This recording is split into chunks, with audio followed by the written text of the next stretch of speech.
The story began at the battle site, where the man is injured, gazing at the destruction ahead. He has turned 34 this year, so he sometimes thinks that if he had learned the sword skills a little earlier, he could have stopped his sister from going to the Empire. The man realized this was none other than hell, and he couldn't figure out when things started turning this way. He is exhausted from the continuous fight and guesses that the monster he has become now wouldn't exist if that had happened. He wonders whether he would have met his master if that had happened, since it was his master who changed him and taught him many things. The moments that he spent with his master were the best ones, and his master was his savior. He sighed, knowing he would have treated his master better if he had known he would regret it later. He firmly slammed his sword on the ground and was gloomy, as that isn't what he wanted all along. While he is catching his breath, the boy with some knights approached him and pointed his word toward him. The man saw his trembling hand and found it pitiful, wondering if he could truly swing his sword like that.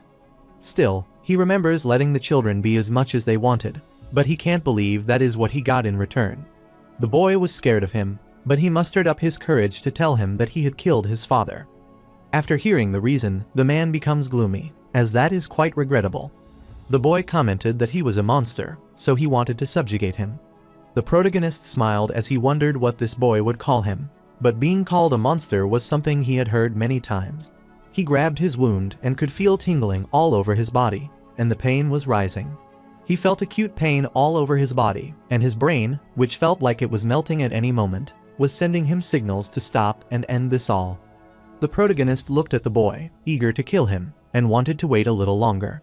He smirked at being called a monster when he was the one who killed all of his masters, destroyed the entire Tulkun Empire by himself, killed the Emperor, and completely ended the Imperial bloodline. He asked the boy if he even knew how many people had died by his hands, which made the boy quite sweaty out of fear. The protagonist explained that he had killed tens of thousands of people, yet the boy called him a monster when it was obvious. He saw the boy, trembling, holding an expensive-looking sword, which reminded him of the monster when he was young. He asked the boy for his name, and his eyes widened in shock when he was told it was Jack Stewart. The protagonist is dumbfounded, as that is a coincidence, because his name is Jack as well, and he asked if he killed his father. He wanted to be honest that he killed so many people that he doesn't even remember someone by the name Stewart. Jack Stewart's eyes welled up after hearing this and clarified that even if his father wasn't good, he still needed him.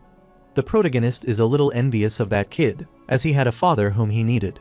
He didn't want to apologize for killing Jack Stewart's father, but he is willing to give him a chance. Jack Stewart is startled by that, and the protagonist tells him to pierce him with the sword he is holding. Jack Stewart's face turned pale after hearing this. He started sweating excessively, then looked at all the scars on the protagonist's body. The protagonist sees it as a good opportunity, as it's a chance to avenge his father and be worshipped as the hero who killed the monster. The protagonist is confident that he will come out of this situation alive, as his broken leg can be healed, and he can then leave. He can also heal his already damaged organs, but he doesn't want to. He told Jack Stewart that he didn't have time and that it was his only chance to be a hero. Jack Stewart approached him, raised his sword, but he halted and started trembling. So, he put his down and knelt before the protagonist, then started crying. The result was simple: that boy couldn't kill him, but he praised him for doing well and paid his head. The protagonist is sure that Jack Stewart wouldn't be able to live peacefully after killing him. Even if he became the hero, the rest of his days would be filled with exhaustion, and he would have many names bestowed upon him. The protagonist didn't want Jack Stewart to live, and regretted it, as he had when he was still young. The protagonist's resolve was weakening, so he told the boy to tell everyone that the demon is dead and the war is over. The boy burst into tears, wanting to know why the protagonist lived like this with so much power. The protagonist looked at his hand and didn't know why he lived like this himself. Then he fell, as if this were the end. He can feel the loss of sensation in his fingers like a balloon losing air, and his sight is becoming blurry. Even though he didn't want to close his eyes, they are slowly closing.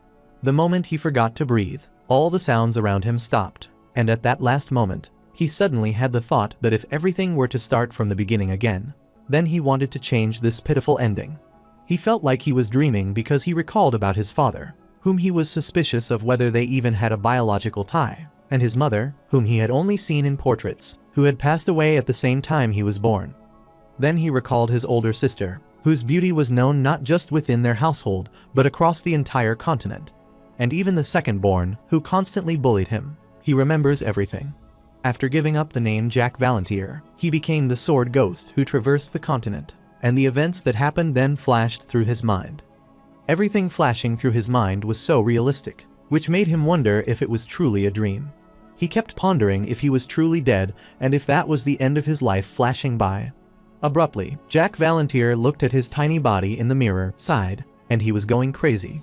He was the victor of the Second Continental War, which he started, and he was a merciless tyrant and a monster amongst monsters.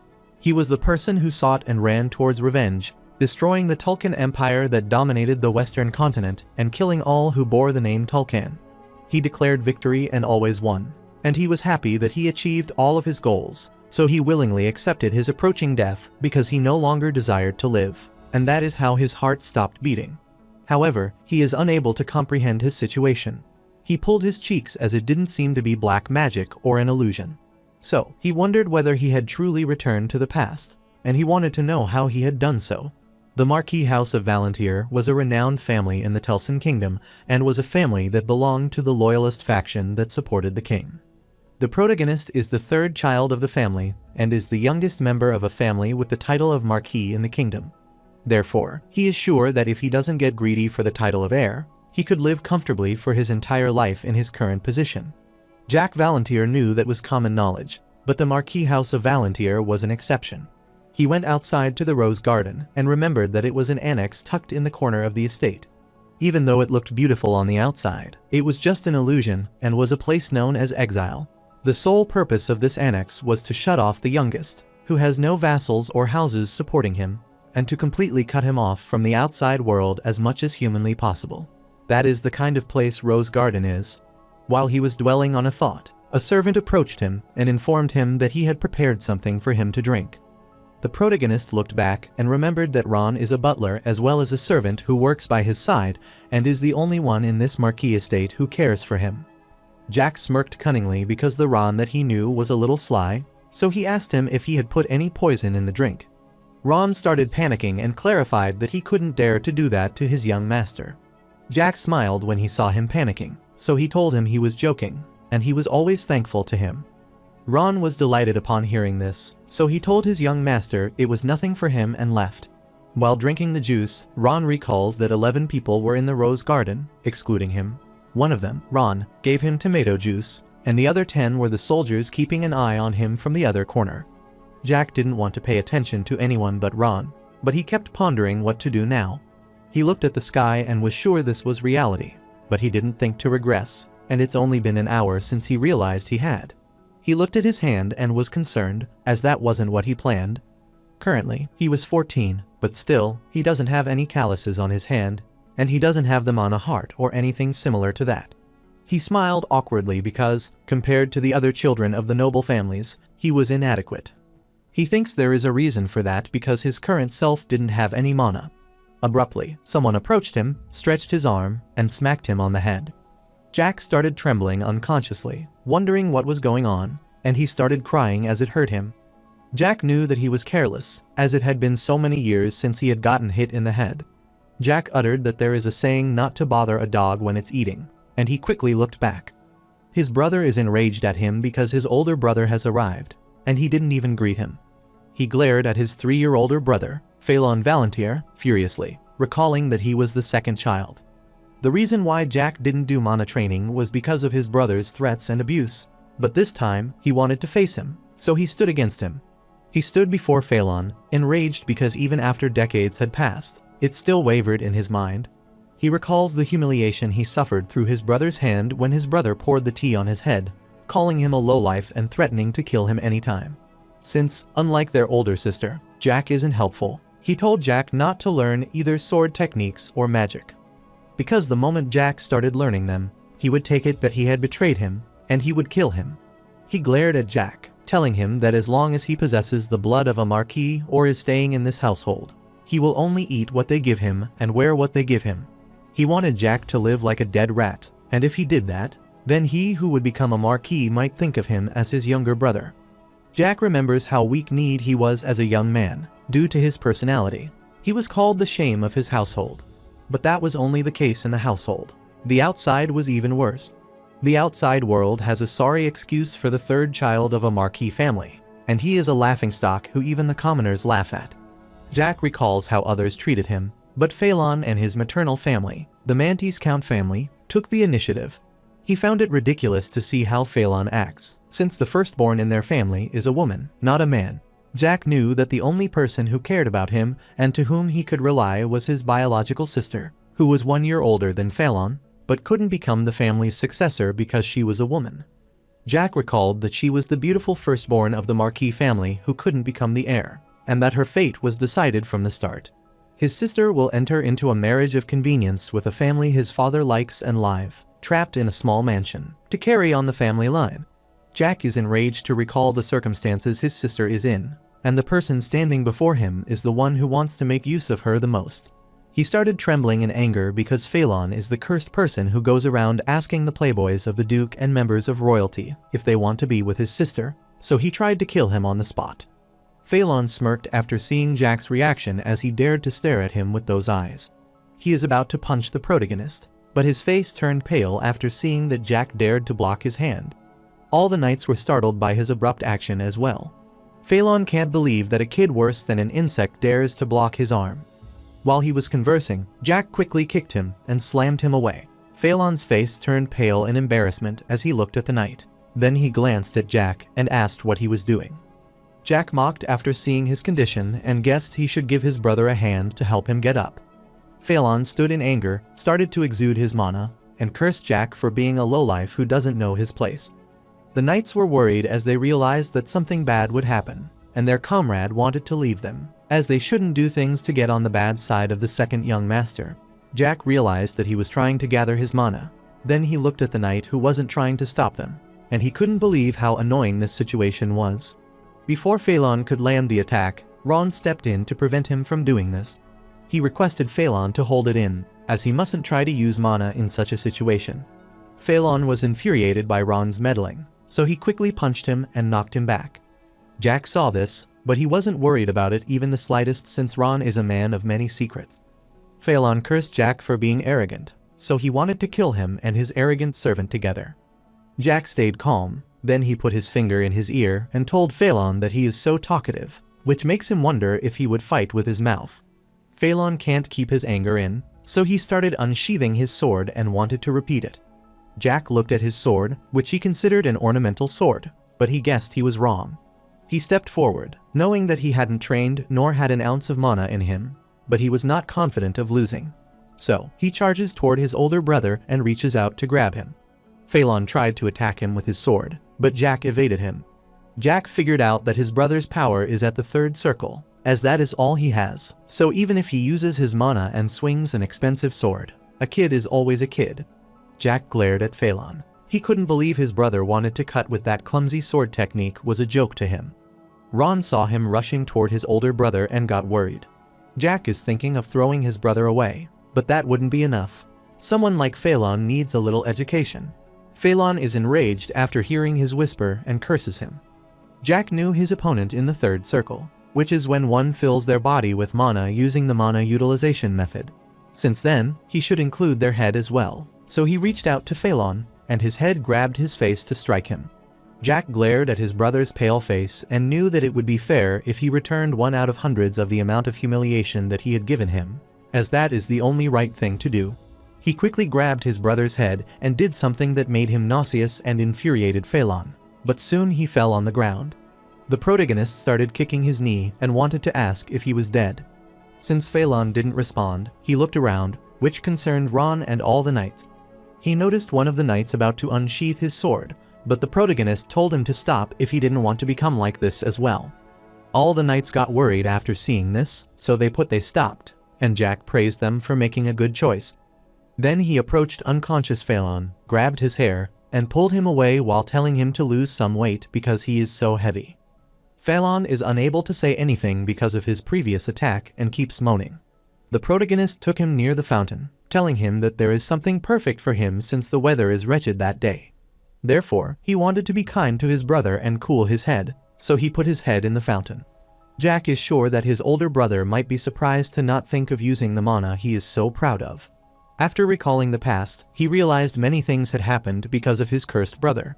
After his sister was married off to the empire, Phelan assassinated their father, the Marquis, with poison. Then he became the Marquis and committed all kinds of atrocities as if he had the empire on his side. The result is clear: the Valantier Marquis house disappeared without a sound, unable to fulfill anything.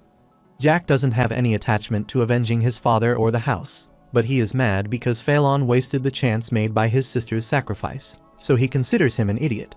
His older sister was smart and refined, so he couldn't understand how she might have felt while adhering to the emperor. The protagonist knew that his sister be aware of her circumstances when she went to the empire for the glory of her house. Since the man who took her away was the fourth imperial prince, who was rumored to commit all kinds of disgusting acts. During her wedding, the fourth prince asked Elizabeth if she was anxious, but assured her that no one would come to see her, who isn't even the legal wife. Elizabeth's face turned pale after hearing that, and the prince told her to keep her head down, as all she had to do was nod her head and smile. Since my sister thought the world of her family, she endured all sorts of mistreatments and obediently agreed to the prince's request. Jack wonders how his father and brother would react if they found out how his sister ended up. He wanted to forget about it, as he might die from anger if he kept thinking about it. After a while, Jack pulled his brother's head out of the water, and Phelan started trembling, then asked him to spare him. The protagonist is familiar with this expression, which he has seen many times in his past life, as it's the expression of those engulfed in fear of death. The protagonist didn't release him and wanted him to reflect on what he had done so far. But he apologized, since his brother might not even remember it, so he kept pondering how to make him remember. Jack guesses that if Phelan had experienced it firsthand, he would understand the value of family. He raised his hand and was about to punch him in the face, but Phelan requested him to stop, as he was wrong. Momentarily, Ron requested that he stop, as he cannot do it. After Ron stopped him, Jack halted and released his older brother. Then he accosted one of the knights, stepped on his brother, and instructed the knight to get rid of him. Since his brother isn't dead, he wants the knight to take him back. The knight worriedly rushed toward the second young master and asked if he was all right. The protagonist brushed the dust off his hand and then passed by Ron silently. Ron is startled by the protagonist's absurd behavior that day, so he keeps glaring at him as he leaves. After that day, the word of his actions spread across the house in an instant, and the house was flipped on its head. Phelan Valantier, who was Jack's half-brother as well as the future heir of the household, with his maternal family, the Mantis Count family backing him. So, seeing Phelan, who would become the next Marquis if there were no issues, lie in bed with his head split open and develop a fear of water, it was natural that the entire house would be flipped on its head. At the same time, the protagonist is busy enjoying devouring the cake, even though there were tons of rumors. Many people were wondering how Phelan, who is a genius, shouldered the house expectation and reached the third circle at the age of 17, was beaten by the youngest child. Everyone is wondering whether the youngest has been hiding his true strength all this time, since he didn't learn magic or martial arts.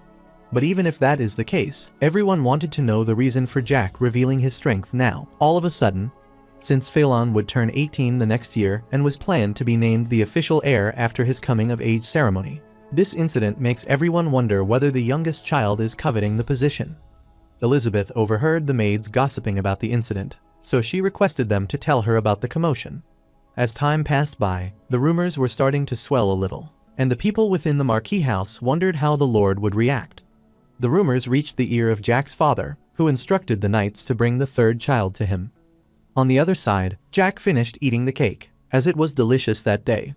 Butler Ron thanked him for the compliment, and suddenly a few maids barged in, accosted him, and whispered something in his ear.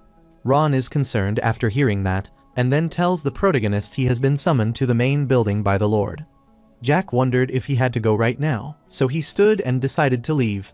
Ron requested him to wait as he would accompany him there, but the protagonist coldly stopped him, as he is fine going alone since he is not a child anymore. Ron is stunned by this, but he obediently agrees to his decision and asks him to take care. After some time, Jack arrived at the main building, and on his way to his father's room, he noticed all eyes were on him. But he ignored them, sighed, as it had been a while since he faced this, and was being ignored like that. Even though the protagonist doesn't care how people see him, he still hopes this ends quickly. He was reaching out to open the door, but suddenly the knights blocked his way. Jack can't believe that the knights are treating him as if he is invisible, and he smirked as he thought that was preposterous. So, he accosted the knights but didn't receive any response, so he kicked one of them on the leg to ask if they couldn't see him and if they couldn't talk. While all the servants were watching Jack's outrageous behavior, the knight was glaring at him with annoyance and disgust. The protagonist knew that if it were his past self, he would have left after seeing that expression, but not now. He smiled while telling the knights to stop making that face before he folded his body in half. The knights are confused, wondering what he meant, so Jack quickly kicked him in the chest, which made him kneel. The protagonist doesn't want to say it twice and tells him that the Lord has summoned him, so he wonders why the knight isn't letting him go inside. The knight stood again, clarifying that he can't tell Jack that. The protagonist sighed, realizing the knight was telling him to wait there. He turned to leave, as he understood the knight was saying he wasn't worthy to be there and wanted him to repent there until he would let him inside. The knight gets worried after seeing him leave, so he inquires where he is going. The protagonist realized that his father hadn't changed and told him that he already knew where he could return. While the knight is in confusion, Jack told him to convey his message to his father to come to him if he has something to say, as he shouldn't summon him for useless things like that. Both knights' jaw drops in shock after they realize that Jack has finally gone mad. Meanwhile, the man informed the Lord that Jack had left, which stunned the Lord. The man apologized but told his Lord that it was true. The Lord stopped writing after hearing this, smiled excitedly, and realized that the youngest had changed a lot. After some time, the protagonist was drinking the juice and was sure that his father might be coming to see him soon. Soon his eyes widen in astonishment as he senses someone approaching him, and he furiously grits his teeth as he speaks of the devil. The protagonist looked at his father's expression and realized his face screamed stubborn as all hell. This makes Jack laugh because his father hasn't changed a bit from how he remembers him. He kept glaring at his father and thinks of him as non-existent, and is the person who tried to kill him when he ran away from home in his past life. His father is someone who handed his child away to a ruffian for power. He was the person greedy for power beyond his grasp and lacked the ability to realize his ambitions, as that kind of person Marquis Valantier is. The protagonist didn't stand to greet his father as he couldn't call someone like that his father. He acted arrogantly as he inquired why he was there. Valantier asked the protagonist why he had done that, but the protagonist showed no guilt, so Valantier asked what he had done. Abruptly, the lady of the house is enraged upon seeing Jack disrespecting the Lord. Jack can't believe it as he heard a dog barking somewhere, and he suggested heading inside since he had come a long way if he didn't plan on talking there. Jack threw the plate at him in a show of disrespect, which turned everyone's faces pale, and Marquis Valantier was enraged upon seeing this. He began emanating mana that slowly approached Jack. Jack sensed his mana and supposed he might be checking if he secretly made a mana heart. However, that isn't a problem because he doesn't have something like a mana heart at the moment. Valantier realized that Jack didn't have mana heart, but he has a talent for martial arts, so he wondered why he didn't reveal it until now. The protagonist is sure that his father wouldn't believe him if he told him he regressed, so he is about to make an excuse. The lady is infuriated that Jack is an impertinent kid, a mere commoner. Valantier stopped her and thought that Jack was useless, but he was relieved to see that he had some use to him. The protagonist is infuriated by this, so he stands and asks his father if he is his child, if he is useless. Valantier wondered if he wanted to be acknowledged as his child. The protagonist is the least interested in getting recognized by him after all this time.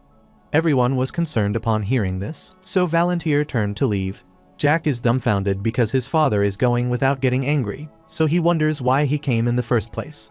He recalled something, then accosted his second mother and asked whether her wrinkles had gotten worse because the second-born had become like that, so he wanted her to take good care of her appearance. The lady's anger was on the verge of an eruption as the protagonist kept being arrogant.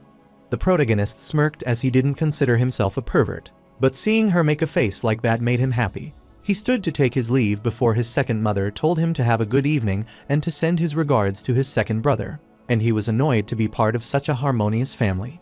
Later that night, Ron announced the Lord's order that the third young lord be sentenced to 20 days of solitary confinement or face making a commotion in the house. Ron is enraged after reading the letter and wonders what happened during the time it took him to reach the main building. Jack is enraged as well, wondering why he is making such a fuss since the things could happen. He told Ron to sit quietly because he was distracting him. Jack is annoyed because Ron ignores whatever the second child pummeled him, but he gets solitary confinement as well. He kept pondering about it as he didn't know what solitary confinement is, since he is already exiled to this rose garden, but now he is punished with this as well, so he wonders if his father is forcing him to stay inside. Ron is concerned because there is barely a month left of Jack Academy vacation, yet Jack is now in solitary confinement. The protagonist is worried after hearing that, as he has completely forgotten about the academy, since he is 14 at the moment, which means he is attending the Kingdom Academy. All noble children of the Teslan Kingdom must attend the academy as long as they are physically able to participate in it, and no one can avoid compulsory education. The official duration of the academy is 4 years, and enrollment starts at 14 years of age, so Jack is in his first year at the moment. After the end of the first semester, it's summer vacation, and Jack is in awe after realizing that he is a student. The protagonist recalls that his master is closely connected to the academy, so even if he skips everything else, he can't skip his master. The protagonist is concerned because he can't afford to waste his time arguing with the Marquis, so he guesses he should go to the academy. Since there are 27 days left for the vacation and 20 days for solitary confinement, he needed 6 days to get to the academy from there. So he realized that his father wanted him to go to the academy once he came out of solitary confinement. He can't believe that he endured stuff like this in the past, and he can't understand it even if it's his past. While he was dwelling in his thought, Ron inquired if he was finished. The protagonist finished the painting, so he stood and asked about the location of the solitary confinement room. Ron is a bit concerned, so he can't say much, and the protagonist told him to tell him where it is. Ron explained that there is only one place that he could call a solitary confinement room in this house. He bowed before him, handed him the handkerchief, and clarified that it was for criminals who had committed a crime within the territory. Jack's face turned pale when he realized which room was the solitary confinement room, and he asked if it was a prison. Ron affirmed that it is true, and Jack is enraged at his father, so he wanted him to wait for the right time. The protagonist knew that for noble families, children, the academy vacation is not a break, but an extension of something else, as evidenced by Phelan, whose head is split open. During the vacations, Phelan attended social parties almost every day before his head was split open and met the vassals while acquainting himself with other nobles. However, Jack does not have any such opportunity, even though he has no interest in the Marquis position in the first place. And this is what people in the Marquis house tell him, that he has no place in this mansion. While Jack is in solitary confinement, he furiously curses Valantier for putting him there. He voluntarily headed to the prison before the knights came for him, and Ron shed tears as he watched him leave, which was inexplicably pitiful. Ron is concerned about his young master and wants him taken care of, so Jack asks the knights to take him in, as he is getting embarrassed. After thinking for a while, Jack realized that his father had some consideration for him, as he gave him a bed, a toilet, and even 3 meals a day. However, he felt disgusted, as there is no point in this, since the blanket hasn't been washed for 500 years. After looking at the meal in which a fly was floating dead, he felt nauseous since peasants wouldn't eat food like this. He has spent the entire time thinking about it in solitary confinement, but he considers it too much. Even though nobles who own a territory can punish the people within that territory with territorial laws that they have created on top of the kingdom's law, since the vassals had the same power as a king in their own territory. Even though his father has confined him to the prison, as if he had abandoned him, he is still his son.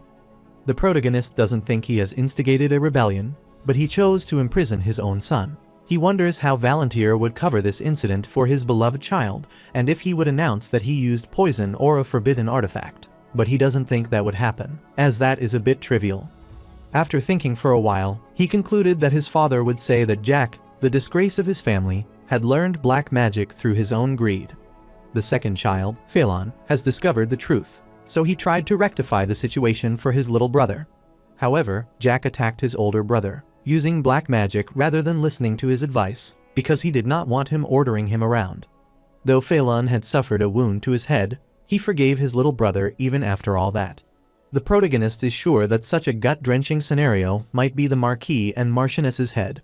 He felt sick after thinking about them, so he wanted to leave after a day or two, as he couldn't waste his precious vacation in a disgusting prison like this. Jack has no love for this estate, and even though he wanted to leave as soon as possible, 3 things on his mind are his sister, Ron, and his master. Furthermore, he is a weakling at the moment, as his weight and height are not very high, and he has no muscle mass either. The protagonist has figured out, from his past experience, that the principle of the survival of the fittest governs this world. In this cruel world, only the strong survive, but the weak don't even amount to fertilizer. He survived because he was strong, and he obtained everything he ever wanted. Jack doesn't plan to commit a massacre like he did in his past life, but he has things he needs to do, and there are more people to take revenge on than he expected.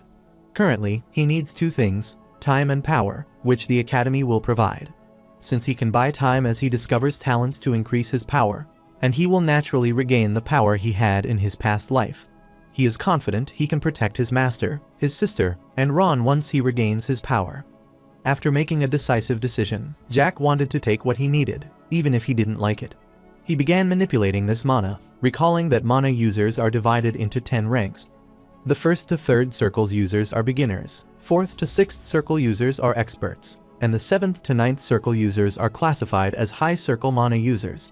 Lastly, those in the 10th circle are called masters and superhumans. Jack needed a place that is away from prying eyes, so this is perfect. He started creating his mana circle, and it took him only 2 hours to make one mana circle, so he is pleased because being young is advantageous. The protagonist wonders if that was because he started mana training at 17 years old in the past.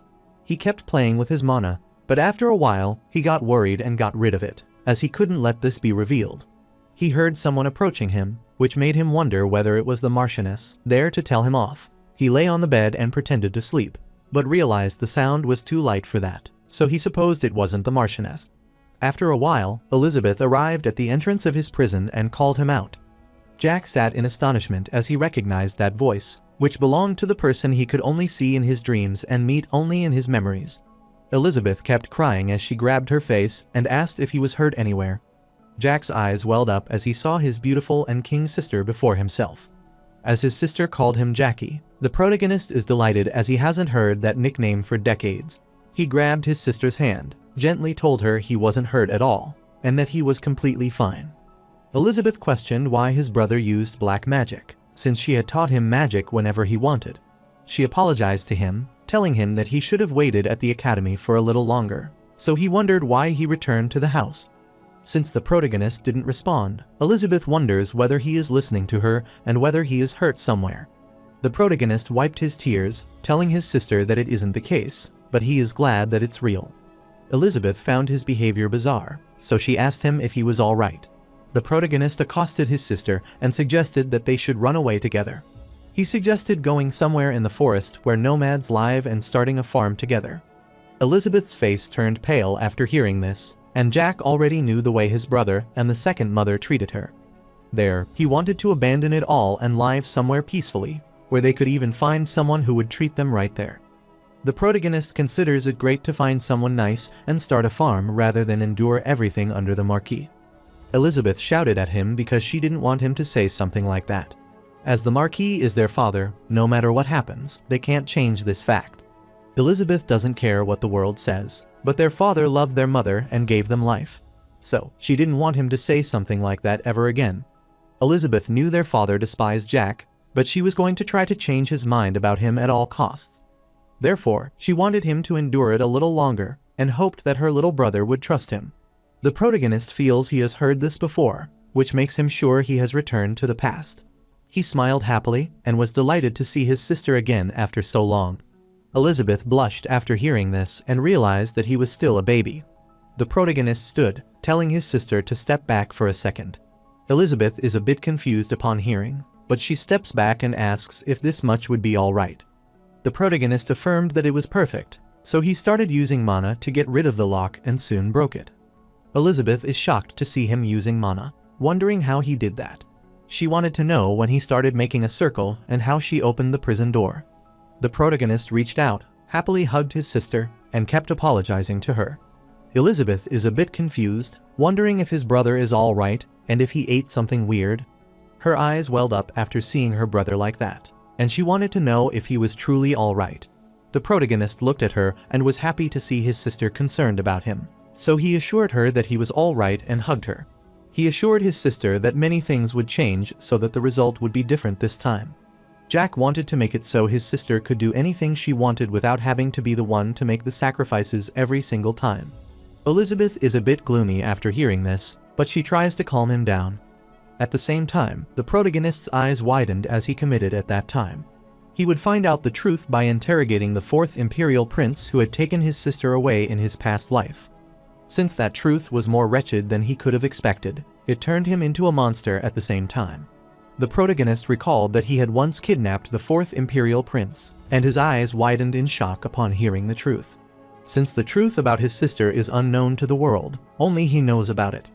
Jack was infuriated after finding out the truth, so he cursed the fourth imperial prince as he dared to do that to his sister.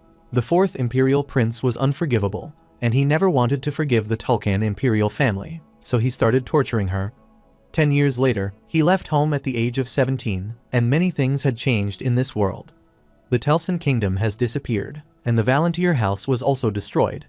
Since Tulkan has become the greatest empire that has engulfed the entire western continent. Even though the Valantyr house survived for a short time because his sister, who was the wife of Tulkan, the fourth imperial prince at the time, begged him. Elizabeth was drinking tea when she discovered that her family was imprisoned. She dropped the cup of tea, grabbed the prince's leg, and begged him to spare her family.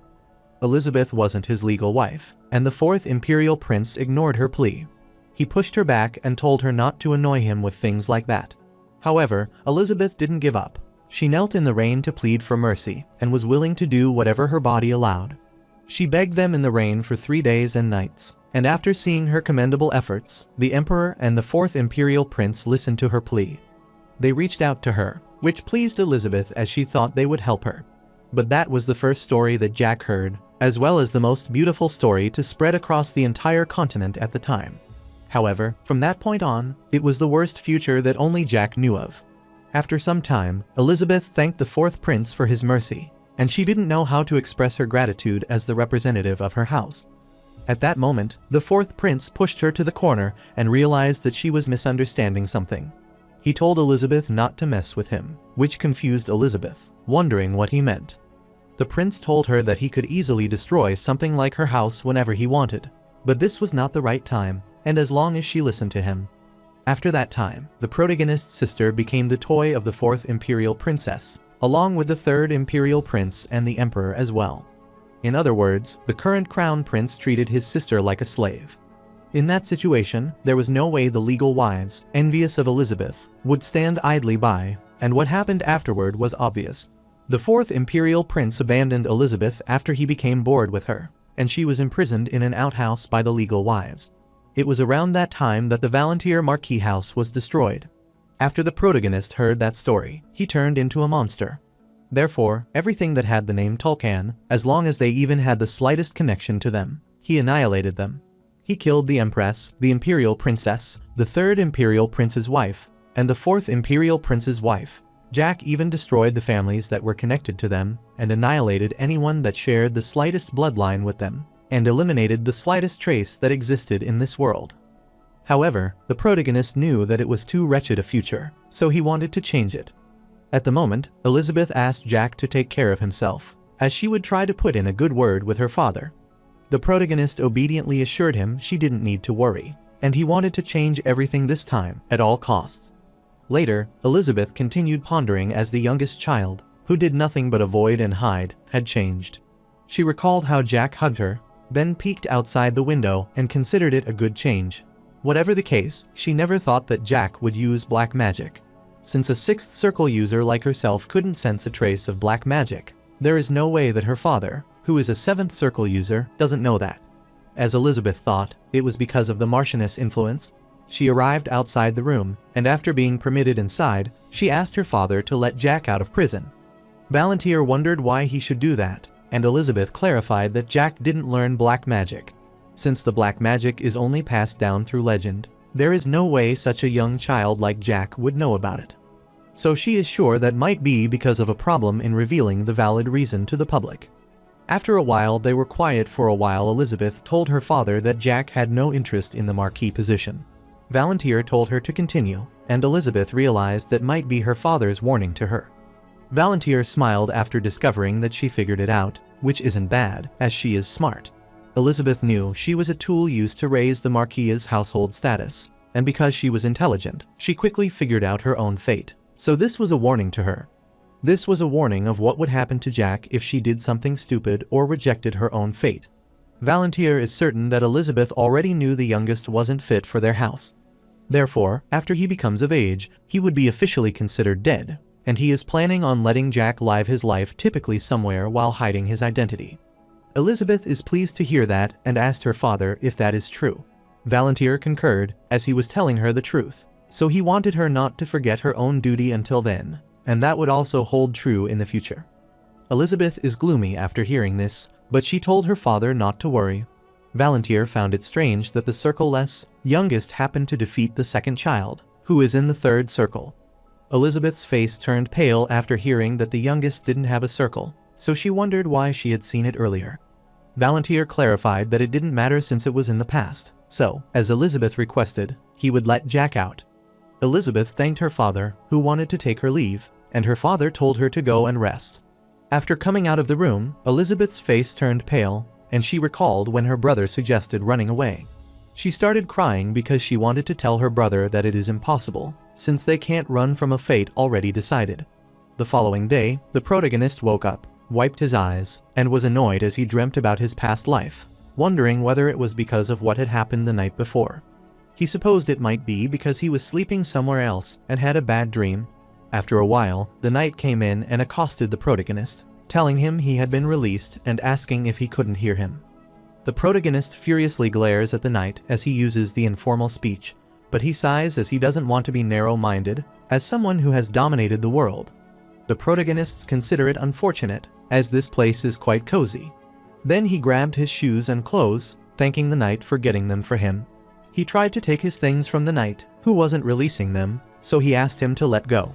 He knows that he is quite disrespectful. But, surprisingly, a mere soldier is blatantly showing disdain for a marquis house, the third young lord.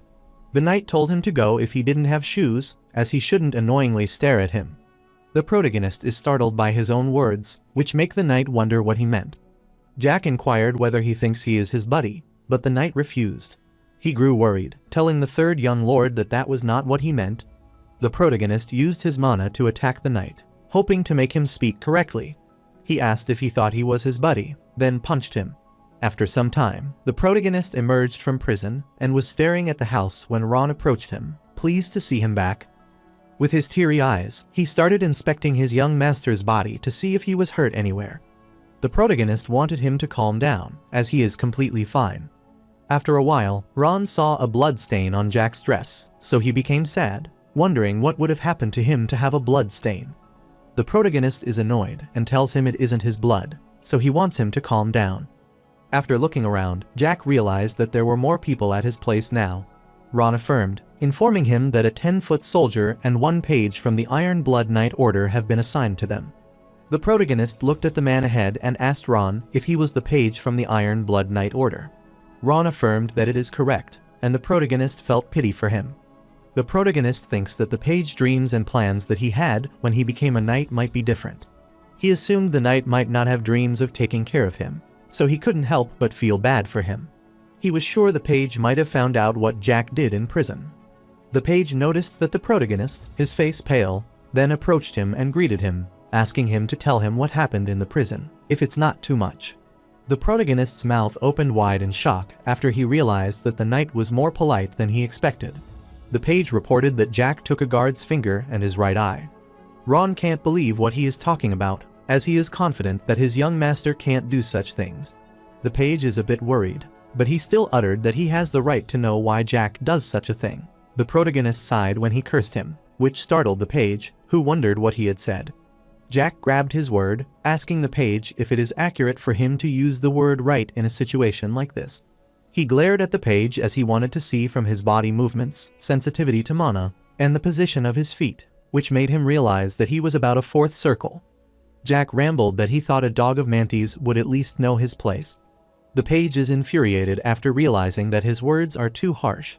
But Jack doesn't think it's harsh to call a dog the one he is, and Ron gets worried after hearing this. Jack wanted to make one thing clear.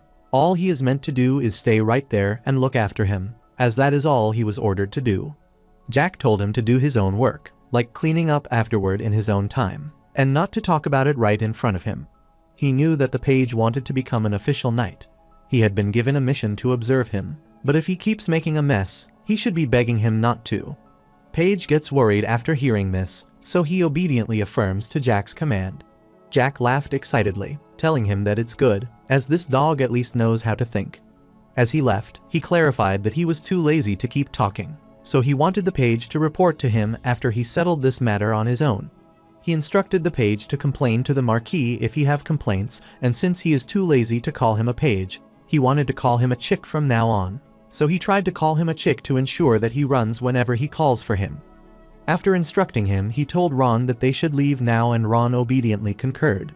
In contrast, the page face turned pale after realizing that he would be called a chick from that moment onward. On the other hand, the protagonist grabbed his stomach, which was grumbling, and told Ron he was craving meat that day. Ron obediently affirmed and immediately left to prepare it for him. After some time, the food is ready, so the protagonist happily enjoys his meal. He gave Ron a thumbs up and commented that his cooking skills are top-notch. Ron felt flabbergasted to hear that, but he kept staring at Jack as he wanted to ask something.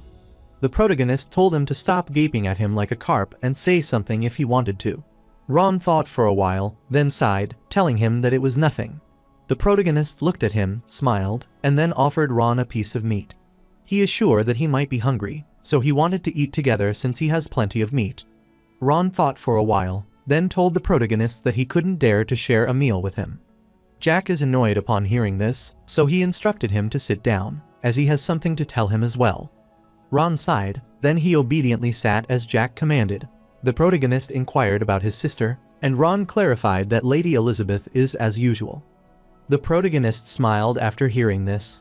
Then he uttered that Ron isn't an idiot because, out of all people, he should know how much his sister is suffering. Ron is confused upon hearing this, and with his trembling voice, he uttered that he doesn't understand what he meant. Ron remained calm for a while, so the protagonist repeated that his cooking skills were always exceptional.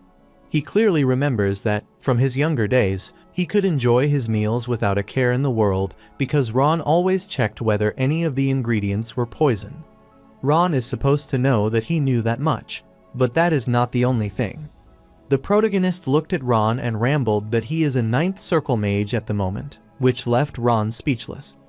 The protagonist thought Ron might know what kind of person his mother was, as he stood beside her, but Jack didn't know about her because she had passed away when he was born.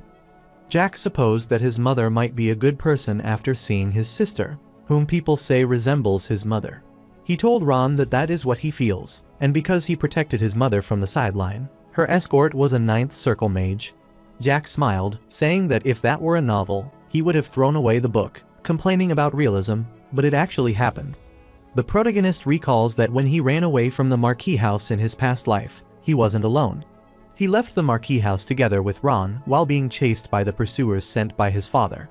He is certain that the pursuers were the members of the Iron Blood Knight Order, just like the chick he saw as well, and the Marquis sent the pursuers to kill his own son.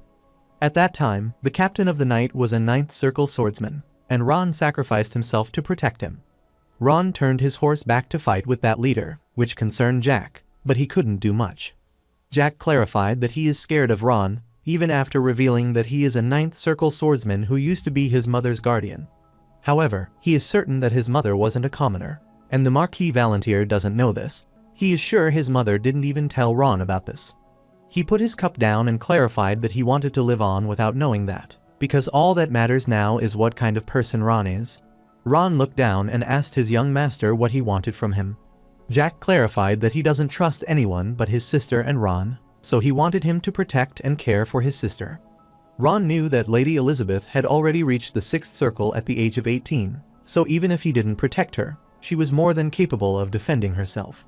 The protagonist refused, because that isn't true. His sister is kind, so she could easily sacrifice herself. Ron is startled to learn that Elizabeth wanted to sacrifice herself for family and house, but that isn't how she should live. The Marquis should be doing that. Jack is planning to head back to the academy soon, and he wouldn't be returning until something serious happens. So, he requested Ron to stay with his sister for 4 years, and after that, he could live his life. Ron hasn't thought much about his life, So Jack told him to live the life he wanted, not hide behind him. Ron wondered why it was for 4 years, and the protagonist clarified that he wanted to protect his sister for those 4 years. Ron wanted to know who could harm his sister. At the same time, the protagonist was about to explain it to him when a page appeared at his door, asking for his permission to enter. Jack is enraged as he intervenes at the critical moment, but he tells the page to come inside. The page entered the room to give him the report that the guard had received first aid and was sent for treatment.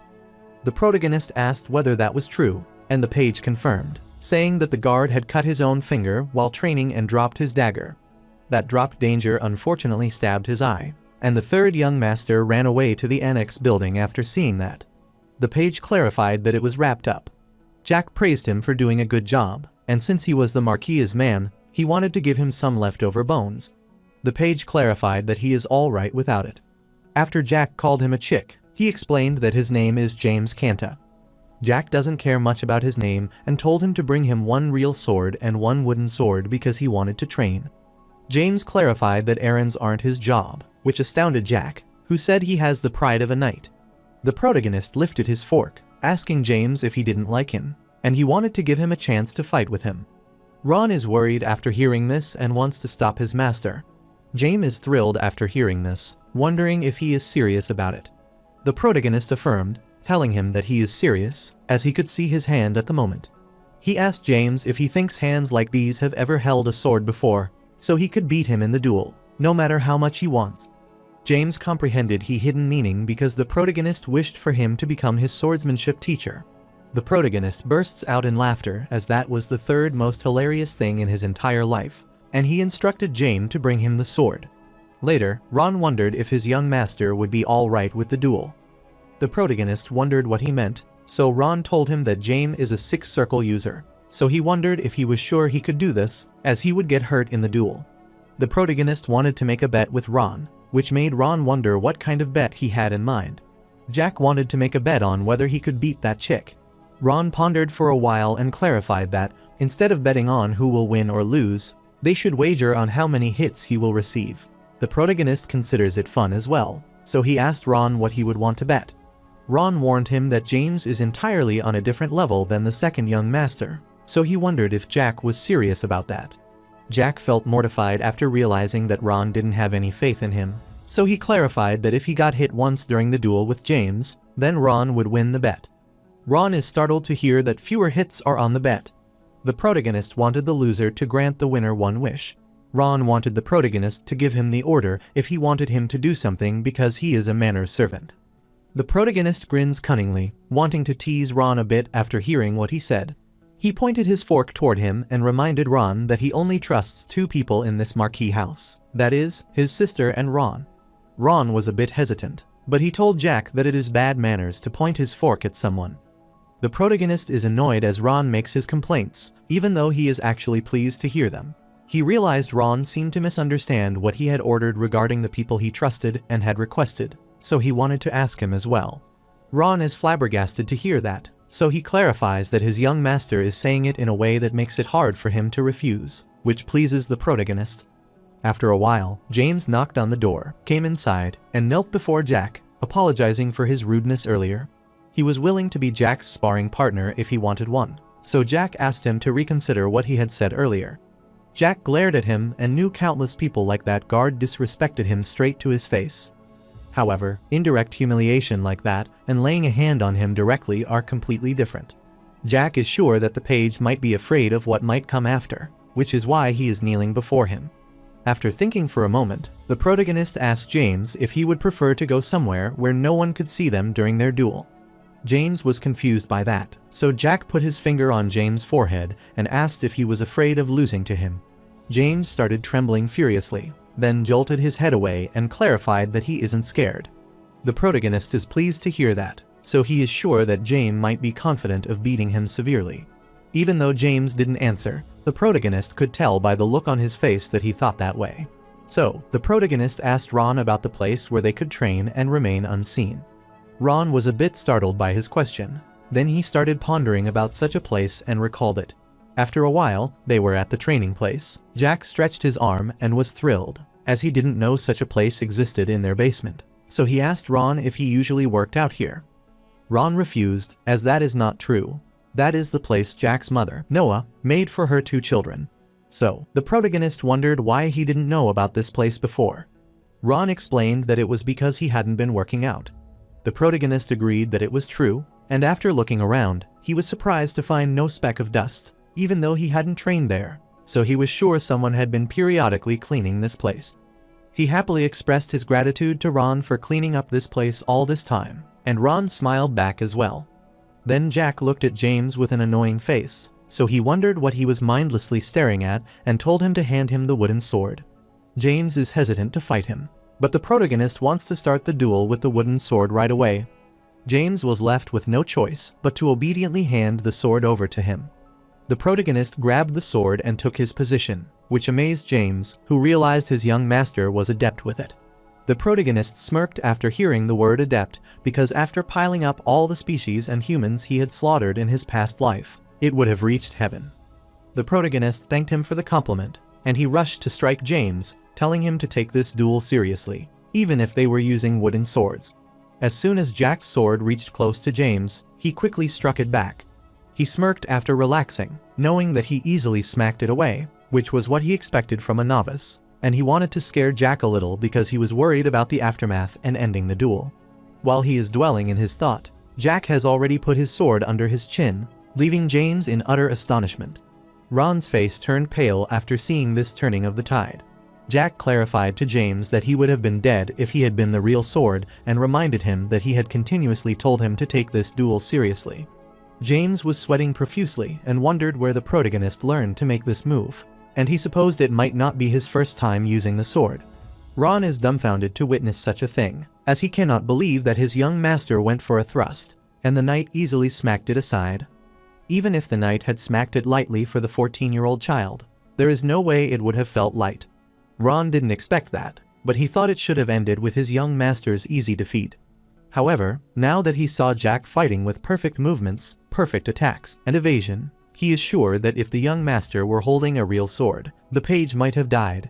He kept pondering how to figure out what was happening to the young master, and he recalled that Jack had never held a sword before. Then, he might not know about swordsmanship. After thinking for a while, he wonders if that is what is called a true genius, but he knew that even a genius wouldn't be this skilled. While Jack looked at James, he smiled cunningly and asked if he was in his mid-20s. James is startled by his question, but he clarified that he is 23 years old. The protagonist inquired when he started training with Manhwa. James explained that he began training at age 18, which amazed Jack, who realized he might have reached the 4th circle in 5 years. The protagonist is amazed to realize that James has a valuable talent, despite having started late, and that he has already reached the 4th circle at his current age. After inspecting James' body, he realized he could get the 8th circle and aim for the captain position in a noble family's knight order. Abruptly, the protagonist dropped his wooden sword and headed to fetch the real sword, startling James. He grabbed the sword and found it hilarious that a talent like this was being reduced to caring for a child.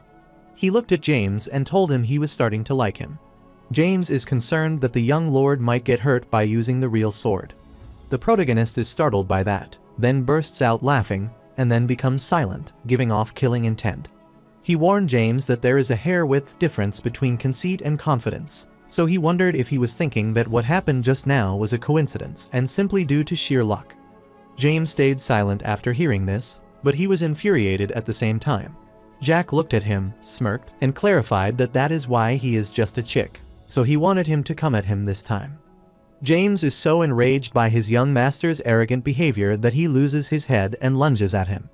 The protagonist shrieked as James rushed to him from a mere taunt like this, and that is why he is only a page.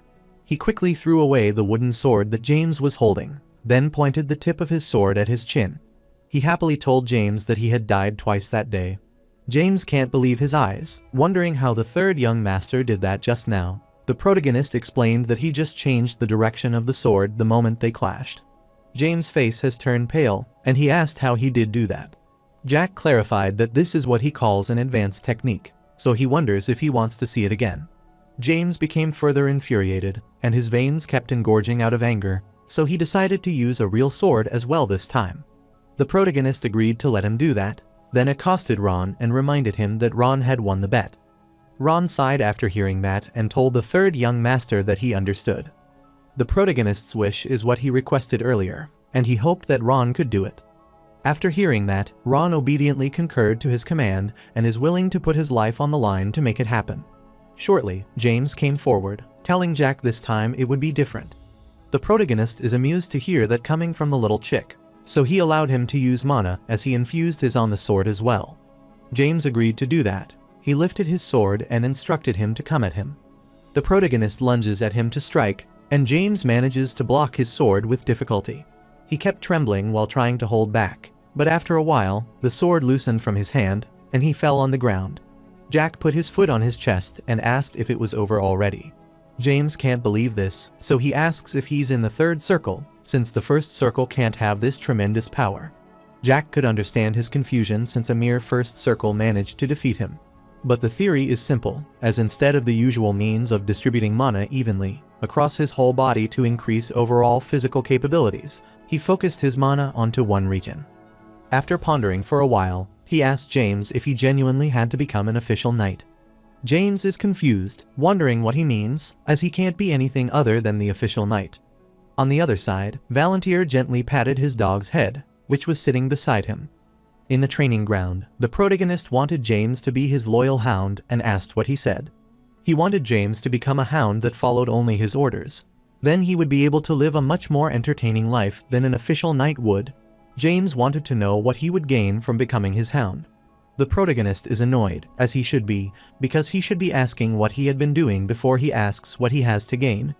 After a while, he told James that, after becoming his hound, he would gain power and even authority if he wanted. James asked what a hound does, and the protagonist clarified that it is obvious.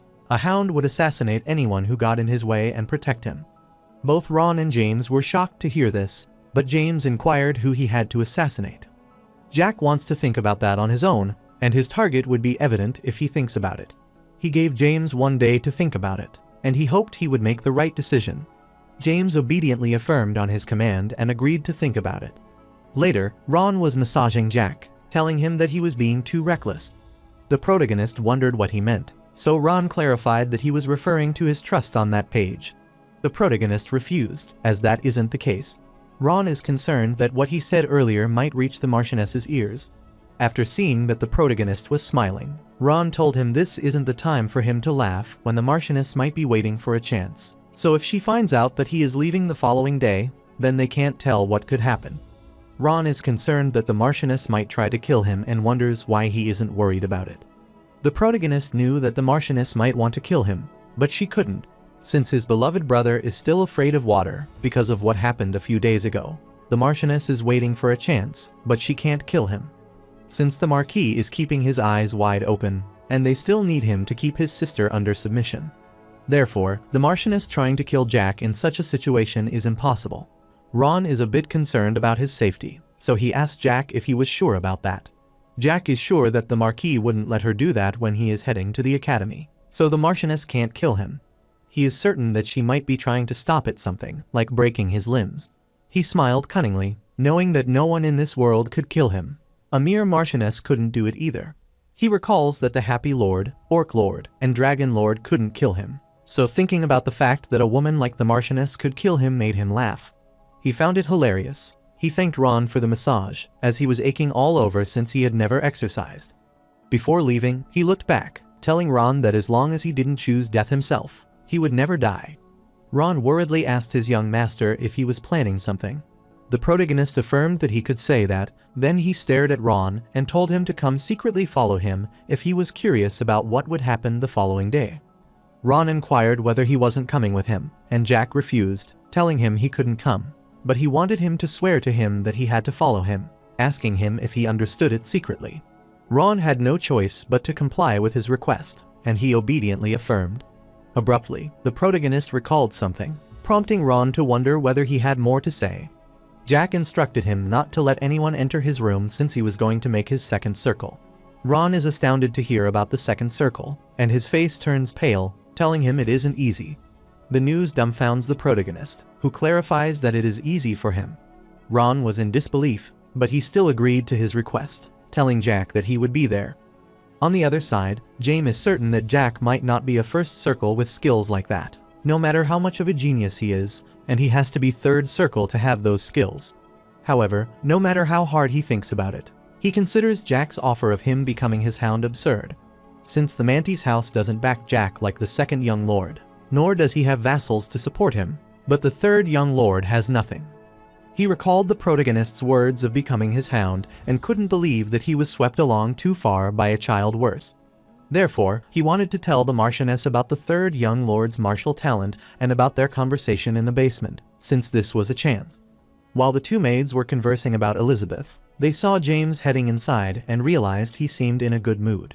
James smiled cunningly because this is a chance for him to stand out to the Marquis and Marchioness, because no matter how much of a genius he is, he can't beat the Marquis house unless he is a monster, and that is common sense.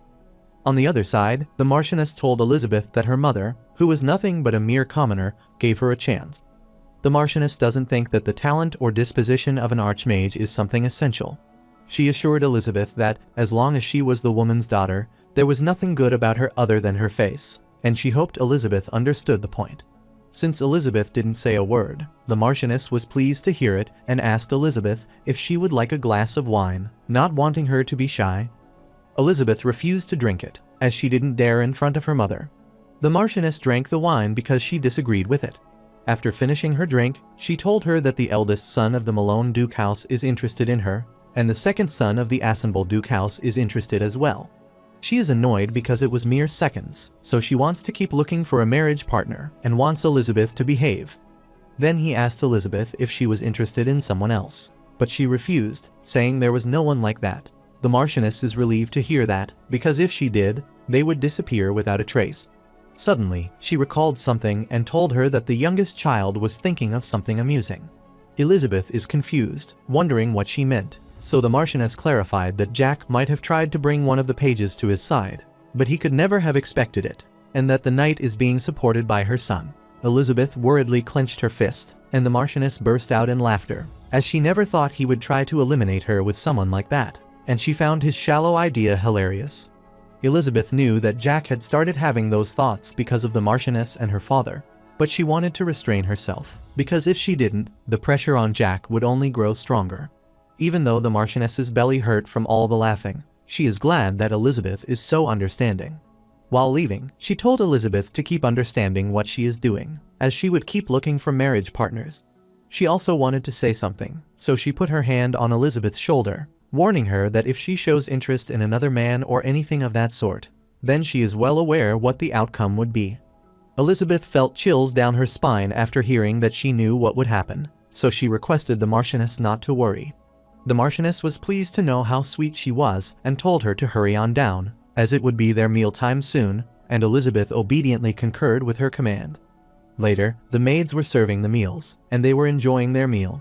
Abruptly, the protagonist barged into the dining room, telling everyone that the nation isn't doomed, so the mood shouldn't be so somber at the dining table. Elizabeth is concerned about seeing Jack barging in, and the Marquis is annoyed as well.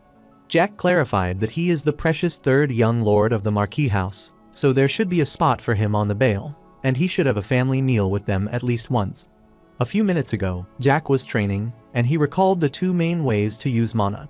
The first is to circulate the generated mana evenly across the body, which is the type of mana circulation that can significantly affect their physical abilities, and it can heighten their senses, intelligence, and strength. The second is to inject mana into a systematic formula and materialize it, which includes stuff like Fireball, Ice Arrow, and Hellfire. Since Ron is a second circle mage and James is a fourth circle swordsman, that is why people who use mana are divided into mages and swordsmen. Even though Jack is a swordsman, he can use magic as well, so he kept manipulating his mana.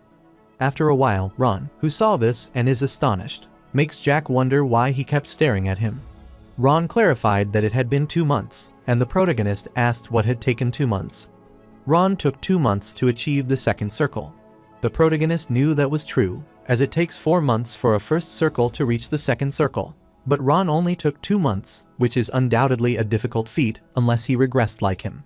He smiled excitedly, telling Ron that he was impressive and super fast. Ron didn't want to hear that from someone who became the second circle mana user in 5 hours. The protagonist supposed that might be true, and suddenly he remembered something, so he asked for the time. Rune looked at his watch and then informed him about the time. The protagonist sat in astonishment, not realizing how much time had passed, and his stomach started grumbling. Ron heard that, so he remembered it was dinner time and wanted to prepare a steak for himself, as always. Jack told him to forget about it, and he remembered that the haughty main building should be having dinner soon as well. He quickly got out of his bed as he had decided, and Ron worriedly tried to stop him, wondering if he was thinking of going there. The protagonist clarified that he wanted to let everyone know that he is heading out the following day. At the present moment, Jack sat on the seat, grabbed the leg, and happily started devouring it. He realized that the main building served such luxurious meals, and he found them delicious, but they weren't as good as what Ron made for him. While everyone is pissed by his uninvited arrival, Jack doesn't care about their mood and eats to his fill, then thanks everyone for the meal. After he finished his meal, Valantier asked him if he had come there to say something. The protagonist wiped his face, smiled cunningly, and he guessed so, as there is no way he would come to this dull place if he didn't want to say something. Valantier thought that he was lying low, but Jack might have lost his mind. The protagonist glared at his father, wondering why he was making such a face, which was making Valantier so annoyed. Elizabeth noticed that the atmosphere was getting worse, so she grabbed Jack and asked to talk outside. If there was something he needed, she would get it for him. The Marquis raised his hand to quiet her, and he wanted to hear what Jack had to say. The protagonist grins excitedly, so he clarified that he is heading back to the academy the upcoming day, as he can't bear to stay in this gloomy atmosphere any longer. Valantier praised him for making a great decision, so he instructed Jack to leave bright and early the following day. The protagonist smiled, not because he expected his father's permission, but because he was glad his father allowed it so easily. He stood to leave, but he wanted to mess with his older brother, so he accosted him, which sent chills down his spine, and asked how he had been lately. He lifted the wine bottle as he heard that Phelan can't drink anything because of his phobia of water, so he is sure that he might be thirsty. Jack clarified that even though Phelan is his brother who beats him up whenever he is bored, he is still his family, so he found it quite unfortunate. Phelan kept trembling with fear, but Jack poured out wine, telling him it wasn't water, and asked if he would like a sip.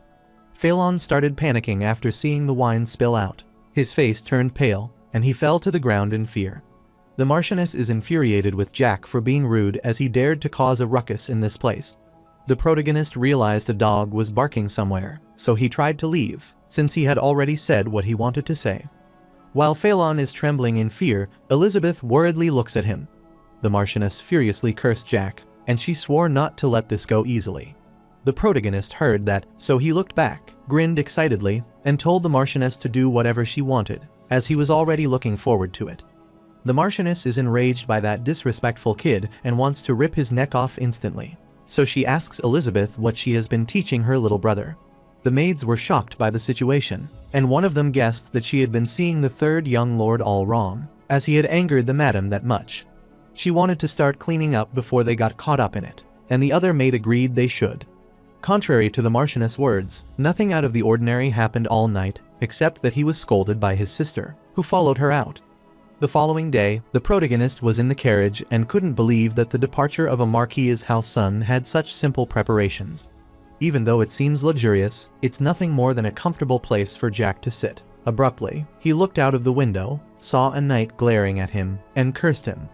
He knew that the knight was a sixth circle knight named Rayson, who was in charge of this march, but the way he looked at the protagonist was quite suspicious. Jack is sure that Rayson might have some plan that the Marchioness ordered him to carry out. So, he waved at Rayson, then saw James, whose face had turned pale. Elizabeth, out of concern, asked if he would be all right, as she wanted to go with him. Jack assured her that he is fine, but Elizabeth is reluctant because the second mother seems to be scheming, so she wants to accompany him on the journey. Jack assured his sister that he was fine and reminded her that, as he had said, many things would change, so he didn't want her to worry about him. Furthermore, he is sure that Elizabeth already knew they couldn't kill him. Elizabeth is gloomy after hearing this because the fact is that they can't kill him to use her. Jack told her to head back, as she shouldn't keep following him all the way to the academy. Elizabeth agreed to what he said, so she turned her horse to return and instructed him to be careful.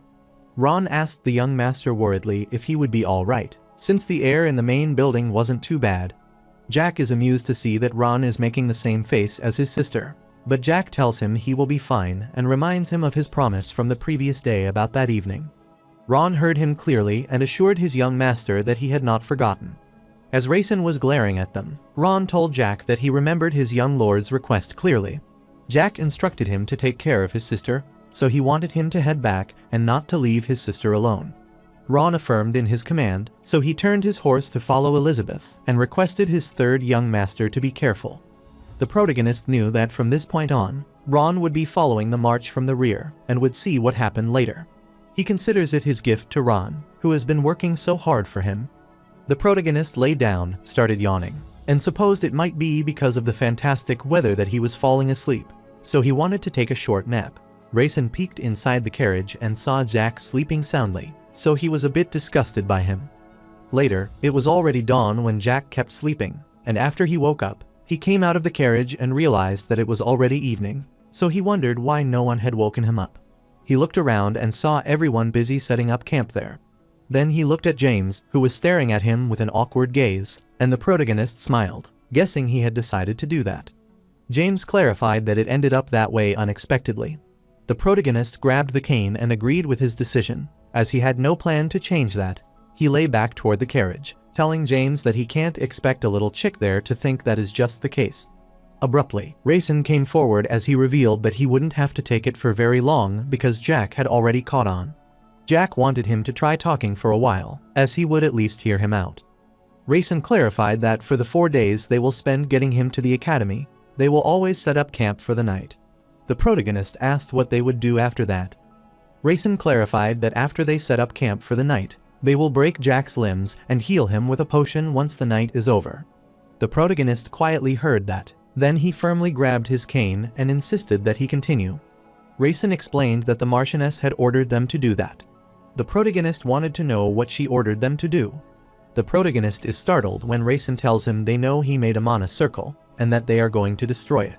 The protagonist was dumbfounded upon hearing this because breaking a mana circle located at a person's heart is the same as the death penalty. Even though it's possible to recreate the broken mana circle, the chance to regenerate mana by going through that arduous process is 1,000 to 1 chance. Furthermore, the protagonist knew that he might have to spend the rest of his life as a cripple from the shock of having his mana circle destroyed. He can't believe that those knights are planning to do that to him. Raisin pointed his sword at Jack's chest, telling him that he had heard from James that he had a talent for mana, but the sword as well. He smiled cunningly, since it's nothing much to him, but might be something amazing to others. But in Jack's case, it's nothing special since he can't change anything with talent for mana or the sword. While smiling wickedly, Raisin started unsheathing his sword and requested him not to resist, as he would only make it more painful for himself. While the people working grew worried at the worsening situation on that side, they didn't want to interfere in a noble fight. Jack knows this atmosphere well, and he feels as if he has returned to his hometown. However, they don't know that he is a sword ghost, even though he has been spending his days in peace over the last few days. The scars of his past are deeply engraved in his heart.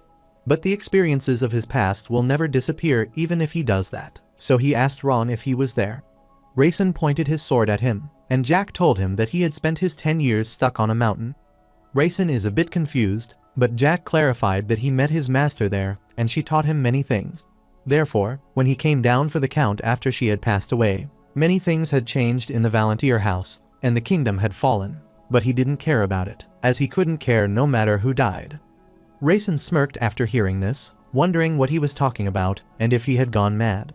Jack lifted his cane, started unsheathing his sword, and clarified that there was one thing on his mind: what happened to his sister. He pointed his sword at the knight and uttered that his sister, who was smart and full of talent, so he thought she had luck in finding a spouse since she had no familial luck. While at the mansion, Elizabeth is on the balcony staring out at the sky and is worried about her brother's safety, hoping nothing happens to him. Jack told the knights that as long as his sister lived happily with someone she loved, he would have forgiven everything else.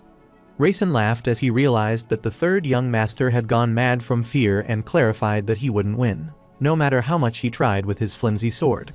Jack kept approaching Raisin while imbuing his sword with mana and told him that revenge is sweeter than he thinks, as it's sweet enough to drive him insane. He told Raisin that he was right, as he could do nothing with mere talent or swordsmanship. Jack is willing to endure them breaking his limbs because he has agitated the Marquis and the Marchioness to that extent, but destroying his mana circle is unacceptable. He lifted his sword, telling Raisin that he can do a lot with overwhelming talent and power. That is what he is going to demonstrate to him from this moment onward. He rushes toward Raisin while using his spell as fast as a tempest. Raisin cannot believe that the third young master thinks he could harm them with that shabby magic circle. But soon he understood everything, so his eyes widened in shock. At that moment, all of them instinctively felt that if they didn't kill the child in front of their eyes, they would die. All of them were prepared to fight him, and Jack used his skill, violently thrashing the winds to shred all those who were before him. Then he launched the slashes. The protagonist realized that James didn't regret his decision until that moment. Rather than choosing the unremarkable third young lord, anyone would choose the second young lord with a plethora of people backing him, as that was the best choice.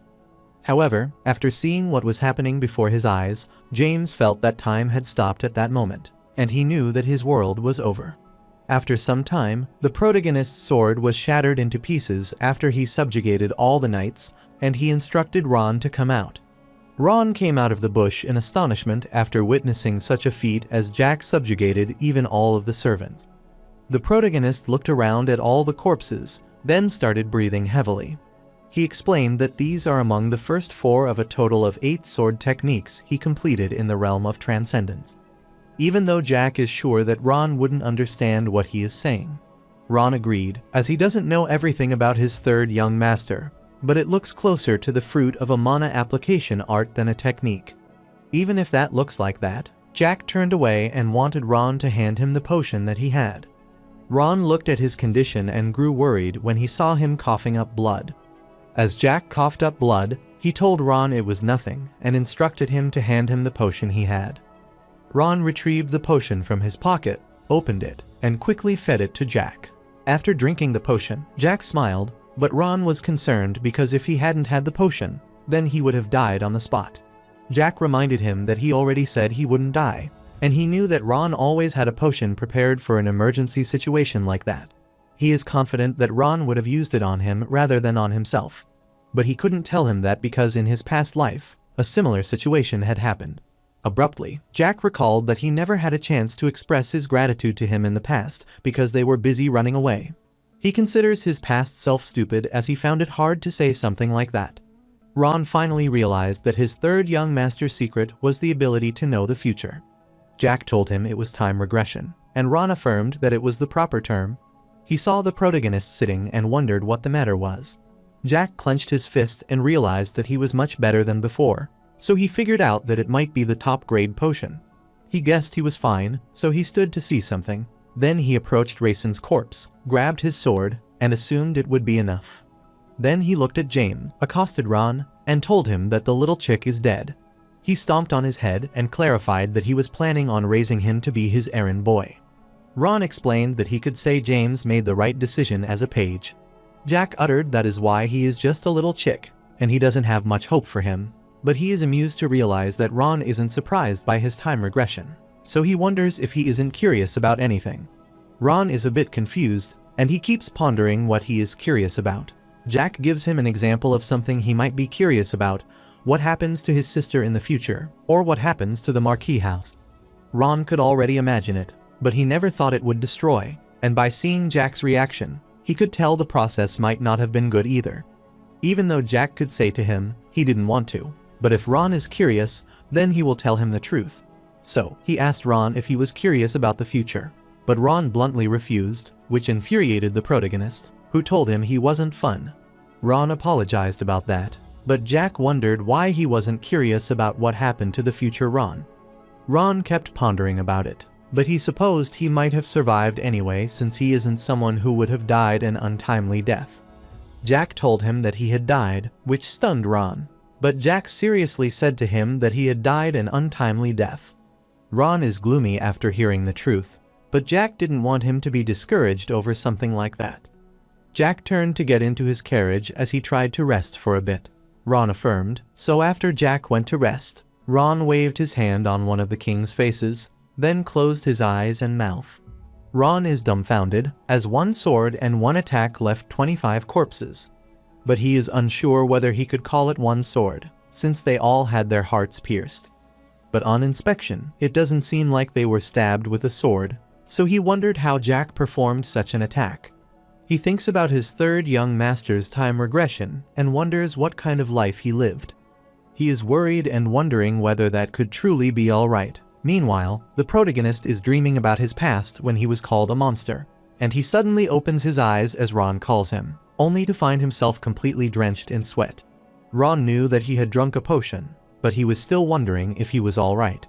Jack realized Ron was calling him and clarified that he wasn't fine. He was in severe pain. Ron understood. Then he took out the bag full of potions and coins and explained that he had originally gone through the knight's belongings, finding 5 high-grade potions, 63 gold coins, and 40 shillings. The protagonist is amused to realize that even Manty's dog carries around an absurd amount of money. As the protagonist handed him the bag, Ron wondered if he wasn't going to drink it, but Jack already knew that drinking it was pointless. The protagonist gave Ron 3 potions, which are the eye for his potion. Ron accepted, but he knew this wasn't alchemy as his top-grade potion turned into 3 high-grade potions. After coming out of the carriage, he asked his young master what he was going to do about these corpses. Jack wanted to leave them, as they would either be eaten by a beast or found by someone. Ron is sure that they would be suspicious after seeing that the third young master is the only one not among them. The protagonist wondered who would suspect him, and Ron thought the Marquis would. The protagonist is confident that the Marquis couldn't do anything, even if he gets suspicious.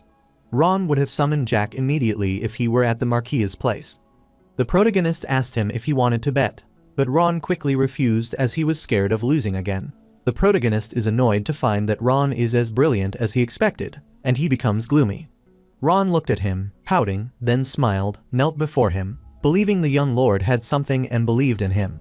The protagonist is pleased to hear that, so he asks Ron to make sure no one knows he is there, and Ron agrees. So, Jack asked him again if he was sure, so Ron clarified that he had set up an illusion, so he was cleaning the annex building at the moment. Jack doesn't consider it an illusion because, for a ninth circle magic, that could be a clone, even though the ones powerful enough to see through that magic are on a subjugation in the magic beast forest, but he can never know. Jack knew that the Marquis might question him about what happened there, and he instructed him to tell the Marquis that Jack was the one who did it if the situation got bad. But in the worst scenario, if the Marquis seems like he is going to kill him, then Jack wanted him to tell him this as well. Ron worriedly asked what he should say to the Marquis, so Jack uttered that if either Ron or his sister dies, that will be the start of the day the Marquis's house is destroyed. This makes both of them quiet, but Jack doesn't want him to make such a serious face, as this is a hypothetical situation. Ron is getting nervous because of Jack for no reason. The protagonist smiled, hoping that the Marquis would act like a father to his sister, so he would give him one last chance. Ron wonders if Jack has headed to the academy at all costs, and Jack affirmed. Ron is worried that the Marquis might summon him back. Jack reminded him of the academy rule that once the semester starts, unless the lord of the house dies or someone directly related to the lord dies, returning to the manor is impossible. Ron finally understood everything, so he decided to take his leave. The protagonist could tell from Ron's reaction that he wanted to go with him, and he knew it would make his journey fun, but that wasn't the right time. So, he patted Ron's shoulder, telling him to be careful of monsters on his way back. This makes Ron wonder if he would see the young master after 4 years. Jack is unsure about that, but he wanted Ron to take care of his sister for the time being. After Ron left, Jack wanted to see it, so considering that he had set up camp in the mountain 3 tomes from the Marquis house to the academy, it would take 4 days from the established days, and it still takes 4 days by hiking. Even though it is hiking, it is not different from walking down a road. He stood, grabbed his bag to depart, and recalled that there was a town somewhere nearby. He went near the horse, tried to get on it, but he hardly succeeded, and was annoyed as he found it inconvenient having a small body. He started the journey, found the night quiet and peaceful, and couldn't even believe that such a thing had happened so recently. Jack isn't planning on heading straight to the academy, and he is sure that she should have returned to her original appearance by this time. Even though he is apologetic to Ron and his sister, his priority at the moment is his master, Valentine Milos. Since she is the one who allowed him to continue living, granted him enough power to carry out his revenge, and turned him, the world's greatest fool, into a person. Even though Valentine might have forgotten, she is the one who stood at the pinnacle of black magic and is the epitome of fear to those who remember her. Jack can't even recall how long it has been since his heart pounded this hard. Later at Arbeloa, the territory of Baron Arbeloa, a vassal of the Assenball Duke House, the protagonist arrived outside an inn, so he wanted to spend the night there. He saw the kids laughing and enjoying their time, and he supposed this might be a great place to live, given the children's faces. He went inside the inn, saw everyone there enjoying their time with their comrades, and eating the meal. Jack looked at the adorable dog panting and wondered who it was. He patted the dog's head when he went to a seat in the corner, and hoped no one would pick a fight with him. Abruptly, the girl approached him, amazed to see such a young customer coming alone for the first time. So she supposed he might want a meal and a room.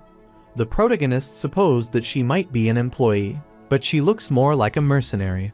He took out the coin, telling her he wanted a light meal with a drink and one room. He requested her to bring his sword next to his horse into his room.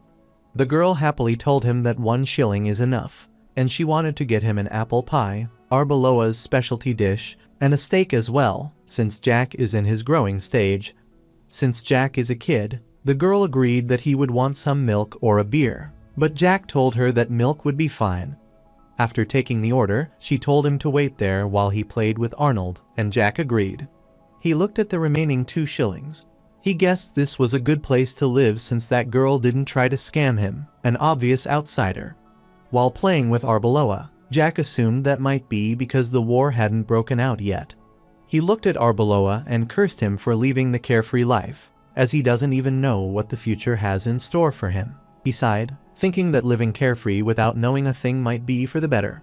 Momentarily, he heard a man telling his comrades about rumors that they would fully eradicate the magic beast this time. The woman affirmed, as she listened, that a large number of mana users would participate because it's a large-scale mission. The man is annoyed, wondering why they are doing something so unnecessary when even the Tolkien Empire is lying low. He is concerned that they wouldn't be able to earn any money when there are 20,000 mana users, so he wonders if they have become a laughingstock now.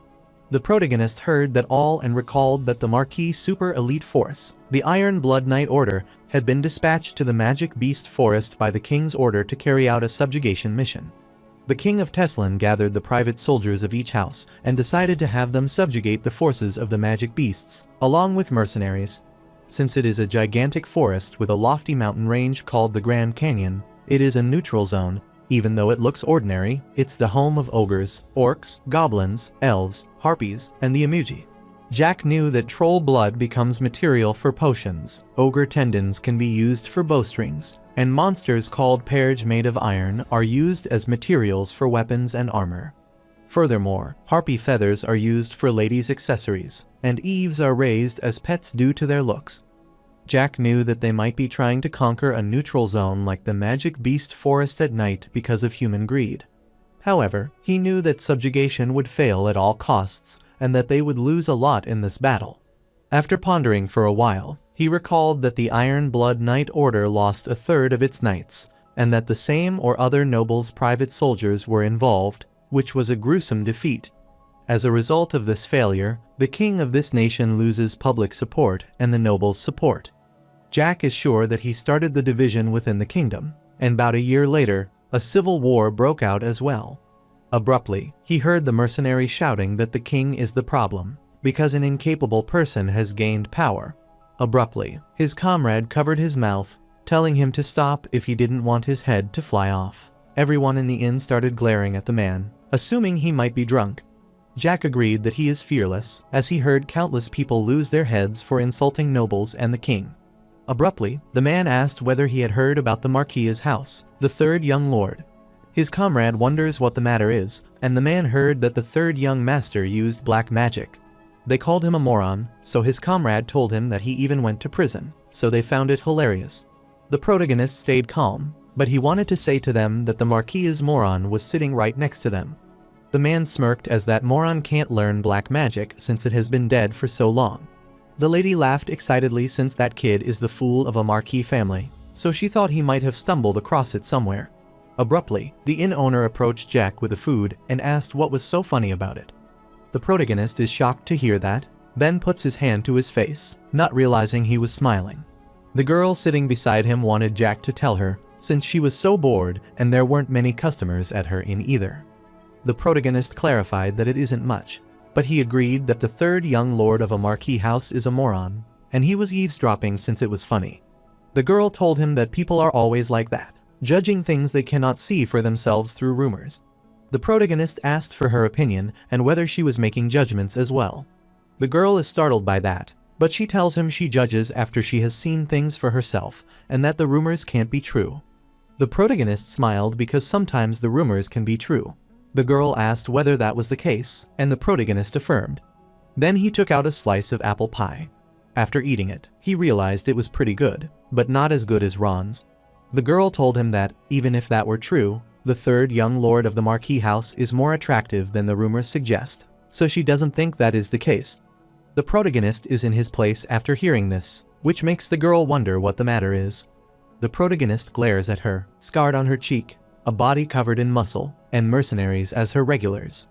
The girl cut the slices for him and handed them to him, as it's easier to eat that way. Jack asked her if she was the branch manager of the Adventurers Guild.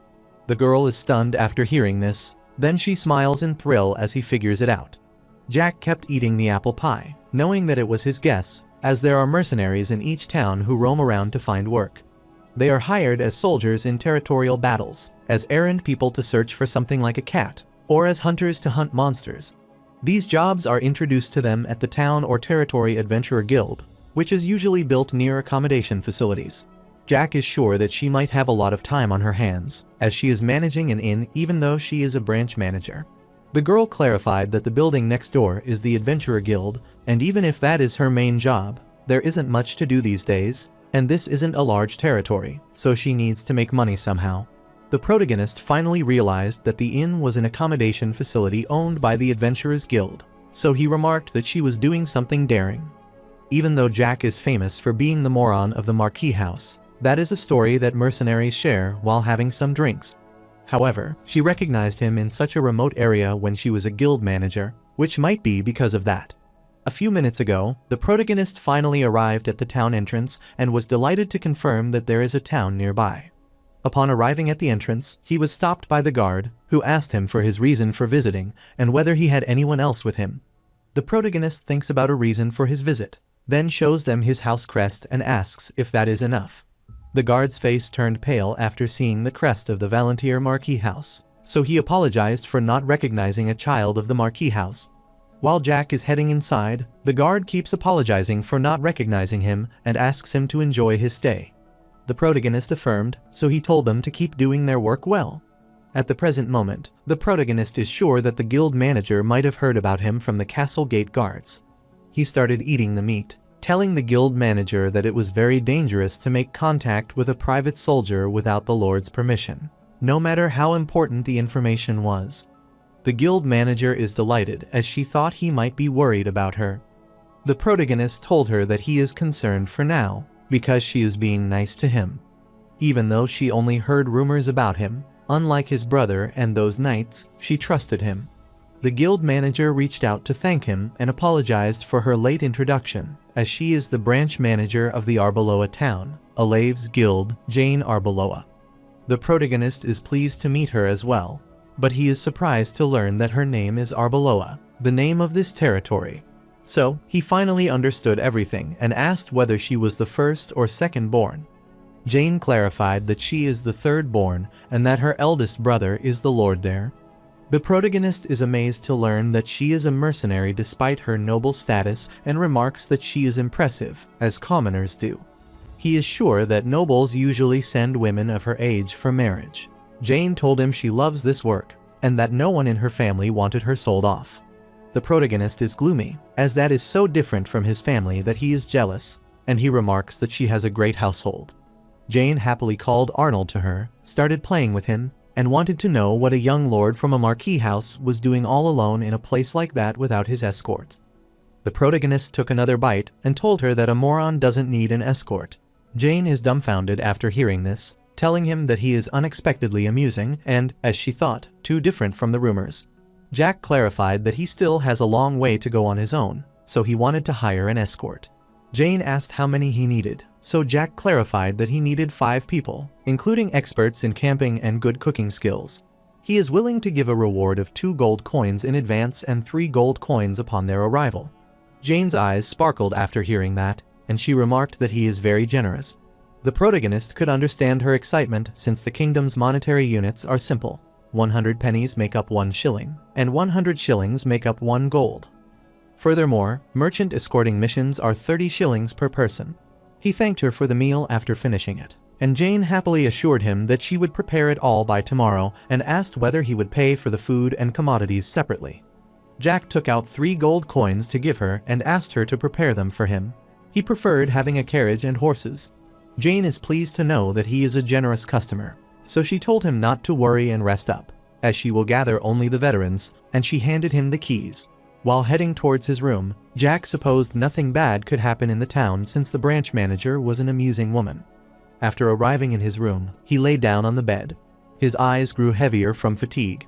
Even though he wanted to wash up before going to bed, he accidentally fell asleep. While he is asleep, he recalls the past when he met his master and is crying. Valentine found him a pitiful child, so she reached out to him and asked if he would keep living so powerlessly forever. The protagonist couldn't make a decision, but Valentine told him that being good-natured isn't a sin, whereas being incompetent is a grave sin. So, she asked him if he wanted to change. After being confronted by this tempting offer, he told his master that he wanted to change. Valentine is delighted to hear that, so she hugs him and clarifies that, from this day onward, he will call her master. After this dream, the protagonist opened his eyes, astounded and drenched in sweat, only to realize it was already morning. Abruptly, Jane barged into his room, wishing him a good morning and telling him that she had prepared everything for his departure. The protagonist is shocked by this and wants her to knock before entering. Abruptly, Arnold peeked inside excitedly. Then he rushed toward the protagonist, jumped on him, and started licking his face. The protagonist is a bit annoyed to face such a thing in the morning. After a while, he came down yawning, and Jane was pleased to see that he was awake and supposed he had had a good night's sleep, which is why he had prepared a high-quality carriage. She showed him the mercenary as she had gathered only the veteran for his escort. The protagonist looked at the 2 men, whose faces had turned pale, and they told him, worriedly, that they would be in his care. Jack recognized them as the people who had been talking ill of him the previous day. John Doe introduced himself as the captain of the Fire Ant mercenary group and said he was in charge of escorting him until the Rocky Mountains. The protagonist considers his name amusing because John Doe is the name given to the unidentified corpses, and he realizes that he is blatantly using an alias. John Doe is pleased to meet him, telling him that from here to the Rocky Mountains is a long journey, and that, aside from the small towns, there is nothing in between, so they will be camping twice. Then he explained that the 2 people behind him had been chefs in the past and had camped out so many times that they are considered veterans. Jack yawned after hearing this, and he supposed this meant he didn't have to do a thing. John Doe smiled as he told the protagonist it was true, so the protagonist wanted to leave right away because he was tired. He handed his bag to him, and they affirmed. While leaving, he looked back toward Jane and told her that she had introduced him to an amusing mercenary. Jane winked at him, telling him that he was a true veteran. But the protagonist is sure that might be the case if he were an ordinary mercenary, but no matter how different his body is from before, his eyes and senses haven't changed. He recalled Ron, who is even in the 9th circle, but he is hiding his identity and power, which is certainly not an ordinary case. However, the mercenary before him is in his 8th circle, and he is the one who is hiding his power. Jane happily reminded him that he wanted the veteran, but Jack thought they would certainly see each other again. Jane wonders if that is the case, so she wants to have a beer with him next time. The protagonist winked at her, saying he would think about it if she was buying, and then left. Jane kept waving at him and told her little customer to have a safe trip. Later, the protagonist, lying on the carriage roof, was on his way and realized it was a beautiful day. He reached out and was feeling a lot better than the previous day. John looked at him, prompting the protagonist to wonder why. Then he accosted the person who gossiped about him, and he was sure that he might have heard who he was. The man refused, telling him that he had only heard he was the child of a high noble. The protagonist asked whether that was the case, and the man affirmed, saying the branch manager told him she thinks he is traveling around the world. The protagonist is surprised to hear how she covered up, and he tells the man he is curious about something. The man affirms, telling him to feel free to ask him anything. The protagonist retrieved his family crest from his pocket and threw it toward the man. The man recognized it as a noble house crest, but his face turned pale when he realized it was from a high noble house. After seeing his facial expression, the protagonist supposed that he might know what it is, but not exactly. He clarified that there is a shitty marquee house called Valentier, which is going to fall soon, and it's a crest representing that house. Then he looked at the faces of those who had gossiped last night, smiled, and recalled that there is someone people call a moron in that house. He is sure that they know that he is talking about the moron who even went to prison a while ago. As they started trembling, Jack found it funny when he realized they had recognized who he was because he had explained it so nicely to them. Jack explained that after his release from prison, a rumor spread that he had used black magic. He saw him trembling, so he asked him what was wrong, as he should laugh now. The man apologized to him, but Jack clarified that it wasn't completely wrong because he knew a little bit about black magic. The protagonist recalls that his master stood on the pinnacle of black magic, so even if he is a swordsman, there is no way he wouldn't know about black magic. He reached out to the man, wondering why he would use something like that when he had fists. Then he pointed toward the other man, which sent chills down his spine, wondering what the matter was. The protagonist asked him why he didn't do anything when his comrades were talking ill about him, and he shut his mouth when they spoke of the king. He reached out to him, telling him he was glad and that he knew everyone watching this situation was confused, except John Doe.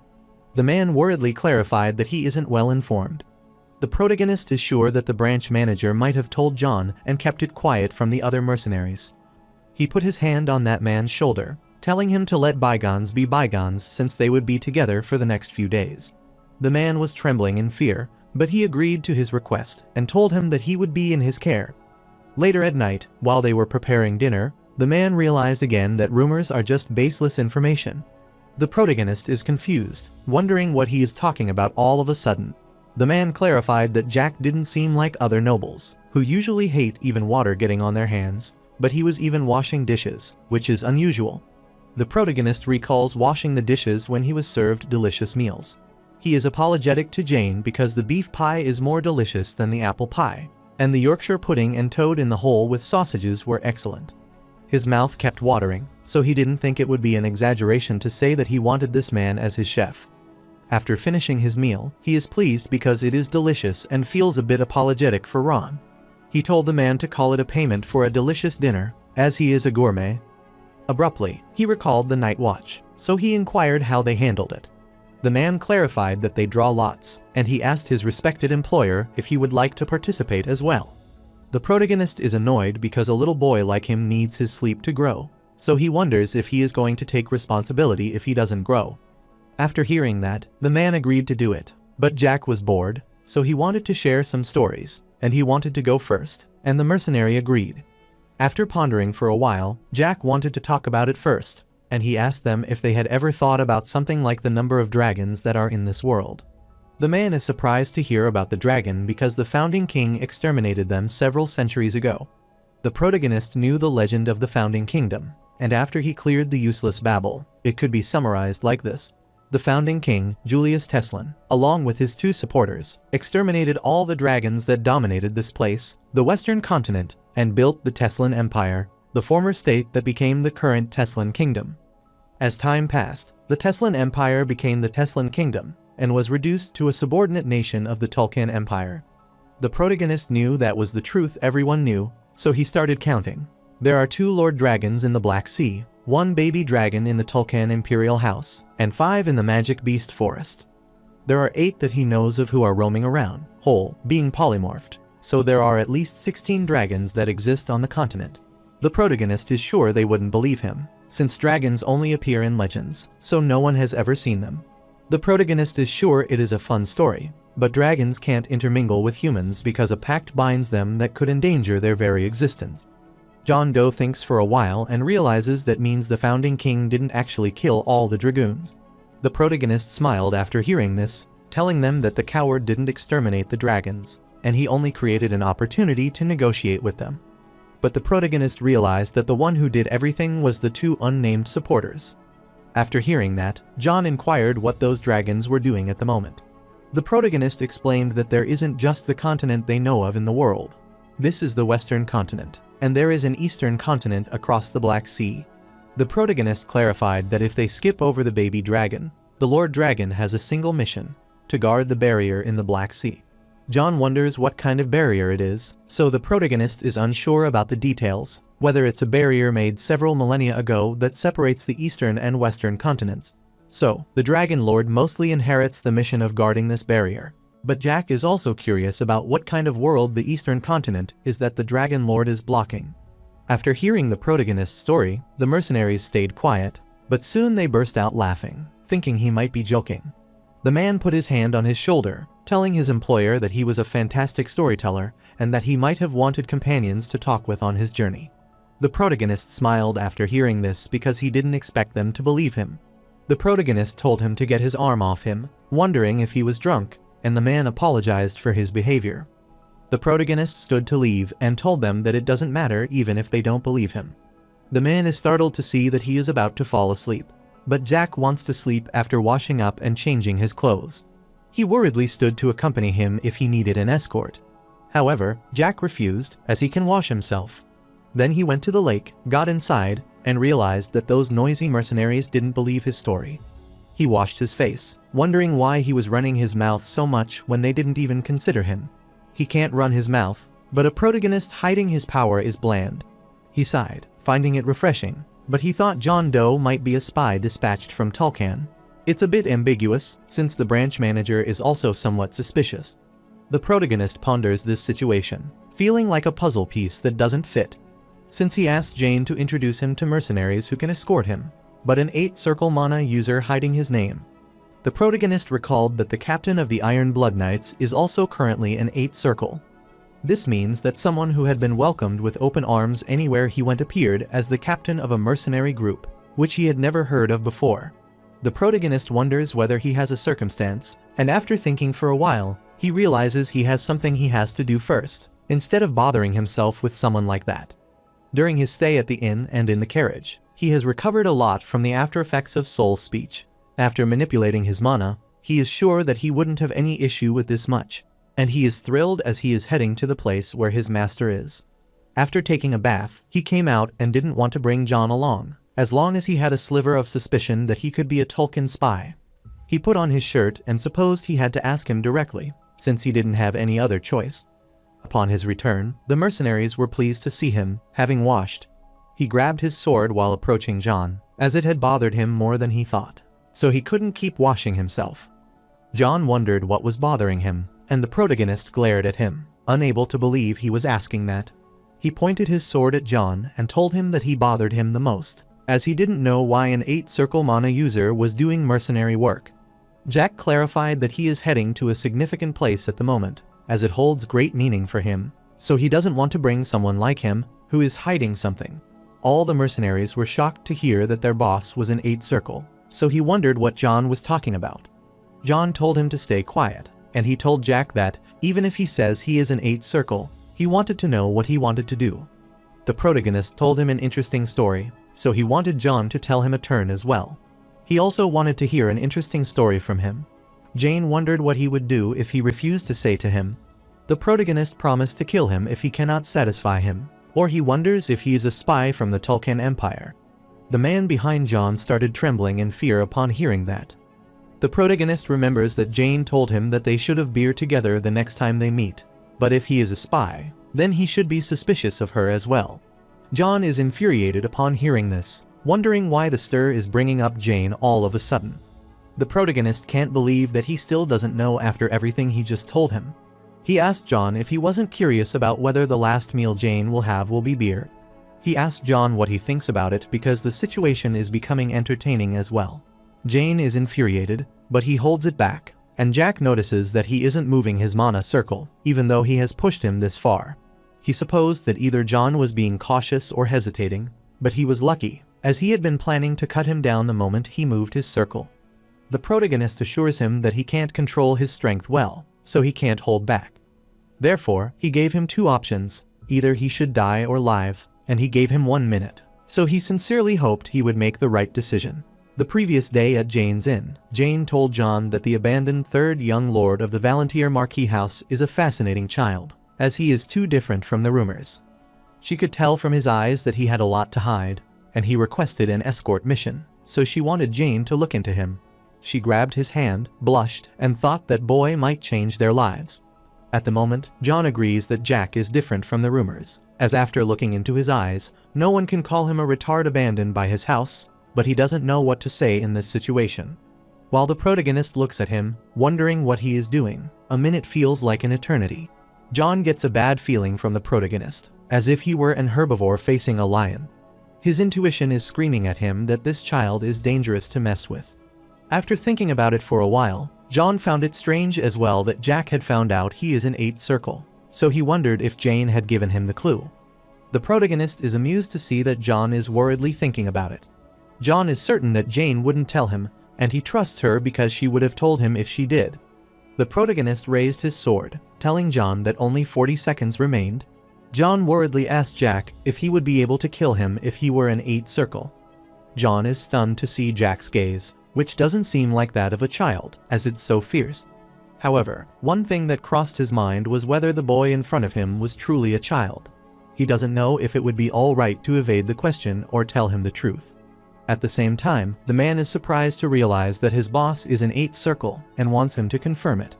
John doesn't know how to start in a situation where he doesn't know when he will be devoured. At that moment, countless choices that he has made over the years as a mercenary are flashing before his eyes. He supposed that might be because he was always on the lucky side, so he wanted to trust his gut. Abruptly, the protagonist told him that his time was up, and he began covering his sword with mana, telling John that he was going to die because he wasn't satisfied. However, he is startled when John asks him if he knows about Jane's circumstances. The protagonist put down his sword, wanting to hear him out. After hearing John's story, the protagonist realized it was a love story between the daughter of a noble family and a commoner, a story they could listen to anywhere. He met the 19-year-old Jane when he was a 7-year-old, and they both fell in love at first sight. Ever since then, the seeds of love have continued to sprout. After hearing everything, the protagonist finally realized that Jane had a reason for not getting married till now. However, he considers the 8 circles influential in Teslan, even if they are common and noble. The protagonist realized that John is quite ordinary as he is doing mercenary work even after that, and he wondered if he had caused some trouble. While all the mercenaries were shocked to realize that their boss had this kind of relationship with the guild master. The protagonist is sure that Jane's family might not be interested in gaining influence, considering her personality. Jack understood that Jane is the branch manager of a small territory adventure guild, and that John is doing mercenary work for her. But he got close to John to see if he could benefit in some way. John affirmed that this is true, which makes the protagonist wonder whether he should believe him, since it's a story that could be easily made up. So, he glared at John, reminding him about his story about the dragon. So he wonders what he thinks about the Tolkien Empire is doing with a baby dragon. John is startled as he hasn't heard of such a fairy tale. The protagonist smiled after hearing this, telling him that a master's name is used to call those who have engraved 10 circles on their hearts, but even the master doesn't know that a new realm exists even deeper. So, the monsters who seize the power of souls instead of mana are transcendents. All of them get worried after hearing this, but Jack informs them that, after 2 years, Hank Speckerman, the Imperial Guardian Knight of the Tolkien Empire, smashes the Wall of Master and is proclaimed the strongest on the continent. He ends up continuing the history of transcendence that had only existed in forgotten history. But Jack clarified that the hilarious thing is that Hank Speckerman didn't become a transcendent through his own strength. The protagonist is certain that it is a fascinating story for him. John requested him to continue, so the protagonist explained that the Imperial Knight had replaced his blood and half of his bones with those of a dragon. Because of this absurdity, he became a being that was neither human nor dragon. The protagonist saw their expression, so they told them it was right, as Hank Speckerman has become an absurd hybrid. John wonders what that interesting story has to do with this situation.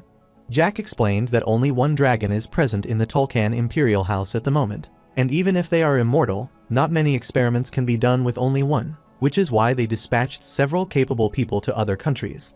They have 2 objectives for doing that. First, to gather information, and second, to confirm the existence of a dragon.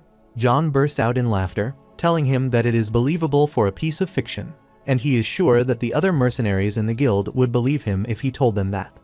The protagonist is annoyed to hear that, but he supposes John isn't a spy from his reaction.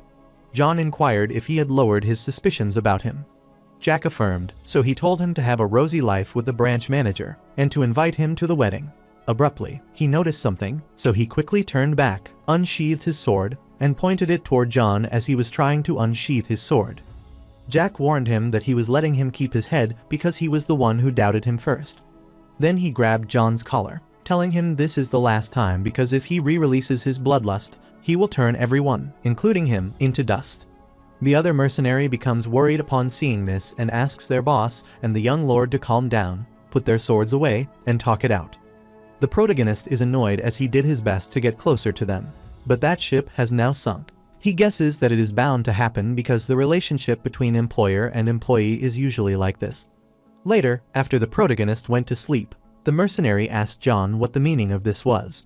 John is unsure what he is talking about, so his comrade can't believe that he was in 8th Circle. So, he wondered why someone like him, who could become a knight captain for a noble, would be a mercenary. But what is truly concerning is that John told them that he was a 4th Circle when he met him for the first time 2 years ago. John is a bit worried because he knew he did that, and his comrade sighed, a little upset since they had been in the same group for years.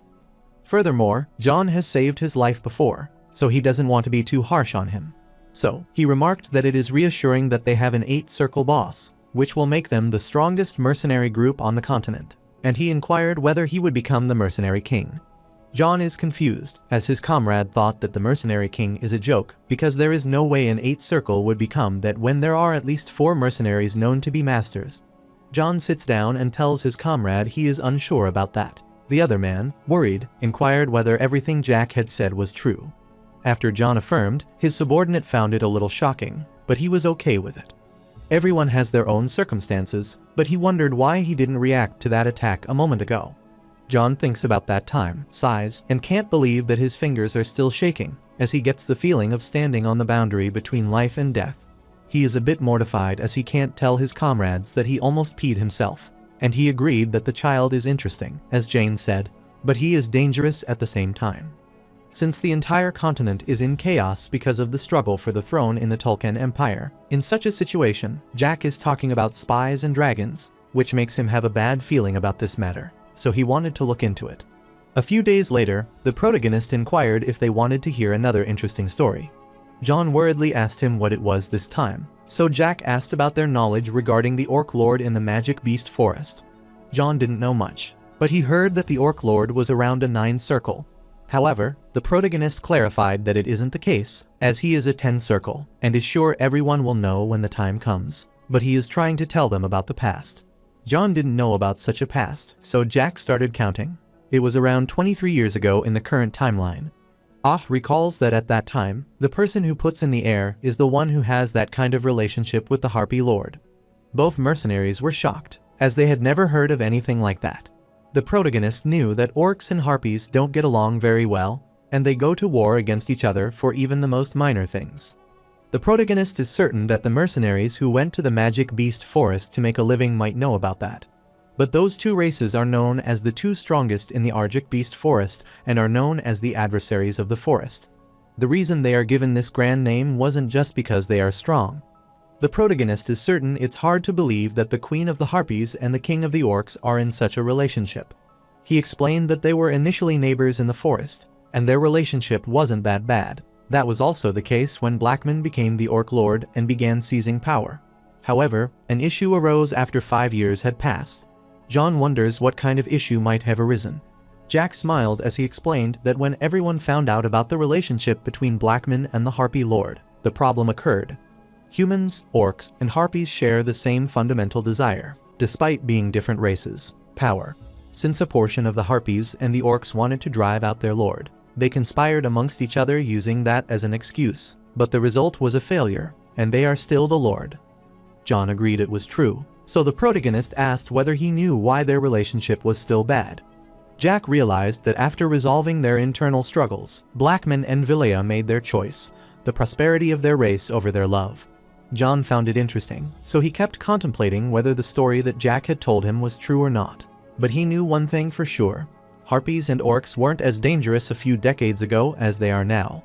But the 2 races suddenly grew stronger at some point, and they were called the 2 strongest 10 years ago. Jack explained that the Harpies learned the secret of the battle aura that only the Orcs use, and the Orcs learned the secret of spiritomancy, which the Harpies use. Since the two largest populations in the forest learned their techniques, they became the strongest, and the one who started it was Blackman and Villia. As a result, the two races began to oppose each other and have now become the races that represent the forest. The protagonist told John that if he is captured by Orcs or the Harpies in the future, he should tell the story that he has told him, as they wouldn't kill him immediately. John saw him smiling, but he was still confused because he wasn't sure how much of the story was true, so he decided to treat it as accurate and agreed to try it out if the time came. Abruptly, he recalled something, so he asked Jack if he wanted to have some beef jerky. The protagonist affirmed, so he started eating it and remarked that it was delicious, and John clarified that Jane had named it. On the other side, Valentir, as dumbfounded as his man, Gonzalez, told him that all the forces escorting the third young lord were found dead in the mountain near Arbeloa territory. He added that the expert investigators stated that a highly advanced form of magic killed them. Valentir is concerned to learn that something like that happened while the Iron Blood Knights leaders were absent. This incident makes him wonder whether it is the king or the duke, and if not, he wants to find the instigator. Valentir realized they needed to conduct a more professional investigation, so he instructed Gonzalez to identify the person behind this. Gonzalez agreed to do as his master commanded, and Valentir remembered that he didn't mention the youngest, so he supposed he might have survived. Gonzalez is sure that the protagonist might have run away since his body wasn't among them. Valentir is certain that Jack might know something, so he gave Gonzalez full authority to make sure he brings him the result. Gonzal affirmed, so he left the room, but he heard Valentir say that Jack is completely useless, but he is undoubtedly useful. The next day at the entrance to Rocky Mountain, Jack handed him the pouch full of gold coins. John is concerned, as that is too much of the promised amount. But Jack clarified that he just needed 10 gold and potions, so he wanted to give the rest to him as he was bored on his way there, thanks to the, and he apologized for doubting him. The protagonist happily looked at him as he wanted to part their ways impeccably and wanted them to be careful on their return journey. Jack is startled to see them standing there, so he wonders if they are returning. John mustered the courage, as he knew his words might be out of line, but he wanted to say that being a mercenary isn't as bad a job as he thought. The protagonist wonders what that has to do with him, so John clarifies that he doesn't know the details, but he believes he knows enough. John uttered that Jack is the third young lord of a noble family, has no one backing him, and he isn't bragging, as he has seen how people in that position have met their end countless times. The protagonist understood everything, and he supposed John was telling him to become a mercenary. John clarified that a mercenary's job isn't as bad as he thought. Therefore, if he could avoid dangerous work whenever possible, he could travel the world and live a comfortable life. He grabbed the protagonist's shoulder, telling him there aren't many jobs like that besides being a mercenary. The protagonist is sure they don't know, but John might have known that night that, if he'd wanted to, he would have killed him. John is startled to hear that, as he is sure that Jack knew if he didn't use the soul's aura and 8 circle, like him would have felt instinctively. John is a bit mortified, but he admits that he knew it, which is why he finds it unfortunate, because Jack's talent is better than anyone else's. Furthermore, he had already forgotten what happened at that time, since in a world where they swing a sword to make a living, he hid his strength from his own comrades. Even though he hates to admit it, John already knew that he was the one at fault. The protagonist appreciated it, but he wanted to pretend that he had never heard it. He told John to come closer, and after he bent down, he wanted to say to him, since he is different from the others, that something big is going to happen in the Western continent in a few years. So, he wanted John to keep hidden when that happens. John is confused by his words, so Jack is sure that he wouldn't understand even if he told him, but he is sure that he will feel it when the time comes.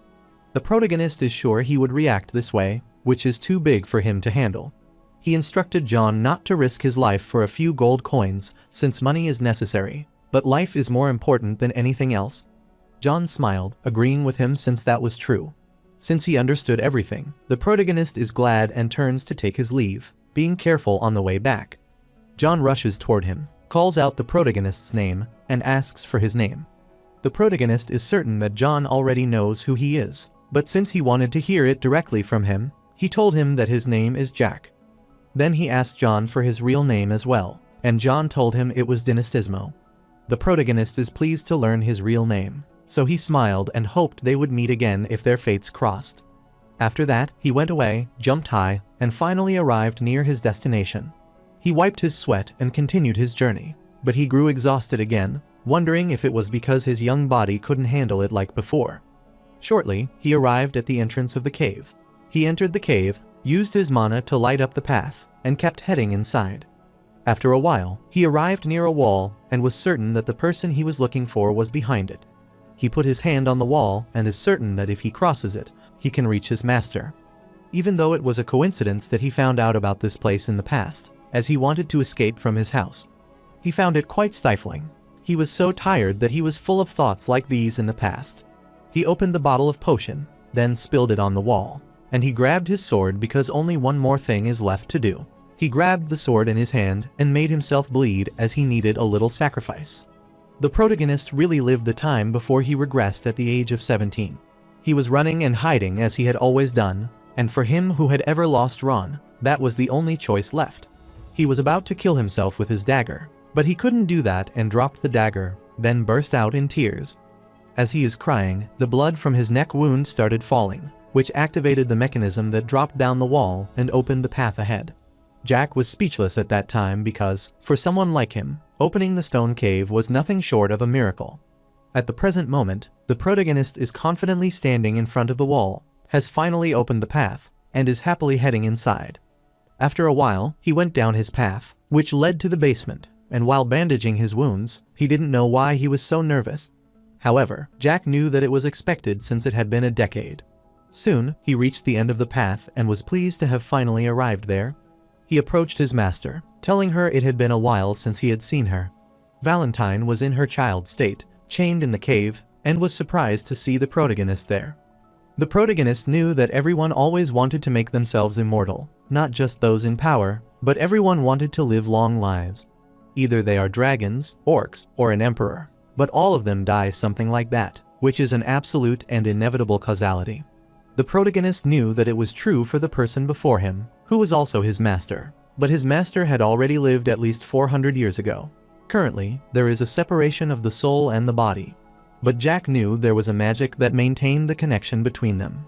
But the problem is that even if this measure is nearing its end, he recalled his master had lived for 10 years when she met him in his last life. But the situation is different this time. Since then, the time he has spent with his master has increased to 13 years. Valentine is surprised to hear him calling her master, and she asks who he is. The protagonist smiled because he had longed for that voice for so many years, and he told her to guess who he was. Valentine wonders if he finds this funny and warns him that she wouldn't ask him this question again about who he is. The protagonist is amazed to realize that his master temper has dropped significantly, which infuriates Valentine. After grinning for a while, he told his master that he had missed her for a very long time. Valentine is confused upon hearing this, so Jack told her that it is true. Valentine is intrigued to discover a disciple that she is unaware of, and she asks if he knows who she is. The protagonist affirmed that he knew who she was, and there was no way he wouldn't, because the time they spent together couldn't have been a dream. Even if it's something that he remembers, he still knows her. He clarified that she is the unique hero who ended the Age of Glory and opened the gates to the Age of Humans, Valentine Milos, and he is her disciple from the future. Valentine is startled after hearing that he is from the future, and the protagonist happily concurred. Valentine clarified that she doesn't like storytellers and asked if he knew why that. Jack affirms that it is because stories are mixed with the teller's bragging and subjectively distort the truth. After hearing this, Valentine wanted to call him a child who has the potential to become a storyteller. So, she wants him to answer her question, since he is the child from the future, about what she would say in a situation like this. The protagonist clarified that she would have said he should screw off for sure. Valentine admits he has a knack for this, so she thinks he could make it his career. Jack started getting a little sad when his master said that, but Valentine told him she wasn't his master. The protagonist smirked after realizing that his master hadn't changed at all, and he already knew that, since she was the same master, he remembered. So, he stood, as he guessed it can't be helped. Then he retrieved his sword, pointed it toward her, and apologized for his insolence. As he filled his sword with his aura, Valentine was astounded as he could use soul aura. The protagonist knew this might be disrespectful, but he was willing to accept the beating he would receive later humbly. Valentine is surprised to realize what he is going to do. and he is reminded that if he breaks these chains, this place will be destroyed. The protagonist already knew that if he broke the master chains, this place would collapse, which is why he is going to break them, so he charges at her. Jack knew that the person who had trapped the master there was Julius Teslin, the man people called a hero. Julius made a promise with his master that he would come back soon, but that nasty person never came back. Valentine kept waiting for him for a long time, and after 50 years, she finally realized that he had abandoned her. While the protagonist was about to cut the chain, Valentine's face turned pale with concern. After he got rid of the chains, Valentine was dumbfounded because the chains made from dragon bones were broken, and she started falling. The protagonist reached out to grab his master, and after capturing her, he assured her that he was different from that traitor Julius Teslin. He wanted to show his sincerity through his actions instead of just telling her. Valentine becomes gloomy after hearing this, and they notice the cave is collapsing because the chains are broken. Valentine is concerned because the ceiling is falling due to the shockwave. The protagonist asked her to hold on to him tightly. Then he glared up and said that the earth he stood on was his alone, so he wished that nothing would trespass on or approach it. He used the beginning 4 techniques: mountain of wind, forest, fire, and mountain to create a defensive technique. Thus, he managed to protect himself and his master from all the rocks falling due to the collapse, and soon the entire mountain was shattered due to his mana. After he got rid of everything, Valentine wanted to know about his true identity. The protagonist stayed quiet for a while, then they reminded her that he had already told her that he was her disciple, and then he dropped his sword. Valentine wanted to know how Jack could use the soul's energy at such a young age.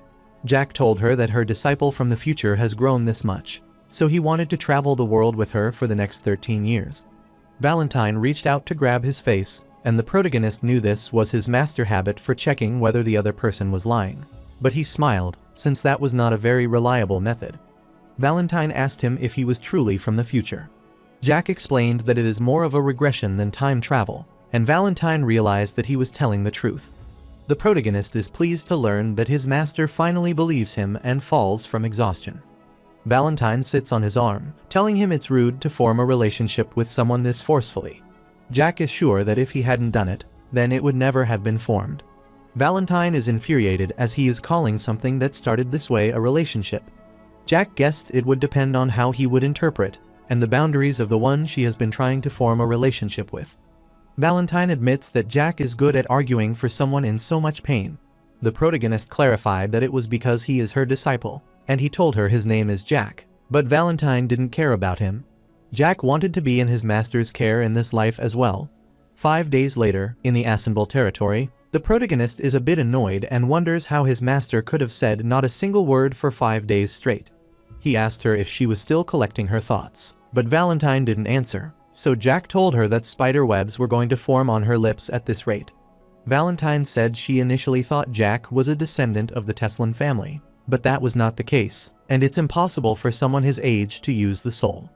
She is going to tell him the fundamentals of the soul's power, but stops in the middle and looks at Jack.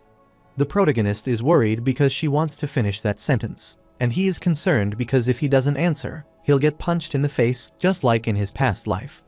The protagonist uttered that it is a power only a select few can use, and even among the geniuses who have risen to the stage of a mana master. Valentine concurred, as that is correct, but she can't believe he is speaking of this so simply, and she remarked that the karma of murder amassed in his soul is abnormal. The protagonist smiled and told her that she hadn't said a thing for 5 days straight, so he didn't think it was right for him to tell her about what happened in his past life. Valentine realized that there was more blood on Jack's hands than on hers. The protagonist asked whether that was the case, and Valentine wondered whether he had ever thought about it. The protagonist wondered what he should think about, and Valentine wondered if he should ponder why he was given a chance of a lifetime, like regression. The protagonist finally understood that she might be thinking about his aggression, and he kept wondering what she had been thinking about the past few days. The protagonist recalled about his past, telling his master that he had thought about it, but he had no idea. After seeing Valentine's reaction, he requested HR not to make such a face and listen as he didn't regress of his own accord. He is certain that if someone has regressed him, then they would have an objective in mind, and if that is the case, then he is sure they would approach him someday. Valentine inquired what he would do if no one approached him. But Jack doesn't care about that. He looked at his master happily, telling her that the time he is spending with her right now is the most important to him. Valentine admitted that his words were pretty, so she wondered what he was going to do now. The protagonist began paying the street dog and clarified that he would find someone on his side. He recalled the time he massacred the knights and the night he brought the master with him. That night, when Valentine was sleeping, Jack vomited at the corner and felt uncomfortable. He drank 2 high-grade potions while Valentine wasn't looking, and even with that, he was on death's door for 5 days straight. Considering his condition, he needs someone he can trust who can be his arms and legs and protect him. After contemplating this, he suggested they should go for light shopping and then rest. Valentine agreed to do that, so Jack kept progressing, telling her that he needed a new sword and wanted to see if there were any good ones around. While on his way, he saw someone rushing toward him and asked him to make way. She accidentally bumped into Jack, dropped her basket of flowers, grabbed her head, which was hurting, and apologized as she was in a hurry. The protagonist reached out to help her stand, told her he wasn't looking where he was going either, and asked if she was all right, and he was startled to notice something. While the girl started gathering the flowers, she was concerned as she didn't think they were ruined, but they all fell out. The protagonist wanted to find someone who had been by his side, so he found the right person. As the protagonist approached the girl, she grew concerned, wondering if he was hurt. Jack handed her the remaining gold coin and wanted her to become his comrade. The girl is still in awe of being his comrade, and Jack affirmed that he would give her this bag in return. The girl grabbed the bag, opened it, and her face turned pale when she saw a lot of gold coins inside. She wanted to hand him back the money and appreciate the offer, but she couldn't accept it at this amount.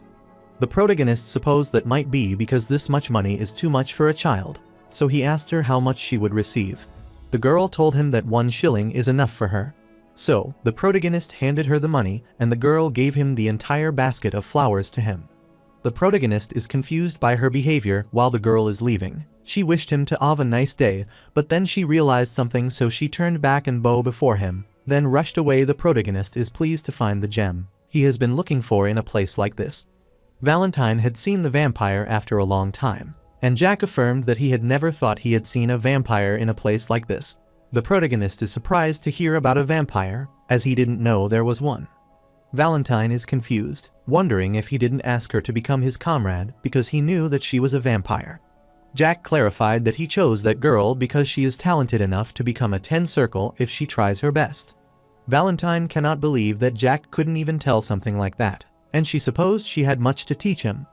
The protagonist affirmed that it was right, so he asked her to teach him many things and to live a long and healthy life. Valentine clarified that it depends on her, which makes Jack realize that she is always the same even after she has regressed.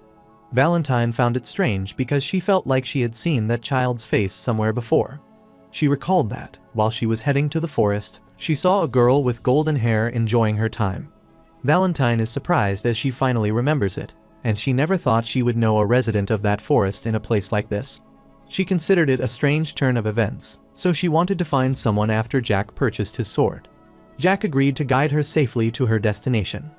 Since vampires are creatures considered comparable to dragons, Jack recalls that 10 years ago, the vampires waged war against the dragons. At the same time, the shopkeeper is telling him about the sword, which is so light that even a novice can lift it. The protagonist is busy recalling the reason for the war, which is to escape from the magic beast forest. The war resulted in the dragon's victory, and a portion of the defeated vampires used the chance made by the war to escape from the forest. Therefore, the protagonist is sure that the child from earlier is one of the vampires who escaped and might be the child of the one. But Jack doesn't care about what they are. While he was looking at one of the swords, the shopkeeper remarked that he made an excellent choice, as that was made by an experienced blacksmith who hammered the metal more than 10,000 times. The protagonist is annoyed, so he told the girl to give him this one. The shopkeeper excitedly remarked that he was a terrific choice. Then she packed the sword for him and thanked him for his patronage. After giving it some thought, the protagonist accosted his master, which made Valentine wonder what the matter was. Jack clarified that he has decided who his first subordinate will be. Valentine is unsure about the current era, but she wonders if he really has to choose her. The protagonist smiled, knowing very well what she was pondering, but he asked whether she knew something. He is sure it might sound like it's just his opinion, but children have no sin. Valentine inquired whether that was true, wondering whether he was sure it wasn't the conclusion he had reached to rationalize his decision. The protagonist started laughing after hearing that and told his master it wasn't the case. But he knew why his master was talking about it so much. It was because of a story from 400 years ago. He recalled that in the past, his master made a non-aggression pact with the kings of every race, including the dragons, that all races, excluding humans, would not interfere with the human world.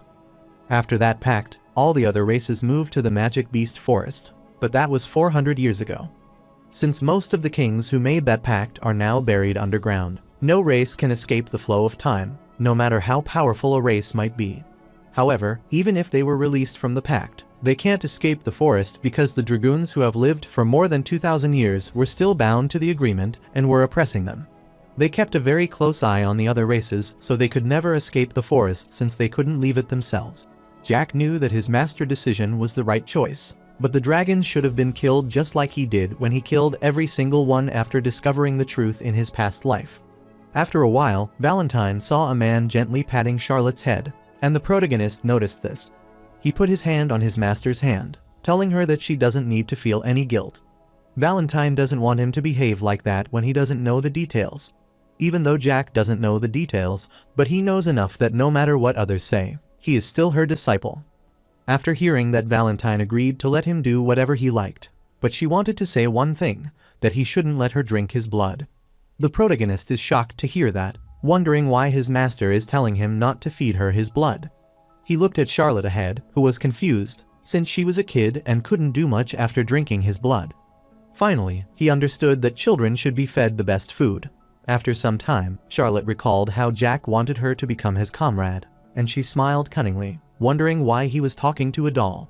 She cannot believe that Jack wanted her to become his comrade, and she is amused, as it has been a while since someone has spoken to her so affectionately. She is confident that her mother at home will recover once she drinks this orc blood. She recalled that her mother told her when she was young that she should never drink human blood except the blood that her uncle gave her. Since she can't drink any other blood, she wonders if her uncle will visit that day. She entered the room, told her mother she was home, but didn't get a response, so she wondered if her mother was sleeping. She kept calling for her mother to confirm if she was sleeping. Her mother coughed and, in a trembling voice, told Charlotte they had a guest. Charlotte is confused as she didn't see anyone around, so she wondered where the guest was.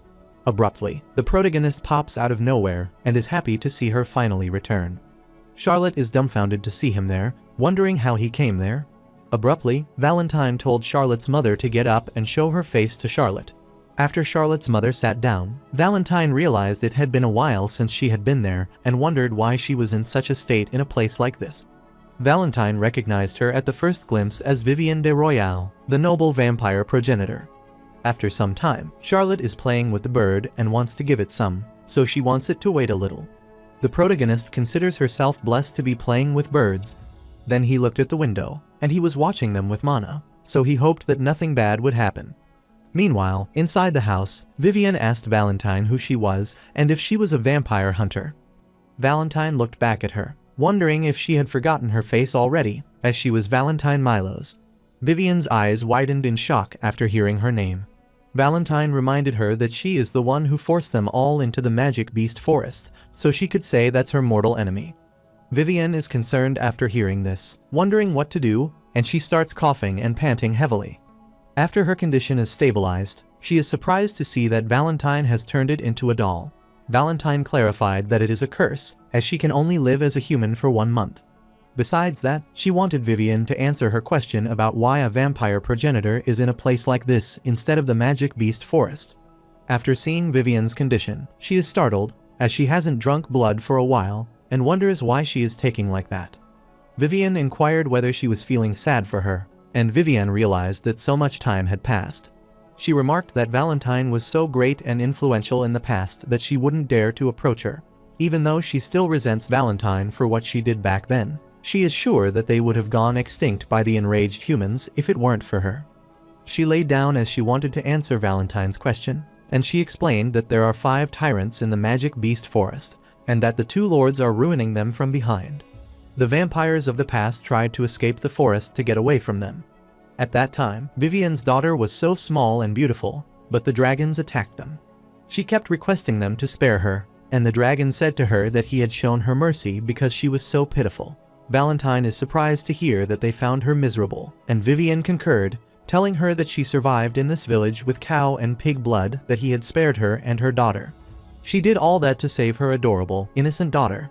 After hearing her side of the story, Valentine found her quite miserable, as she is one of the royal bloods that overpowers all others. But in such a shabby village, only death is waiting for her. Meanwhile, outside the house, Charlotte asked the protagonist when he was going to leave and explained that her uncle would be there soon, and he didn't like visitors much. The protagonist is startled to hear about her uncle, and then she wants Charlotte to listen to him since it's essential. Charlotte wondered what the matter was, and Jack wanted her to tell him more about her uncle. Charlotte is shocked by this and wonders whether he approached her to scam her wealthy uncle. Jack is informed that she thinks little of him, so he clarifies that he is bored waiting and wants the details. Charlotte explained that she doesn't know much except that her uncle is rich and she doesn't know much about him, but he gave her and her other family this house. The protagonist looked at the house, then told her to tell him further. Charlotte clarified that her uncle is a good person who brings them food once every 3 days. After hearing about the food, Jack recalled her carrying the blood, and he guessed she might be talking about cow and pig blood, so he wanted her to listen carefully about her uncle. Abruptly, her uncle arrived there. He heard Jack's conversation and was amused to know that he was talking about him. Her uncle glared at them and asked Charlotte if she had a friend like that, as he didn't think he had ever seen him before. Charlotte is excited after seeing her uncle there, and her uncle stood to approach them. Jack realized that he was the uncle that Charlotte was talking about, but he could tell with a glance that the man in front of him was a dragon. The man judged from Jack's appearance that he might be from a noble house, so he wondered what brought him to this humble home. After a while, he glared into the house, noticed Valentine's presence inside, and realized they had many guests that day. Meanwhile, inside the house, Vivian requested Valentine to call her daughter for her. On the other side, Valentine talked to Jack, asking him if he could hear her. Jack affirmed, telling her that they have a single guest there. Valentine instructed Jack to ring that child with him, along with the man outside. The man noticed him mumbling something to himself, so he questioned him about it. While heading inside, Jack told the man that his master was summoning him, that he wanted to go in, and that he was sure the man would come out to have a look at his final omen. They headed inside, where they were climbing the stairs, and after entering Vivian's room, she told Charlotte she had something to say to her, but she was surprised to see that dragon there. The dragon is amused to see her reaction, wondering why she is so surprised, as if she has seen a ghost. While sitting down, he clarified that he wouldn't be doing anything. He wanted her to say what she had to say. He smiled cunningly as he told Vivian that he had no intention of interfering with the last moments between mother and daughter. Charlotte went to her mother, and with teary eyes, she inquired what the matter was and if she was hurt somewhere. Charlotte, worried, gave her mother some orc blood, urging her to hurry and drink it, and she was certain her mother would get better after drinking it. Vivian reached out to her, telling her that she is all right and apologizing to her daughter, who has gone out of her way to get her a birthday present. Her hands were trembling as she said her final words, and she knew she hadn't done much for her. Charlotte worriedly grabbed her mother's hand and asked what was wrong with her.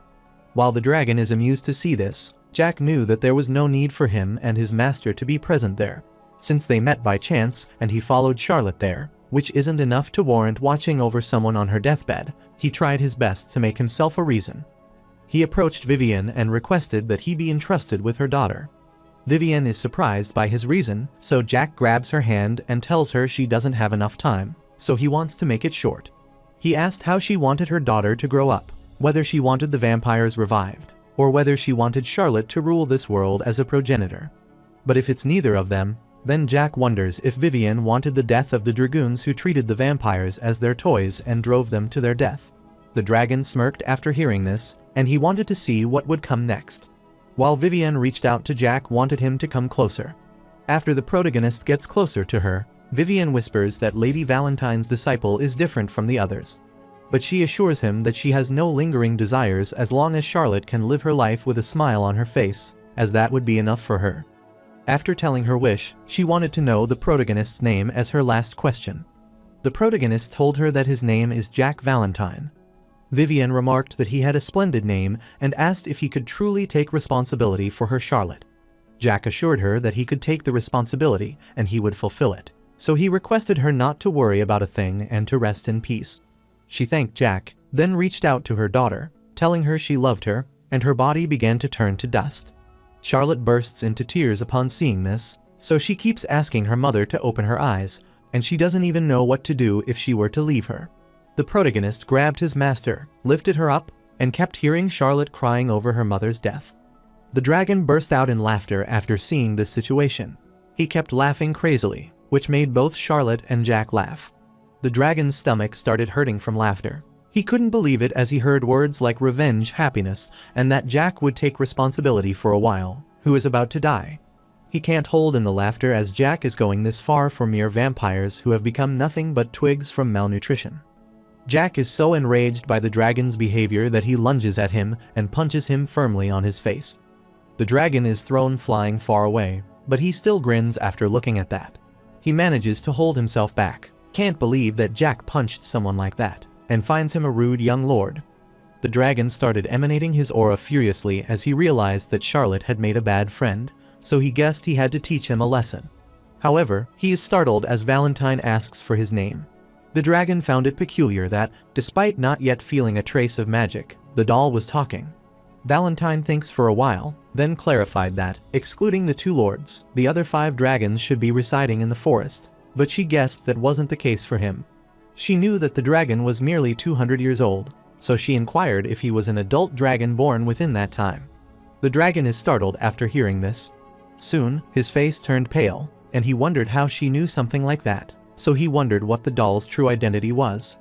The protagonist is infuriated after hearing the dragon curse his master, and he is annoyed by all these dragons' garbage personalities. Valentine instructed the protagonist to let her go, as she could stand on her own.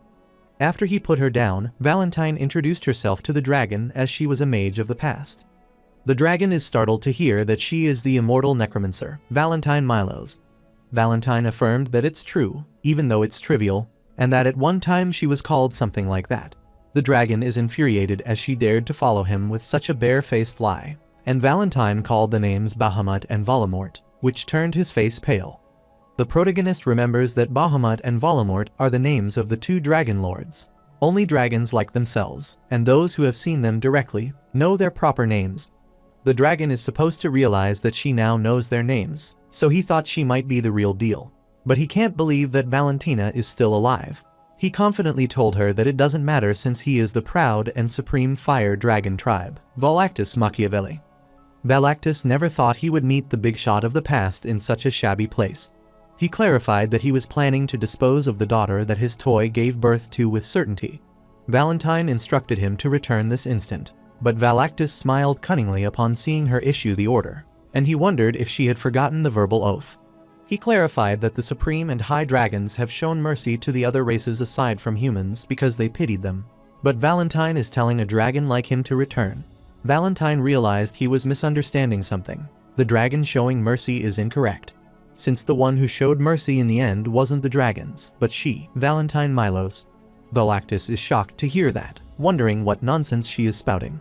Valentine guessed that Valactus didn't understand why she had divided the dragon and the humans in the past, when she made the verbal pact in the forest. She uttered that it is because of the dragon's arrogance that it believes there is nothing above them. Therefore, a war between species occurred in the past. But she realized that the dragons haven't fixed their past habits and are doing the same thing there. Valactus is enraged on hearing her nonsense, so he wanted her to stop talking as a spectacle of the past, as if she didn't know anything. He wanted to attack, but he was startled to see Jack sigh and call him a lizard. Jack was planning on listening since he is polite, but he couldn't believe that a 4-legged beast like him tries to act like a human while showing such arrogant behavior to his master. Valactus is infuriated, and seeing how impertinent that human is, he rushes to him to strike and wants to rip him to shreds. Before he could strike, the protagonist quickly dodged his attack, then lunged toward him and kicked him firmly on the face. Valactus is slammed hard against the wall and is severely injured. The protagonist lifted Valactus' chin with his foot, telling him to address his master with courtesy from now on. Valactus furiously cursed him as he dared to do this to a dragon like him when he was just a lonely human. Jack instructed him to stop with the ridiculous babbling and lower his eyes before he killed him. Valactus grabbed his foot, telling him that he is a mere insignificant creature, yet he thinks he could do whatever he wanted because a monster like Valentine is backing him, and he firmly slammed Jack away. Valentine saw this but didn't respond, and Charlotte is worried about his safety. The protagonist emerged from the dusty room, started wiping it down, since it had gotten so dirty, and was concerned that Ron would nag him again if he saw this. Then he asked Charlotte whether she knew that her uncle was an irredeemable piece of trash. Charlotte is stunned by this, then starts crying again. The protagonist grabbed her hand, telling her to take a good look at Valictus's shameless face, as he is the one who killed her people, and her father, whom she had never seen before, and treated her mother like his plaything. Charlotte is in awe, unable to say a word, and Jack assures her he will take responsibility for her. But he has only received her mother's consent. He unsheathed his sword, pointed it toward Valactus, and told Charlotte that the most important thing to him was her answer. So, he wanted to show her how powerful the person who is trying to take responsibility for her is, and he lunges towards Valactus. The protagonist charges at Valactus and launches a slash. However, Valactus quickly dodged it as he stepped back and grinned excitedly. While the protagonist is quietly glaring at him, Valactus charges at him to attack. Both of them exchanged several strikes and then passed ahead of each other. Valactus looks at him cunningly, as he thought Jack would be some amazing mana user after hearing all that talk, but he isn't much. Suddenly, he is startled to see his hair cut and falling down. Jack clarified that his fluttering hair was bothering him, but now that he has cut it shorter, it looks great. Valactus furiously called him an insolent human and clarified that he wouldn't stand for this any longer, so he used a wind cutter to strike him. However, with a single swing of his sword, the protagonist got rid of them. Valactus's face turned pale after seeing this, wondering how he did that. Valentine is impressed to see that Jack has broken the dragon's magic. While the protagonist lunges toward Valactus, who is shocked, the protagonist grabs him by the face and firmly slams him to the ground. Then he put his foot on Valactus's face, and he finally remembered that he had such a weak presence. He recalled that the child of Luca Machiavelli of the Magic Beast Forest, and asked if he was right. Valactus trembled at the mention of his father's name and wondered how he knew him. Jack remembers that Luca Machiavelli is one of the 5 dragons currently managing the Magic Beast Forest. He was the one who beheaded him in his past life, but he didn't see Valactus at that time. He is confident that Valactus might have died an untimely death somewhere or was hiding in the countryside. The protagonist sighed after seeing Valactus' expression, as he reacted the same way his father did. Valactus is dumbfounded, wondering who he is, as he knew so much about him. The protagonist clarified that he is the first and last disciple of Valentine Milo, the one he was belittling a while ago.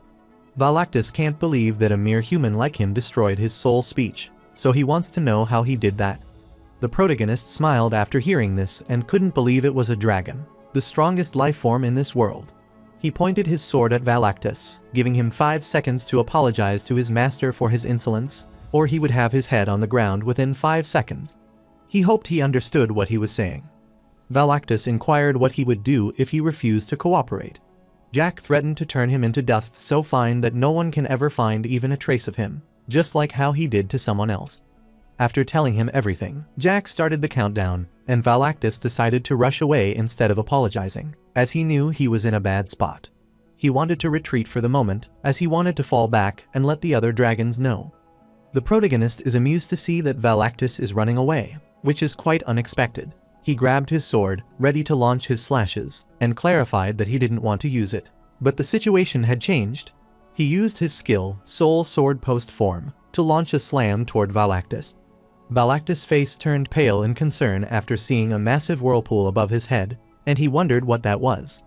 Abruptly, Jack used 4 Realm First Form, Sky Realm, to strike, and Valactus could not believe his eyes, wondering what sort of monster he was facing at the moment.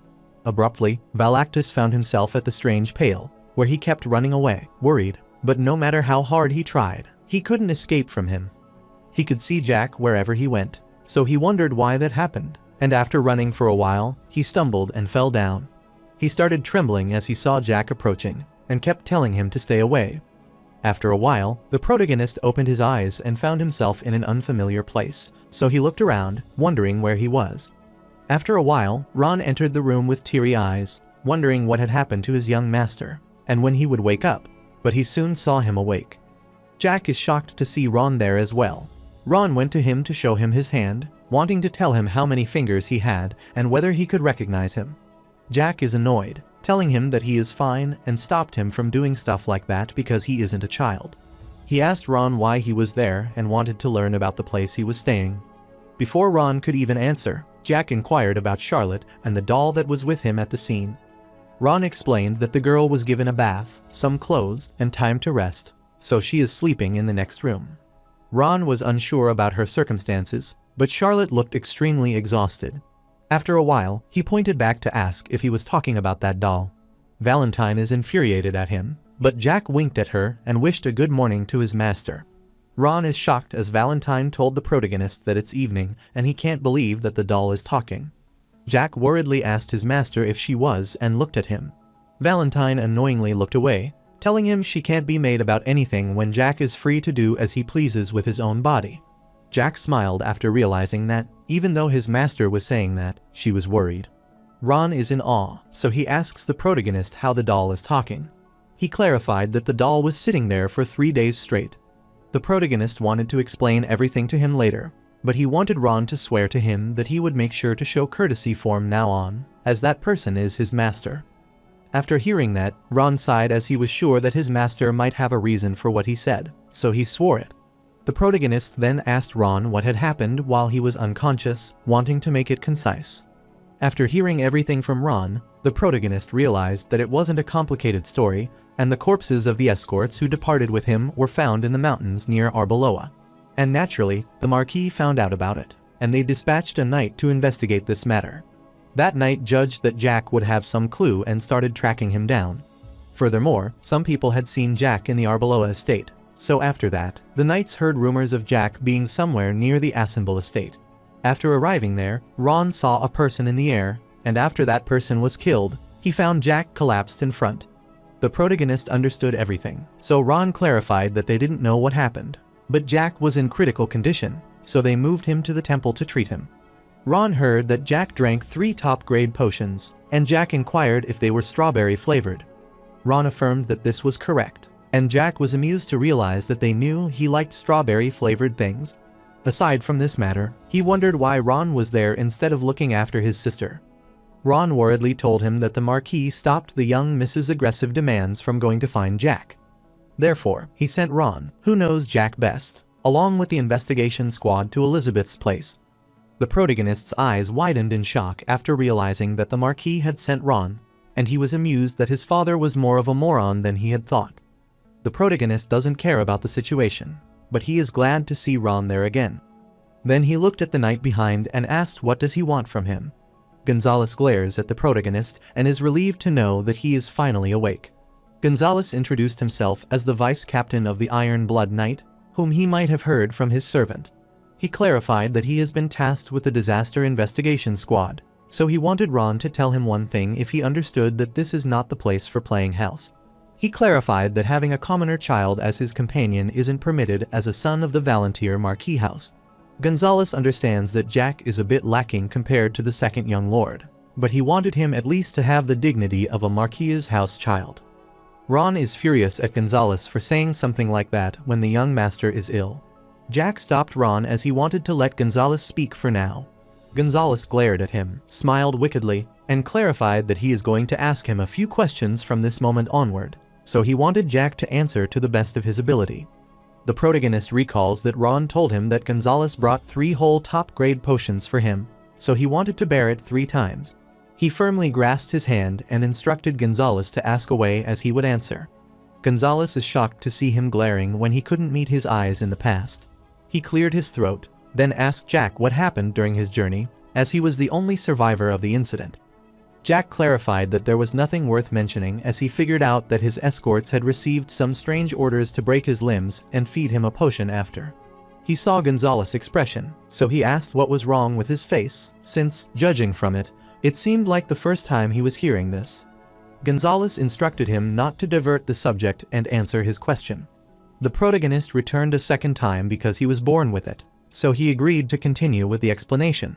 He uttered that the knight said they would be camping out at night during the 4 days they would spend heading to the academy. During the nights, they aim to break his arms and legs, and they will heal him in the morning until they arrive at the destination.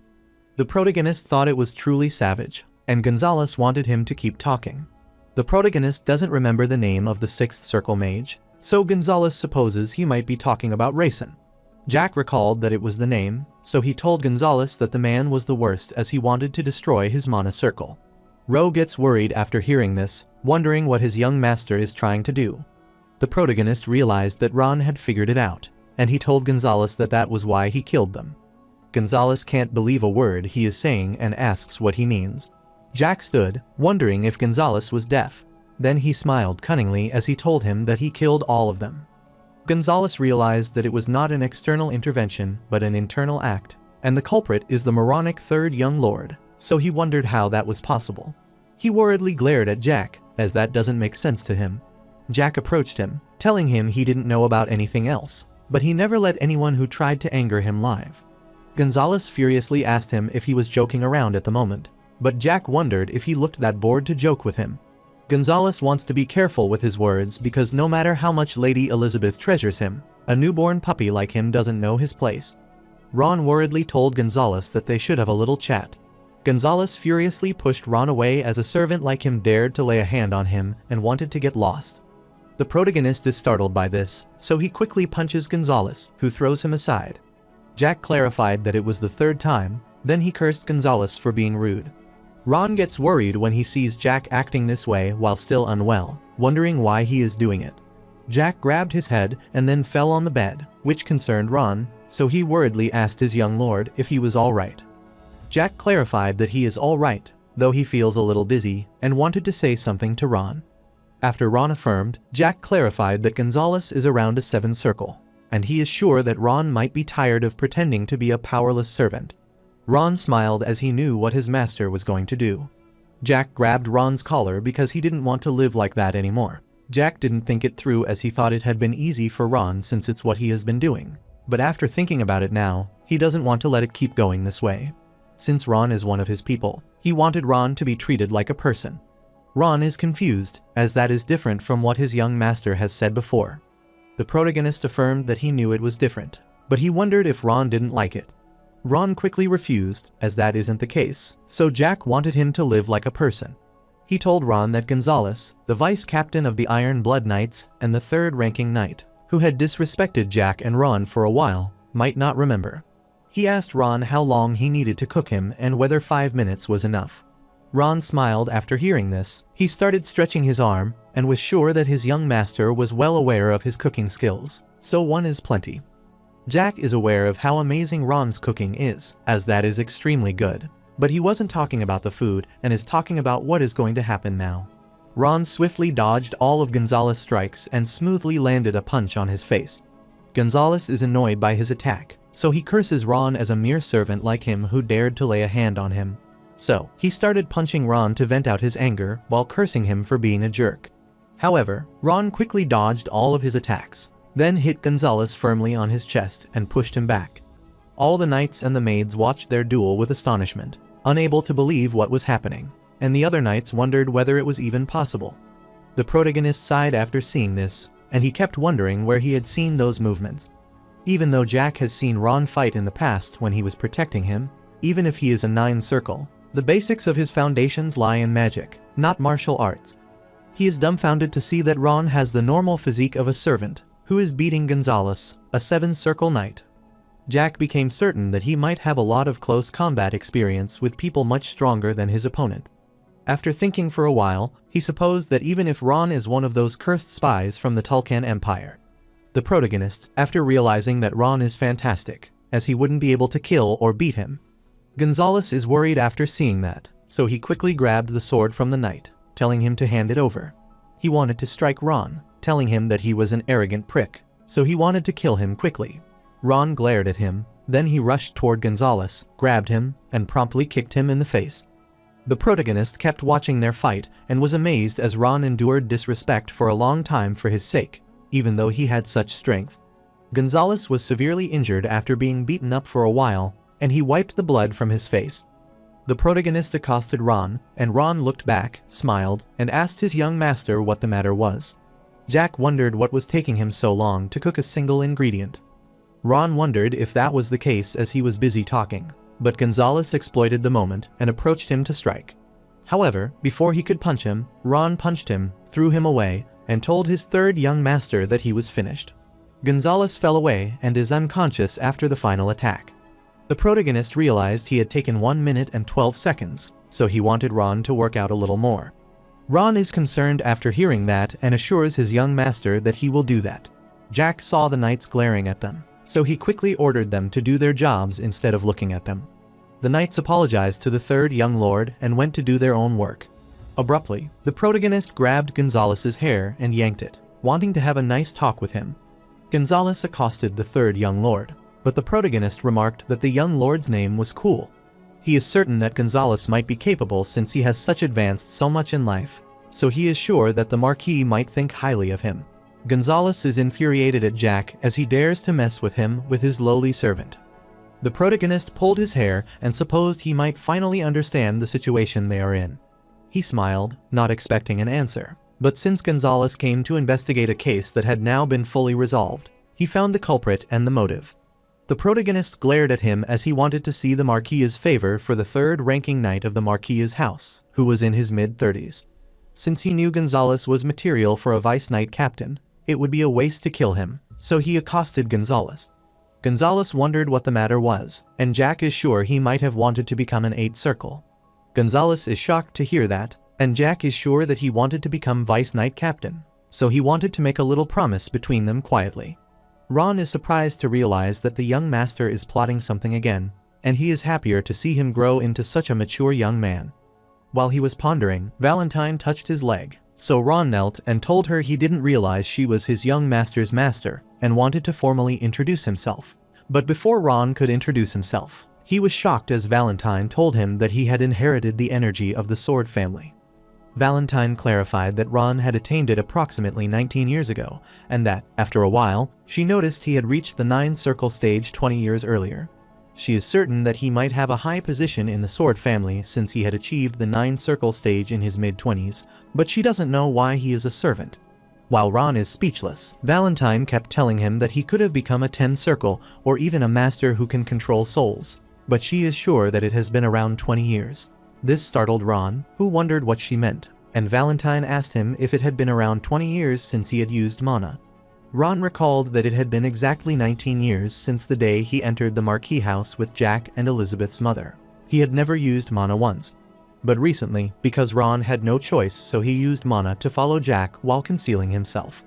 Ron clarified that it doesn't matter to him anymore, which makes Valentine wonder whether he misses the life he gave up. She inquired of him about telling the truth and whether he genuinely didn't find it shameful, even when he was being disrespected as a servant by those weaker than him. Valentine supposed he had no desire to make a name for himself and wondered whether he was satisfied serving Jack. She was wondering where an incredible talent like Jack came from, but she guessed this answer. Since Jack is the warrior of the Sword family risking his life to protect, Ron might know the truth about that child. Ron thinks for a while, then tells Valentine that the young master said he has an idea about Ron's past. However, his young master doesn't get out of his way to pry into it, so he is sure that his master knows about it in detail, but he doesn't mind it. But Ron didn't know that if Jack were listening in on this conversation, he would have asked about the Sword family, as there are a lot of things that Jack didn't know. While the protagonist told Gonzalez to keep this in mind, he clarified that he despises repeating himself. He usually ripped his mouth open, but since he looks like he is about to do it from a tap at the moment, he wanted to let it slide. So, he wanted to ask again whether Gonzalez wants the position of vice-knight captain. Gonzalez's voice is trembling while answering, and the protagonist sat on his sigh as he didn't expect anything from him, so he wanted to see it to the end. He reached out to Gonzal, saw him turning his face away, and realized that he was scared of getting beaten out. But he warned him not to dare move or circulate his mana. The protagonist began exuding his mana, placed his hand on Gonzalez's chest, and began inspecting his vessels. After a while, he is relieved to finally find the 7 circles enveloping and rotating around his heart. He stated, breaking his 7 circles while smiling cunningly, as he didn't want him to think of him too badly. Gonzalez gets worried after realizing this, so he inquires what he is doing to his mana. He tried to stop Jack, but he was stopped as the protagonist warned him not to move, as he would have already killed him if he was going to do that, and he is sure that the knight would already know that. Gonzalez, worried, turned after hearing this and gave up, as a futile effort to stop him. So, the protagonist kept enveloping Gonzalez' mana circle with his own, and soon he created a new one, causing a bright light to emanate from his body.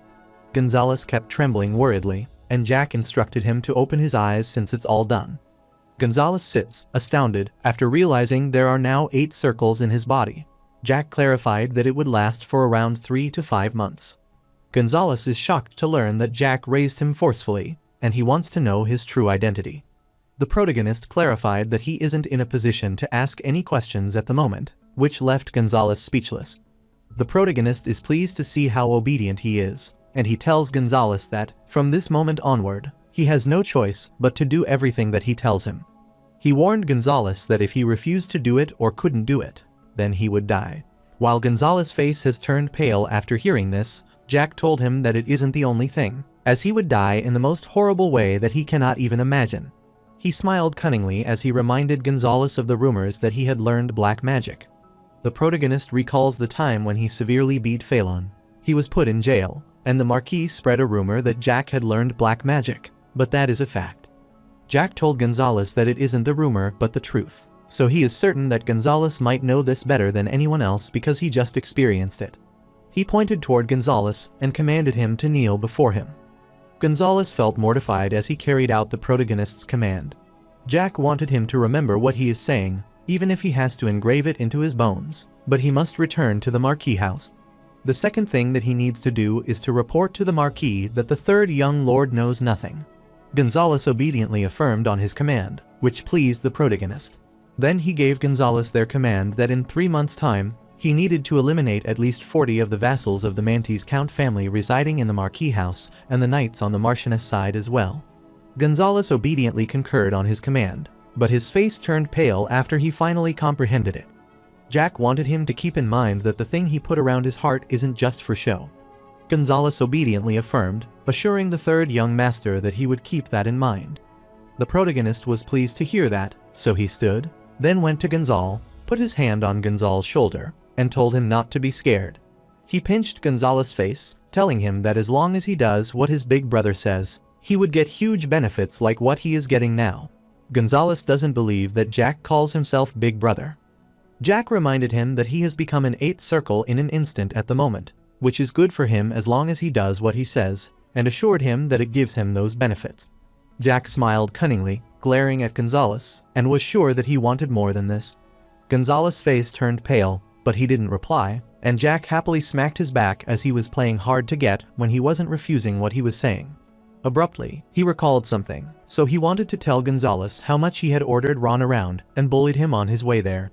But seeing how badly Ron has beaten him out means he is stronger, so he told Gonzalez that it is his turn to be a servant, becoming Ron's hands and feet.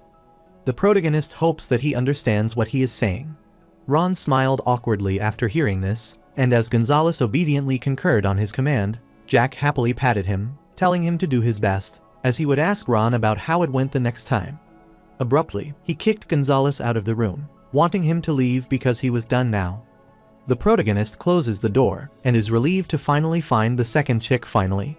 Even though the first chick was a dumbass, he chose that the second did what he told him to do. Then he asked the protagonist if he was done talking, and Ron affirmed, telling his young master that they were all done. Jack is starving right now, so he wants to leave to eat. Ron is startled to hear that, wondering if he is going to go dressed like that. The protagonist is confused, wondering what is wrong with his dress. Ron sighed after hearing this and asked him to wait a moment, so he started searching for his clothes in his suitcase, since he had already thought this would happen and had prepared beforehand. Jack felt pity for him as he thought that Ron needlessly prepared for these kinds of things. After the protagonist changed his dress, Ron clarified that he had prepared a dress beforehand since most of his luggage was a mess. The protagonist is pleased with his dress, so he is in debt to Ron again, and he wants to leave to eat the meal. Abruptly, the door opened, which annoyed Jack as he thought it might be Gonzalez, and he couldn't believe that he hadn't left yet and dared to disturb him as he was going out to eat. Contrary to his expectations, Charlotte entered the room, rushed toward the protagonist, and hugged him. She started crying because she was worried that Jack might not wake up, as others had. Jack saw her condition, so he accosted Ron, telling him he would get some fresh air for a bit, and asking him to prepare some of his favorite dishes in advance. Ron obediently affirmed, telling him to have a nice walk. The protagonist realized that she wasn't leaving him and couldn't believe how strong she was for a girl who hadn't drunk any blood. He asked her to let him go, but Charlotte quickly refused. Later, outside the temple, Jack apologized for destroying her home. Charlotte refused, saying that didn't matter, telling him that even if her house were intact, her mother wasn't there anymore. With her teary eyes, she looked back, telling her that it would be meaningless if she lived in that empty house all by herself. The protagonist remained quiet for a while, but when he saw Charlotte leaving, he grabbed her hand and told her he had lost his mother at a young age as well. He was gloomy as he clarified that he was at a glare so young that he doesn't even remember it. He recalled the time he spent with Ron, so he told Charlotte that even then, Ron and his master were there for him. Due to their presence, he was able to experience the slightest taste of happiness, even though his life was the absolute worst. So, he cut his arm, and the blood started dripping out of his wrist. Charlotte is worried to see the blood dripping out of his hand.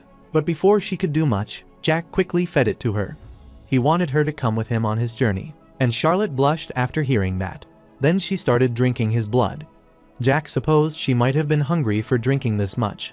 After Charlotte drank the sip of Jack's blood, her malnourished appearance changed into a healthy person, and she was pleased to see that her body recovered so fast.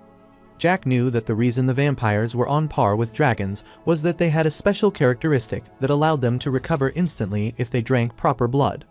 The protagonist looked at his wound, saw Charlotte, who was dumbfounded, wondering what he had done, and asked if she was feeling better. Charlotte affirmed that she is feeling much better and thanked him for his help. The protagonist is pleased to see her healthy and wants to know how she feels now, which confuses Charlotte. The protagonist reminded her that at that time, while fighting with Valactus, he wanted to show him the power of the person trying to take her responsibility. Charlotte clarified that she was a little scared, but found it thrilling, and she called him Appa, telling him he was super cool.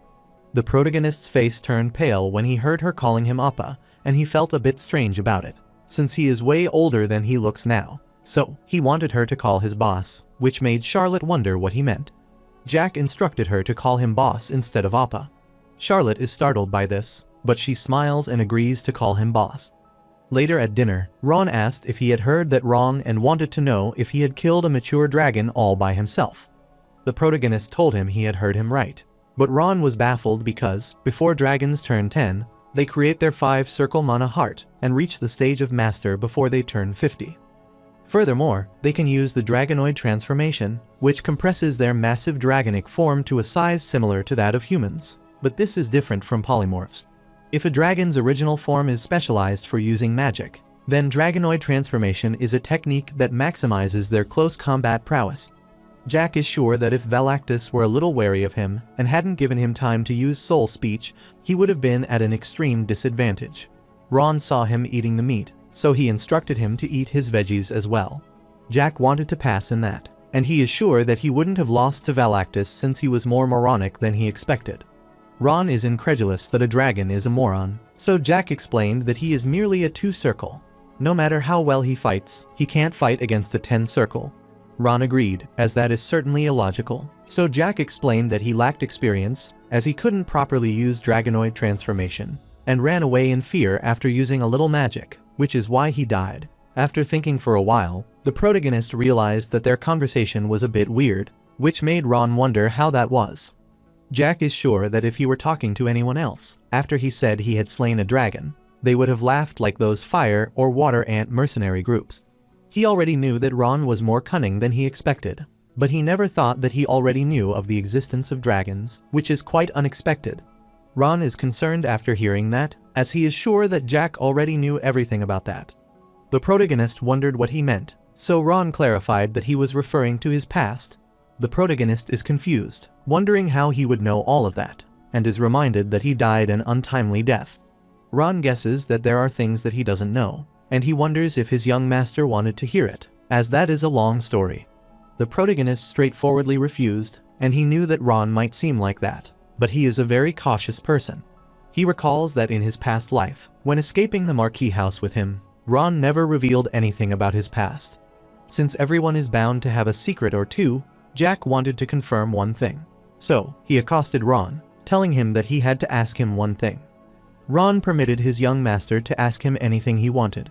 Jack worriedly asked him if he had any relation with the Tulkan Empire. Ron was confused by that, so Jack asked him directly, wanting to know if he was a spy. Ron refused as he is not related to them in any way. The protagonist looked at him, took a deep breath, and, since that was the case, he was relieved, as he had been a bit worried about it. Even if that was the case, Jack hoped Ron understood that he didn't want to burden him. He looked at Ron, supposed he understood, and guessed he did since he was smiling. Whatever the case is, he remembers this is the time for him to make a new mana circle. Since he ended up half dead every time he uses soul energy, he has to increase the number of his mana circles and strengthen his body to reduce the recoil on his body after using soul energy as much as possible. He kept eating and decided to think about it after he got to the academy. Shortly, Valentine guessed that he was truly her disciple as he used the Bond of Darkness. Since the Bond of Darkness is a form of black magic known only by his master and Jack in this entire world, it's obvious others wouldn't know of it. Since his master was the one who created the formula of this magic, which is unknown to others, during the glorious era when his master was at her prime. This means that it was an era of war. Valentine used this Bond of Darkness against her enemies and spies. She inscribed a pledge on the forcibly drawn circle, and if they were unable to fulfill it, it would not only affect the circles but also cause the entire body to explode on the spot. Jack knew that was a wicked magic which spread Valentine's notoriety across the world. Valentine asked the protagonist about the pledge he had engraved in that forcibly made circle and what he was aiming for. The protagonist wanted the insurance for both Ron and his sister. Ron's eyes filled with tears as he wasn't sure what it was, but he thanked him for caring so much for him, and he was truly touched. The protagonist is worried as Ron has become so emotional after his conversation with his master, so he wonders what happened. After a while, Charlotte entered the room, tears in her eyes, calling Jack, which made Jack wonder what the matter was. Charlotte clarified that the maids teased her when she was alone because she looked so adorable. The protagonist laughed and was relieved to hear it wasn't anything significant, so he told her to have a seat. Since she was on time, Charlotte obediently concurred, so she took the seat. Ron started pouring juice for her and asked if he should prepare a meal for her. Charlotte told him she was okay because she was full, thanks to her boss, which confused Ron. The protagonists accosted Ron, telling him that he wanted Charlotte to attend the academy with him as well, so he asked if that was possible. Ron reminded him worriedly that he is just his servant. Jack knew that he was a capable servant, so he asked Ron if he could do anything about this. Ron stayed quiet for a while, then turned away his face as he was unsure. The protagonist asked whether that was the case and assumed he had to take care of it himself. Ron's face had turned pale, and then he whispered in Jack's ear that he shouldn't blackmail people. Jack supposed he might think of him as some thug who does nothing but blackmail people. Charlotte blushed after hearing that, so she stood and asked her boss if she was going to school. Jack affirmed that she is going, but Charlotte still can't believe it and asked if that is true. Jack told her that children should play like children, and Charlotte reminded him that he is a child as well, but she is concerned about being enrolled in the academy. The protagonist knew that she was a talented child, so leaving her unattended wasn't right. Even though Charlotte doesn't possess any mana circles at the moment, she could easily surpass the 10 circles if taught well. The protagonist thought that Charlotte could grow to a level where she could use soul energy one day, just like him. He is sure that Charlotte could enroll in his academy if Gonzalez writes her a recommendation letter. However, the problem is her age. Students enroll in the academy at 14, but Charlotte has only turned 11, so she can't be enrolled through normal channels. Jack smiled as he confidently told Charlotte not to worry, as she would inevitably go to the academy just like the other children. A few days later, the protagonist is finally excited to arrive at the academy. Ron is happy for him as well, and he handed Jack his luggage, and he packed a little more in case he might need it. The protagonist thanked him, but Ron asked him to take care of himself and to send a letter if he needed anything else. Abruptly, he accosted Ron as he wanted to ask for a favor and wanted to leave the matter of the Marquis house entirely to him. Ron supposed he might want to focus entirely on academy matters. Jack pointed toward Gonzalez, telling Ron that he had turned out not to be as smart as he expected him to be. Gonzalez's face turned pale in embarrassment after hearing that. However, that was true for Jack, who didn't think highly of him and saw him as a pawn to be used and thrown out at most. Since he ordered Gonzalez to do something, he wanted Ron to manage it for him. Ron is startled on hearing this, so Jack elucidated that he is planning on cutting the Marquis's hands and legs very slowly. Ron is shocked when he understands the meaning of Jack's words, since he meant that the Marquis' senior officials and those from the Mantis Count family. The protagonist affirmed that it was true, but Ron was worried about Elizabeth's position afterward. Jack knew that his sister was kind, so he couldn't tell her to become cruel like him, but she needed some trigger for change. He is sure that the fall of the house will change her, so he wanted Ron to watch over her in his stead. Ron thought for a while, then sighed as he realized his young master had changed a lot. The protagonist smiled after hearing this, telling Ron that it was apparent. After a while, Valentine told the protagonist that he had an amazing subordinate supporting him. Jack doesn't consider Ron as his subordinate, but he wanted to call him a good person. After a while, he got an idea, so he winked at his master and remarked that she was a good person as well. Valentine can't believe it and remarks that it's a hollow comment. After arriving in the academy, Charlotte is amazed to see a place like that, as it's her first time. Jack told her to explore this place as much as she wanted, since she would be attending it as well. Charlotte, excited, looked at him and concurred, but she grew scared when a maid accosted the protagonist.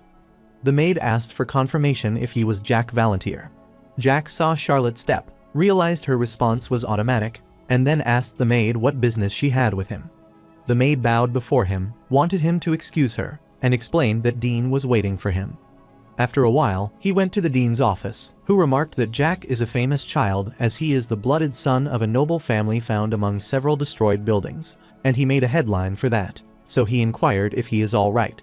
The protagonist has seen the dean after a while, but he knew that Rommel Einhart Assenball is the father of the current Duke Assenball, and was the previous Duke as well. Along with all those, he is also the head dean of the academy, and Jack noticed that whether it's in the past or the present, this place hasn't changed at all. He remembers something like this happening in his past life as well. In the past, the protagonist asked Rommel whether all he had to do was give the test and what he would do about attendance. Rommel clarified that it is fine as long as his name ranks on the test ranking list reported to the kingdom. He wouldn't be expelled. The protagonist was severely injured, and he was trembling in fear at that time. Rommel told him that his older brother is the one with bleak prospects, and his father is the Marquis, so they would try to kill him before he reaches maturity. He wanted Jack to keep this in mind until now. He has seen more than a dozen children in the same situation he is in. Jack is a bit worried after hearing this, so he wanted to know how he could live from this moment onward. Rommel looked at him, patted his head, and wanted him to think about it from this moment onward. He is willing to assign Jack a one-person dorm room if he is scared. At present, the protagonist recalls receiving a partial favor from the dean. But this time, he is confident enough to face the dean, and he wants to make a bet with him. Rommel is startled to see Jack calling him sir. The protagonist was indebted to him in the past, so he wanted to save his life once in exchange for granting him one thing. Rommel realized that Jack had changed. He recalled that when Jack met him for the first time, he was covered in injuries and couldn't even talk properly. He admitted that Jack has changed so much in a month, which is surprising. Jack smiled because, to the dean, it might have been just 1 month, but for him, it had been 20 years. Since 20 years is enough time for the landscape to change twice, and the same goes for the protagonist Rommel, who glared at Jack. He found it interesting, and he wanted to know how he would save his life. The protagonist pondered and tried to recall that the time it took for the Teslan kingdom to fall in the war against the Tulkan Empire was almost 1 month. Jack is certain that the Teslan kingdom might have fought valiantly in that 1 month, but there are practically 30 masters in the Tulkan Empire. Furthermore, a considerable number of them are half-blooded, with dragon blood or bones implanted in them. Moreover, the number of mana circle users is above 7, reaching thousands in aggregate. However, the Teslan kingdom has only 2 masters, and there aren't even 100 high circle mana users. The protagonist is concerned about the massive difference in the time it took for the war, which makes him laugh, since he would have finished it in 3 days if he had been the Tulkan commander. He looked at Rommel and knew the dean was the reason Teslan had lasted this long. Jack recalled that it was all thanks to the battle mage corps made solely of Dean Rommel's own soldiers. The protagonist knew there were 700 of them, and he heard they suddenly started fighting for Teslan. He is sure that the Teslan would have lasted for 2 months if the dean had not been injured, as that was an accident which is, in reality, a betrayal. His most trusted aide, Blutus, committed that betrayal. As the protagonist said, Blutus' name, Rommel, is shocked and tells him not to call out his instructor by that name. The protagonist stood telling the dean that Blutus Marco is a spy of the Tulkan Empire. Rommel explained that Blutus is the current vice instructor of the Swordsmanship Studies Department, a six-circle knight and a vassal of Asenbul, and is the sole child who follows him. The protagonist doesn't care about that, but the dean told him that he has slandered a vassal of the Asenbul duchy. The protagonist can't believe that the dean, instead of listening to him, says that he is slandering. Jack is sure that a few days later, when Blutus would stab him, he would think that he should have listened to Jack. Rommel is infuriated, so he wanted to give Jack a piece of advice as his elder, telling him not to take responsibility for. He decided to pretend that whenever he heard that, he would command Jack to leave his office immediately. The protagonist is annoyed as he goes out of his way to offer to save the dean, but the dean keeps acting like it's not a big deal. He took out the pendant, handed it to the dean, and clarified that he doesn't say the same thing twice. Jack defied him, requesting that the dean call the instructor to his office, and apologized because his office might get a little dirty. After some time, Instructor Blutus appeared at the dean's office and asked why he had been called. Both Dina and Jack stayed quiet for a while, but then he told Instructor Blutus that he had done excellent work so far and didn't need to send information to the Tolkien Empire anymore. Blutus' face turned pale after hearing that, then he quickly denied it and asked Jack what he was talking about. Jack is sure that Blutus might not be deaf because he is stupid and wants to make things simple. Blutus smiled after seeing Jack, as he kept wondering who he was, but he was the notorious Jack. He heard that he was in an accident, so he wondered if Jack had suffered a psychological injury instead of a physical one.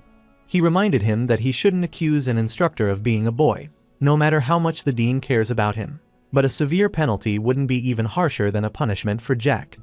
The protagonist furiously cursed him. Then he quickly punched Blutus on his face, as he spoke a lot when he was a spy.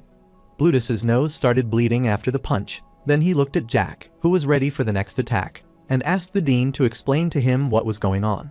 Since the dean didn't answer the protagonist again, he kicked him and threw him away.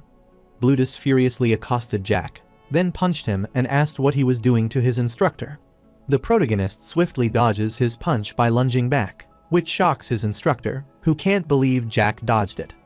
The protagonist glared at his instructor and faintly realized that the six-circle mana was protecting his body, but even if that were the case, everyone is bound to have a weakness. The protagonist quickly punched Blutus in the abdomen, which sent him flying, and Rommel is concerned upon seeing this. Jack gets rid of the dust on his hand and is certain that nothing is broken too badly, and he wants to hear Blutus' confession. Blutus is moaning with pain, but Jack smiled cunningly after seeing his condition, so he has pity on him. Jack knelt close to him, wanted him to confess now, and hoped to see some light at the end of the tunnel. Blutus still didn't admit it. Then he asked Jack what he had been talking about since earlier. The protagonist smiled after hearing this, then put his hand on Blutus' chest and realized he had not only made the 6 circles, but that they were well formed. However, when it comes to breaking things, then breaking something made with care always leaves a greater impression than something made sloppily. Jack clarified that he would be asking some questions from this moment onward, so if Blutus didn't answer them truthfully, then he would break his circles one by one. Blutus' face turned pale after hearing this, and he started sweating. The protagonist decides to ask his first question, which is whether he is a Tolkien spy, and asks if he is right. After hearing Jack's question, Blutus started trembling in fear, but he kept denying that he wasn't, and asked him what he was talking about. The protagonist told him it was the wrong answer, then infused his mana into Blutus's body to break his circle, making Blutus shout in pain. Jack smiled, telling Blutus that he is a 5-circle mana user now, and Blutus kept moaning with pain. Then the protagonists glare at him coldly and ask if he is the Tolkien spy. As Blutus glares at him worriedly, Jack is sure that he cannot say it with his own mouth. Jack supposed he might be exercising his right to remain silent and asked if that looked like an official trial to him. Jack knew that, usually, if even a circle breaks, the person can remake it if they try hard enough. However, he isn't nice as he infused mana into Blutus' heart earlier, so whenever he tries to make a new circle, he will suffer from a backlash, which would be so painful that he would wish to die. After explaining everything, the protagonist smiled cunningly, finding it fun, since Blutus' body would become one that couldn't make circles. Abruptly, he recalled something, so he told Blutus that there was a way to remake a broken circle. The protagonist is trying to tell Blutus about it, as he could create it by injecting dragon blood into his veins and shoving a dragon bone inside his body. While Blutus is trembling, Jack glares at him, telling him that if he does that, he might be able to remake his broken circle. Blutus is shocked to hear that, wondering how Jack knew this much. The protagonist is glad to hear that, as he was right, and he thought he had laid the bait to see if he had bitten, so he asked Blutus how he knew something like that. While Blutus stays silent and keeps trembling, Jack is certain that the Tulkun Empire might have begun human trials at that moment. While Jack is ready to infuse his mana into Blutus' body to break his other mana circle, Blutus is dumbfounded to realize that Jack knew about that as well. Jack clarified that he can talk about the dragons and experiments, but he wondered why a sixth circle talks so much. Blutus furiously cursed him, wondering how Jack knew about it, and inquired how he knew about Tulkan's classified research. The protagonist smiled cunningly after hearing that, then began infusing mana into Blutus's body, wanting him to keep wondering how he knew about it. After infusing his mana, he broke the other's mana circle into his body, which caused Blutus excruciating pain. Jack winked at him, telling him that he is without any mana circle now. After receiving the confession, Jack looked at the Dean and told him it was about time he listened to his request. Rommel is left speechless after hearing this. While Blutus kept moaning in pain, he sat and clarified that Tulkan would not forgive him for this. He widely opened his eyes, telling Jack that he would shatter his entire body into little pieces. The protagonist is pissed upon hearing this, so he stomped on his face. After dealing with Blutus, he approached Rommel and was certain that he would have a bit of a hard time cleaning up this mess. Rommel glared at him as he realized that Jack is a mysterious child, as he is certainly not the same child he knew back then. The protagonist laughed awkwardly, telling Rommel that he had changed a lot in a month and wanted to leave it at that. Rommel sighed after hearing this, so he agreed not to ask for the details, but he wanted to ask how Jack discovered the spy. He also wanted to hear from the dragon blood first. Jack requested him to wait a moment, as he had already forgotten about their deal. Rommel is sure that Jack might know the situation that the continent is in. Jack affirmed that the signs of war have already appeared, and the succession battle in the Tulkan Empire is already coming to the surface. The moderates with the second-born as their leader, and the hardliners with the current crown prince as their leader. However, the victor was ultimately the hardliners, and the Tulkan Empire, which had become hardliners, united the continent. Jack doesn't know the exact details of the incident since he lived in the mountains with his master for 100 years. Jack is willing to leave Blutus alive and hand him over to the Dean because he knows that the dragon means he knows more than Jack expected. So, he wanted the Dean to hear the truth from Blutus because the information he had was quite valuable to both him and the king. Rommel is dumbfounded after hearing the king, and Jack wanted him to call the king as the king, as he can't call him anything else since he can't curse him. He looked at Blutus in astonishment, wondering how a sixth circle like him could now have so much information. He knew that at the moment experimentation on the half-blood theory using dragons had gone past animal experiments, and human trials were about to begin. According to the rumors he heard in his past life and the documents he has collected, he is certain of it, but that fact should have been highly classified even in Tulkan. Jack wanted the Dean to take the soy and deal with the aftermath on his own. He gets close to the Dean as he reminds him that he should be saying only one thing to him that he already knows. Rommel knew, so he asked the protagonist what he wanted from him. Jack originally planned to ask for one thing, but he felt offended by him, so he is going to ask for two things. His first request was simple. He knew the Dean had a lot of money, so he asked the Dean to buy him a mansion near the academy with a garden. Rommel supposed that Jack might have forgotten that all students must live in the dorm. The protagonist reminded him that he had told him there are exceptions to the rules. Then the Dean asked for his second request, and Jack wanted him to accept a little kid as a new student. Rommel clarified that it is the second semester, so according to the rules, they can only accept new students in the first term. Jack reminded him that they had already talked about the rules. Rommel inquired whether the little kid he was talking about was the pale child waiting outside for him, and the protagonist affirmed that it was, as that was right. The Dean inquired about his relationship with that child. Jack happily told the Dean that he was the new benefactor. The Dean sighed after hearing this, as he got it, and Jack pouted on seeing him sigh, wondering why he was doing that when he was stating the truth. After he came out of the office, Charlotte was pleased to see her boss return. The protagonist gently patted her head and asked if she had waited long. Charlotte asked whether she would be attending this academy from now on. The protagonist concurred, as that is true, but Charlotte gets worried after hearing this. Jack knelt, saw her face, and asked what was wrong, as she didn't seem happy about this, so he wondered if there was a problem. Charlotte clarified that she never expected something like that would happen, as she heard that the academy is a place only the chosen humans attend, and she isn't a human. The protagonist doesn't care about her identity, which astounded Charlotte. Jack asked whether she hates being a creature and whether she wishes she were a human instead. Charlotte's face turned pale. She started sweating profusely and nodded in affirmation. Jack knew it might be strange for him to say such a thing, but Charlotte is a pretty pitiful child. The members of the House Royale were seated on the throne from generation to generation, as they are a royal family of vampires. However, after seeing what happened to them, their species became extinct, and her father was caught up in the massacre, and her mother was the only important person Charlotte had remaining. After thinking for a while, Jack sighed, then told Charlotte to take pride in who she is, as she shouldn't be tied down by something so trifling as whether she is a human or a vampire, as that is who Charlotte de Royal is. While standing, he told Charlotte to keep her promise, and he grabbed her hand, wanting her to listen as he would continue to take responsibility for himself. He is willing to make her a monarch if she says she wants that, but if she wants him to help rebuild her species, he could do that. He is willing to resolve it all for her if Charlotte is going through difficulties, and he wants her not to think about something like that again. After hearing that Charlotte kept trembling, she thanked Jack and told him that her mother said nothing is free in this world.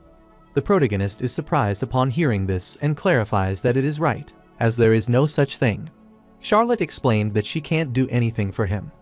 Jack is okay with that, but he certainly has something that he wants to ask of her in the future, so he needs Charlotte to help her with that. After learning about his boss's request, Charlotte swore to help him when that time comes. Jack wanted to take a look around with her since she had cheered up, and it would take a while until their home was ready. A few minutes ago, the dean learned about his companion's enrollment, so he wanted to take care of it today or by the following day. Furthermore, this off-campus residence will be ready in 2 hours, but he is sure it will be challenging to maintain such a large mansion by himself, so he is willing to send some people to take care of the house. The protagonist is pleased by his consideration and tells him it would be kind of him. At the moment, the protagonist is certain that caretakers are just an excuse, but the dean wants to put watchmen on him, and that doesn't matter. After a while, he noticed that his master was smiling and inquired why she was staring at him so proudly.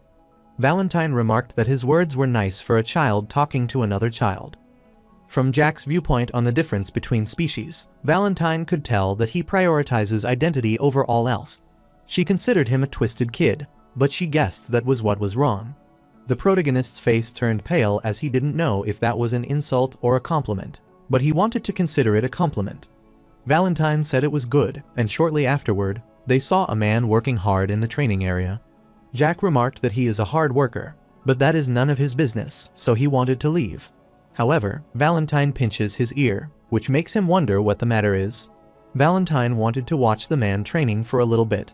The protagonist affirmed that he understood, so he sat on the bench, watched the man train, and wondered what was wrong with his master. After taking a closer look at the man's face, he guesses he is no more than 17, and he is so tall as well. He used his mana to inspect the man's sensitivity to mana. He is shocked after realizing something and can't believe that it's for real.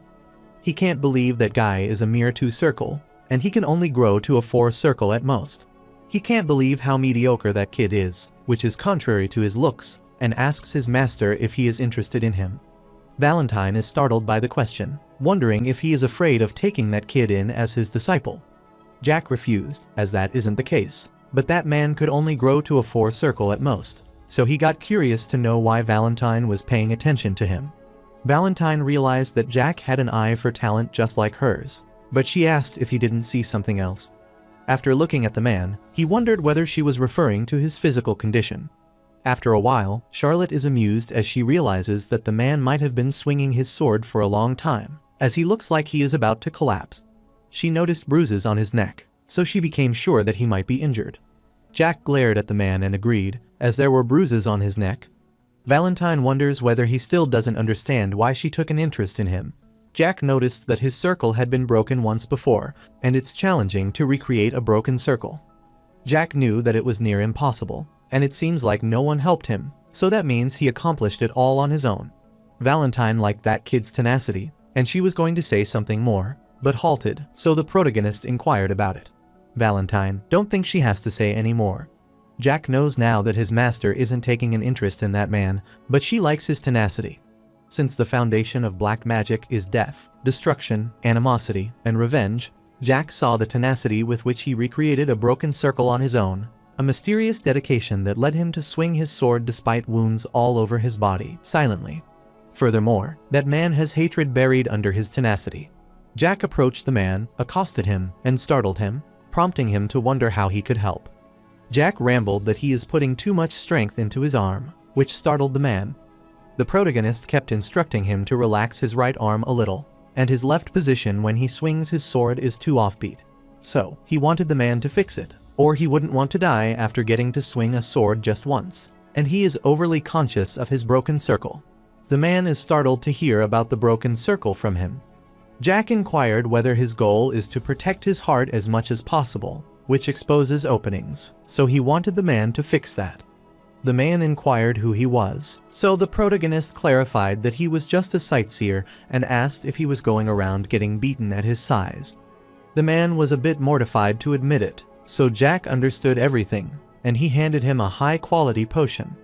The man inquired whether that was an option, and the protagonist affirmed, noting that it is a high-grade, grape-flavored potion. The man is confused about receiving it and wants to know why he is being given this. The protagonist wanted to give it to him without any reason and thought it was fine to give it to him, since Gonzalez had gotten rich after asking. Abruptly, he realized he hadn't asked for his name, so he wanted to know his name. The man clarified that he was Thanos, so Jack told him to train hard and to take his leave, but Thanos asked something. Thanos also wanted to know his name, so he asked for it, and Jack introduced himself. Then he took his leave, bidding him farewell, and he guessed they would meet again if the opportunity arose. Valentine is annoyed as Jack is pretending to be cool all by himself. Charlotte still remarked that her boss is cool, and Jack thanked her. Valentine is annoyed as he isn't listening to her, and they keep progressing. Thanos saw them leaving, looked at his potion in confusion, and was startled to realize he was Jack Valantier. He heard the rumors that Jack is retarded, scum, and the trash of the Marquis house that does nothing but breathe to live. He is sure those rumors were about Jack Valantier, as there is no way he wouldn't know. He remembers that since Jack's enrollment, Jack's grades had been in a league of their own, which was overwhelming because Jack had gotten 0 points in all his subjects in the first semester, and he guessed he had misheard the name. After a while in the Assemble estate near the academy, as this is the mansion for VIPs of the Duke's house, the man instructed the protagonist to tell the servant if he needed anything. Jack looked at the man and remembered that the elder's errand boy's name is John Doe, the same alias that Dynastismo of the Mercenary Corps has used. He glared at John, telling him that it is fantastic that the mansion prepared by the Duke's house is on another level. He agreed that a mansion seems like a place for VIPs, but from the outsider's point of view, it would look like their headmaster has intervened in the Valantier house battle for succession. He is sure that is the reason John is staring at him with such a dissatisfied look. John clarified that his emotions are unimportant, but he does as the headmaster asks of him. The protagonist affirmed that that is how an errand boy should act, and he wonders if he doesn't know that is discourtesy. John is startled, wondering what he meant, and Jack reminds him that he is hiding his actual appearance with polymorph, which makes him wonder whether the elder knows about it. John gets worried upon hearing this, wondering what he meant. Jack decided to leave that funny alias aside, but he wondered why there were so many high-crested humans on such a tiny patch of land. Jack knew there weren't many 9 circles in the kingdom, so he wondered if he was just lucky or if something else was behind it. He wanted to ask John if he is also a spy for the Tolkien Empire. There was a silence for a while, but then John laughed after hearing this, wondering how he knew that when he had even halted the flow of mana to hide it. As he returned to his actual appearance, that is, the Teslan Kingdom Magic Tower Master, Bellamy Cragg, thought he had come to visit since Jack had the dean's interest, but he was surprised. Jack remembers that in his past life in the war between Tulkan and Teslan, Bellamy was by the elder's side, protecting him until his death. Bellamy wanted to know how Jack sees through his polymorph. Jack smirked as he wouldn't have noticed it under normal circumstances, but he happened to kill a beast that was polymorphed. Bellamy is starting, as he is speaking informally to him, since he is the Magic Tower Master as well as the Dean of the Magic Department, while Jack is just a student. The protagonist is surprised and wonders if that is true. Then he approaches him, and there he realizes he should have introduced himself first, and cannot believe that he wants him to be respectful after testing someone like this.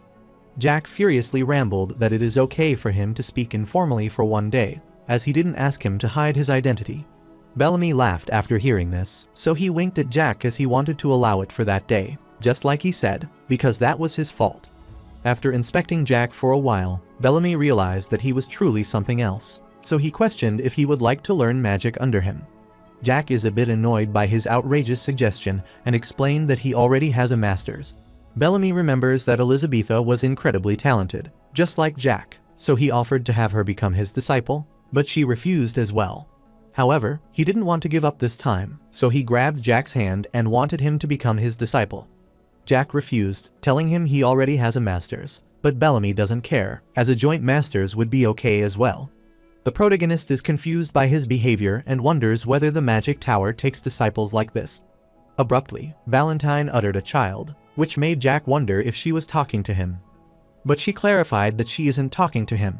She's talking to the child who has reached 9 circles and asked for his name. Bellamy is dumbfounded to see the doll speaking.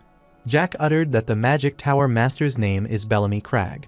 Valentine is surprised to learn that he is the magic tower master, and then she tells him that he meets the qualifications, as he will soon reach the 10th circle. So, she asked if he had been attacked by someone when he tried to move onto the 10th circle in the past. Bellamy is stunned after hearing this, wondering how that doll knew about this. Valentine senses a subtle vestige of the 10th circle inside him, so she asked Bellamy if he had heard about it before. Bellamy inquired if the circle vestiges are the phenomenon that occurs in those whose mana heart breaks. Valentine is delighted to learn that he is well aware, so she told him not to give up. Even though at his age it's impossible to grow, since Bellamy has already made it before, there is still hope for him, so she wanted him to keep moving forward without giving up. Valentine reminded him that the magic tower is a place for those who achieve without giving up, so she wanted Bellamy to prove that he deserves his position. All her instructions amuse Bellamy, and he wants to know her name. However, Valentine clarified it would be better if he didn't know and consider her a relic of the past. After they were done, Jack wanted to head inside with his master since Charlotte might be waiting for them, and Valentine affirmed. Before leaving, he requested Bellamy to let the elder know that he would visit him on the day of the opening ceremony. While heading away, Jack is relieved to escape almost getting dragged to the magic tower. Valentine felt sorry for them, since one works to death without talent, while the other lives without knowing they have it, so she didn't want to let them be. The protagonist whines in sadness because his master isn't teaching him anything. Valentine is sure that she doesn't have anything to learn from her. The fact that Jack used Bond of Darkness on Gonzalez means that he has already learned everything from her. The protagonist agreed with his master, as it was true, the Bond of Darkness was the final magic his master taught him. While heading to the mansion, he is incredulous that Bellamy came all the way from the magic tower to see him. He supposed that might be surveillance, but he wanted them to try as much as they liked. While heading away, Bellamy looked at Jack in a gloomy way, which made his servant wonder what he was thinking about. Bellamy is also wondering what he is thinking about, and the maid wonders if he heard anything from the headmaster, and Bellamy affirmed as he did. He recalled that Bellamy had met Rommel a while ago, who was going to accept all that child's demands. Rommel affirmed, and he admitted that Jack knew how to make a deal, so he wondered if Bellamy didn't like him. Bellamy refused, as he didn't say that, but he found Jack too suspicious, as if he were a spy.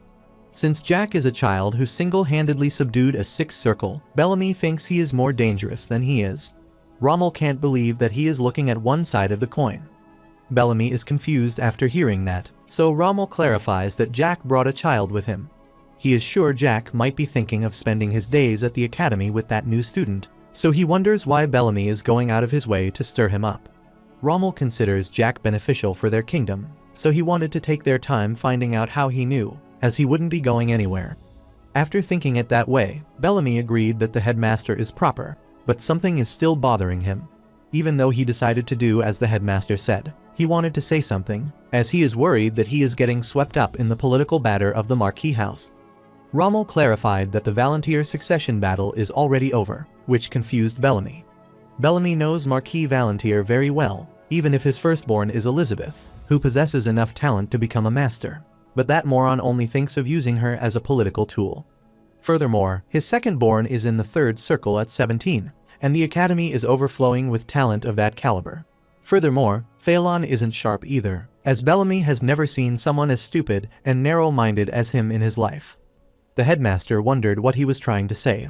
Bellamy sighed after realizing that the headmaster had aged a bit, and he wondered why a man who had laid down the position of duke because he was tired of political battles was butting his head into such a muddying matter.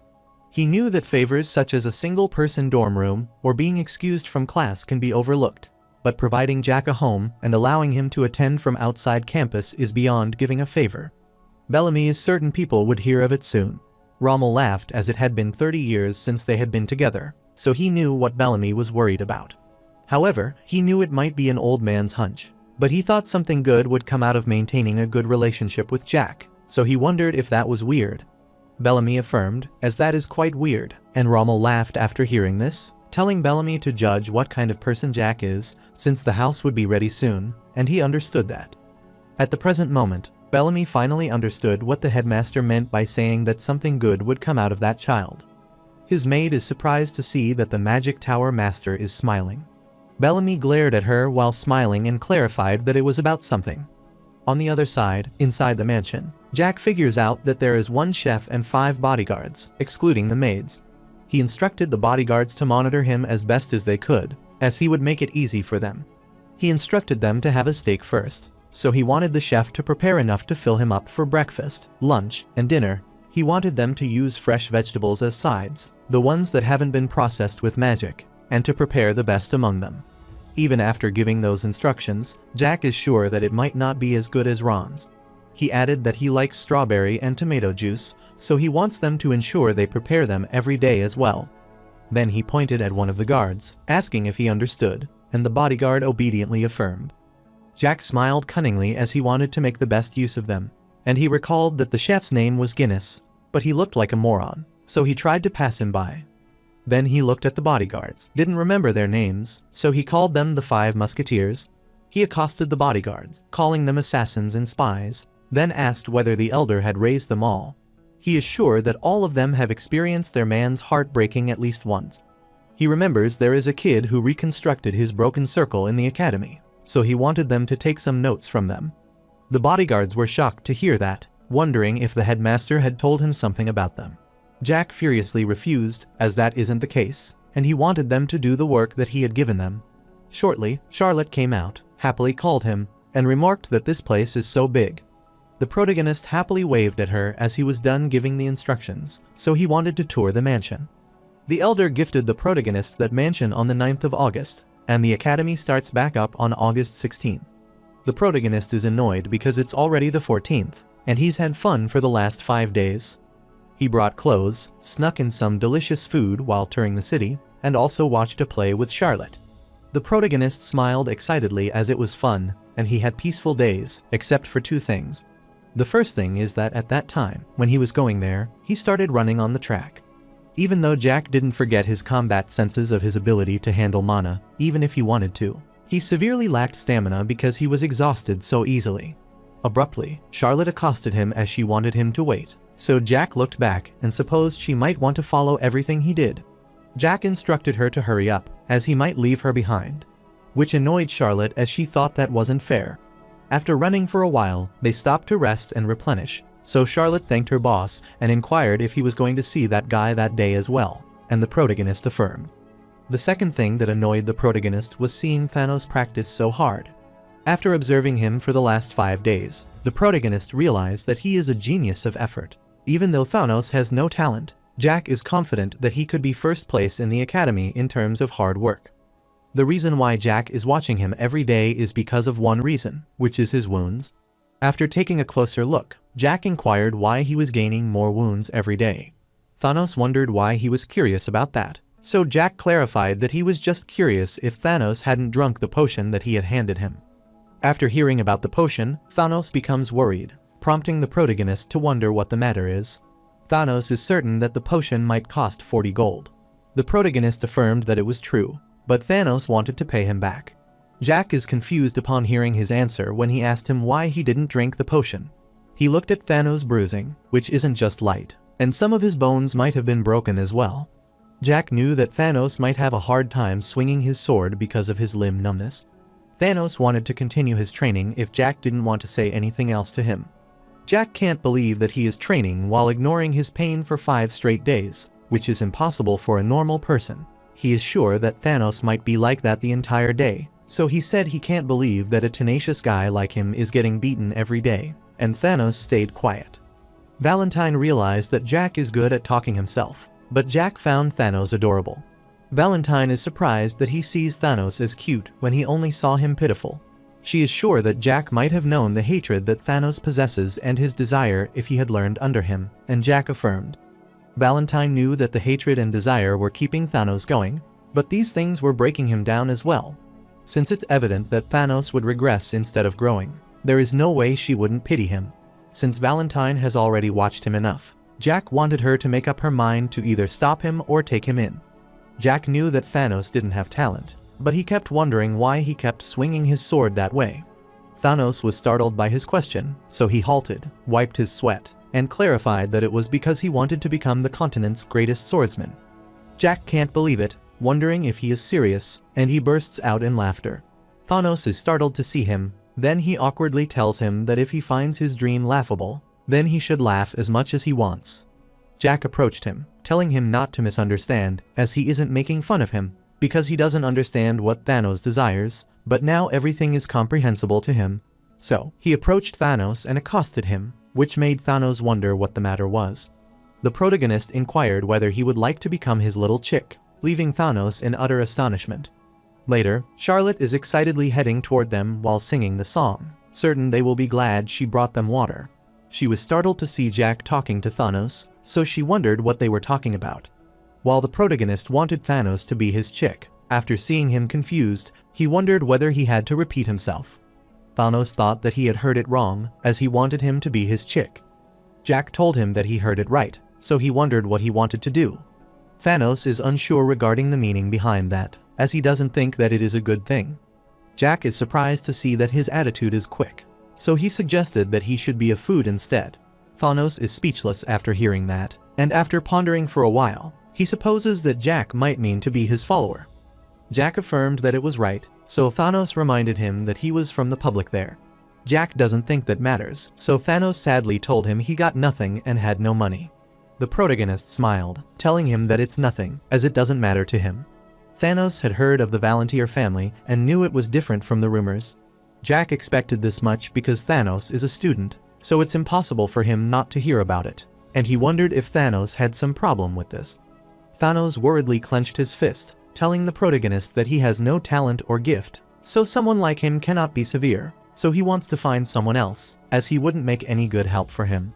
The protagonist found him adorable as he is worried for no reason. He reminded Thanos that he wanted to be the strongest swordsman on the continent, so if he were his follower, then it would be a great help to him. Jack knew that hearing him say that might mean he knew it was a dream that wouldn't come true.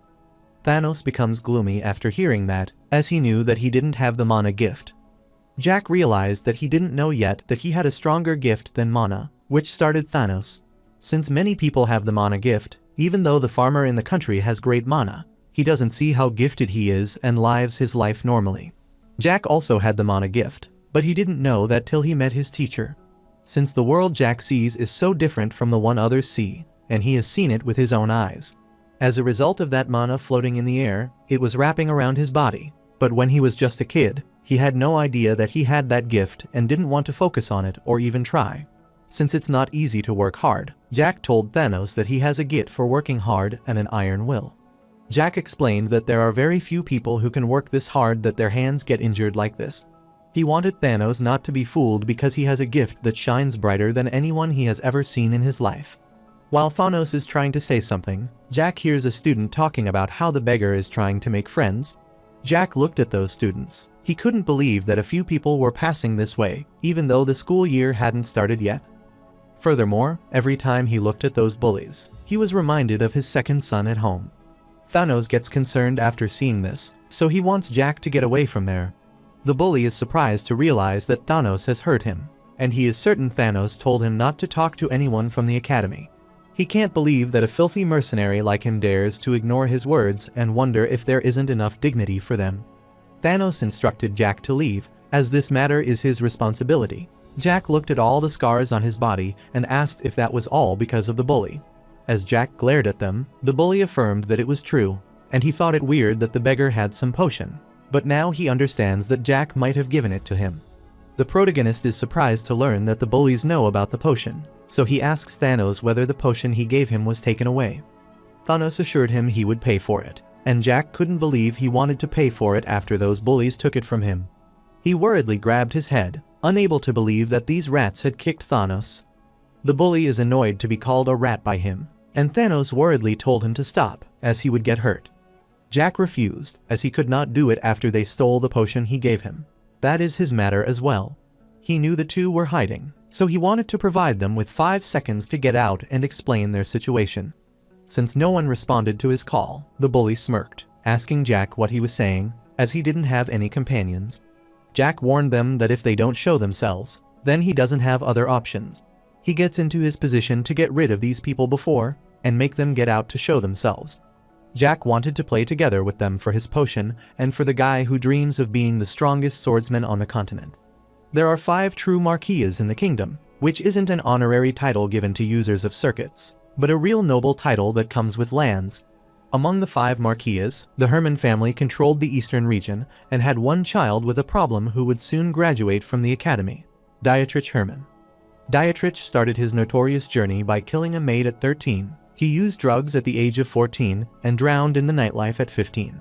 Despite rumors that he sells drugs, Dietrich has a promising future because he is the eldest son of the Herman family. However, Dietrich couldn't handle it and did the same at the academy, where most of the sons of the royal family and dukes also acted as they wanted. That is why he found a little toy among all those people who have a family name and don't even know how to join the academy. After finding Thanos, he approached him and accosted him, which made Thanos wonder what the matter was. After a while, Dietrich excitedly beat Thanos and couldn't believe that he was shaking like that, so he smiled cunningly. After kicking him again, he is startled by a sound, and his comrade explains it is glass breaking. After taking it out, Dietrich realized that it was the potion. Thanos wanted him to return it to him, but Dietrich couldn't believe that a beggar like him dared to hold potions. So, he raised his stick to punish Thanos, as he should be beaten by it, and kept beating him till he bled. At the present moment, Thanos is dumbfounded to see Jack fighting them so easily, and he finds it hard to believe that this is happening in front of him. Dietrich is infuriated by seeing this, so he raised his stick to attack him and reminded him that he shouldn't be doing this. Jack quickly looked back, then he kicked him in the face and injured him profusely. Charlotte sighed after realizing that her master did it again, and Valentine didn't find it unusual. Thanos is astounded by the strange aura emanating from Jack, wondering what it is. Jack wiped his sweat, admitting that he has to train more to build his endurance, as he has already lost his breath. Dietrich, annoyingly, told Jack that he was the oldest son of the Marquis. The protagonist doesn't care about his background and clarified that his companion didn't show up even after he did all this, which makes him annoyed. Dietrich is pissed because he didn't answer when he was talking to him, and he didn't want Jack to let him get away with it. While getting unconscious, he didn't want to leave Jack alone and was going to ask the Marquis now, but he started after seeing Jack close to him. Jack is about to stomp on his head furiously and kick him hard. He smiled cunningly as those 2 companions were still hiding, so he wanted to do that again. Abruptly, 2 men in robes appeared there, telling him to stop. Jack reminded them that they wouldn't have seen this rude side of him if they had shown up when he asked them. The man was infuriated, asking Jack if he knew who he had just attacked. Jack sighed, not thinking he needed to know that, and asked who it was. Thanos worriedly whispered in his ear that the student was Dietrich Herman. Dietrich is infuriated after hearing Thanos call out his name. Jack kicked him again, telling him to shut up, and he gave those men 3 seconds to explain why Thanos was attacked, and he wanted them to explain. The men furiously grit their teeth at his audacity to talk like that. One of them cursed him and lunged at him to strike. The protagonist quickly dodged it, but he is startled to hear that man casting the spell. The man wished the crimson, darkest blood would mix with the pitch black to meet the first collapse. Jack knew that it was the highest level for the magic of the 6 circles, explosion magic that causes a super blast. Jack saw the man casting such a high spell, so he supposed he was going to blow up the training building. But he was worried about Thanos, Charlotte, and his master's safety. He was enraged upon seeing this, cursed that man, realized he was just some wild animal, and started casting the spell. The protagonist's single-handed gesture was enough to make the mana bounce back at the man. So, after he clenched his fist, the fire struck back at the man, causing an explosion and injuring him severely. Jack smiled as he told the man he wanted the explosion, so he gave him one. The other man cursed the protagonist and tried to attack him again. Jack noticed him prepared to attack and realized that he was using his right hand again, but he expected this attack, so he quickly dodged it and punched him firmly. The man was severely injured, but he grabbed his dagger, unsheathed it, and wanted to stab him. The protagonist timely knocked his dagger away, and his impact is so huge that it makes his hand tremble. Jack thinks that he has a problem in learning because he is stupid, so he grabbed him and started choking him. While the man is going to say something, he goes unconscious, and Jack can't believe that it's already over. While the first man can't believe that a kid could do such a thing, he wonders how it could happen. Jack threw away the second assailant and knew that the mana was intertwined in his body, but he would get better in 2 weeks. Then he glared at the other one, who tried to use the blast in the middle of the academy, so he found him creepy. As he approaches him, the man wants to know how he makes the magic fade away. Jack clarified that someone like him doesn't need to know that, so he requested the man to tell him the reason they were attacking Thanos. Since the man stayed quiet, Jack thought he didn't need to hear it, as that might be because Thanos is a commoner who can't fight back or say anything, so they figured they could have fun with him. He doesn't care about anything else, but he wants them to pay up for his potion that they took. The man can't believe it, wondering if he is kidding him, but Jack clarified that he isn't joking, and he is serious. The man asked whether that potion was essential in the situation in which he insulted the Herman family. The protagonist concurred because that is right. His potions are more critical than the family, and he is sure of it. So, he started calculating the price. It is 40 gold coins, and they need to pay interest since it's been 5 days. After calculating the amount, he demanded 5,000 gold coins for that potion. While approaching them, he wondered how much money they would have. He stomped on the assaulter, who wanted him to pray that they have money. Then he went to Dietrich, who told him not to be afraid and to realize that he isn't hitting him again, but that he has to give him everything he has. Dietrich handed him 3 checks equal to 2,000 gold coins and 60 gold coins, which made Jack rich. Jack happily wanted Dietrich to be happy, as he was going to bury him if he didn't have money. Dietrich is infuriated, thinking he might be sick, and asks who he is, as he has never heard of someone like him at the academy. Jack smiled after hearing this, then patted his head, remembering that his name is Dietrich, and decided to introduce himself, even though it was late, telling him his name is Jack. Dietrich is dumbfounded after realizing that he is Jack Valantier.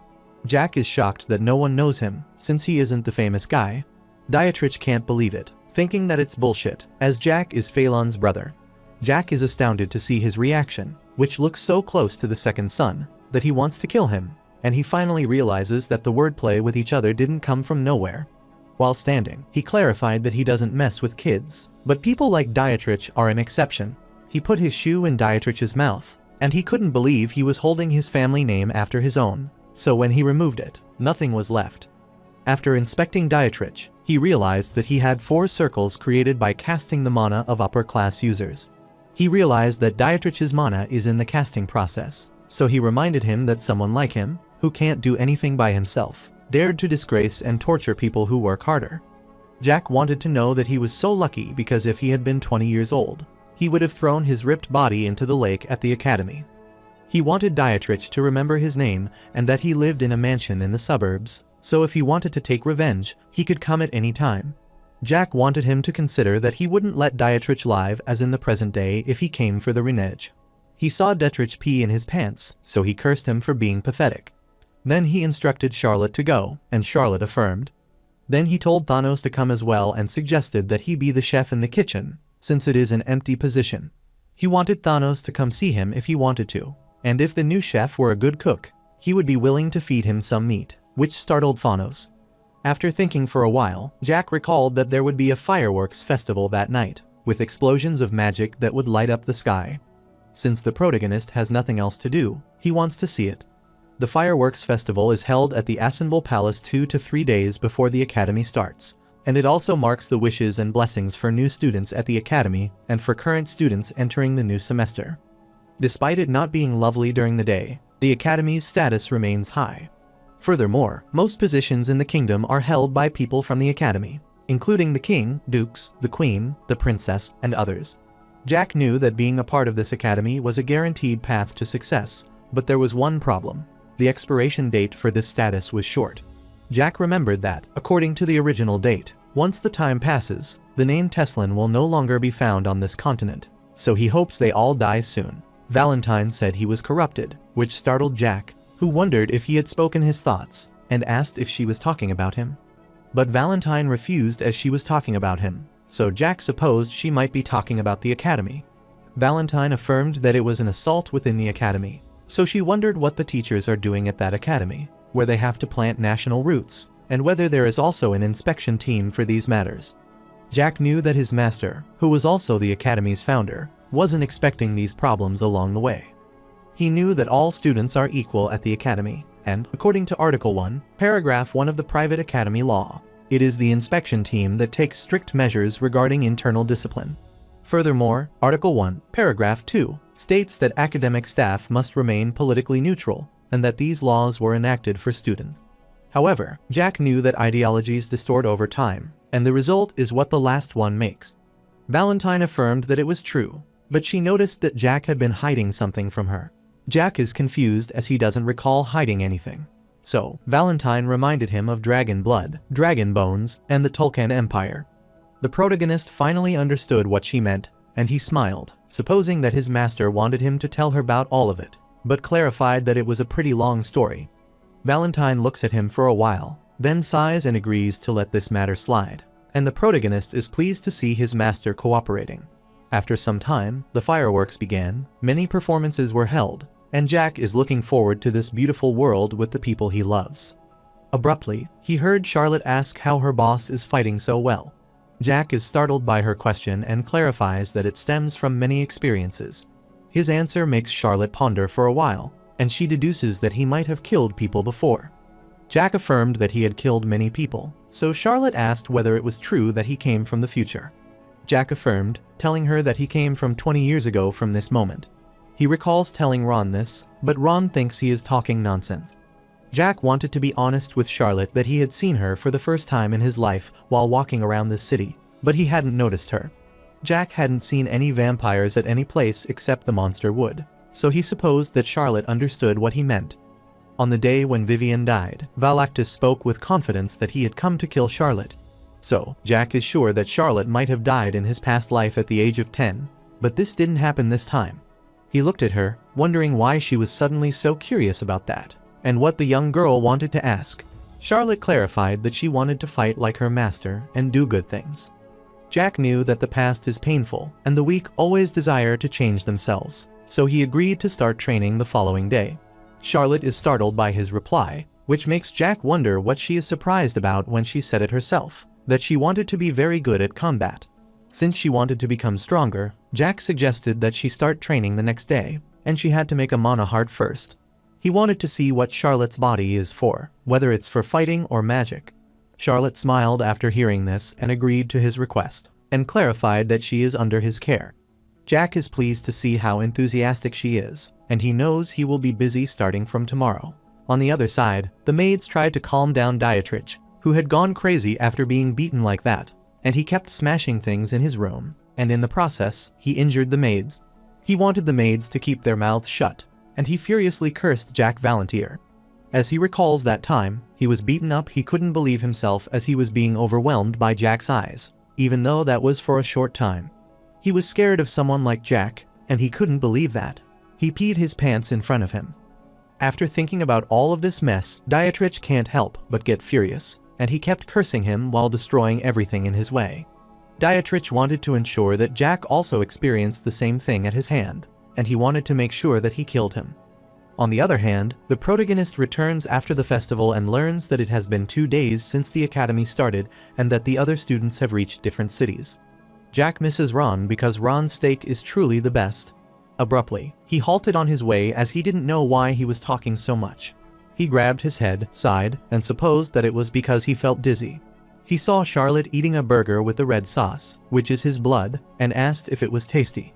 Charlotte excitedly affirmed that it's delicious. Jack was glad to hear that it was delicious for her. Then he looked at the mansion entrance, where Thanos was waiting for him. Jack asked what he was doing there, so Thanos looked at him for a while, then hid his face and wanted to stay with him for a few days. After a while, they were inside the mansion, having dinner, and Jack wanted to have his fill of food even though there wasn't much there. Thanos is being reserved with him, but Jack told him to eat comfortably, and he is willing to provide him with a room after he has eaten. Charlotte politely told Thanos to have some of the food. Thanos looked sadly at the meal in front of him, then down. Jack noticed this. He saw Thanos crying from his heart, so he looked at him in astonishment. He told Guinness that the food had too many spices, which were hurting his eyes, which might be because he had prepared it at short notice. While Charlotte is trying to calm down Thanos, Guinness sighed as he understood what Jack truly meant, and he assured him to take note of that in the future. The following morning, Jack happily met Thanos and asked if he was feeling better now. Thanos blushed with embarrassment and apologized for showing him a side of himself that was pathetic. Jack told him not to worry, as it's natural for people to feel upset sometimes as they go through life. Thanos is startled by his behavior, wondering if he wouldn't ask him what happened. Even though Jack is a little curious, he pats Thanos' shoulder, telling him it's alright, as everyone has their own secrets, and he doesn't want to make him uncomfortable.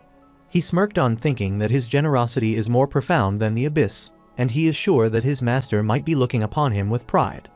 Valentine shed after realizing that Jack was acting all cool again. Jack is certain that Thanos knew he didn't need to attend academy classes, and Thanos affirmed. Jack told him to stay there as long as he liked, which startled Jack, wondering if that was truly alright. Jack told him to use the room where he had slept the previous day, and if he wanted to eat something, he could talk to the chef he had seen the previous day. Then he pointed toward the guards, telling Thanos that he had called them 1 to 6 in sequence. He clarified that they were there to monitor him, so he told Thanos that if he wanted to be friends with them, he could do so freely. He kept explaining that the house was initially used to host VIPs of the Duke Assembly, but at the moment, he has been given this mansion as a reward for helping the Dean. Thanos understood everything, so he thanked Jack for letting him know. The protagonist saw him heading to the training area, so he inquired if he was going to train that day. Thanos concurred, as he felt his body would stiffen if he didn't train for a day, and she started training.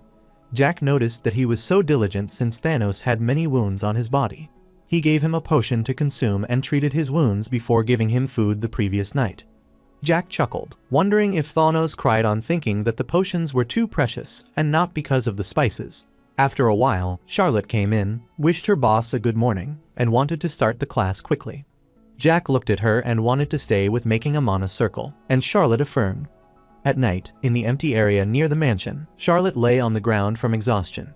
Jack excitedly told Charlotte she had done it and truly succeeded. Charlotte's face has turned pale, so she told her boss she is so tired and startled to realize what he said. She asked whether she had truly become a mana user. The protagonist affirmed that she is fantastic, telling her that he already expected her to be incredibly talented. He looked at Charlotte, who isn't just talented in mana detection, but she is also incredibly good at storing mana in her heart, which makes him think as if she had learned how to control mana a long time ago. The protagonist thought this should be enough since Charlotte created a circle in just 10 hours, so he wanted to end there for the day. He reached out to help her stand, and after she stood, she rushed away with her waddling gait, as she was so tired, and she fell asleep as soon as she sat on the bench. The protagonist guessed she was exhausted and looked at the darkness, realizing it was already nighttime. Charlotte wonders if Jack didn't tell her intentionally that making a circle user usually takes 3 days after starting classes in the academy. But Charlotte became a circle user in 10 hours, which is truly incomprehensible. The protagonist laughed, for it was true, and he was certain that even the Magic Tower Master might beg Charlotte to become his disciple. However, he is confident that Charlotte might have waited a day before becoming a circle user if it weren't for his help.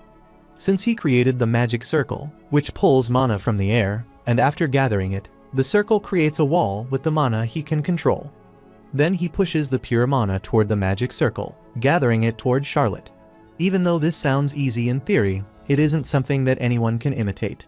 He wiped his sweat, relieved that Charlotte had created a clean circle thanks to all that hard work. Valentine wondered why Jack didn't want anything in return after giving so much to them, and she found him interesting.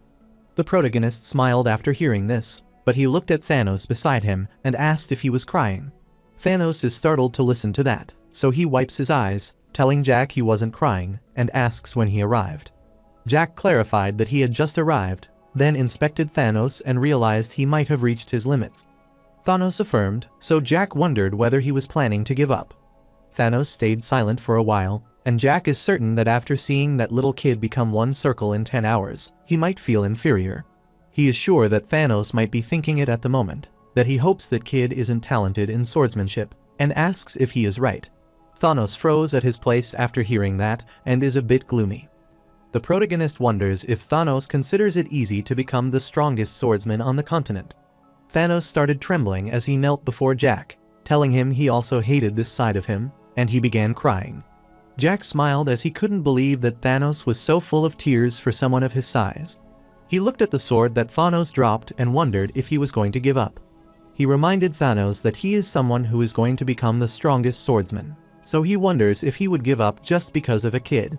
The protagonist pats Thanos' head, telling him that he could become the strongest swordsman on the continent. However, that won't happen overnight, so he wanted Thanos to stop acting pathetic and keep working hard. Thanos is in disbelief, as it is the first time anyone has believed him, so he wonders if it is true. Thanos dreamed of becoming the strongest swordsman on the continent, but no one took his dream seriously and mocked him, saying that it was an impossible dream. Jack is pleased to know that he has 2 children in his house now. Thanos reached out, grabbed the protagonist's hand, and thanked him for believing in him. The protagonist's eyes widened in astonishment as he realized that Thanos is cuter than he thought, and he requested him to keep working hard. Even though that is just his experience, Jack's efforts have never betrayed him, and even if he is the strongest swordsman on the continent, he can't help it when he sees such a large-sized kid feeling like he was trampled on. He stepped back, thinking there should be someone encouraging Thanos. Thanos is startled to see his young master furiously staring back. The protagonist is infuriated as he looks back and realizes that they have company so late. The protagonist found it more unpleasant because he knew this feeling very well. Thanos is startled to see his reaction, wondering what the matter is. Jack furiously uttered that they have an uninvited guest, and Thanos wonders why he is suddenly acting this way. The protagonist instructed Thanos to grab Charlotte and come to his side immediately. Thanos is startled to hear that, but he obediently affirms as he understands everything, so he rushes away to grab Charlotte. Jack knew that he had instructed Dietrich to return for revenge, but he didn't think he would truly come. The protagonist looked around to find those 5 musketeers, but he couldn't find anyone close. After that, he started searching for Guinness and finally found all of them. Jack noticed they aren't moving but still breathing, which means they have fainted. Abruptly, Thanos brought Charlotte there and informed the protagonist that he had brought her there. Charlotte woke up, wiped her eyes, and wanted to go eat dinner with her boss. Shortly, Dietrich appeared before the protagonist, along with many of his assassins, and he grinned excitedly as he told Jack they had met after a long time. The protagonist smirked after seeing Dietrich there, then cursed him, raised his hand, and reminded him that he had already told him to give up on the idea of returning alive in his next attack. Dietrich is confident that he will one day become the proud marquis of a significant eastern territory. Since this is a world ruled by strength, and the Dietrich family's power will soon become his, he didn't want to let Jack Valantier, who gets on his nerves, live. He is certain to get into trouble with Count Assenbull, but that old man is troublesome. Even though Jack Valantier attacked first, and there were witnesses, it could be said that the Herman and Valantier families are headed for a second family war. Abruptly, he looked at his comrade wearing a mask, who was the Pentanil Guild master, Benjamin. Dietrich is certain that he could count on 9-9 Circle like Benjamin, no matter how powerful Jack might be in the Valantier family. A while ago, he briefed Benjamin about Jack, as he is their target alone. Benjamin asked about Jack's location at the moment. Dietrich explained that Jack is with a girl named Charlotte, who was admitted to the academy through special admission, and that a 4th-year academy student, Thanos, is in an empty area near the house. Dietrich wanted to know about anything that needed to be noted. Benjamin explained that Charlotte is making a mana heart at the moment, and he is sure they wouldn't be able to leave that place for the time being, since they have been there for more than 9 hours. Dietrich is relieved to know that, as he is certain Charlotte would take 2 days to make a mana heart, despite how exceptionally talented she is. He heard that the Assembly Estate dispatched a chef and 5 servants, whom Benjamin men have pinpointed as their location. Benjamin clarifies that they would knock them unconscious immediately upon Dietrich's command. Dietrich suggested that they should avoid conflicts with the Assenbull family, and he wanted to know the chance that the Knight Count Assenbull would be mobilized, but Benjamin is certain they wouldn't do that. On the contrary, at Count Assembly's mansion, they set fire to the forest, so all the servants came out to get rid of the fire that started suddenly and started fetching water. Benjamin explained that before they came there, a fire had broken out in the underground prison of Count Assembly. Since they are trying to suppress the fire, they wouldn't be able to pay attention to an annex building. Benjamin considers himself lucky, as there wouldn't be any variables during their fight. He reminded his comrades that it was a special mission targeting Jack Valantier, so he commanded them to begin the mission, and his men affirmed, so they charged at them. Dietrich knew that was what had happened since they were talking about a special rank request that pays 50,000 gold, so he was confident that Jack wouldn't be spared now. On the other side, the protagonist smiled excitedly, but Thanos and Charlotte stepped forward, wanting to buy time for Jack so he could run away.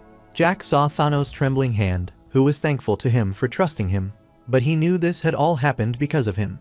He asked the protagonist to leave, as he would do whatever it took to buy him enough time to run away. Jack's eyes widened in shock after realizing that the two of them were earnestly trying to protect him.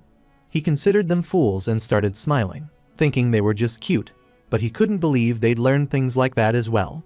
Even though he felt good at the moment because he died alone in his life, he had to step forward, telling them not to worry and stand behind him. As he stepped forward, Jack clarified that he cannot be indebted to young children if doing so would put them in danger. Jack approached Dietrich, supposed he might want to die so badly, so there is no helping it. Since things have turned out like this, he tried to destroy them. Abruptly, Valentine pinched his cheeks and wanted to stop. The protagonist wondered what the matter was and whether she wished to take care of them herself. As Valentine stepped forward, Dietrich was astounded to see that the doll was moving and speaking as well. Valentine began emanating a bright light that dazzled everyone around, and they wondered what was happening. Abruptly, Valentine transformed into her human form, and she glared at them. Everyone is surprised to see Valentine's proper form. The protagonist recalls that in the past, his master stood at the peak of its continent, and she is a unique hero who led humanity to the top of the pyramid of existence. Dietrich started sweating anxiously upon seeing a doll transforming into a human. The protagonist is pleased as Valentine has returned after 400 years and clarified that he has waited for her. However, Valentine's reaction was contrary to his expectations, as she turned and punched him before he could finish his sentence. The protagonist, worried, looked at his teacher, telling her it would hurt if she suddenly hit him out of the blue. Valentine reminded him that when he first got her out of the cave, he had ignored her opinions. He ignored what she said and what she thought and acted on his own accord. The protagonist smiled when he saw her. She was still beautiful, and he truly missed her. Valentine reminded him that Jack said at that time that he would let her hit him once. Jack agreed, as that is true, but he pointed at Dietrich, who was standing in front of him. Dietrich asked him worriedly what the matter was, and Jack instructed him to hand over his coat. Dietrich's jaw drops in confusion, wondering what he is saying, and he doesn't want to comply. Jack commanded him to hand it over and wondered if he didn't know even after seeing this, so he wanted Dietrich to hand it over. Dietrich's face turned pale, but he complied with his request and handed him the coat. Jack thanked him. Then he let his master wear the coat and clarified that the weather was cold. He wants her to know that he doesn't regret bringing her out of the cave. Valentine can't believe that he doesn't regret it. Jack agreed that he did as he pleased and ignored her opinions, but he still didn't do the right thing, as that is the fact. Valentine clarified that he could do what he wanted if he wanted to be imprisoned there and die there. Jack is confident it is not what she wants, as he is her student and knows her well. Valentine stayed quiet for a while and supposed she might have been turning a blind eye to the fact that humans have always been animals of desires. Despite knowing this, when Valentine created the human world, she thought they could be different from the other races. But now she realizes that she was wrong in thinking that, as there wasn't a need to separate humans from the other races. She wonders if Jack wanted her to realize this fact herself, and if that is why he rescued her from the cave that day. The protagonist affirmed that it was true because he knew Valentine had already realized she had made the wrong decision. Since Valentine trusted someone she shouldn't have, she wasn't able to cope with the consequences of her creation. After hearing that Valentine guessed that the cave was a prison that she had imprisoned herself in, she owes her student one. The protagonist is pleased when she calls him her student, even though she had always treated him like a child and knew he had regressed, so he feels fantastic.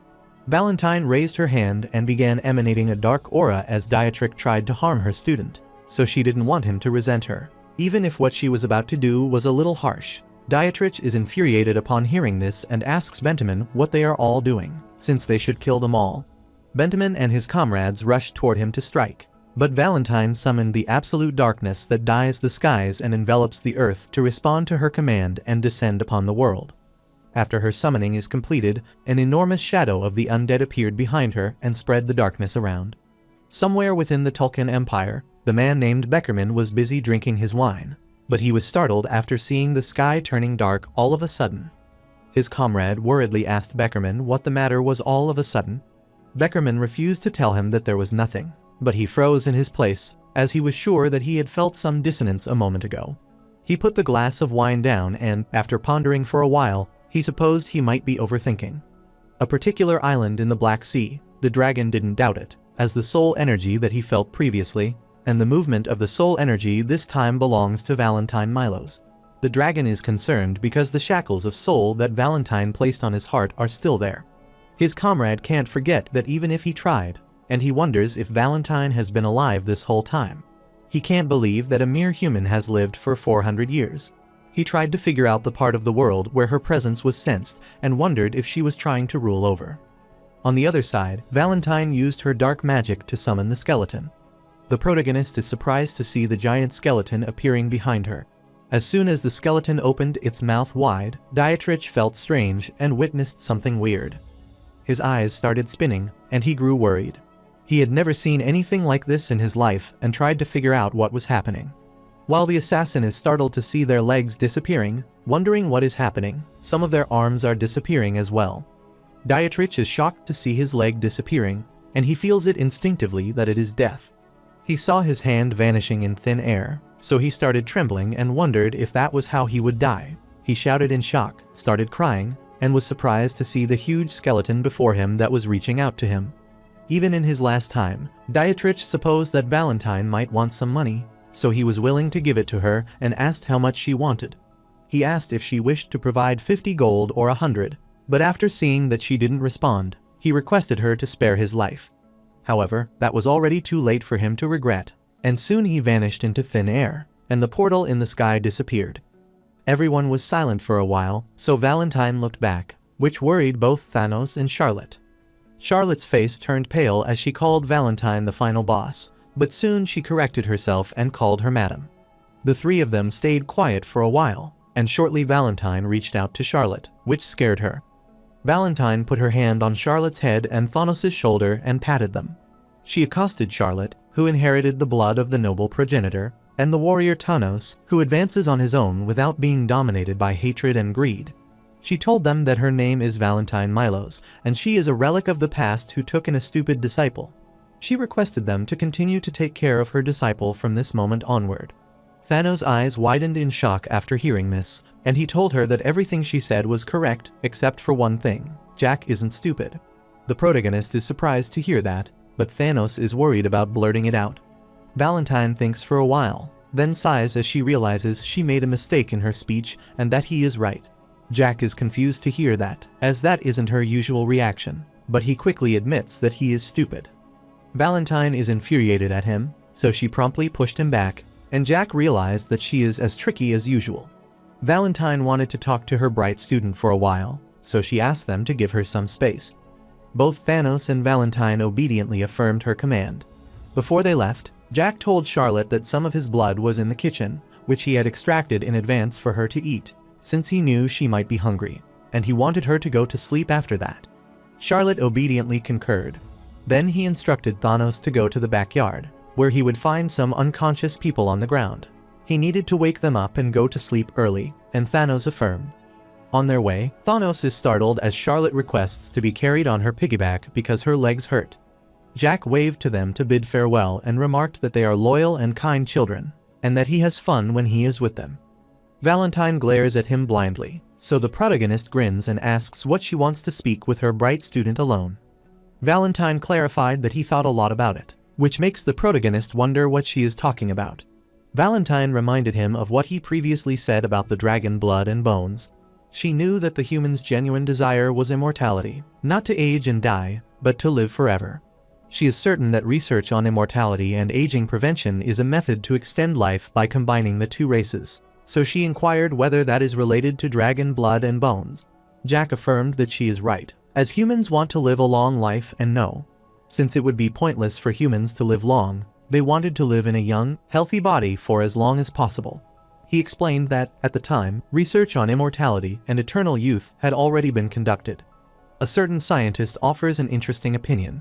Since living eternally is realistic, he wanted to make humans capable of living thousands of years, like dragons, since the races that live for a long time, like vampires or dragons, have totally different blood organs and even bones from races of short lives. The doctor discovered that the rate at which their bodies age, the quality and quantity of their cells, and their sensitivity to mana allow them to take in mana.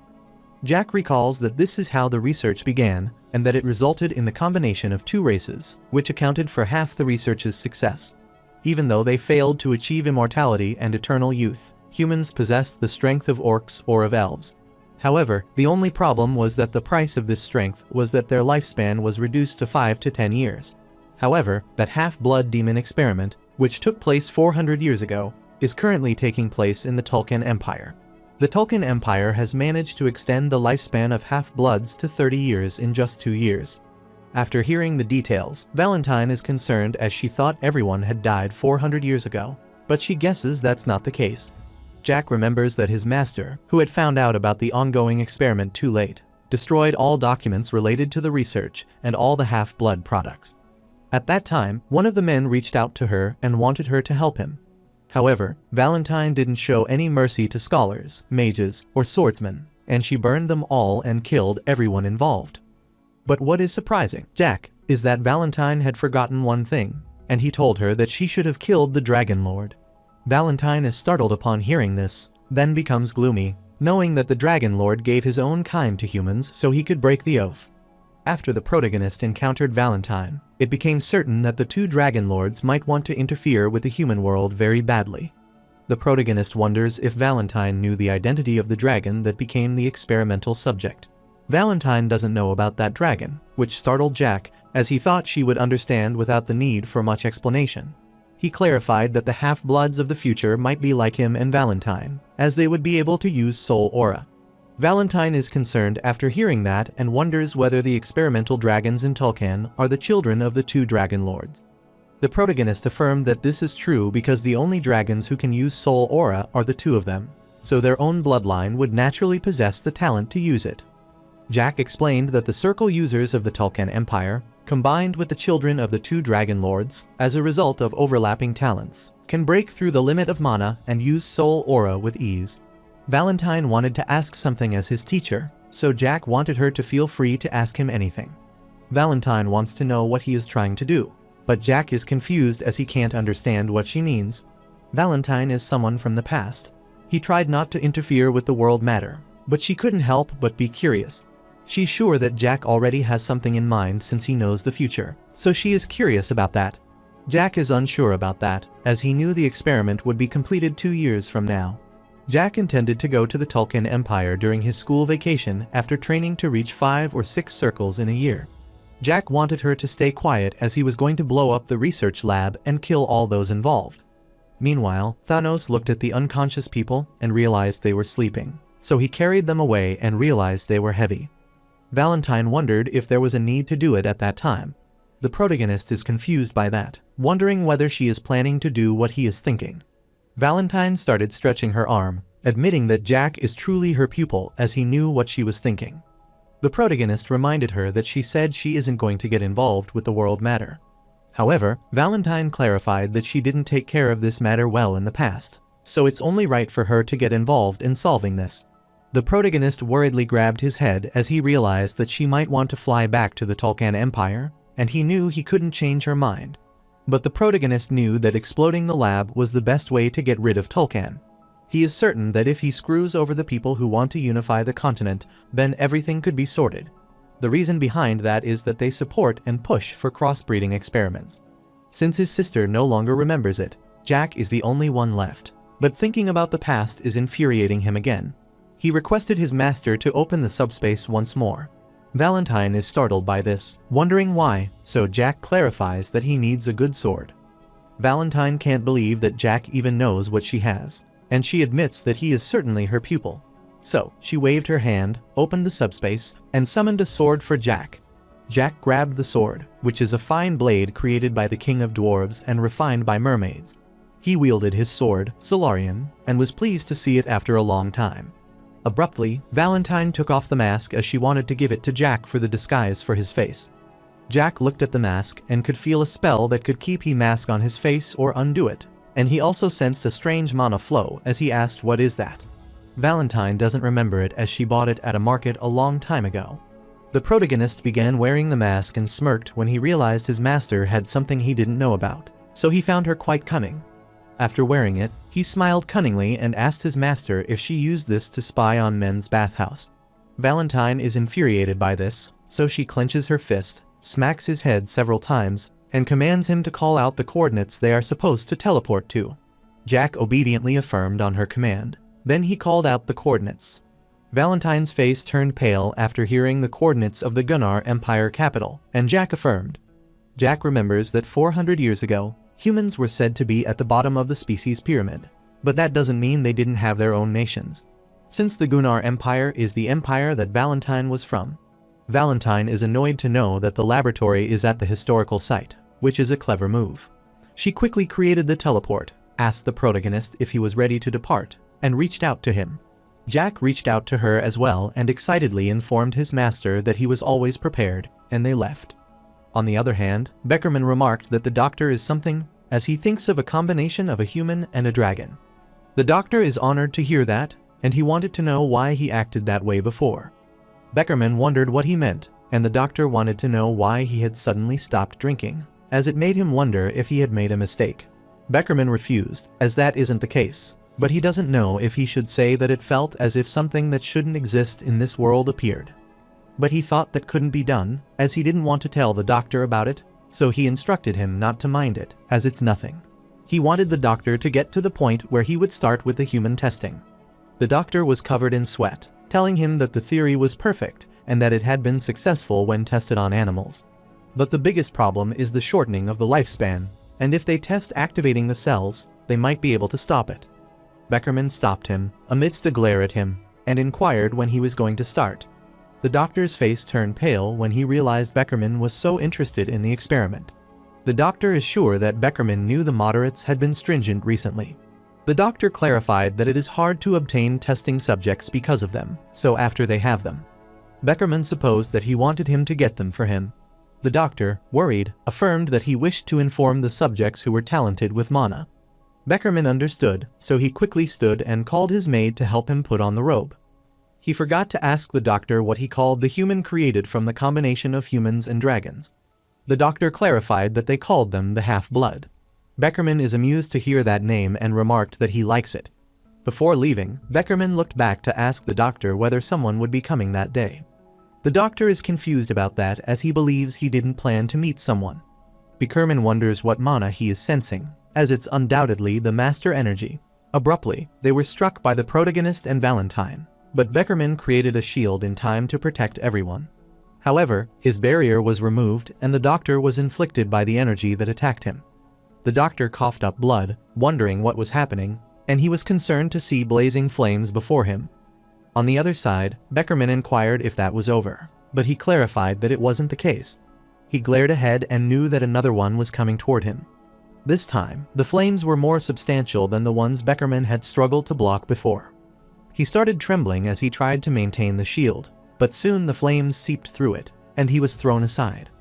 Beckerman was inflicted by the attack so hard that he started coughing up blood and wondered what was happening. He looked beside him, saw the experiment director lying on the ground, and got worried, so he tried to figure out what was happening out of the blue. Meanwhile, the protagonist is killing everyone who gets in his way, and he finds it terrible that his master agrees with him. The protagonist looked at the dragon tied before him, severely injured, and couldn't believe the bloodthirst coming from it. The truly concerning matter is that the bloodthirst is endlessly deep and significant, and the emotions are affecting the surrounding mana. Valentine looked at him, wondering what he was going to do. The protagonist laughed, telling her that he would take care of the dragon, and his master quickly agreed. After a while, Valentine kept attacking and destroying everything with hellfire, and Jack realized he was imposing even in this life. Valentine clarified that it wasn't over yet, and Jack started sweating as the heat intensified. After seeing the roof, the protagonist is dumbfounded, as that place was 3 floors underground. He is certain that no one would believe that the place was a national heritage site hundreds of years ago. Valentine finally erased everything in the surroundings, so she wondered if there were more. Jack affirmed, telling her that it was then he looked back at the injured dragon roaring at him. He smiled after seeing that the dragon could growl, which made him even more adorable than he thought. He recalled that in his last life, the dragon kept requesting him to kill him, and he kept repeating the same pleas the entire time. He unsheathes his sword, smiles cunningly, as that is new and pointed, and he targets the dragon because he has to fulfill his obligations. As soon as the protagonist rushes to launch a slash, the dragon gets worried upon seeing it and tries to dodge it. While Valentine was watching this, Jack got rid of the chains to free the dragon. The dragon looked at him with astonishment, but Jack gently patted his head, telling him that it might be a good thing that he was there now. The dragon is shocked to hear that, and the protagonist explained that the version of him that he saw 18 years later looked really exhausted. The protagonist remembers that it was what he initially liked, as she is very different from the one he met in his past life. After thinking for a while, the protagonist asked the dragon if she wanted to live. He is certain that the dragon might know what people call being abandoned by her parents and tired up by others as a test subject to go through the physical and mental suffering. He clarified that people call that a fate worse than being livestock, which startled the dragon. Jack explained that people will make armor from her leather and attempt to fuse her blood and bones with something else in experiments. He is sure that even if those people failed, they would continue until they succeed, and the dragon's consent wouldn't matter to them. In the end, the dragon would go mad, and she would end up losing even her will and wouldn't be able to hate anybody but live a life designed for death. The protagonist inquired if the dragon wanted to die after suffering that fate. The dragon started crying after hearing this, so Jack explained that she could live somewhere else. Even though she is a nameless little dragon at the moment, her will to survive is more important than anything. Therefore, Jack wanted to give her a chance and asked her one last time if she wanted to live somewhere else. While the dragon is trying to say something, the protagonist clarifies that he can't hear her, so he needed to speak up if there was something that she really wanted, so that even those who abandoned her might listen to her. After hearing that, the dragon loudly told him that she wanted to live, and she kept crying. Jack saw her tear as in his past life he killed her, and it will probably be the same in this life. Even though Jack didn't want to kill the dragon in his past life, he needed to destroy it. He wondered if there would have been a better option than death for a creature whose mind was broken beyond repair. However, the dragon in front of Jack isn't the same one from his memories, as she was begging to be killed in his past life, but she is begging to live right now. Therefore, Jack made a different decision this time, letting her live, so he wanted to go home with the dragon. He looked at his master to ask if she was all right with it, and Valentine sighed, so Jack realized that she liked the idea as well. Momentarily, Beckerman appeared there, asking who they were. Jack looked back and was startled to see him there. Then he noticed that the dragon had started trembling upon seeing him.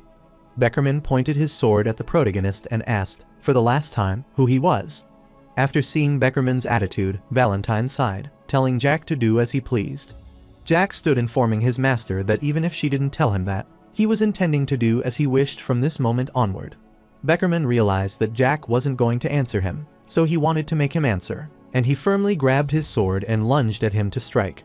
However, contrary to his expectation, Jack easily blocked his sword, glaring at him and making it hard for him to hold back.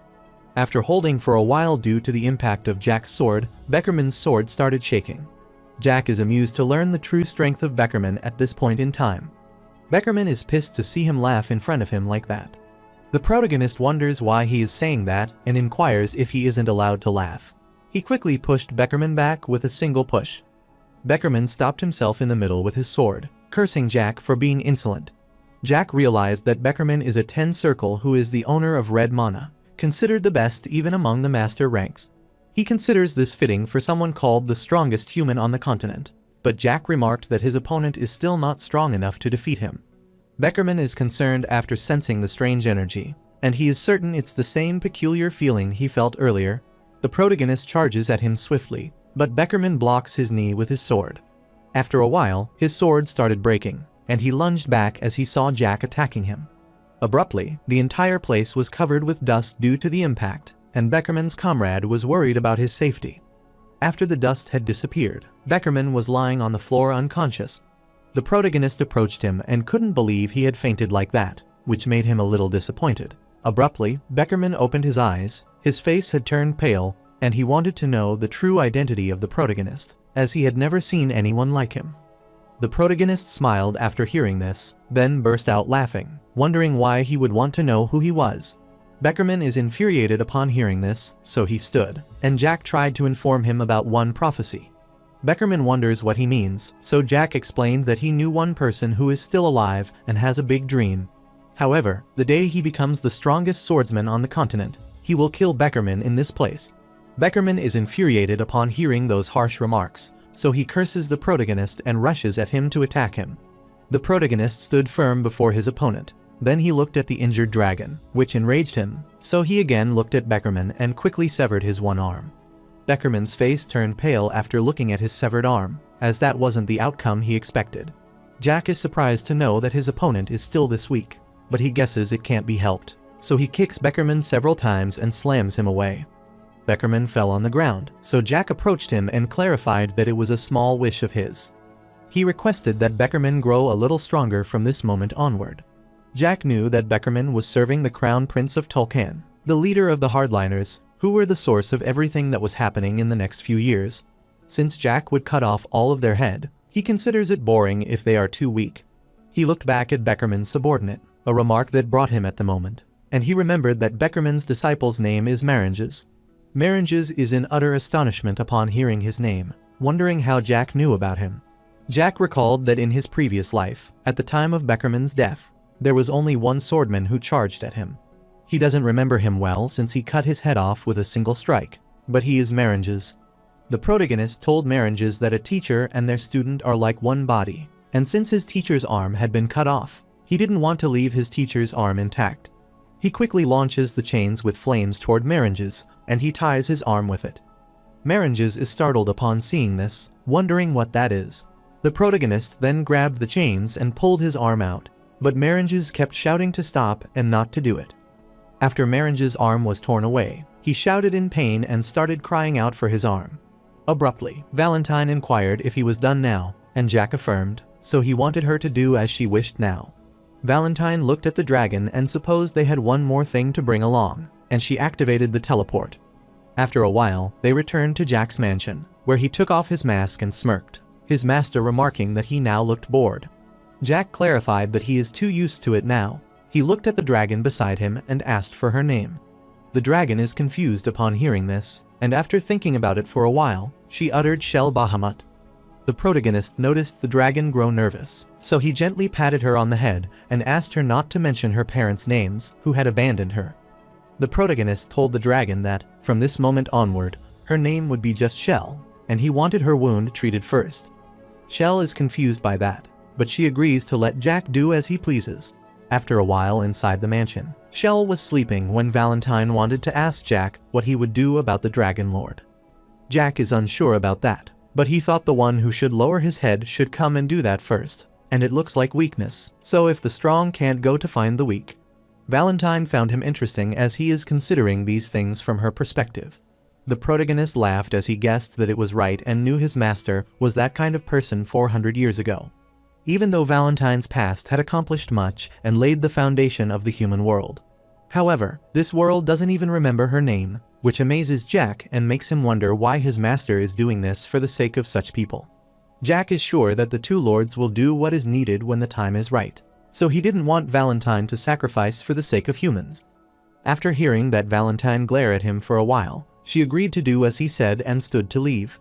Jack wondered where she was going now, so Valentine reminded him that she had been covered in dust and smoke the whole day, so she was going to take a shower. The protagonist understood, so he wanted her to have a refreshing shower. After some time, Valentine came out after taking the shower, and Jack remarked that she was beautiful that day as well. Valentine sighed, telling him to go wash up as well because he was dirty, and Jack affirmed. He went inside to take a shower, looked at the wound on his chest, and drank the potion. He gets worried about getting addicted to potions at this rate. After a while, he came out after taking the bath, and Valentine was surprised to see that he wasn't wearing his pajamas, so she wondered if he was going somewhere. The protagonist put the chair beside the bed, telling her that he isn't going anywhere. After thinking for a while, Valentine asked if it hurt a lot. The protagonist looked at his injury on the face, telling her that it's true, as he thought he was going to die, and it still hurts a little, but he is okay now.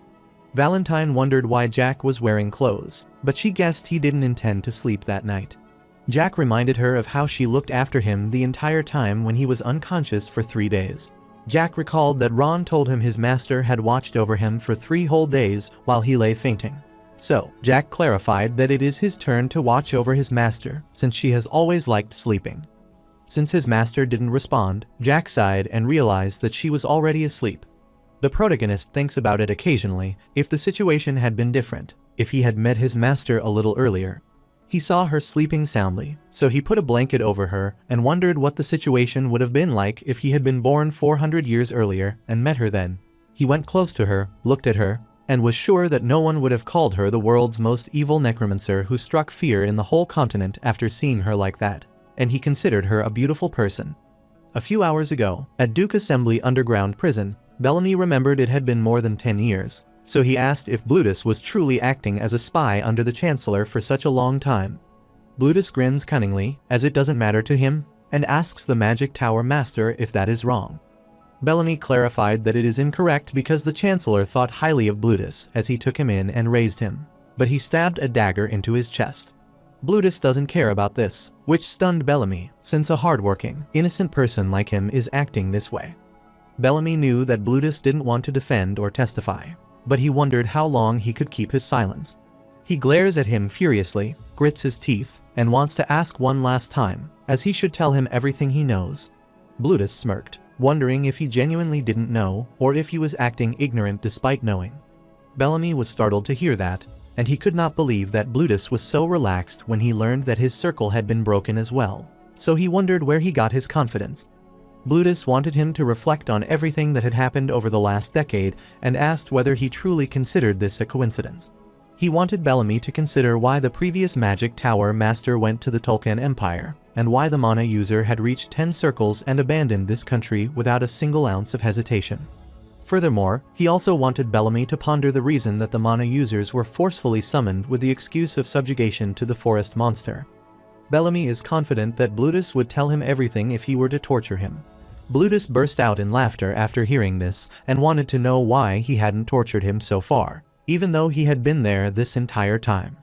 Blutus knew that, even though he was the Duke's loyalist, he wondered why the Duke wasn't doing anything to him, who was a spy for another country, and he was sure that might be because the Duke wasn't confident he could get him to speak.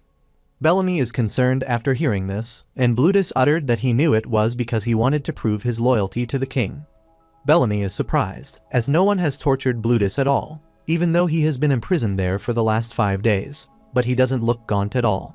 He wanted the Magic Tower Master to think carefully about whether there is genuinely a future for this kingdom.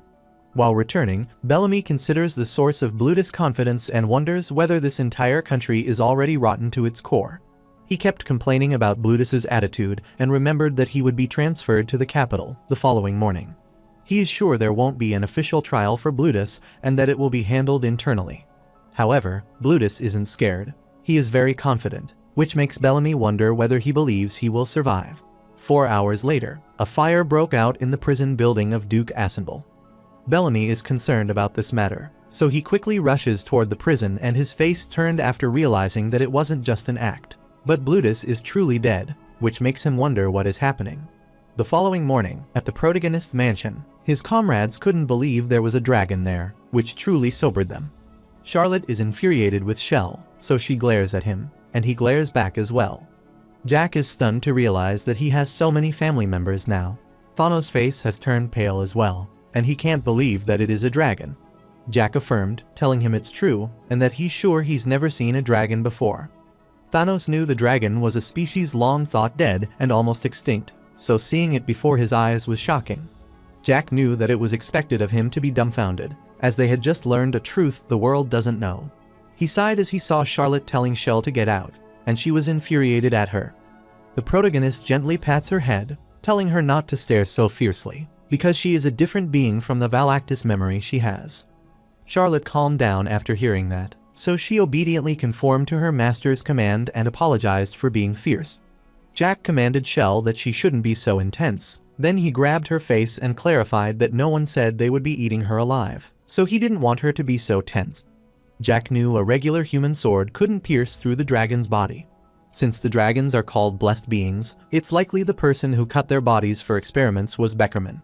But since Jack had dealt with Beckerman efficiently, he guessed it was normal for Shell to be scared of him whenever she saw him. He wondered if his look had changed for Shell after he woke up. Shell bowed before him, which made Jack wonder if that was a posture of submission. In the protagonist's previous life, Shell wasn't in his right mind, so he felt like she would be a little better than she had been in 10 years. But he guessed that it's totally accurate based on what he knew. She is only 8 years old, and after thinking for a while, Jack realized the people around him are all pitiful in their own ways, so he sighed. He took a closer look at Shell's arms and realized they had been recovered. A while ago, Valentine was with Shell, casting a spell on her that scared Shell, but soon her arm began to regenerate. Shell is in utter surprise after seeing her arm regenerate, wondering how this happened so quickly. The protagonist is relieved to remember that they managed to cure her wound in an instant. After a while, Valentine came out telling Jack that, as he said, she attracts too much attention, so she created a magic circle before Shell. Shell is worried upon seeing this, as she understands what she is trying to do, and after a while, she is transformed into her human form. She looked at her hand and body, and she started blushing after realizing that she had been polymorphed. Valentine is certain that they don't have to worry about capturing attention now. Jack looked at his master, chuckled as he realized she looked like a normal person now, shining and becoming a light he kept wanting to look at. Valentine saw him staring at her, and she recalled that he had an orientation that day. The protagonist recalled the orientation, as he had to go for it along with Thanos and Charlotte, which startled them as they remembered it as well.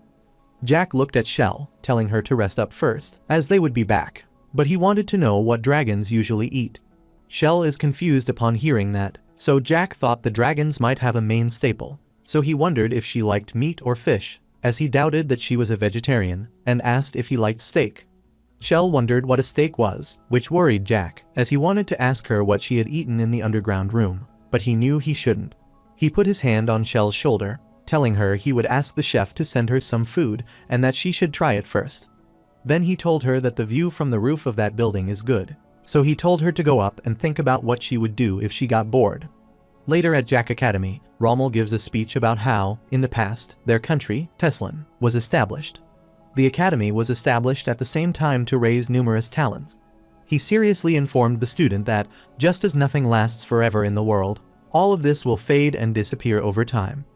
The protagonist is surprised, as that is different from what he heard in his previous life. Since the dean is the hope of their kingdom, he wants them to be proud that he is a student of this academy and to keep advancing, so he wonders why the dean is saying this instead. Rommel mumbled that it is the same in this era as well. Even though one might not see it, dark shadows are cast upon this kingdom. All the students were startled upon hearing the dean's speech and wondered what he was talking about. Jack could understand the depth of the speech because even if his master exploded the experiment room last night, more than 2/3 of Tulkan 10 Circle users are still with the hardliners. Since the right to the Tulkan Empire throne will be won by the hardliners, and a few years later, war will certainly break out. So, Jack realized that Rommel certainly knew something, which made him wonder if he had heard something from Blutus. Rommel rambled that this kingdom, established by their ancestors through blood and sweat over a noble life, was only possible because people stood unfaltering in challenging situations. Since that is how it has been maintained so far, he requested that everyone remain firm in their belief and move forward. Rommel clarified that, in the end, all he has to say is that they are all the pride of their academy and their future. After the speech ended, some of the students were hungry, and a maid informed her young master about the arrival of the luggage horse carriage. Jack yawned and recalled that there were no lessons on the first day of the academy, and he guessed that there was nothing more after this.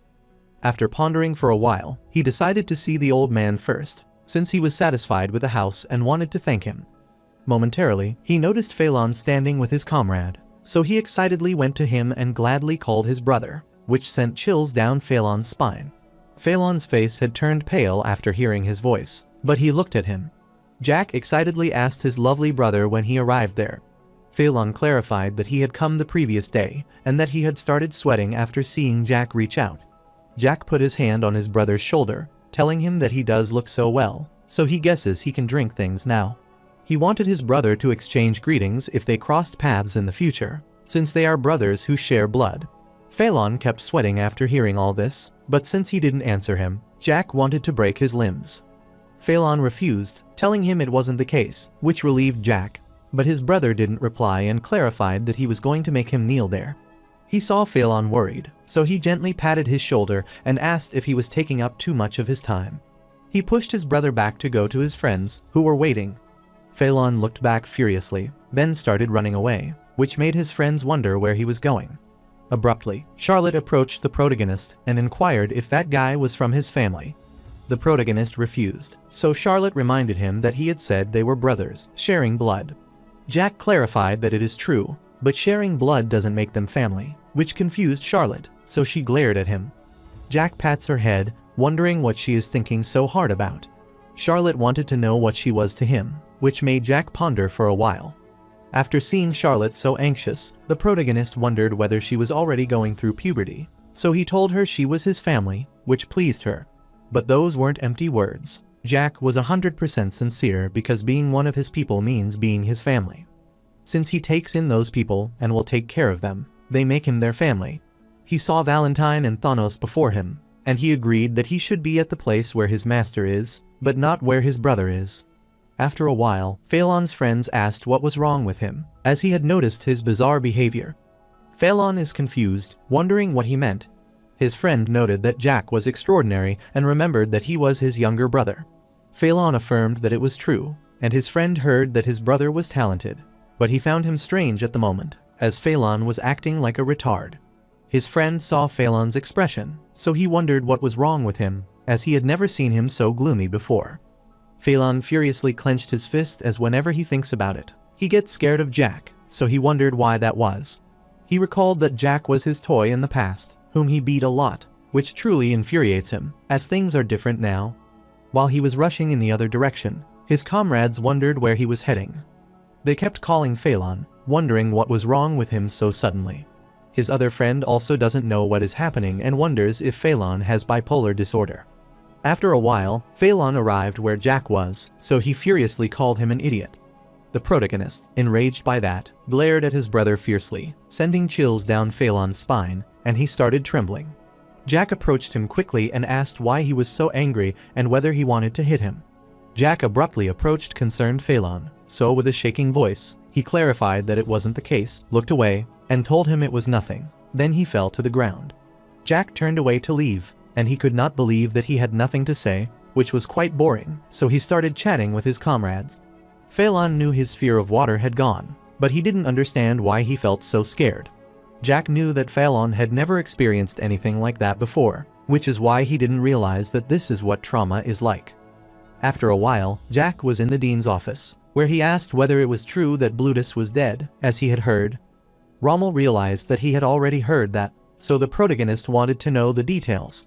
But the dean didn't say much, so Jack decided to forget about it, as it doesn't matter to him whether Blutus is dead or alive. After eating the cake, he asked whether that was all and whether the dean had anything else to say. The dean refused, as he didn't want to say anything else, so the protagonist thanked him for the mansion he had allotted him. He remarked that the chef is also unexpectedly good at cooking, and the dean understood. Jack realized that Rommel was puzzled because he didn't reach much to Blutus' death, so he wanted to take his leave since there was nothing more to discuss. Rommel wants to wait for a minute and remember that Jack is in the swordsmanship major as a first year. He wondered if Jack was interested in moving to the magic major. The protagonist smiled after hearing this, as he found it interesting and guessed the magic tower master had requested him. The dean concurred, as that is right, but Jack clarified that he wouldn't be joining lessons.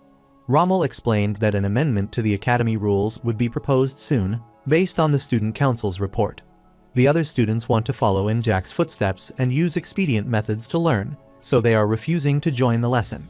The protagonist is a bit confused as he realizes that, starting next year, around the second semester, all the academy's rules will be amended, so he guesses the discussion for that begins around this time. The dean clarified that when that happened, Jack would have no choice but to attend the lesson, and Jack agreed. However, Rommel clarified that if he goes to the magic major, he will reduce the number of hours he requires to attend. The protagonist smiled cunningly as he heard the dean making this request. Even though he needs the graduation certificate, he didn't want to attend the lectures. Jack is sure that if he joins the lessons, it would be of no help to the other students, as they have to deal with a personality like his. After some thought, the protagonist agreed to participate once a week, since the dean had decided to reduce the hours significantly. The dean still thought that it was too little, so he winked at Jack, telling him that thrice a week would be possible. The protagonist is annoyed, so he told the dean that he has no intention of participating in any lessoning in the academy. Since there is nothing for him to do in Alarna, and he already has a great master, it would be ridiculous for him to try to learn something in the academy. So, Rommel wanted to know why he had joined the academy if he didn't intend to attend, and reminded him that he had even gotten a house near the academy. While taking the cookies from the plate, he gave them to his master, and told the dean he just wanted the graduation certificate. After hearing that, the dean wonders if he is trying to enter the academy's treasure depository. In the Teslan Kingdom, the academy doesn't just give its graduates certificates. It also provides armor, robes, staff, swords, spears, and shields from its depository. This equipment contains 400 years worth of history imbued with magic. For generations, graduates have been allowed to choose one piece of equipment for their own use. Rommel is sure there wouldn't be any decent swords left since most of the decent items inside have already been taken. Therefore, he is willing to let Jack have what the Duke's family used, but correct himself, as that is something so low. So, he is willing to prepare a sword that a knight or captain would use for him, along with a staff. He assured Jack that it would be more exceptional than any sword in the depository. Jack is sure it is fine, since everyone knows that Bellamy is on the old man's side and has been a faithful vassal for more than 30 years. So, Rommel wanted him to be the disciple of such a loyal vassal, even though that is for Bellamy's sake, but it's also Rommel's scheme to make him one of his people. Jack smiled as he found the dean cute despite his age, and clarified that he would certainly graduate, but that if it could happen earlier, it would be better. Rommel realized he was asking for skipping grades, so he wanted to talk about that later and have him focus on his major. After thinking for a while, Rommel clarified that between once and 3 times, he can make a compromise of twice a week, which should be enough. The protagonist doesn't have a reason to reject that, so he sighed and agreed to do that. Rommel reminded him that he would be a first-year magic major from this moment onward. However, the protagonist clarified that he would pass up on the offer to become the Magic Tower Master student at the moment. Rommel wondered why that was, so Jack explained that it was because he has a good eye. So when it comes to mana use, he can see how talented the other person is and how much more they would grow. Jack uttered that the talent in mana he has is way higher than the dean can imagine. Rommel found it an interesting talent as he can distinguish gems from pebbles. So, he clarified that if that is true, then he will make Jack a marquis. The protagonist is amused, so he starts laughing, which confuses the dean. Jack apologized for laughing abruptly, but he found this statement funny. He would make him a marquis and clarified that, even if he gave him that for free, he wouldn't want something like that. After hearing everything, Jack wanted to take his leave, but Rommel asked a question and inquired whether anything had happened at the mansion. The protagonist recalled that all the staff were unconscious when Dietrich arrived at his mansion, but he didn't intend to tell the dean, so he clarified that nothing had happened. This makes Jack wonder if he is trying to question him, and Rommel questions him about it again. The protagonist gets worried, thinking that wasn't the case, so he clarifies that he once visited to check whether they were preparing food all right, but he is shocked to find everyone lying unconscious on the ground. He didn't ask them what happened, but he supposed they fought among themselves. Rommel didn't get his lies that they fought, but Jack kept lying that people usually fight a lot. The dean asked whether that was true, and Jack again concurred, so he took his leave for now. After leaving the office, he sighed in relief, and then he looked ahead and saw the painting of Valentine fighting the dragons. He is surprised to see such a painting, and he recalls that his master isn't with him, so he wonders where she is. Meanwhile, inside the office, Valentine remarked that Rommel's tea is good. Rommel is sweating as it has been 10 years since he started participating in this brutal political fight, and he is confident in his judgment of people. Among all the nobles that he has seen so far, knights and even kings, he has never felt like this before. Valentine glared at him, then started touching the flowers and remarked that Rommel's speech was impressive. Rommel could tell that every single moment felt out of the ordinary, but he could tell that Valentine wasn't an ordinary woman. Valentine looked back, telling Rommel that he would be more suited to be a general than a dean of an academy. After hearing about the general's position, Rommel clarified that it had been a very long time since he served on the battlefield. Valentine rambled that same goes for the child known as Bellamy, as there are still a lot of talented people in Teslan. After thinking for a while, she glared at the academy and inquired if he could truly protect it, and she glared back at him, wanting to know if he intended to protect it. After thinking for a while, Rommel was going to say something, but Jack barged in, asking why his master was still there. Valentine is annoyed because they have been disturbed at a crucial moment, and she wants Jack not to be imprudent as she is leaving. Jack explained that he only said that because she was late, and they left. After a while, Jack went to the town along with Valentine, and everyone started blushing upon seeing the dazzling beauty before their eyes. Jack realized that she attracts a lot of attention. Abruptly, a man approached her, calling her a pretty lady, and requested her to try their bread. Valentine is annoyed as she realizes she has a flour allergy. Abruptly, a girl approached her and asked if she had time to get a cup of tea with her. But Valentine clarified that she already had the tea, and her utter rejection made both of them disappointed. Jack can't believe that his master isn't bothered at all, so he supposes she is used to getting so much attention. The protagonist realized she was a little upset, so she wondered whether the dean had tried to recruit her as his student. Valentine didn't answer correctly, which confused Jack. Valentine asked whether he trusted the dean, which made the protagonist pause for a while, and he clarified that he didn't trust anyone who wasn't one of his people. He didn't want Valentine to worry because he and the dean are using each other for their own needs. Valentine is relieved to hear that, but she knows that Jack isn't the kind of person who would take advantage of anyone. After they arrived at their destination, that is, Gilda-Lave's Valentine, they wondered why they had come there. Jack looked at the Gilda-Lave's tag and clarified that it is to get his money. The protagonist is aware that the Alaves Guild is where he can hire mercenaries and hunters. He knew for sure that to hire a 9-circle mana user, he would need way more money than he thought. He opened the door, entered the guild, and remembered that Dietrich also hired the 9-circle mana user to assassinate him.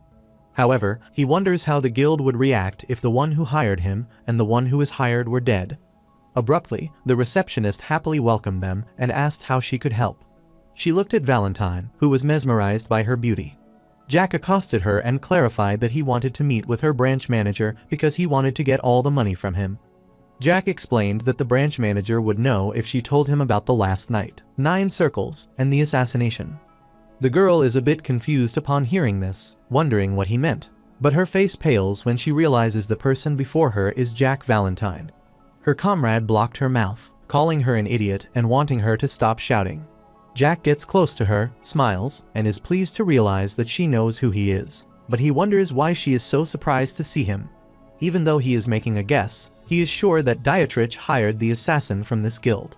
While the girl's face has turned pale with concern, her comrade, who wanted to talk to her after this, is infuriated. Jack is confident that Dietrich didn't contact those assassins directly, but he tried to arrange a hit on him through this place. Since that's the case, Jack is sure that things are different, so he gave her 5 minutes to bring him the branch manager. He put down the sanglas, telling her that if he didn't see the branch manager in the given time, the guild known as Alaves would be erased from existence, which concerned them. As the time passed by, Valentine asked if he was serious, and the protagonist wondered about what. Valentine asked if he genuinely wanted to erase this guild from existence. Jack guesses he needs to explain things to her, as there are a lot of organizations known as guilds in this kingdom. Among them, the guilds with the word adventurer associated with them are not just typical guilds, but agencies that provide information. Valentine is surprised to realize that the world has changed, but she wonders what is so special about it. Jack was there to request funding to find the money Dietrich used to hire the assassin, but after seeing that staff member's reaction, he changed his mind. Valentine remembered her response when she recognized Jack, and she was surprised that he was still alive. Jack affirmed that it is true, but that is because if a noble were to submit an assassination request through an agency, it would be like telling the world they were going to kill that noble. That is why Jack thought Dietrich had met with the assassin one by one, but he never thought that he would make a deal through an agency, which makes him realize that Dietrich is dumber than he thought. Valentine saw everyone's reaction as they looked at Jack in a way as if he had come back from the dead. The protagonist chuckled as he realized that the person who tried to kill him and the people who introduced him to Dietrich were all the same to him. After hearing what Jack said, she finally started to understand the kind of life he had lived so far. On the other side, the girl entered the branch manager's office and, worried, called him, which made the manager, who was busy eating grapes, wonder what the matter was. The girl clarified that Jack Valantier was there, and the branch manager's face turned pale upon hearing it, but he couldn't believe her, so he asked her to repeat it. He wondered how Jack could still be alive, and whether she was sure she had heard him mention the son of the Marquis family. The girl, worried, clarified that she didn't catch his name, but she is sure of his identity since Jack asked her to tell the branch manager about the last night, 9 circles, and the assassination. Furthermore, Jack warned her that the Alaves Guild would cease to exist if she didn't bring the branch manager to him in 5 minutes. The branch manager thinks about it. As he is 34 years old, he has seen and heard all sorts of things as he climbed the ranks from mercenary to branch manager, but he has never seen anything like this before. He is certain that the Pentanil Guild is an assassin group that has never failed before, and the guild master was a 9-circle mana user. So, what is truly concerning is that the target of the mission that the guild master was personally involved in is still alive. He stood as he realized that there was no need to think about it any further, so he asked if the young master who arrived there was outside. While the time was running out, the branch manager came out and apologized for keeping him waiting. Jack looked back at him, and the Alaves Guild Assemble branch manager, Avero, clarified that he is pleased to meet him. After a while, he took Jack into his office and wanted to bring him some tea. But Jack is fine without the tea, and he wanted to talk about the business immediately. Avero is startled to hear about the company and asks whether he is trying to submit a request with them. Jack guessed he could say that for now, but he looked at Avero's eyes, which sparkled like he had just smelled incoming money, but he was wrong about that. Jack explained that some people tried to kill him last night, and they were introduced to the job via the Alaves Guild. Avero affirmed that it is true. Jack noticed, from his reaction, that he doesn't feel guilty and is acting as if there is no need to hide it. Jack wonders if it was a law of the kingdom that an adventure guild can get processing fees if they introduce the right mercenaries for a request to a client. Avero clarified that it wasn't phrased that way, but that is the crux of it, and they are an organization protected by the kingdom's laws. Jack already knew that mercenary groups need work, and people who need to hire others for a task would look for mercenaries. That is why adventurer guilds are created, as they are made to get and introduce jobs all over this kingdom. Since the Alaves Guild is the biggest agency in the Teslan kingdom, and its guild master is hidden behind a veil, there are rumors that the guild master could be royalty. Jack clarified that his motive is simple, as he is sure a lot of money was given to those who tried to kill him last night. Avero affirmed that it is true because they are talking about the great Pentanil mercenaries, but he is unsure of the exact amount. The protagonist heard him and clarified that this was why he was there, which confused Avero. Jack glared at him, clarifying that he wanted Avero to find all of the money that was used to hire them and bring it to him. Avero is dumbfounded after hearing his request, but Jack clarified that he hates repeating himself, so he wants him to get it all. Avero understands that, but he explained that there is a procedure to make a request. Jack wonders what kind of procedure, and Avero revealed that Jack is trying to hire them. But since they aren't a normal guild or mercenary group, they need to write a contract for this, which shouldn't be a verbal contract but one bearing the kingdom's seal, so they need to draft an official document. Avero clarified that what he mentioned is in Clause 1, and the clauses regarding these contracts are in Clause 2. He mumbled that, according to the client, Jack, would have to let them know the details of the deposit, the advance payment, and the processing fees. The protagonist is infuriated upon hearing this, realizing he might not understand what the other person is saying. Avero is confused upon hearing this, so Jack rambles that he isn't there to put in a request. But the person who tried to kill him and the person who helped him are all the same to him. The protagonist furiously kicked the table, telling Avero that he was greatly mistaken about that. The protagonist knew that, even though they had the choice to reject Dietrich's request, they didn't. So, he approached Avero, telling him that if he didn't do what he said, he would kill everyone in this guild. Avero was a bit concerned upon hearing that, but clarified that the kingdom's laws protect them. The protagonist put his finger on Avero's chin, wanting him not to talk about the kingdom laws in front of him before he bruises that face of his. He glares at Avero, telling him to do whatever it takes to find him the money, and he has 1 week to do that. He warned Avero that if he doesn't get the cash in 1 week, that will be the day the Alaves Guild will cease to exist. After telling him everything, Jack went to the door, telling his master they should leave now, and Valentine followed him. Before leaving, he wanted to tell Avero again that he would conduct his own investigation afterward.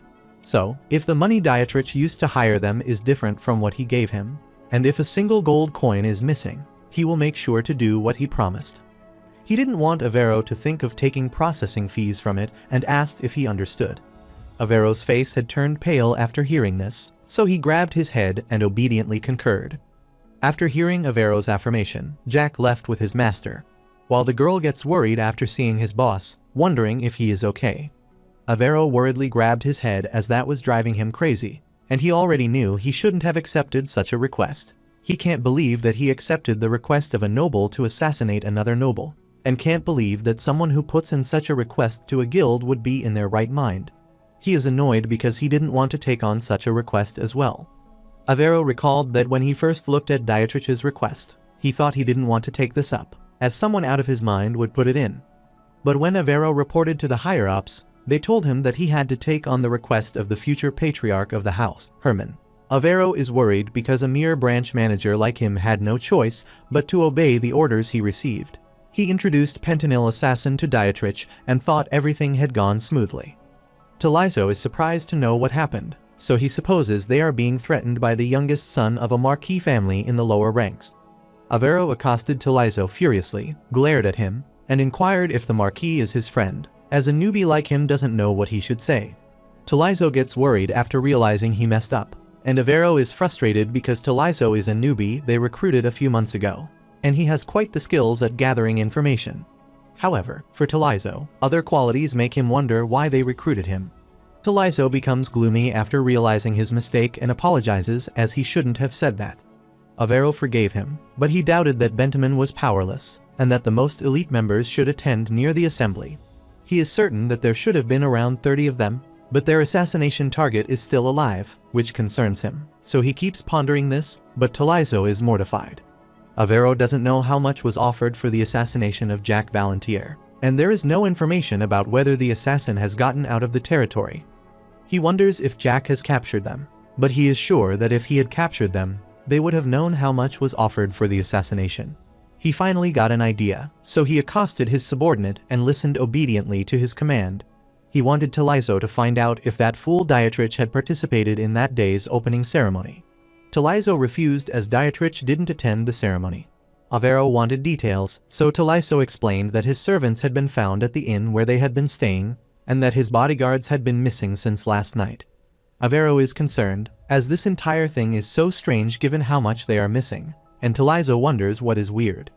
Avero started thinking about the scenario that if Talizo is attacked by a 9-circle mana user and 30 professional assassins of at least the 6-circle level at once, which is a horrifying thought for Talizo.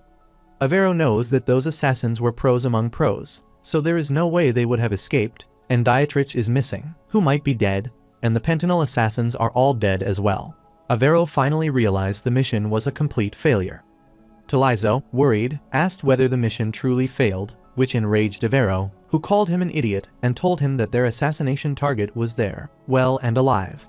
However, the situation doesn't make sense to Avero since Jack is excellent after fighting with those assassins, but Talizo also doesn't think that is possible. Avero considers the scenario in which Jack might have hired someone to protect him, but he should still have looked nervous, since he was an assassination target. However, Jack doesn't look nervous at all, and he knew that there was no one outstanding among the people who had gathered recently. There were a few knights from the Valentier family, but the timing doesn't match up with them. So, he wonders if they have someone in the territory, and he gets a faint idea that it might be Duke Assemble. Avero remembers that Jack is staying in a separate mansion of the Duke Assemble, since he is an essential guest of the Duke, which explains why the Duke gets involved. However, the fire that took place at Duke Assemble prison makes it impossible for this to have happened, since he shouldn't have mobilized any of his troops. Avero feels like he is missing something there, so he grabbed this head and instructed Talizo to contact the branch manager in the Valentier territory. He wanted Talizo to ask the branch manager about all the information about Jack and bring it to him. Talizo obediently concurred, and Avero wished to gather the men and search all the places where Bentaman could hide his money. Talizo affirmed, but he saw Avero halt, so he wondered if he had any other orders. Avero instructed him to send an encrypted letter to the higher-ups stating that Dietrich Hermann's assassination mission failed, that the Pentanil assassins are missing, and that they should be careful, as they suspect that Duke Assenbull is protecting Jack. He also wanted to be instructed about Valentine, but he stopped when he tried to end it there. After a while, he wondered who the woman was beside Jack, recalling that when their eyes met for a moment, he had instinctively felt fear. He didn't want to look into that woman or do anything about her. Abruptly, the girl wonders why the branch manager has come to her. Avero was there to see if she was doing well on the written apology, which startled the girl. Since Avero was the type to follow his instinct, he was lucky not to get more information about Valentine. After a while, the protagonist arrives at his home and can't believe what he sees when he gets there. At home, Charlotte is having a duel with Thanos, so she charges at him with her sword. However, Thanos quickly blocked her sword, and the protagonist guessed that they were sparring, not fighting. After giving it some thought, Jack realized they seemed to be trying to get past one circle. Abruptly, Thanos struck Charlotte, making her tremble, and soon pushed her back. The protagonist threw away the stick and was surprised. Even though they weren't fighting, that was too much. Valentine is puzzled about something, which makes Jack wonder what the matter is. Valentine wonders if Thanos thinks he would win against that child from last night.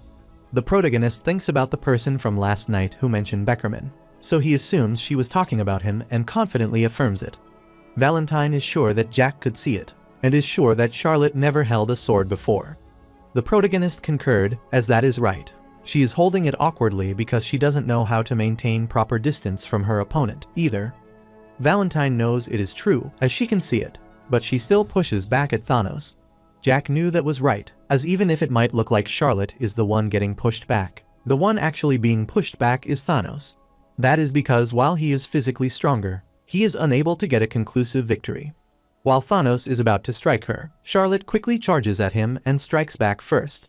The protagonist is amused to see that Charlotte is parrying when she has never learned how to use a sword before. This makes Jack wonder if that is possible. The protagonist smirked after seeing this, so he wanted to make a bet with his master.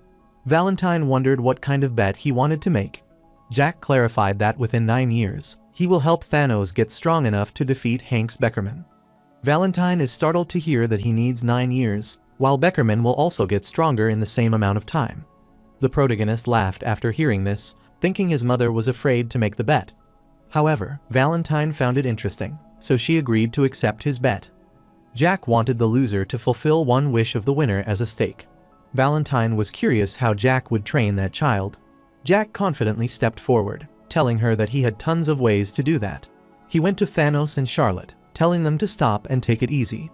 Charlotte gets worried upon seeing him there, so she clarified that they weren't fighting, and Thanos is concerned as well. Jack laughed awkwardly, wanting to get angry because they fought or because he wanted to punish them. He accosted Charlotte, which scared her, but soon she was happy when Jack remarked that she was talented with swords. Even though he didn't see the whole sparring, he thinks it happened 3 times. Charlotte is confused, wondering what happened thrice, so Jack clarified that she tried to parry Thanos' strike thrice and succeeded twice. When there is an overwhelming difference in strength between 2 people, then one needs to parry the strikes as Charlotte did. Jack is concerned that if he hadn't stopped their sparring, Charlotte would have landed a strike. He gently pats her head, telling her that she did well and is talented with swords, so he needs to find out how talented she is with her magic next time. He instructed Charlotte to go up and eat the cake that he brought for her first. Charlotte wonders why she should go up, so Jack tells her to play with Shell, since he has something to talk to Thanos about. Charlotte is a bit confused as she looked at both of them, so she bowed at them and wanted them to have a great time together. Jack is startled to see her acting like this, wondering when she learned to do that. After she left, there was silence for a while, and Jack was sure that Thanos knew that he had lost. Thanos concurred, so Jack considered it a pity that Charlotte is talented with swords and is a genius in close combat, unlike Thanos. Thanos is gloomy after hearing that, but Jack is certain that it is easy to realize that one needs to parry to turn the tide of a fight. But Charlotte was able to parry an action twice, but she hesitated because she didn't know how to counterattack. However, he guaranteed Thanos that if the spar had lasted 1 more minute, Thanos would have been lying on the ground. Thanos' face turned pale, and he was gloomy to realize the fact. Jack wonders if he is just stubborn or egoistic. Thanos wonders what he meant, so Jack reminded him that the size of a child's body is small. but she tried to parry Thanos' attacks, which implies that she has figured out the strength of his sword and the direction of his attacks. He asked Thanos what he should have done then and clarified that he needed to make it so that she couldn't parry easily. He should either change the direction of his attack or adjust the amount of strength he puts into it.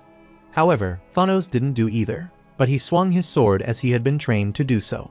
Jack clarified he can't let him keep doing this because Thanos needs to die first. Thanos is speechless, realizing that he has to die to learn it. Jack affirmed that he has to undergo proper training, but Thanos is reluctant. Jack reminded him that he wants to become the strongest swordsman, so if he wants to do that, he needs to be a lot more thick-skinned. Thanos asked him to stop teasing him, as he felt it was imposing on him, so he was reluctant.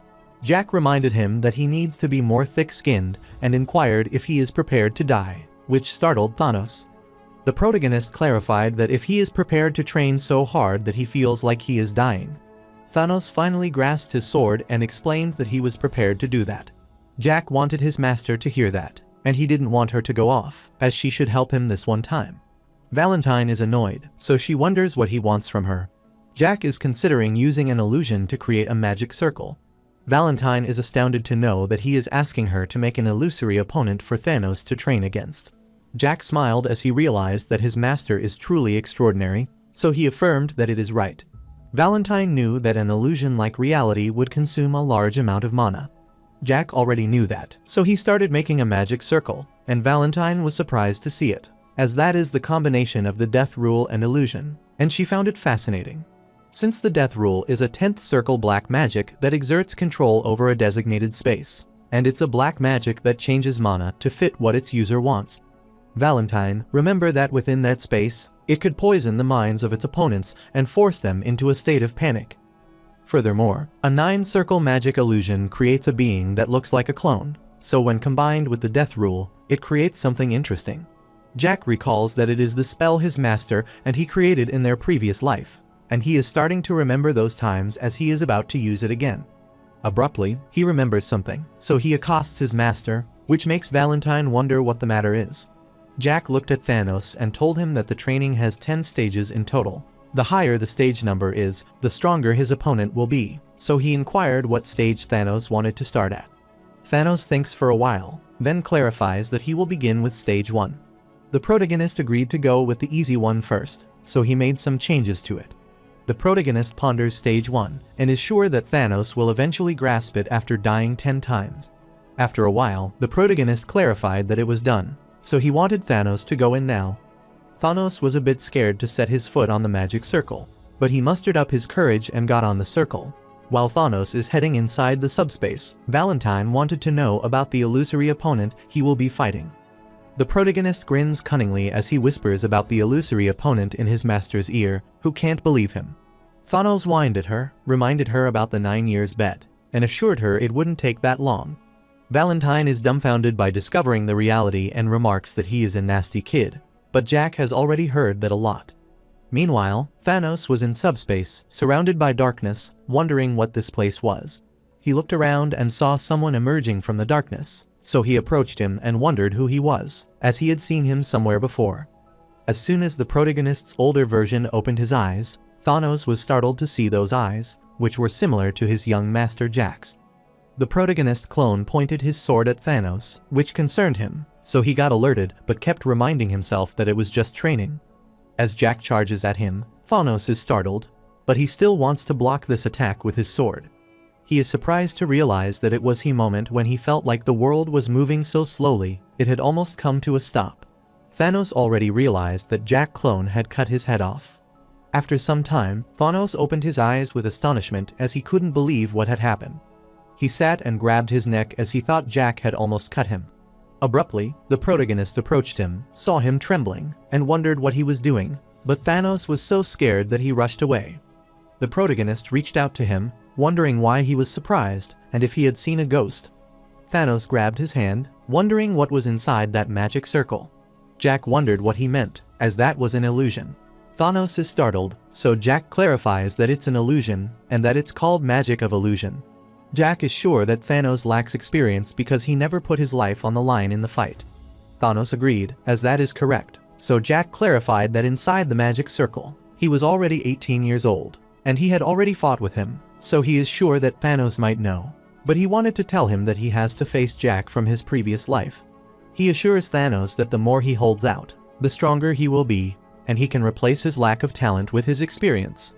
Even though Thanos wouldn't use magic, but rather swordsmanship, mana flowed out from the magic circle, so Jack wanted him to try to win. Thanos finally understood everything, but he wondered what Jack meant by previous life. After hearing that, Jack realized he hadn't told Thanos he'd gone back in time and decided to say to him later. The protagonist smiled, then wondered what Thanos meant and if he didn't get it. Thanos pondered for a while, telling his young master that he got it, as he wanted to do as he said, and would try to win.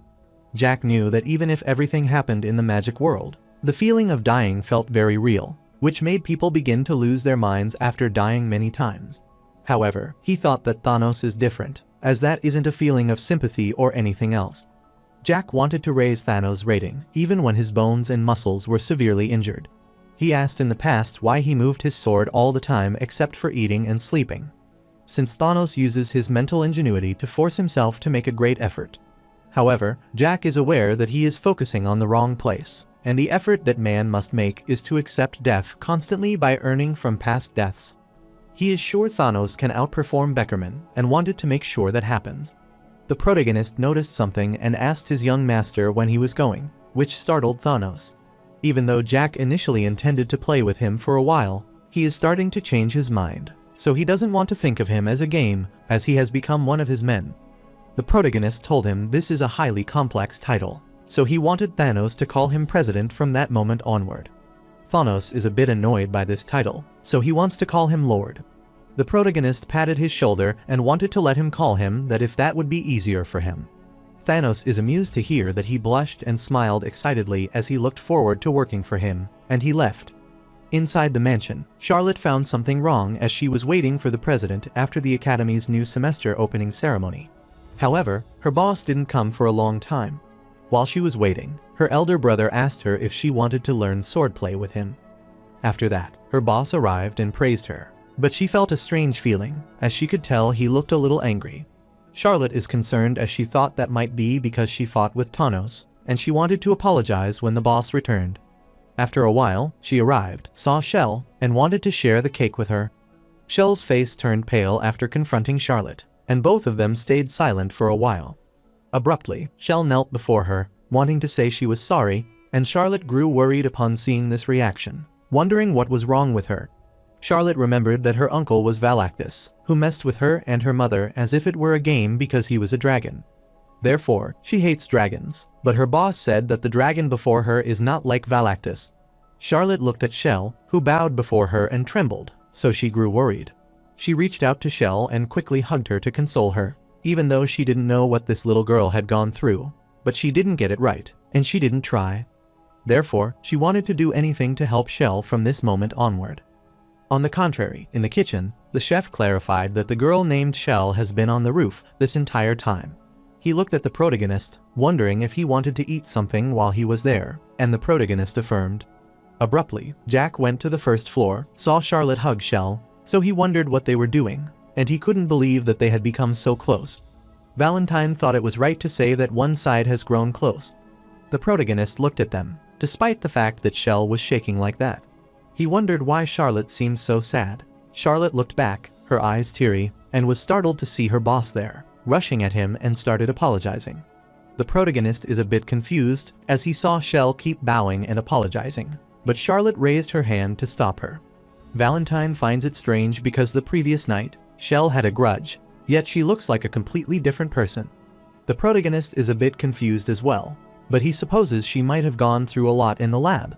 The protagonist grabbed both of them and wanted to leave quickly, but he wondered why Charlotte was apologizing to him.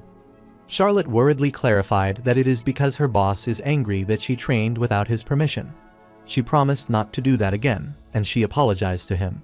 The protagonist is confused when he sees her trembling, and he assures her that she doesn't need his permission to practice.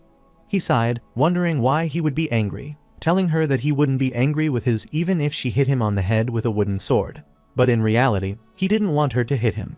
Charlotte worriedly inquired if her boss was angry, and the protagonist clarified that he felt bad that Thanos was training so foolishly. He excitedly told Charlotte that she had confirmed to have a talent for the sword, so he wanted to practice with her later, and Charlotte obediently affirmed. Abruptly, the protagonist looked at Shell, who was still trembling, and asked if the steak that she had had this morning was good. Shell concurred, and Jack asked if she wanted to eat anything, but she didn't respond. The protagonist starts by noticing her behavior, wondering what is going on and why she is weak, since she was noisy the previous night. But in just a single day, she has gotten weird, so he wonders if she is sick, but Shell still didn't respond. Shell rambled that the Black Devil changes the earth and sky and destroys the world. The protagonist sat her on the sofa and looked back as Valentine told him that it was a testament from the third Dragon Lord. She explained that 400 years ago, the third dragon could surpass the fourth and fifth generation, so he rebelled against his teacher's will and tried to kill her. Therefore, he died at the hands of his teacher, and every time he used his soul force, he looked to the future, and he left a will before he died.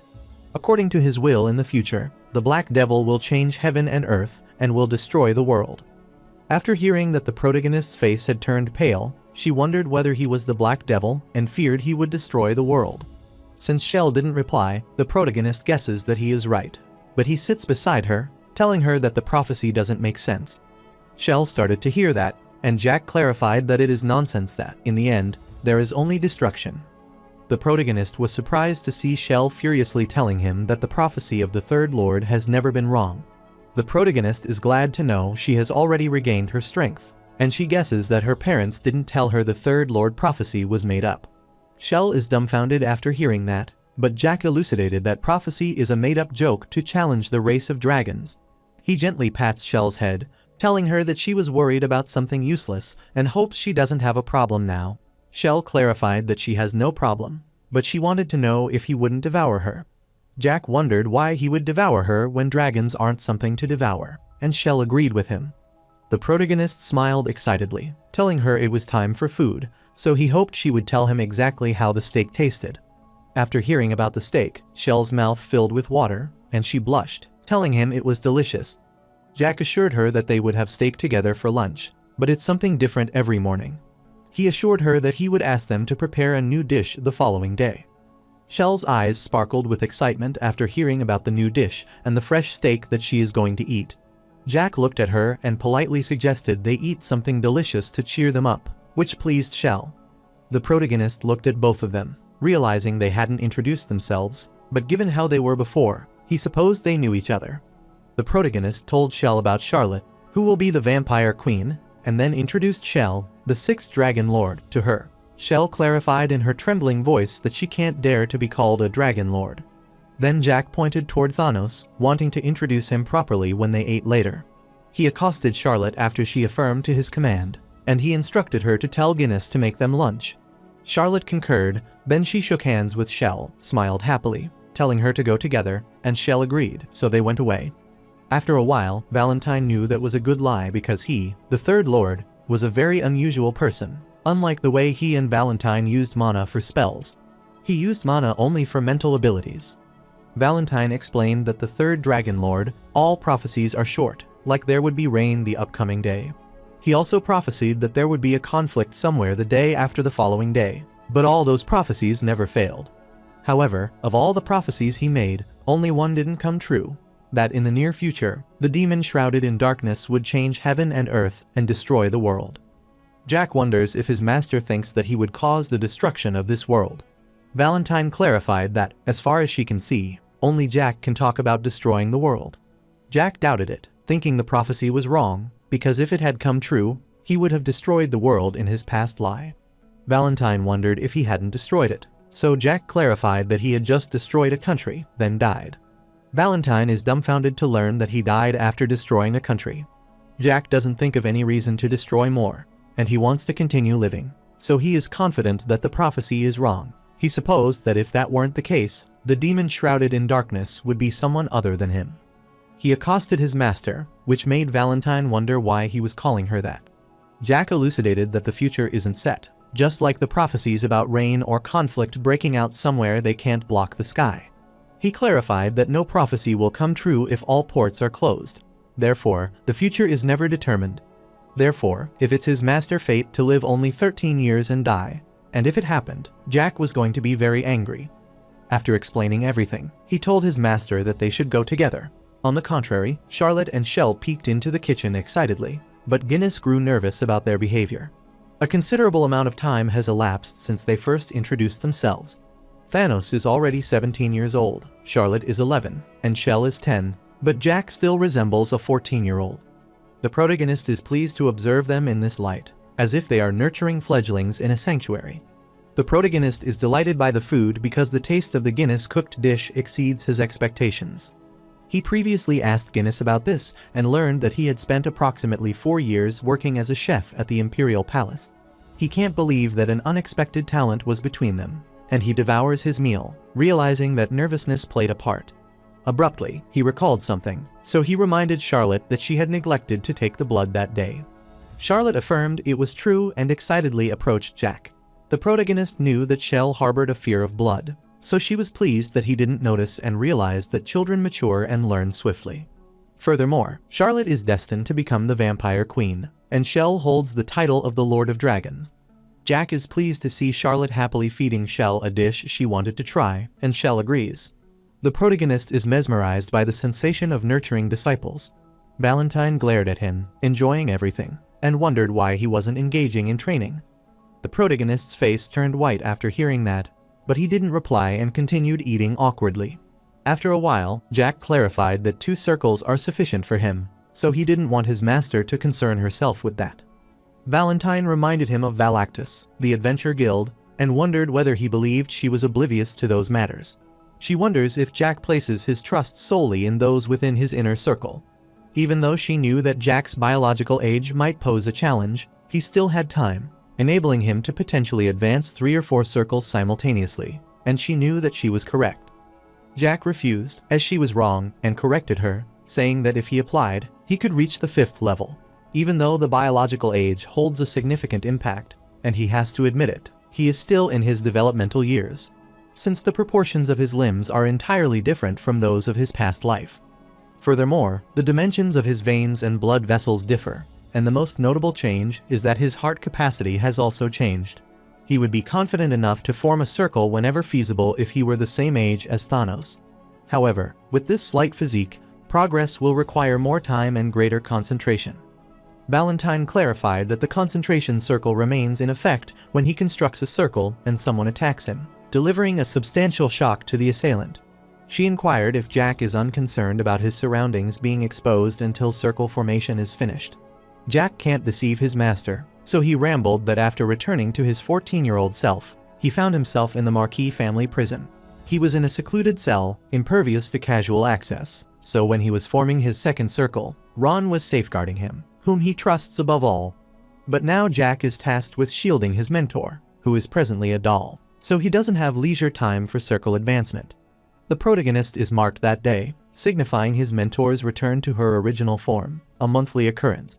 Abruptly, Guinness brought them dessert, which made Charlotte's mouth water. Jack knew he couldn't squander time on Circe's creation because his core strength lies in spiritual power. Valentine is annoyed as she doesn't want to rely on her own students' protection, which is absurd, but reminds him that it only transpires once a month. Yet she is willing to be his master. She is willing to safeguard Jack and wants to create a circle. The protagonist is left speechless and a bit annoyed as he has already made arrangements for that day. He heard that a renowned theater troupe would be performing at the theater in the afternoon, and he also secured tickets, so he wanted to attend. Valentine clarified that she would briefly revert to her human form each month as she aspires to serve as Jack's mentor, but he declines. The protagonist is worried because he can't disobey his master's directives and has no alternative, so he clarifies that it's 1 o'clock in the afternoon and that he wants to complete his task in 5 hours. He is confident to do that, so he wanted everyone to convene at the theater this afternoon.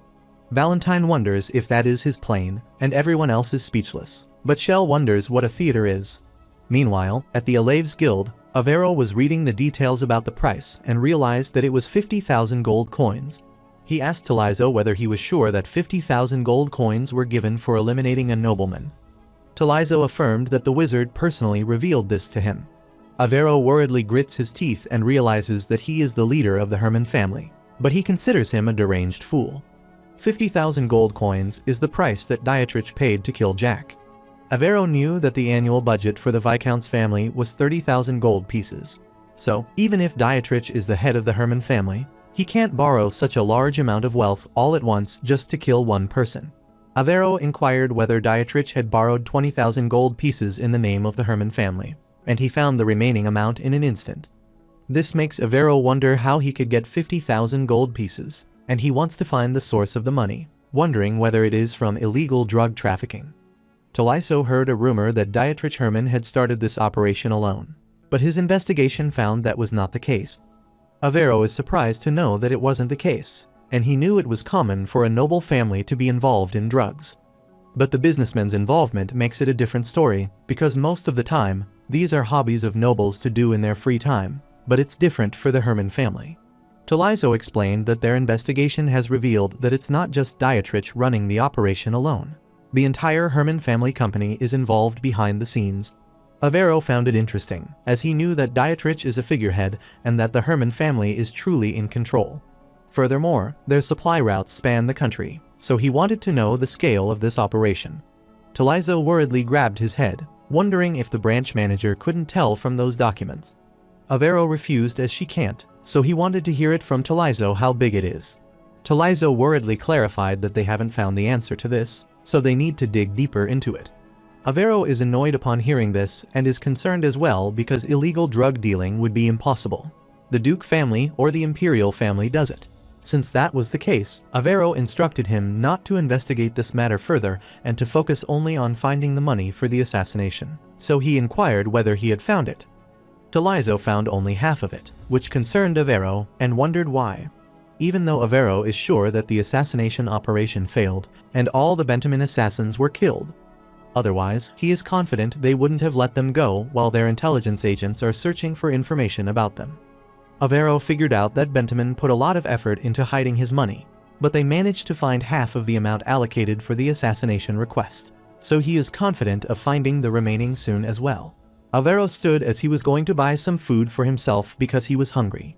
Taliso urged him to buy some food for himself as well. Avero affirmed, but he wanted Taliso to find out about the money soon and ensure no one else talks about it. Taliso understood everything, but he wanted to know the reason they were hiding this from the higher-ups. Avero glared at him, which made Taliso sweat in concern as he thought he might have done something wrong. Avero smiled, then told him that they aren't hiding it but settling the matter on their own, so the higher-ups don't incur any losses or inconveniences as they are all busy. Taliso's eyes sparkled in excitement after discovering the reason, so he realized that the branch manager is impressive, but Avero is relieved that he is a fool. After a while, Avero arrived at the bakery, whose owner was pleased to see the branch manager. Avero requested Martin to pack 10 loaves of bread for him to take with him, and Martin concurred.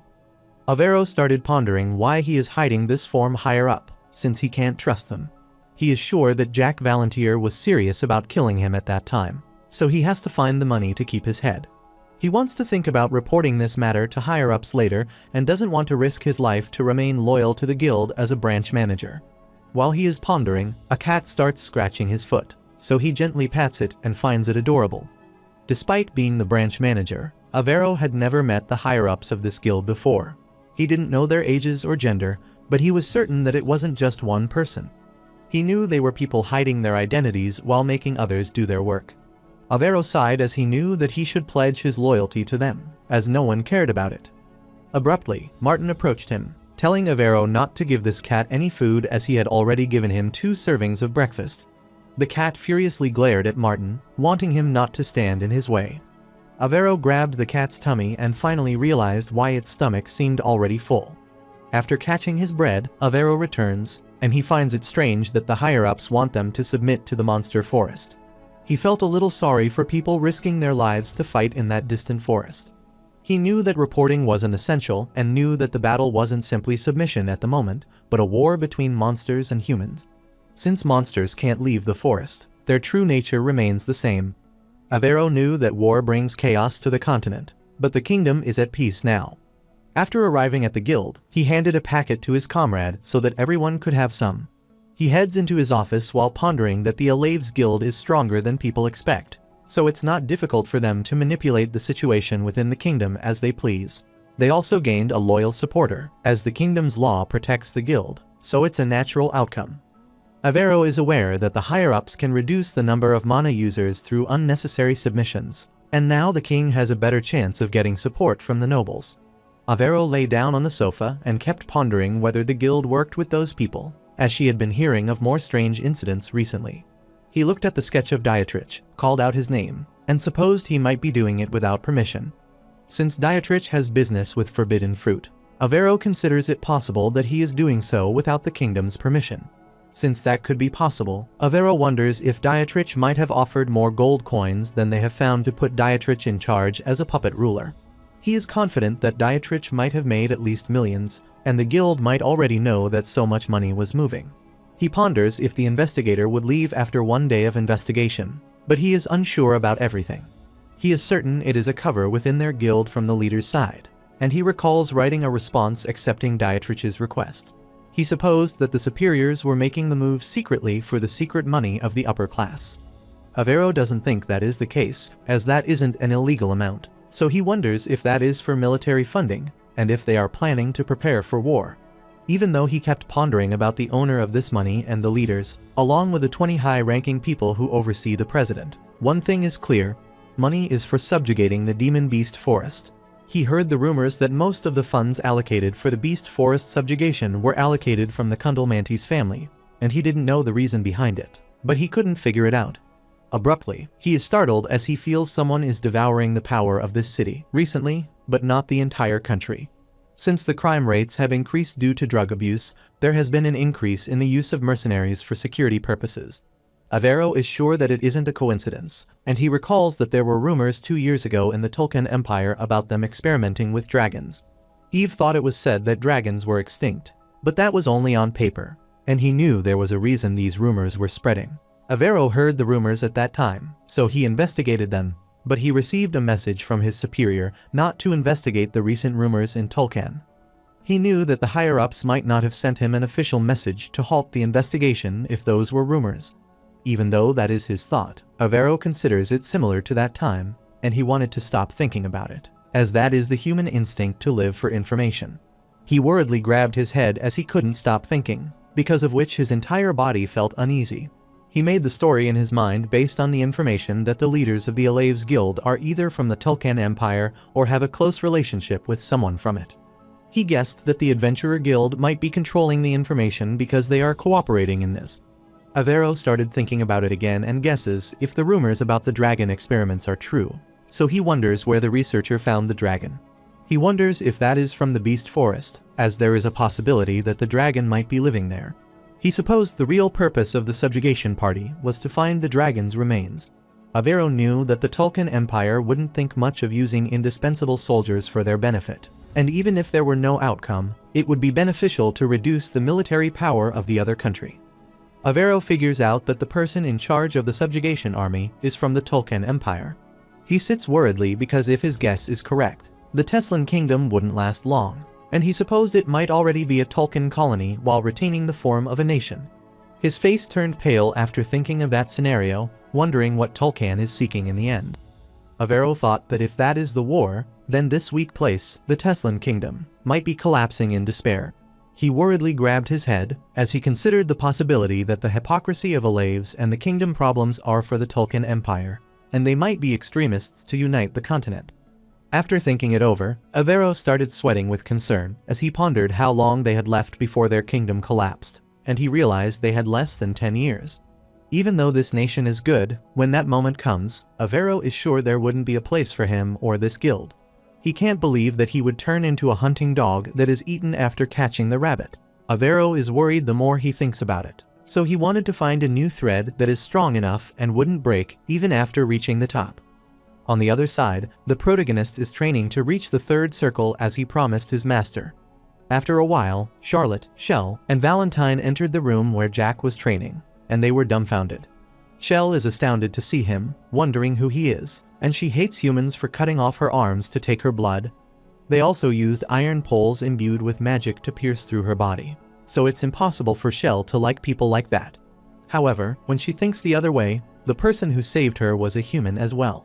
She grabbed her hand, started trembling, and recalled that her parents had abandoned her. Furthermore, there wasn't much knowledge about the foreign pieces within her body, so her parents threw her into the middle of nowhere in Tulkan. Initially, she wondered if the strong humans eat dragons as well, so she thought Jack saved her to eat her later. However, after learning more about Jack, she realized that he didn't want anything from her. She recalled Jack patting her head and didn't think a kind person like him could be a demon who would destroy the world, so she guessed the prophecy of the Third Lord was fabricated. She can't believe that Jack created the third circle around his heart in 1 hour, despite being in a human body, and then made the fourth circle after another hour. Furthermore, after another 2 hours, Jack had already created the fifth circle, which startled Shell as she couldn't believe it.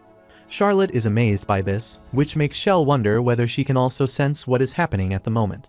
Charlotte's eyes sparkled with excitement after realizing that her boss is truly the best, but Shell thought that it was a normal reaction for anyone who sees this incredible sight. Abruptly, Valentine accosted Shell, which startled her, so she quickly assured Valentine that she didn't want her to be so upright and told her to calm down. Shell agreed to do that, and after she calmed down, Valentine remarked that the two of them are exceptionally talented, but she wanted her to take a look at Jack, as that is the most ideal form of a circle. Valentine explained that circles have different levels of power, as is the case. After hearing her say that, Shell wondered whether she was truly human and pondered whether she was a god, a demigod, or a monster. Valentine elucidated that each circle is very solid and that they are all in harmony with each other, a state in which mana has become one with the Jack body, also called mana coalescence. So, if a person could control that perfectly, they had reached the pinnacle phase. Valentine approached Shell, tapped on her shoulder, and clarified that she was worrying over meaningless things. She is sure that Shell might be thinking about who she and her student are. Shell affirmed that it was true. She was pondering it. Valentine can tell her about herself, but not about Jack. Shell understood, and she became gloomy as she guessed that it was because she was an outsider. Valentine already knew what she was thinking, so she clarified that she didn't know much about him. He stayed quiet for a while, so Valentine hugged her, as she knew what had happened to her in the experimental lab, but she wanted her to trust Jack.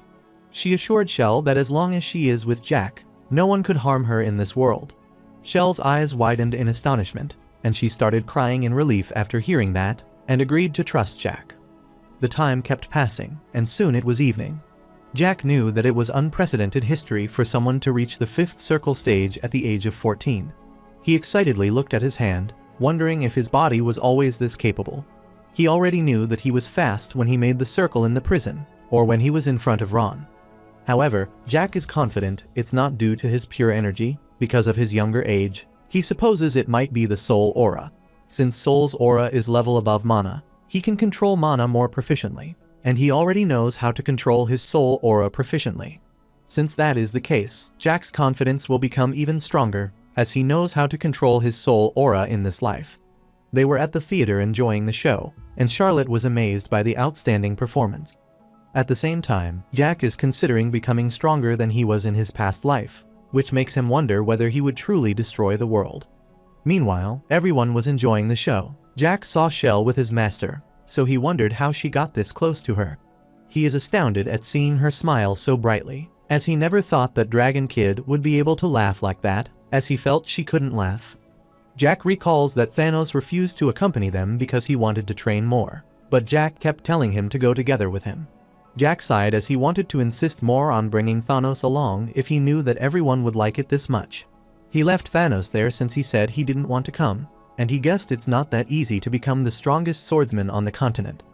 Valentine noticed his expression, so he supposed that the show might not be to his liking. But Jack knew that wasn't true because he found it interesting as he could feel the emotions of the show at the moment, and he liked the twist as well. After hearing about the twist, Valentine smirked as she was certain that he might be talking about how Christine is the phantom of the theater. The protagonist affirmed that it was right and considered it a fantastic story, as he had never thought the female lead would be a phantom. All of them were dumbfounded upon hearing this, and Valentine clarified that Christine wasn't the phantom of the opera, but the man Eric is. The protagonist felt awkward after hearing this, so he wanted to get their dinner as he saw the people leaving. Valentine knew that Jack constantly changed the topic when he was cornered, so she agreed to go to dinner. After some time, they arrived at the inn, where the waiter asked how many of them would be having dinner. The protagonist clarified that there were 4 of them, and that he wanted to take away a portion of the food as well. After they took their seats, Charlotte remarked that it was a fantastic show, and Shell agreed, since it was. Jack heard a waitress happily telling Avero that she had seen him after a while. Avero felt awkward. Then he looked ahead and saw Jack there, got worried, and approached the protagonist, clarifying that he wasn't expecting to meet him there. The protagonist laughed after hearing this, wondering if he was sure that he wasn't tailing him. Avero refused, as that isn't the case, and he is there to have his meal because no intelligence agent would tail someone so obviously. Jack grins excitedly after realizing that Avero might have a lot of time on his hand to come there for a meal when he should be busy looking for his money. Avero clarified that they have already found half of it, and Jack is pleased to realize how fast he is. Avero clarified that it is his job and he is sitting beside the protagonist, which makes him realize that he is going to join him. Jack noticed that Avero's face had turned white, so he figured out that he might want something from him, so he wondered what the matter was. Avero concurred, as he does, but he doesn't think this is the correct location to discuss this. The protagonist was awkward as he saw the crowd around glaring and agreed with Avero, as he knew that his master caught eyes wherever she went. Abruptly, the man approached Valentine, grabbed her hand, knelt before her, called her a beautiful lady, and asked if she would be willing to eat with him if she was fine with it. Jack turned pale upon hearing that, and he cursed the man, remembering that he was the one who had played the phantom role in the theater. Valentine glared at him for a while, apologized, and clarified that she isn't available that day. The man's eyes sparkled with excitement as he hoped to have dinner with her next time, since she already had plans. The man wanted to know which family she belonged to, and Avero approached him, whispering something in his ear that turned his face pale, so he quickly apologized and ran away. Jack wanted to make one thing clear: he wouldn't be giving him any money for helping them like that. Avero didn't want the money as well, but he didn't like that man behaving like this. He wanted to take his leave now and talk about Jack's money when he would visit him next time. Valentine stopped him, telling him to sit with them and eat together, which startled Avero, so he looked back. Jack sighed as he knew that Avero was asking him if that was all right, so he clarified that he would like it as well. While Avero was sitting, Jack inquired if he had some money in his hand, which startled Avero. Jack wondered whether he thought he would be joining them for free, and clarified that he doesn't buy food for strangers older than him. Avero is left speechless after hearing this, and after pondering for a while, he explained that he has money. After the food was served, both Charlotte and Shell's eyes sparkled upon seeing the delicious food.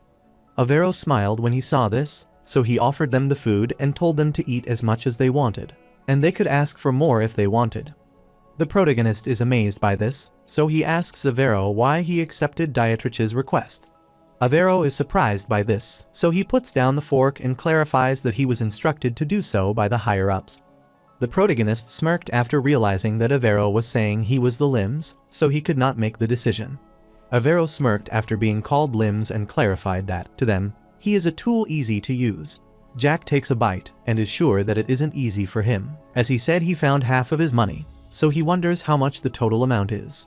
After Avero told him the amount, the protagonist coughed up his meal and couldn't believe it, so he asked for confirmation that it was true. He wonders whether that idiot Dietrich has a talent for making money, given how he manages to get his hands on such a vast sum. Avero continued eating, so he clarified that Dietrich is running several businesses. The protagonist thinks for a while and realizes that Avero is testing him out. Avero wondered why he say that, so Jack clarified that it was because his answer was way too vague, as he was trying to see how he would respond. Avero clarified that, for several businesses of the Dietrich family, he suspects there is more to them, but he can't share that information for free. The protagonist grabbed his shoulder, smiled wickedly, asked if he had asked him to give him an answer, and wanted him to finish swallowing his food first because he would be paying for half of it.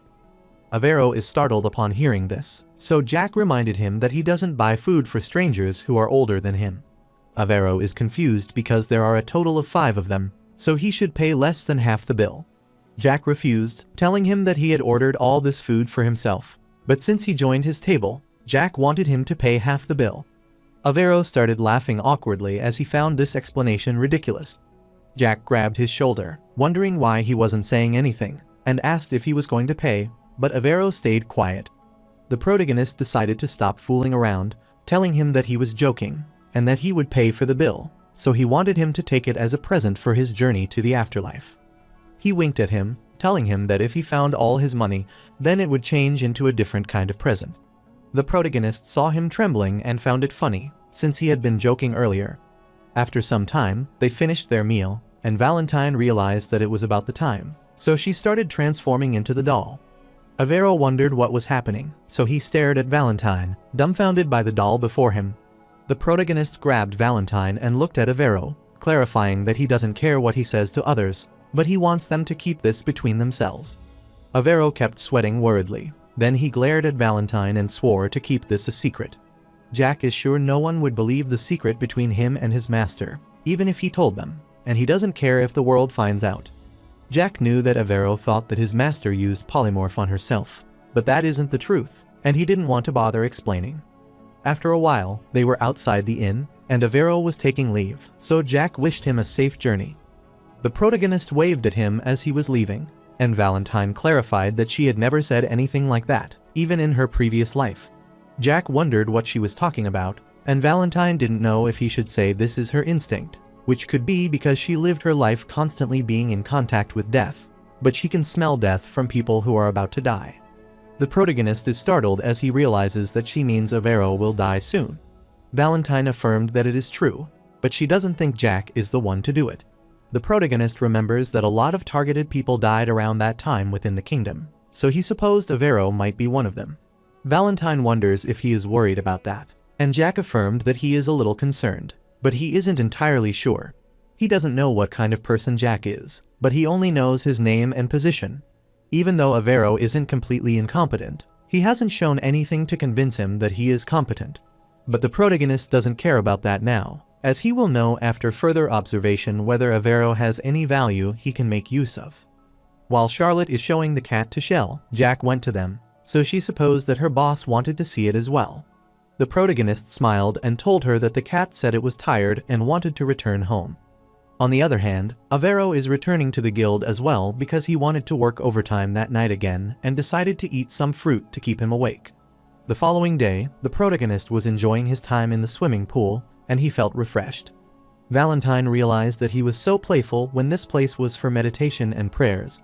Jack clarified that that is what a break is like, and he wanted his master to come in as well, but Valentine refused. Abruptly, he came outside and asked Shell if she had thought about it, and Shell wondered what she should think about. Jack wants her to think about the things that she will do from this moment onward. After thinking for a while, Shell clarified that she has decided. The protagonist sits beside her and wants to ask what she wants. Shell thinks for a while, then explained that she wants to take revenge on his parents, who gave her to those people, and on the Beckerman family, who tortured her and cut off her arm. The protagonist smiled after realizing that Thanos now had one more competitor. Shell looked at him and was sure that it would be hard for her to do that. The protagonist refused because that isn't the truth. But Shell has to hurry up because her targets might pass on from this world before she gets her revenge. She becomes gloomy after hearing that, as she doesn't know what she should live for if that happens. The protagonist looked at her sullen face and wanted her to ponder it when it really happened. She guessed that was right, but she wanted to know where Thanos and Charlotte went. The protagonist clarified that they had gone to the academy and that Shell was asleep at that time. She recalled that she, indeed, was sleeping. Jack explained that they went there because they could learn more than they could at the academy through fighting. This makes Shell wonder if the academy teaches different things for her boss. Jack guessed that Shell had learned to call her boss because Charlotte does, and he clarified that he could only teach how to fight others. However, things like building relationships and communicating with others can't be learned there. Since people from all over the country were gathered at the academy, they could broaden their minds and deepen their knowledge by speaking with others. Since Shell isn't ready to join the academy yet, Jack isn't sending her there even though he wanted to. Shell sadly clarified that she can't get along with anyone, which makes the protagonist wonder why she is saying that. But Shell doesn't have any special reason. The protagonist smiled after hearing this, then he wanted to mess with her, so he splashed water on her. Shell quickly went back to avoid the water, but she fell into the pool. She wondered why her boss had done that. Jack apologized for doing that, as she looked so serious. Jack reached out to her to help her come out and not be tied down by the past, as it has already passed. Shell grabbed his hand and, after hearing his reason, was startled. knowing that her boss was tied down by his past. The protagonist is confused by the question, as he doesn't know whether she already knows it or is asking. He told her that he is different from her because she is much younger than he is, so he wanted her to live her life freely. He wants her to let him know anytime she wants to attend the academy. Shell started drying her hair with the towel and looked at her boss with astonishment, as he is also a child, but he is still saying that. Abruptly, Guinness entered the room to tell the protagonist he had a visitor. The protagonist is startled to hear about the visitor and wonders who it is. Guinness clarified that the visitor is the Assemble branch manager of the Alaves Guild, and Jack guessed that he is still alive. After some time, the protagonist, Avero, clarified that he brought his money. Jack is delighted to know that it was fast, but he wonders how he managed to find the other half in a day. Avero took out an envelope and handed it to the protagonist, as it contained his money. Jack took the envelope and opened it to see the money. Avero explains that these are checks of the Continental Finance Manor, and that he can exchange them for gold on the spot if he submits one to them. The protagonist started counting the checks and was surprised as he recalled that Avero told him there were 500,000 gold coins, but there were 5 checks of 100,000 gold coins and 1 check of 5,000 gold coins, so he wondered what that check was for. Avero clarified that it is half of the money he has access to, and he is willing to give Jack that amount if he answers a few of his questions. The protagonist is startled upon hearing this, so he clarifies that he won't answer the personal question. If he is fine with that, then he can go on and ask the question. Therefore, the protagonist wanted to know what Avero is curious about. Avero wanted to know about the Pentanil mercenary group and if he was the one who killed them. The protagonist questioned if he was asking that he killed him, and knew that he was trying to find out if someone else was behind their death, or if he killed himself. Avero glared at him, so Jack clarified that he would kill them and ensure that no one could find their corpses and erase them from the world entirely.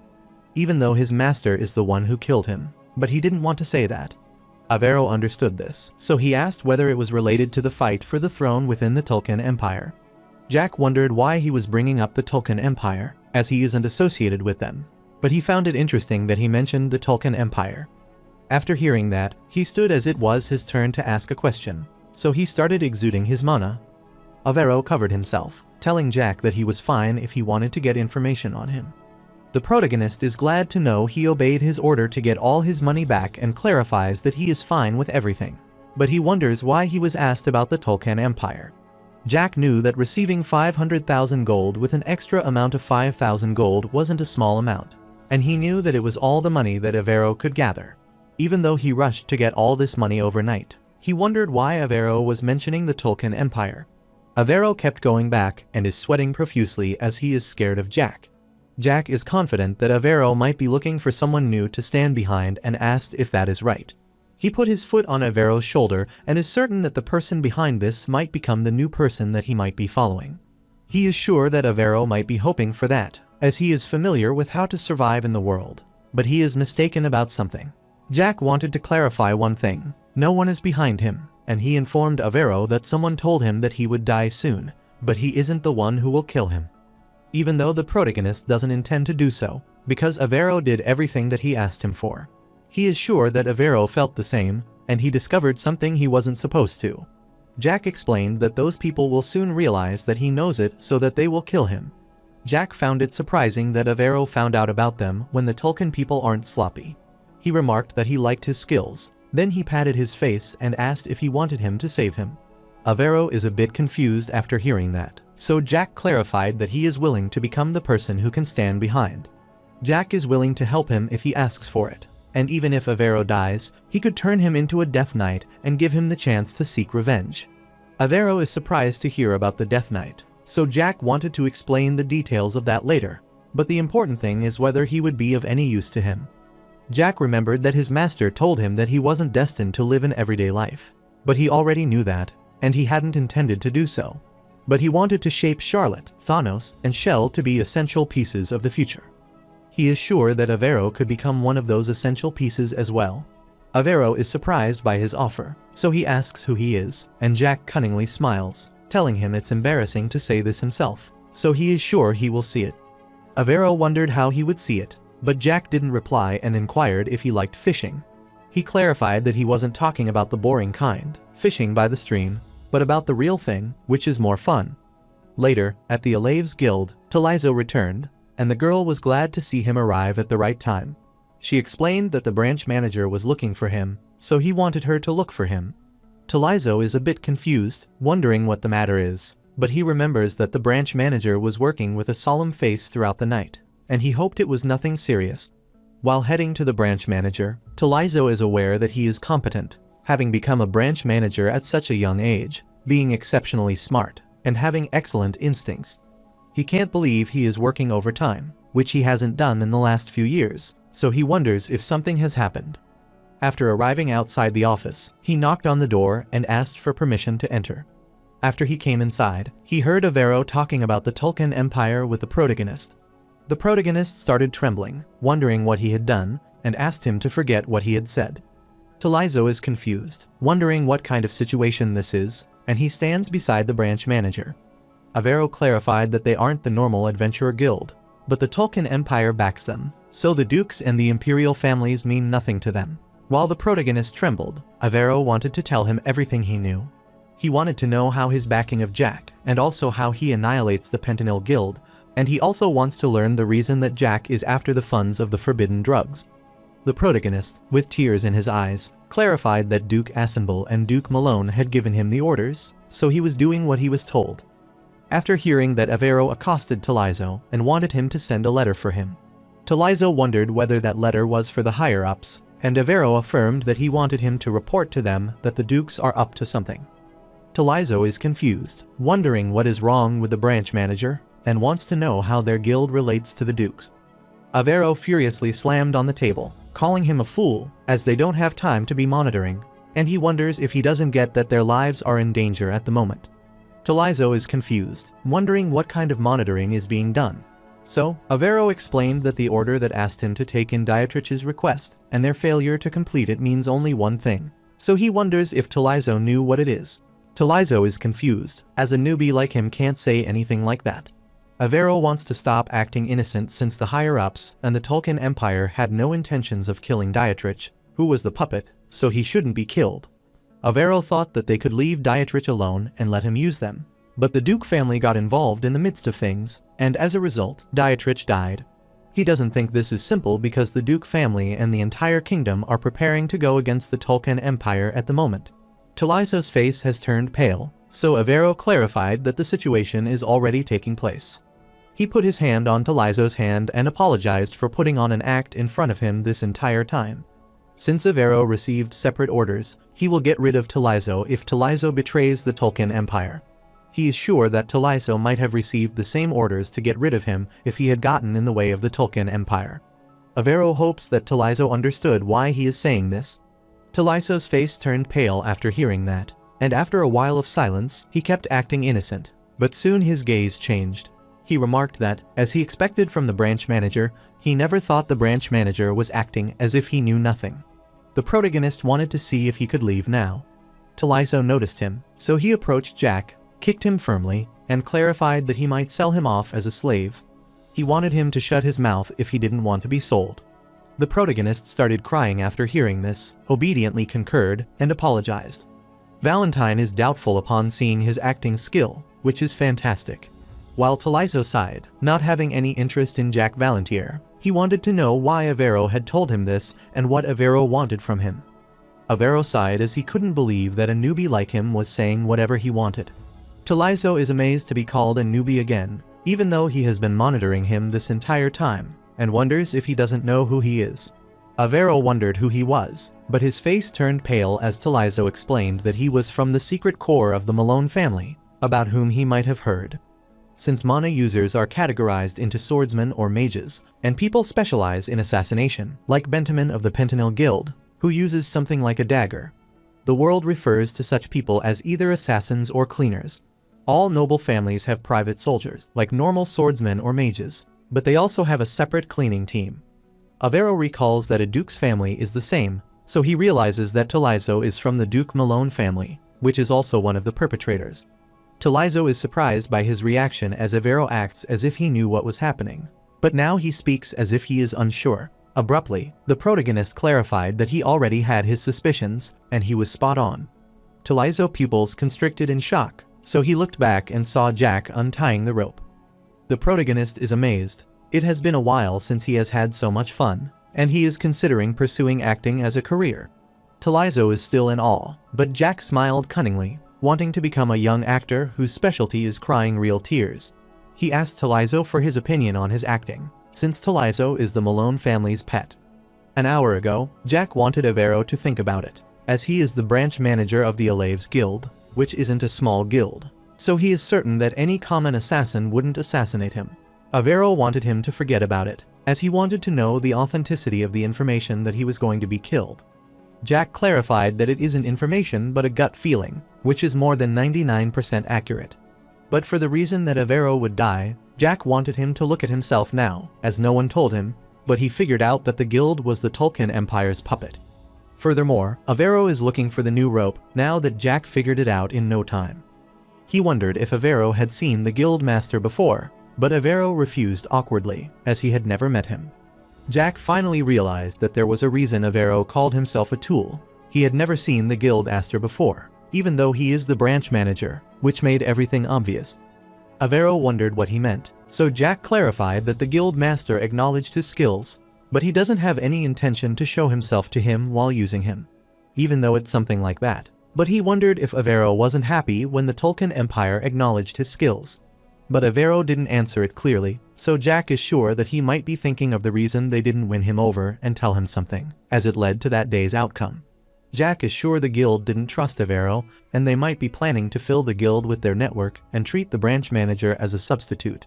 But since Avero is making his own moves secretly, someone from the guild is observing him.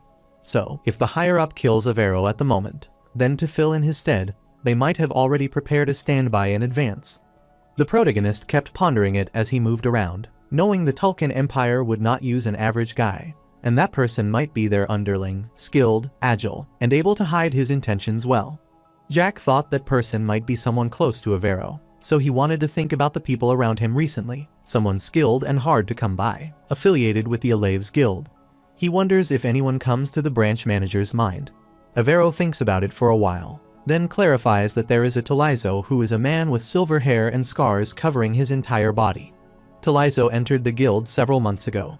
After hearing about Talizo, Jack recalled that when he first entered the guild, he met him. Talizo apologized to him and then quickly ran away. Jack got a strange feeling from him. His facial expression was exaggerated, and his footsteps were quiet and quick. Furthermore, he figured out that Talizo is 7 circles, which is quite suspicious for him. Avero knew that Talizo's ability to gather information was excellent. Even though he does stupid things sometimes and has a foolish expression, he seemed aware. Avero already thought that Talizo might be the spy planted by another guild or noble. The protagonist sighed after hearing this, so he waited to execute the plan and listened to it quickly from him, and Avero affirmed. At the present moment, the protagonist clarified that this is what happened. Shell worriedly asked if that would be okay, but Valentine said it was fine, so Shell didn't do anything. Jack clarified that he was bored, but this is entertaining, but the boring part is that Talizo spilled it quickly. He realizes that one of these people is Duke Malone, and he is pleased as he could slice up so many people. Talizo is infuriated upon hearing Malone form his mouth. He clenched his fist and couldn't believe that he dared to mention the Malone duchy when he was the youngest son of a mere marquis.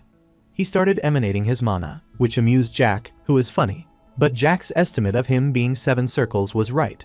He saw Talizo standing still in front of him, so he wondered what he was doing and whether he wanted to attack him. Talizo furiously charges at him, takes out his dagger, and launches an attack. Jack quickly dodged it and struck as he found it menacing. Then he dodged his other attack. Jack promptly rushed back, smirked, as he was looking forward to this since Avero is an assassin, so he wanted him to put his all into it, as he can't even kill an ant at this rate. Talizo is astounded by the protagonist's talent and curious about who the protagonist truly is. Jack, out of courtesy, asked if he would believe him even if he replied. Talizo is enraged upon hearing him talking nonsense in this situation, so he swiftly charges at him to attack. Jack quickly grabbed his hand, which made him lose his grasp on the dagger, and he twisted his arm and slammed him down.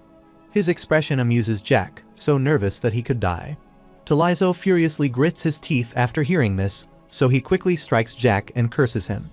The protagonist smirked cunningly after seeing the impact of his attack and wanted him to do his best. He quickly propelled himself toward his opponent, astounding Talizo, as he didn't know when he would get there.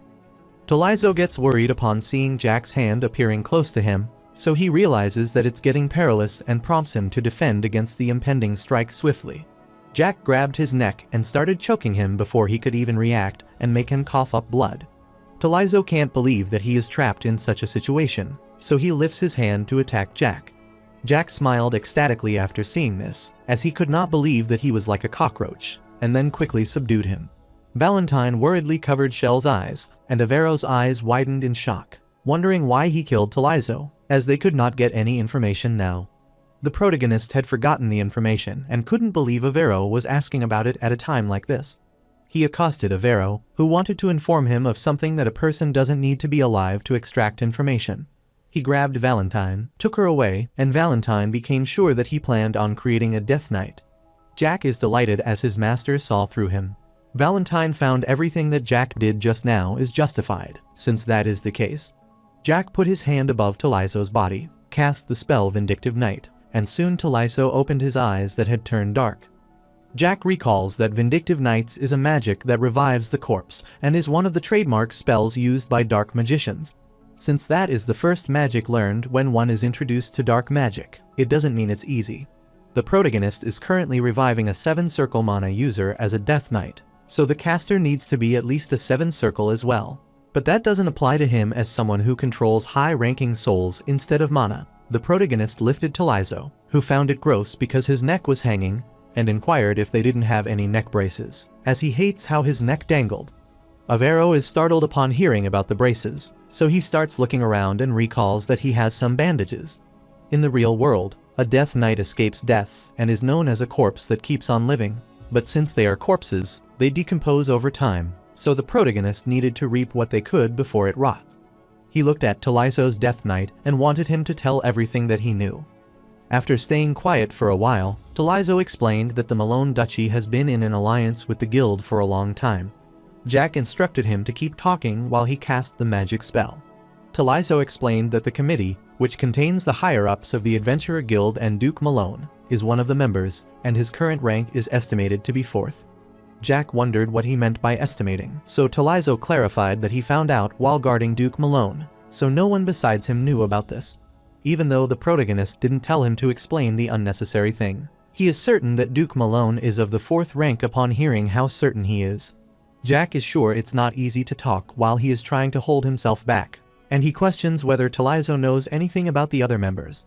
Talizo refused as he didn't know, but the Duke might know about them. He explained that Duke Malone had promised him the branch manager position at the Assembly branch, and that he, as the vice commander of the Dark Knight, had accepted the offer. Jack already knew that, so he inquired about the orders that Talizo was given. While Talizo is about to explain what he needed to do there, all of a sudden, Avero excitedly shouted that he had finally found it. Talizo kept talking as Jack was forcing him to speak while casting the magic circle on his heart. Talizo explained that he needed to uproot anyone who could possibly bring harm to Tulkan or Duke Malone to get rid of all of them. The second reason was to monitor Avero, the current branch manager, who is supposed to assassinate him the moment he has the other thought. The third thing is to fabricate and spread information about the Tulkan Empire. But the information that isn't fabricated would be sent to Duke Malone. The protagonist is glad to hear that and clarified that the Dark Cradle is finally done. As Talizo glared at him, the protagonist wondered why he had stopped talking, as he should keep going. Talizo explained that Duke Malone's wife is having an affair with Marquis de Ritt, and Jack is amazed to hear that.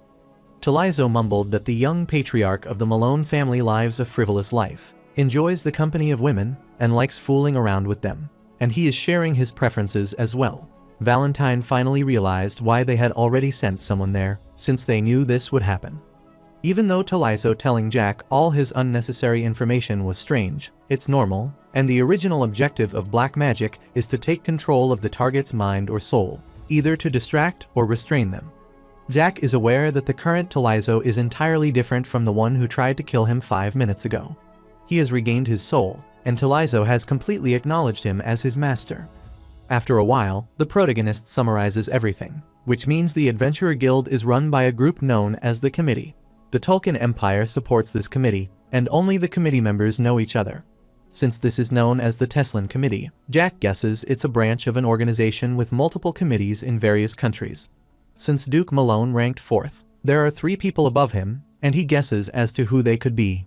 He smiled as he realized that the quality of information wasn't as good as he had expected, and he hoped that Avero agreed. But Avero didn't reply, which startled the protagonist, so he looked back and wondered why he wasn't saying anything. He saw Avero's face turn pale and reminded him that he wanted to see for himself what kind of person he is and then make his decision. Jack is confident he will be considered reliable after seeing this much, or he wonders if Avero is still weighing his options. Avero thought for a while, then clenched his fist as he made his decision, and Jack was pleased as he knew his decision. Avero knelt before the protagonist and requested him to allow him to serve him. He wanted the protagonist to give him an order, and he would do it. The protagonist smirked after hearing this, telling him that he doesn't intend to recruit people who are only looking to do what he says. Avero is confused after hearing that, so Jack inquired what he did after he realized that the Adventurer Guild was using him. Avero clarified that he had begun looking for a new master. Jack glared at him and explained that what he was going to do was different from the Adventurer Guild. Since Talizo has always been curious about who he really is, he is avoiding telling him. Jack wanted to be honest because he found it annoying, but what is essential is that, if a similar situation arises, he will do the same thing again and ask if he is wrong. Talizo remained quiet for a while, so the protagonist put his hand to his head, and Talizo confirmed it was correct.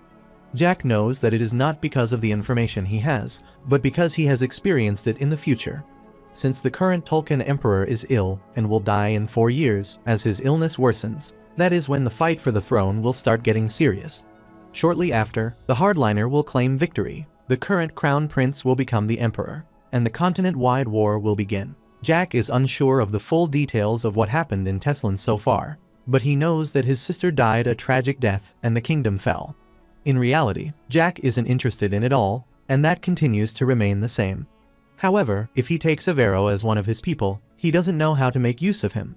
After pondering for a while, he asked Avero how old he is, and Avero clarified that he is 34. Jack considered him relatively young and remarked that he already had a lot of time, so he inquired whether he had any lovers or was married. Avero refused, as none of this is true, so Jack wanted to know his long-term goal.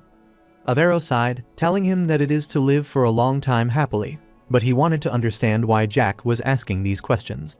Jack clarified that he is asking these questions because this is his interview, and asked whether Avero has heard of regression. Avero has heard about it if he is talking about what has been passed down orally for generations. The protagonist is glad to know he is aware, as that would make him quicker, so he clarifies that he is a regressor. Avero is still confused, but Jack is going to make an exception for him and tell him what the future holds. The protagonist kept pondering his future and began by reflecting on how he killed everyone who used the name Tulkan. He also killed all the dragons that got on his nerves, except for the orcs and harpies that were in the forest of monsters. Everything else died. The protagonist clarified that he gave them their freedom by killing all the dragons, but those who became free joined hands with the Tulkan Empire. Regardless of whether they were young or old, they pointed their weapons at him, so he killed them all because it was a ridiculous situation. However, he spared the lives of the orcs and harpies because they helped him. He is sure that many will die in the future, and he recalls that he was given many nicknames, such as Sword God, Sword Demon, Demon Monster, and others. Avero started sweating after hearing that, and Jack smiled as his reaction was what he expected. Jack grabbed his face. It was embarrassing, since he was saying it with his own mouth. Even though he doesn't know the exact number, he is guessing that the population of this place, the Western continent, was reduced to less than half because of him. The protagonist doesn't intend to tell him any more than what he has already told him, though. He looked back toward his master, as he didn't want her to hate him as well, then assured Avero that he wouldn't kill him or chase after him. Avero wondered what he would do if he spread rumors about him. The protagonist also thought about that, as he had told Avero about his secret, and this should be the first time he had faced such a situation. Yet he confidently told him he had never done anything like this before. The protagonist looked at Avero, smiled, and Avero realized he was different from everyone else he had ever met, and that he was the type for whom common sense didn't work. Since Talizo is from the assassin group of Duke Malone, and the vice captain is a 7 circle, a strong person. However, someone like that was killed by a young boy with a small body so easily, as if he were just breaking a twig. Furthermore, he recalls that the protagonist revived Talizo and recognized it as black magic, having read about it in old documents. Moreover, Jack claimed to be a regressor and has knowledge of the future, according to which Tulkan was destroyed. However, for some reason, Avero doesn't feel like the protagonist is lying, and this is his instinct that the person before him will become a king. So, Avero bowed his head before him and requested him to give him his order, as he would serve him. The protagonist blushed after hearing this, then patted his shoulder, telling him not to act like that, as this is getting embarrassing. Therefore, he grabbed Avero's hand and wanted him to get up as they would go together. Avero asked how he should address the protagonist from now on, and Jack told him to call him whatever he was comfortable with. Since that is the case, Avero wanted to address him differently depending on whether they are in a public or a private setting. The protagonist thinks about it and knows things would get complicated if people witnessed Avero calling him Lord, then wanted him to leave, and then called him Young Master. He wanted Avero to keep Taliso's head up, and Avero understood, so he bandaged his head and found him gross. After a while, the protagonist inquired whether he was done, which startled Avero, but he obediently affirmed and asked to move their location. Avero started sharing all the information he knew, along with the goal of the forbidden drug business, and the monster subjugation was the same as the goal of hunting dragons. The money earned from the illegal drug business was estimated at several million gold coins. Furthermore, the gold that Dietrich used to pay for the assassination was obtained for his role as the puppet boss. After reading the entire information, the protagonist finally understood the truth and realized that he is trash through. Avero remembered the rumors he had heard 2 years ago about them experimenting with dragons. The protagonist smiled after hearing that, as he totally wrecked that thing. Avero wanted to ask his master one thing about the future he knew so well, whether it was the process or the outcome. The protagonist recalled that it was the comeback, even though he knew the future, but there was a decade-long hiatus and a void. After he emerged from that void, the Tulkan Empire had already unified the continent.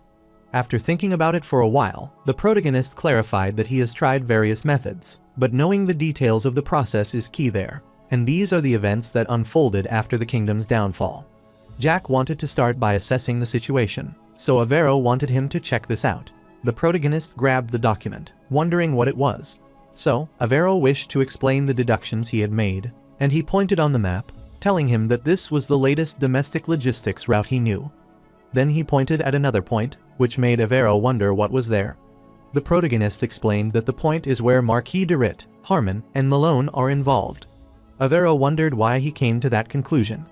Jack knew that the potion sales had skyrocketed, and there wasn't even a noble territory war. But the potion sales had increased, which isn't a joke. Therefore, this is something else and is unmistakable evidence that banned drugs were being circulated in the market. Avero completely agreed with him on that. As explained, there are currently 2 types of drugs on the market, which include cannabis and munkar. Cannabis is a different breed of tobacco, which is banned due to its hallucinogenic properties, and it has low toxicity and addiction. However, in the countryside, even the workers sneak a puff here and there, he knows.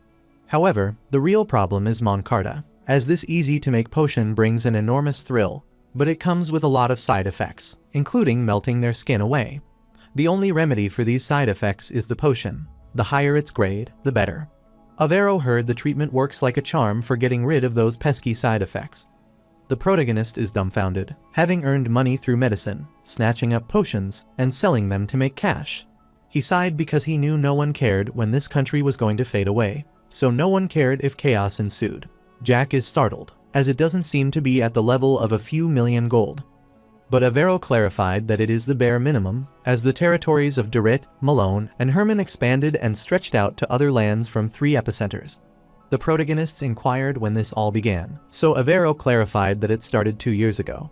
Jack realized that they unleashed the forbidden elixir of the fastest webtoon search to the masses, the commoners, and those who dared to satisfy their curiosity, fear the consequences, and keep their mouths shut. The protagonist smirked after realizing that was the propaganda to get the treatment rolling and gather up the cash, and he found it despicable the more he thought about it.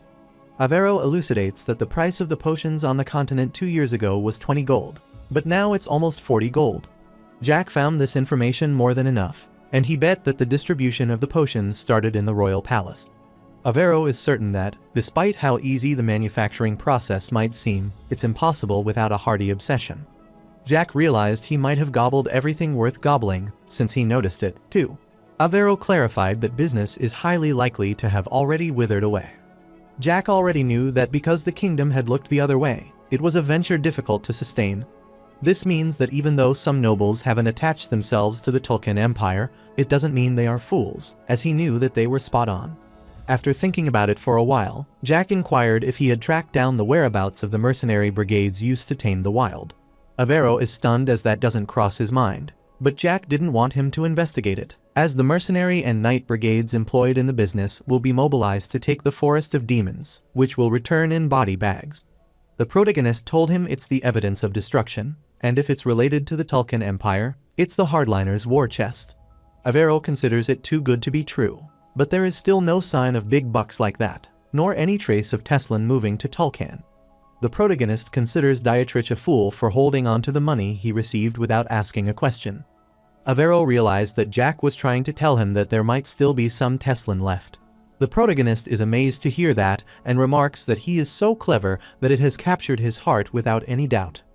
Avero is confused by his behavior, which he calls too kind. Jack wanted to know where Avero might have hidden that money if he was at Dietrich's place.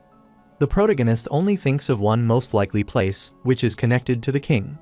Avero doesn't know much about this matter, so he can't say for certain, but he is sure that Duke Malone ranks 4th, so he can't say anything about the 2 vacant positions without knowing who the king is. The protagonist instructed him to stop spreading the mess, and it's alright if he is wrong, so he wants him to feel free to speak up. Since Jack is insisting, Avero should say something, so he tried to do that. Jack considers the second option, which is the territory of sweet talk, and ultimately, this is a possibility, but it might be for the money, or it might be the academy. Meanwhile, the dean saw a cute dog and patted it on the head. At the assembly territory in the morning, a girl stretched her arm and was pleased to see the sunshine that morning. She kept walking while singing because she was happy, and the weather was also clear, which was perfect for part-time jobs. Abruptly, she heard some people talking about the rumors of the Marquises Malone and Dorit. The other people were startled after hearing the rumors, so the lady whispered that the Duchess could not feel any charm from the Duke. Her comrade can't see it as Duke Malone, whose family has a 40-year legacy, and he is the one everyone is talking about. The lady can't believe what her comrade is saying, as she claims that Marin and Dorit are having a territorial dispute. The girl with glasses grows worried after hearing them talk about noble families. That is outrageous, so she rushes away, wondering what is happening in this city. She knew they were talking about the dashing Duke Malone, one of the pillars of the Teslan kingdom, and she wondered who started spreading such rumors. She can't believe that pillar was broken in the blink of an eye, just like that. After a while, the girl with glasses arrived at the market. She wiped the sweat and couldn't believe what she heard. The rumors everywhere she went. She saw the Knights of the Malone Artisan, and she supposed they might have come to investigate the rumors after hearing them. Abruptly, she heard a man pointing at the knight and wanted his comrade to look, as they had some fancy SHCH-many aristocrats. The chubby man whispered in his wife's ear, telling her that Duke Malone was called a short man by Lord Dorit, and the Duchess heard that, so she burst into laughter. Mary, who was standing on her stall, could not believe that she was hearing these rumors everywhere. A few hours ago, at around 4 p.m. at the Assembly Estate, 4 Madam accosted Mary and was certain that she might have heard the gossip circulating in the entire city. Mary concurred, as he had heard that, and 4 Madam showed her he wanted to check this out. Mary wondered what she meant and why she was handing her the newspaper after reading the newspaper, which is the most powerful and influential in the kingdom, the Teslan time zone. Mary realized that the rumors swirling around were born in the heart of Asenbul. However, that all began in the vibrant realm of Asenbul.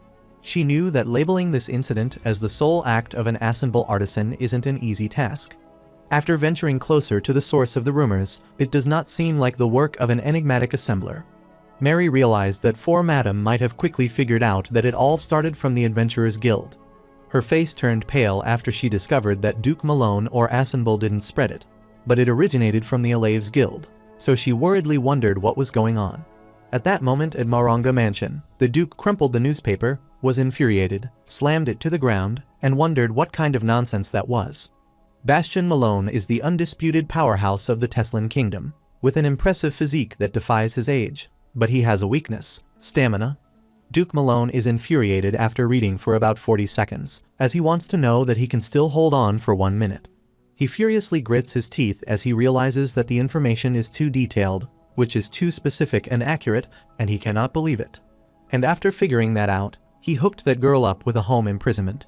He remembers that at that time, Talizo was the one who reported the details of this matter to him. Duke Malone worried, biting his nail, wondering if it would be him daring to spill it with his own mouth. However, no matter how hard he thinks, he can't remember anyone other than Talizo, so he cursed him as he dared to bite the hand that fed him. Abruptly, he called out for his knights, who appeared before him, and he commanded them to go to Asenbul to bring him Talizo. He clarified that they could break his arms and legs as long as he could open his mouth, so he commanded Pronto to get them to him right away. After they left, Malone worriedly thought about his wife, wanting her to go to hell, and cursed Viscount de Rit. Even though he tried to start a war at the moment, half of the elite knights ordered the Sushare knights to be at the forefront of the conquest squad.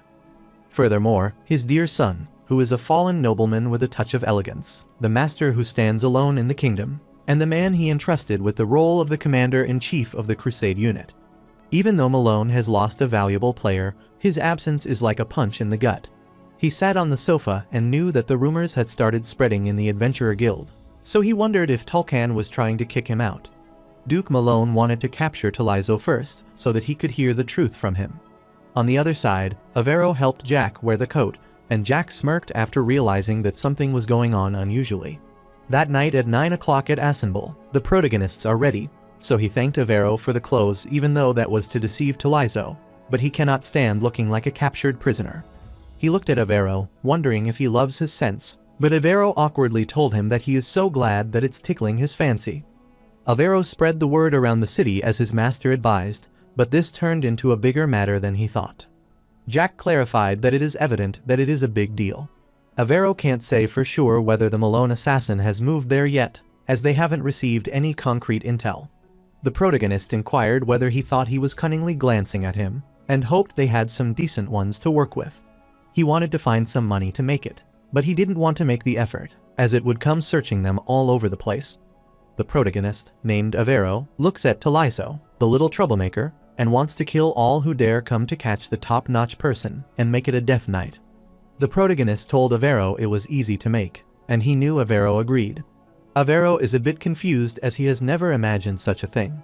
The protagonist had no idea that Teslan's Time magazine would sneak in there, and he is sure that it might be the greatest thing, since this magazine is the epitome and the most influential newspaper in the kingdom. In the kingdom, clout is everything, and the will of the king signifies that the king is as stubborn as a mule. Avero supposed that the hardliner might be involved in this exposed battle. Jack can't believe the expression that he made, so Avero clarified that it was because he felt something was strange. He looked at Jack, telling him that the hardline faction movements are very hasty since Duke Malone is a member of the committee, so he doesn't know the reason for the pro-king faction's newspaper to do that. Jack is amused to hear his deduction, consider him a clever lad, and wanted to use him as his strategist. Avero is sure that the master knows all about it and wonders why the hardliners are in such a hurry. Jack smiled as he wanted to say that he didn't have a clue, but he recalled how he destroyed the lab that caused the distress, so he wanted to leave a hint. Avero agreed, so he asked his master for a hint to guess this. Jack can't believe how stubborn he is, telling him that he hit the nail on the head since the hardliners desire reunification of the peninsula, so they are an excessively bellicose bunch, and there is no doubt about it.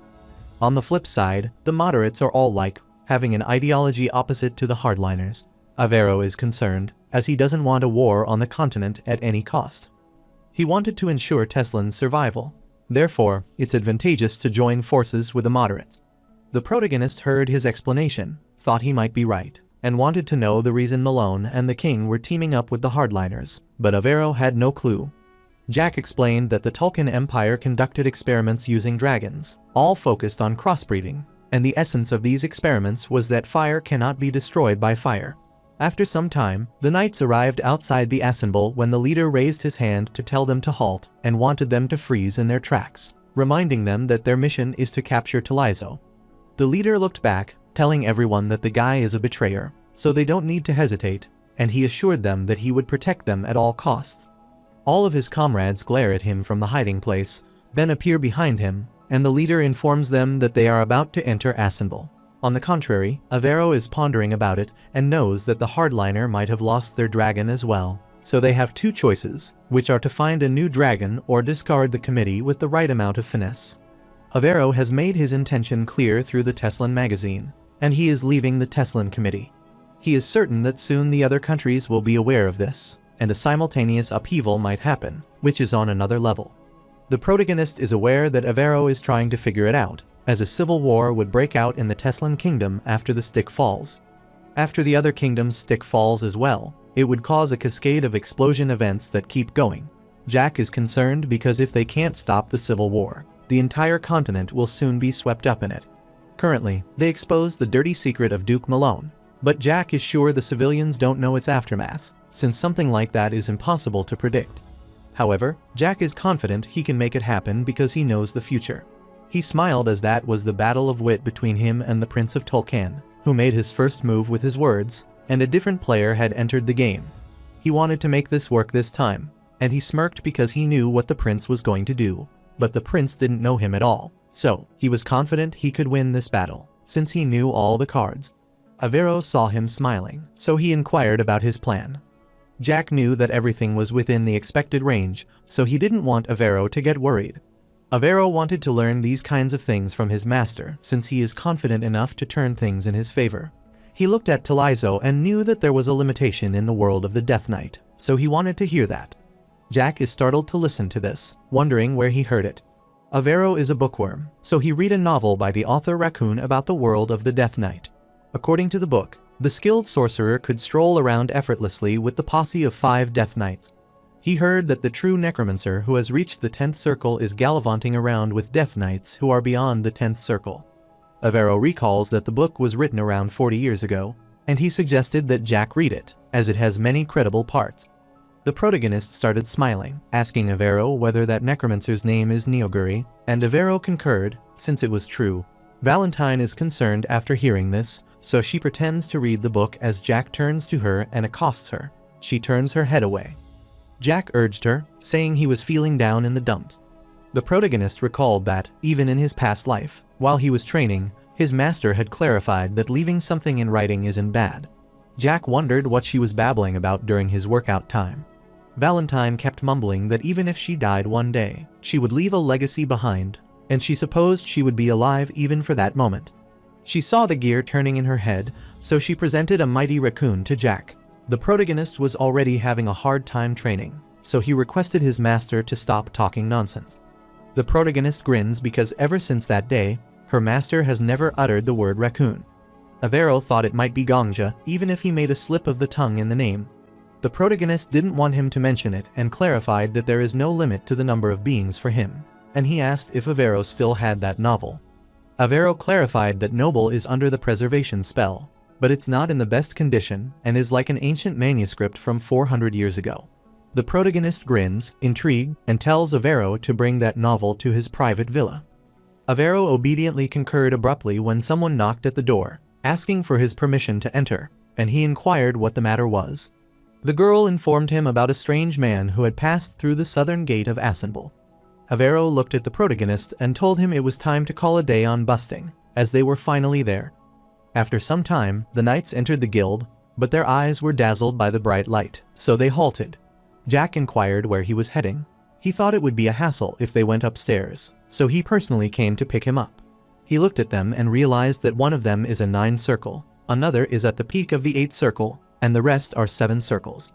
Jack learned that Duke Malone knew how to wield his power, so he wanted an explanation for that from Talizo. Talizo clarified that one of them is the leader of the undercover team, Christopher Schubert. He hailed from the kingdom of Ismail and was the son of Count Schubert, who was exiled after participating in a revolt.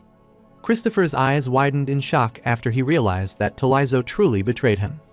Christopher is confused by this, wondering what is going on, and he wanted to know who the protagonist is, so he inquired about him. The protagonist instructed Talizo to step up and explain. Talizo explained that the Malone Duke Secret Division has always been made up of orphans, like mercenaries and fallen nobles, without discrimination. The 11 members of the Secret Division before Talizo were personally recruited and raised by Duke Malone, each coming from a different kingdom.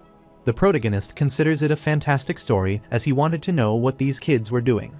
Talizo clarified that at the start, Christopher was in charge of protecting Narison Malone, the eldest son of Duke Malone, and of dealing with the illegal act he committed. These tasks were like something that happened recently during a vacation in his domain.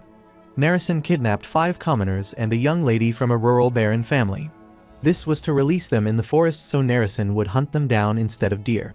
Avero's face turned pale after hearing that, wondering how he could do that. Talizo kept explaining that Schubert eliminated the families of the commoner victims without exception, and he amicably settled with the only surviving family of the commoner victims as usual.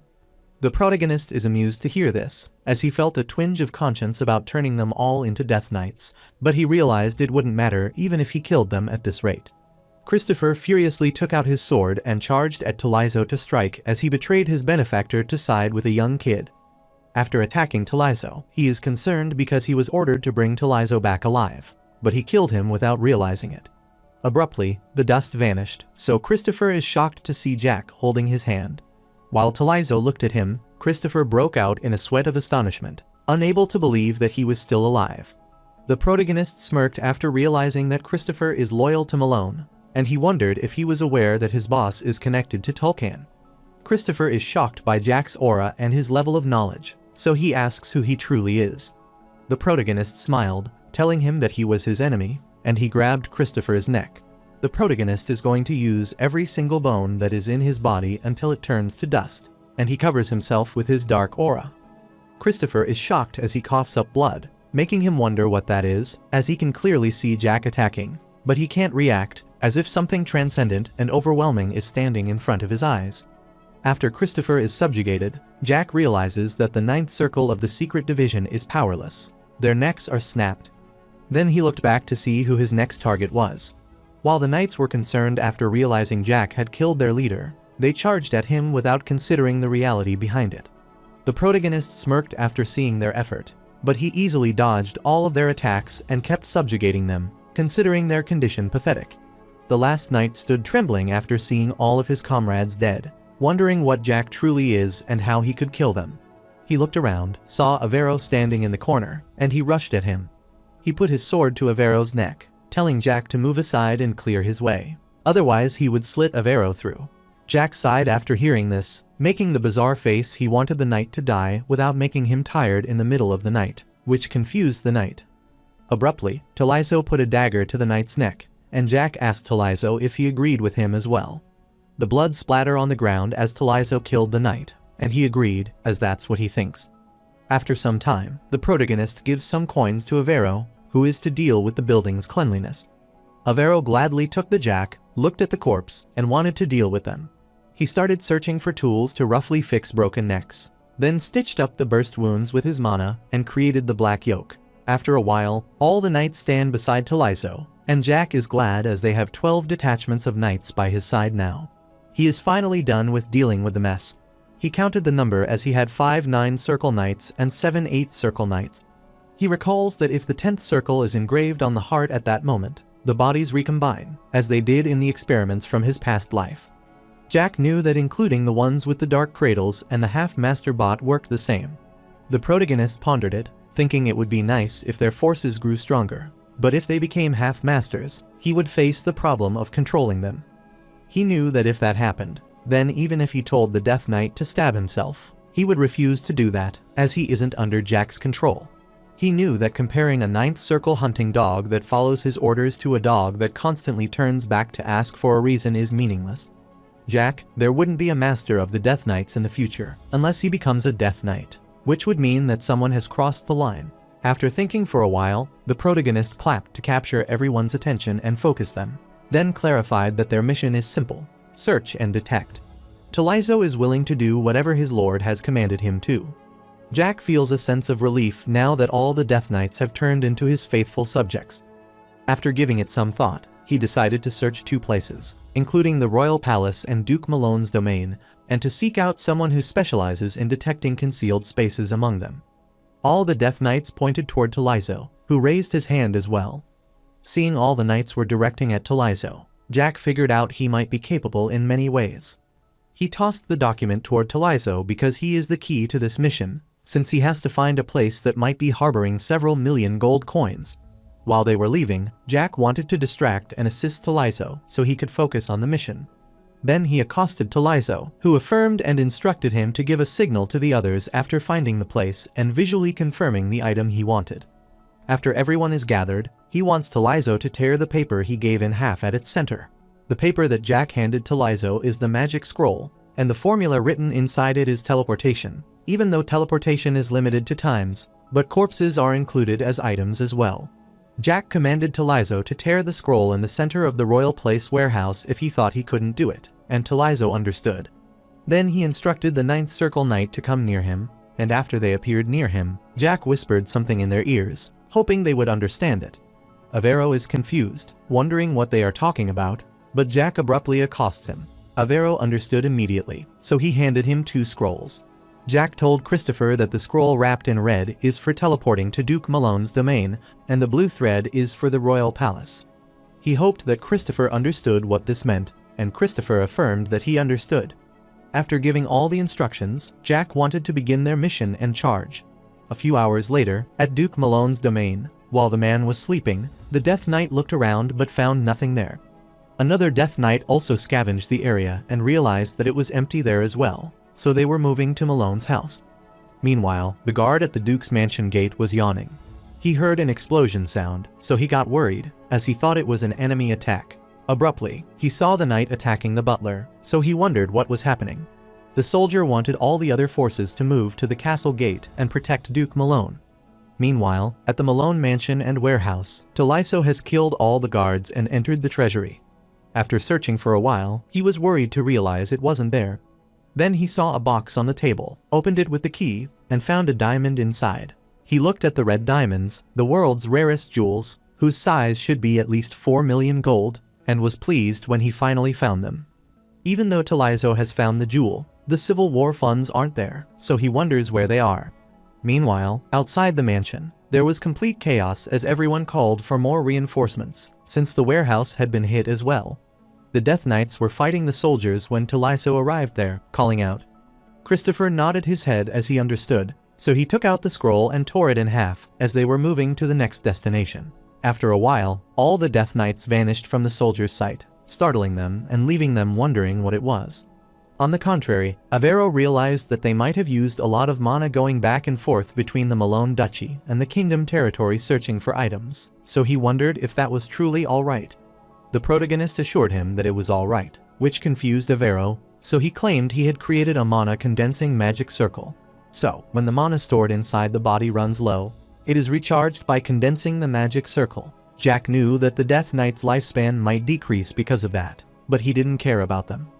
On the contrary, at Teslan Castle, the knights were worried as they were being attacked. The knight began searching for the intruders in the palace and found them, then commanded his comrades to move half of them to the castle hall. While they were discussing the details, the knights attacked them and the Lay and his comrades, who then attacked other knights as well. While the Death Knight was still attacking, a knight in black armor appeared, and he finally understood why the castle was in uproar. He cannot believe they dare to set their filthy foot in the castle, and remarks that their courage is commendable. But this is as far as they can go, so he raised his sword to fight back. Christopher knew that the knight before him was Douglas Assenbull, who was the captain of the Teslan Royal Guard and a master. He knew that prolonged combat wasn't an option, so he hoped that Taliso would send the signals soon. Meanwhile, Lyso was inside the castle. After looking around the treasure for a while, he found something. But that is the thing he is searching for, as the item he is searching for is a fairly valuable grimoire. He got down, started sniffing and exploring, and soon found a slightly different colored tile with a faint flow of air nearby. Taliso is glad to have finally found it, so he pushes the tile, and the path starts to appear before him. He is delighted to see the hidden passage before him. He entered the place, descended, and finally arrived at the basement, which was filled with gold. After looking at the overwhelming number of gold bars, Taliso knew that it was the real deal, as it would fetch 1,000 gold pieces. He estimated it would be around 10 million gold, and he also found the boxes besides, so he opened them. The bright red light shone on his face, making Taliso smile as he saw the potions as well. Meanwhile, outside the castle, the Death Knights were fighting, but soon they received the signal from Taliso, so they rushed away, as that was the time for them to retreat. Douglas was infuriated after seeing this, so he launched a slash at them. telling them that running away isn't possible. However, Christopher took the impact off the entire slash and fell, which astounded Douglas as he couldn't believe that his opponent's body withstood a 10th circle sword aura with his whole body. Since Christopher has calmly thought that he had served his purpose, he has no regrets. Abruptly, the other Death Knight approached their captain, Christopher, and called him out. Douglas stepped in as he didn't want to repeat himself. He grabbed his sword and wanted to know who they were and what their purpose was. After hearing that, Douglas finally remembered the final mission that he was given. Meanwhile, the king is watching them fight when his butler warns him that it is dangerous and asks him to come inside. The king wanted him to stop talking, so the butler bowed before him, telling him that he understood. The entire troop of knights was standing before the Death Knights. The Death Knights are sure that escaping is out of the question in this situation, no matter what they do. However, Christopher recalls what the protagonist told him, wanted him to listen carefully, that when Talizo signals, then the three of them wouldn't join in, so they did what they were told. Douglas pointed his sword at them, telling them that the palace is already surrounded, and the rest of the gang that ran away will eventually be caught. Christopher thinks about it for a while and remembers that Jack told him that after the job is done, he will be killed, not as a corpse, but a complete death, which would be a blessing for him. Therefore, the protagonist wants to shout something as he goes, and Christopher followed his instruction and then shouted "Long live the Tolkien Empire." While he kept shouting this, all the knights were confused, and the butler wondered what kind of blasphemy this was. Abruptly, Christopher's body began to glow, stunning Douglas and dazzling his eyes. The magical circle appeared around Christopher's body, causing a flare-up, and pushed him back. On the contrary, the protagonist is dumbfounded after seeing a lot of gold in front of his eyes, and he can't believe it. Avero is dumbfounded upon seeing the gold bar as well, and is sure that the king might have been preparing for a civil war on his own. The protagonist smirked as he thought that as well, and he realized that it took 16 hours for his Death Knight to settle everything. The protagonist supposed it might be 20 million gold, and Avero opened the box and found it full of potions. He found 500 rare top-grade potions and 2,000 high-grade potions. Jack realized that might be the entirety of the Civil War funds, given its scale, and it might even include the king's personal funds. The protagonist grins and, for the first time, is thankful to his great Teslan king for his stupidity. Furthermore, after Talizo brought the jewels from the Malone family, he became one of the continent's most prosperous people in a single day. Jack excitedly sits on the gold bar and is sure they might be concerned that the gold bars are misplaced. While noting the items, Avero realized they don't need to search the academy anymore, and it seems like there wouldn't be a civil war as well, and the protagonist agreed with him. Avero sighed as he wished for the long life of the Tolkien Empire in mockery, and he was sure that the king might be disheartened after things turned out this way, even if he was a puppet of the hardliner. Jack chuckled as he was sure that he might be thinking that he had been abandoned. Since their king is the one who sacrificed his own citizens and soldiers to please Tolkien, Tolkien has suddenly sent assassins to kill him, and the Civil War funds are also gone. Jack is sure that the king will think that the people of Tolkien are treating him like a fool. In this situation, the likelihood of the king continuing to side with the hardliners is close to nil. Avero is sure this incident will eventually spread to other kingdoms.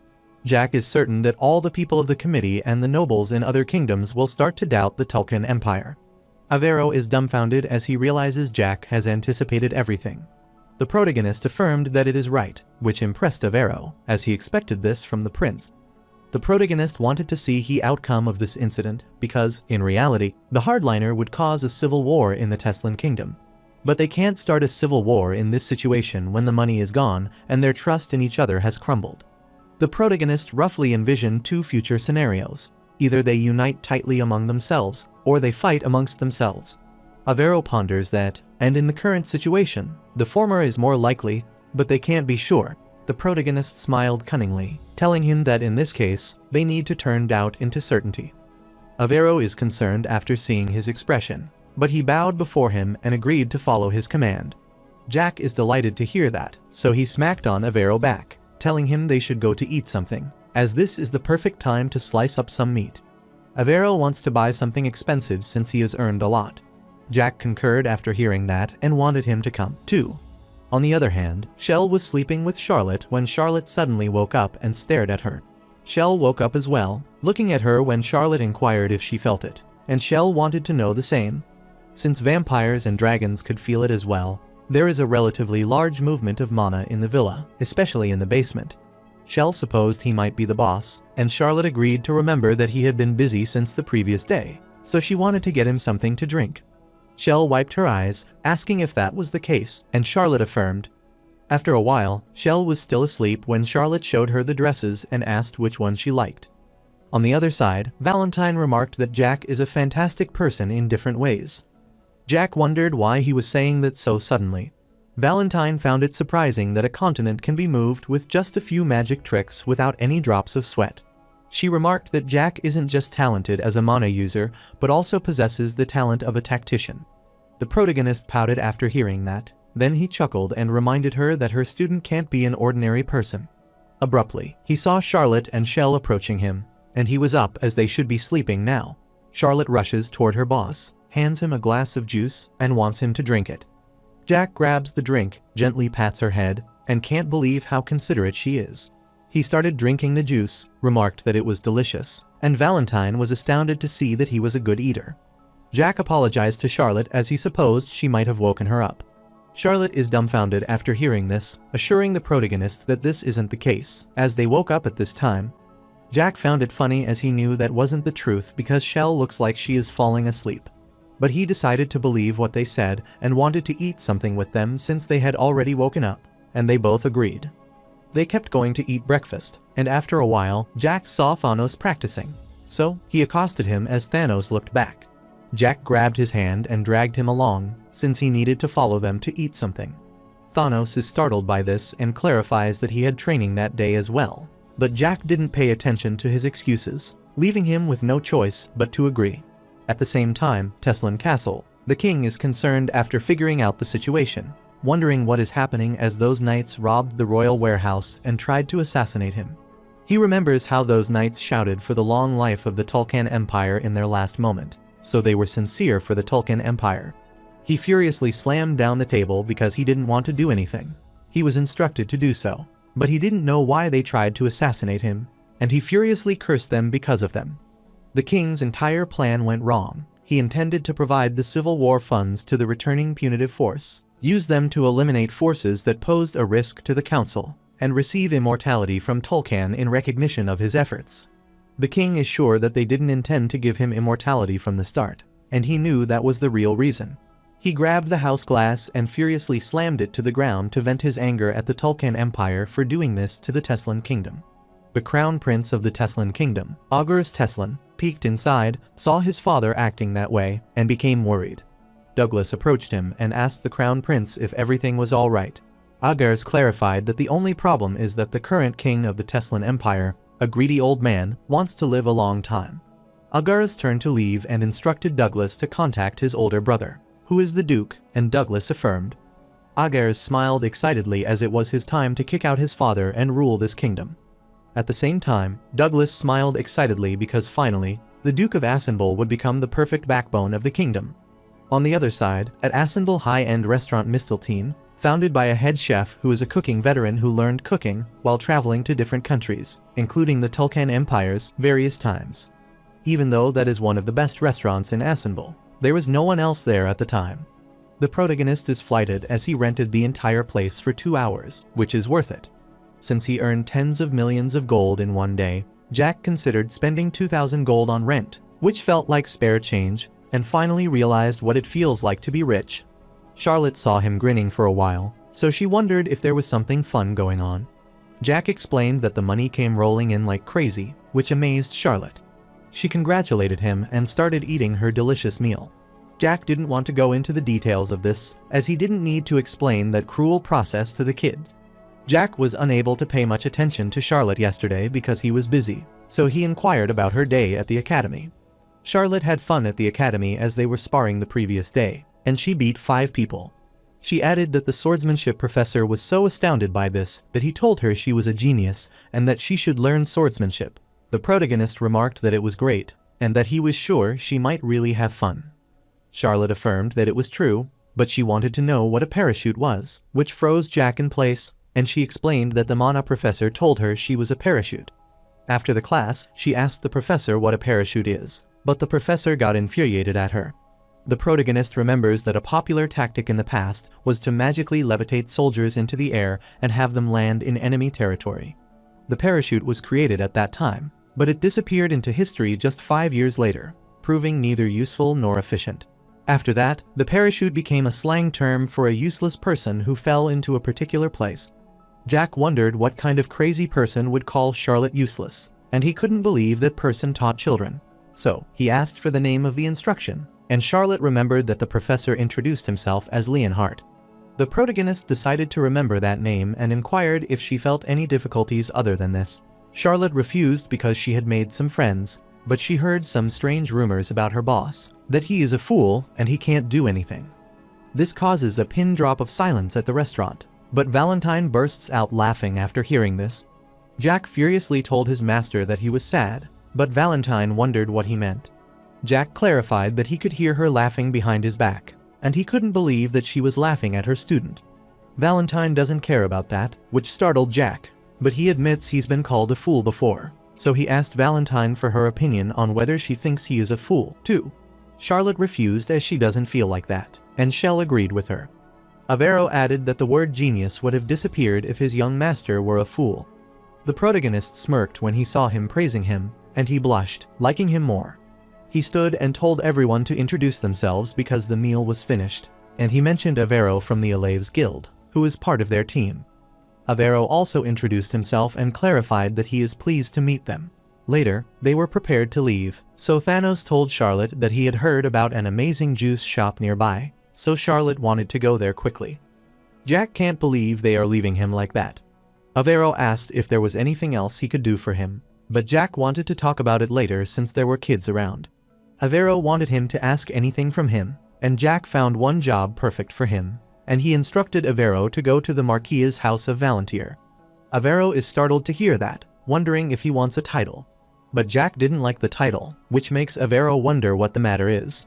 Jack clarified that the Adventurer Guild will investigate the rumor about Duke Malone, and he would come up with stories about Talizo after he researched, and Avero would also find rumors about himself. Avero guessed that as well, but now the structure of the upper line has been roughly drawn. He is certain that Talizo would be the topic of discussion as well, so he guesses he wouldn't have time to do anything about Assemble until the following day. Jack knew what Avero is good at, assuming, putting together situations, and writing down assumptions in his head, just like the raccoon writer. Avero whispered that the opening part of the novel wasn't perfect, and Valentine is enraged after hearing that. Jack kept explaining that after Avero goes to the Marquis house, he would meet Ron, who is a servant and is a 9-circle wizard, and also his family. Jack wanted him to find Ron first and tell him he had something to say.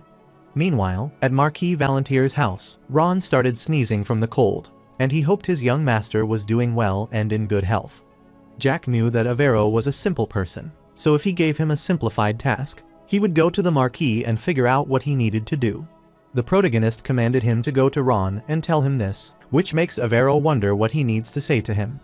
Jack explained that he should tell Ron that if the Iron Blood Knights who left for the Forest of Monsters return to the Marquisate, he should kill the commander of the Iron Blood Knights.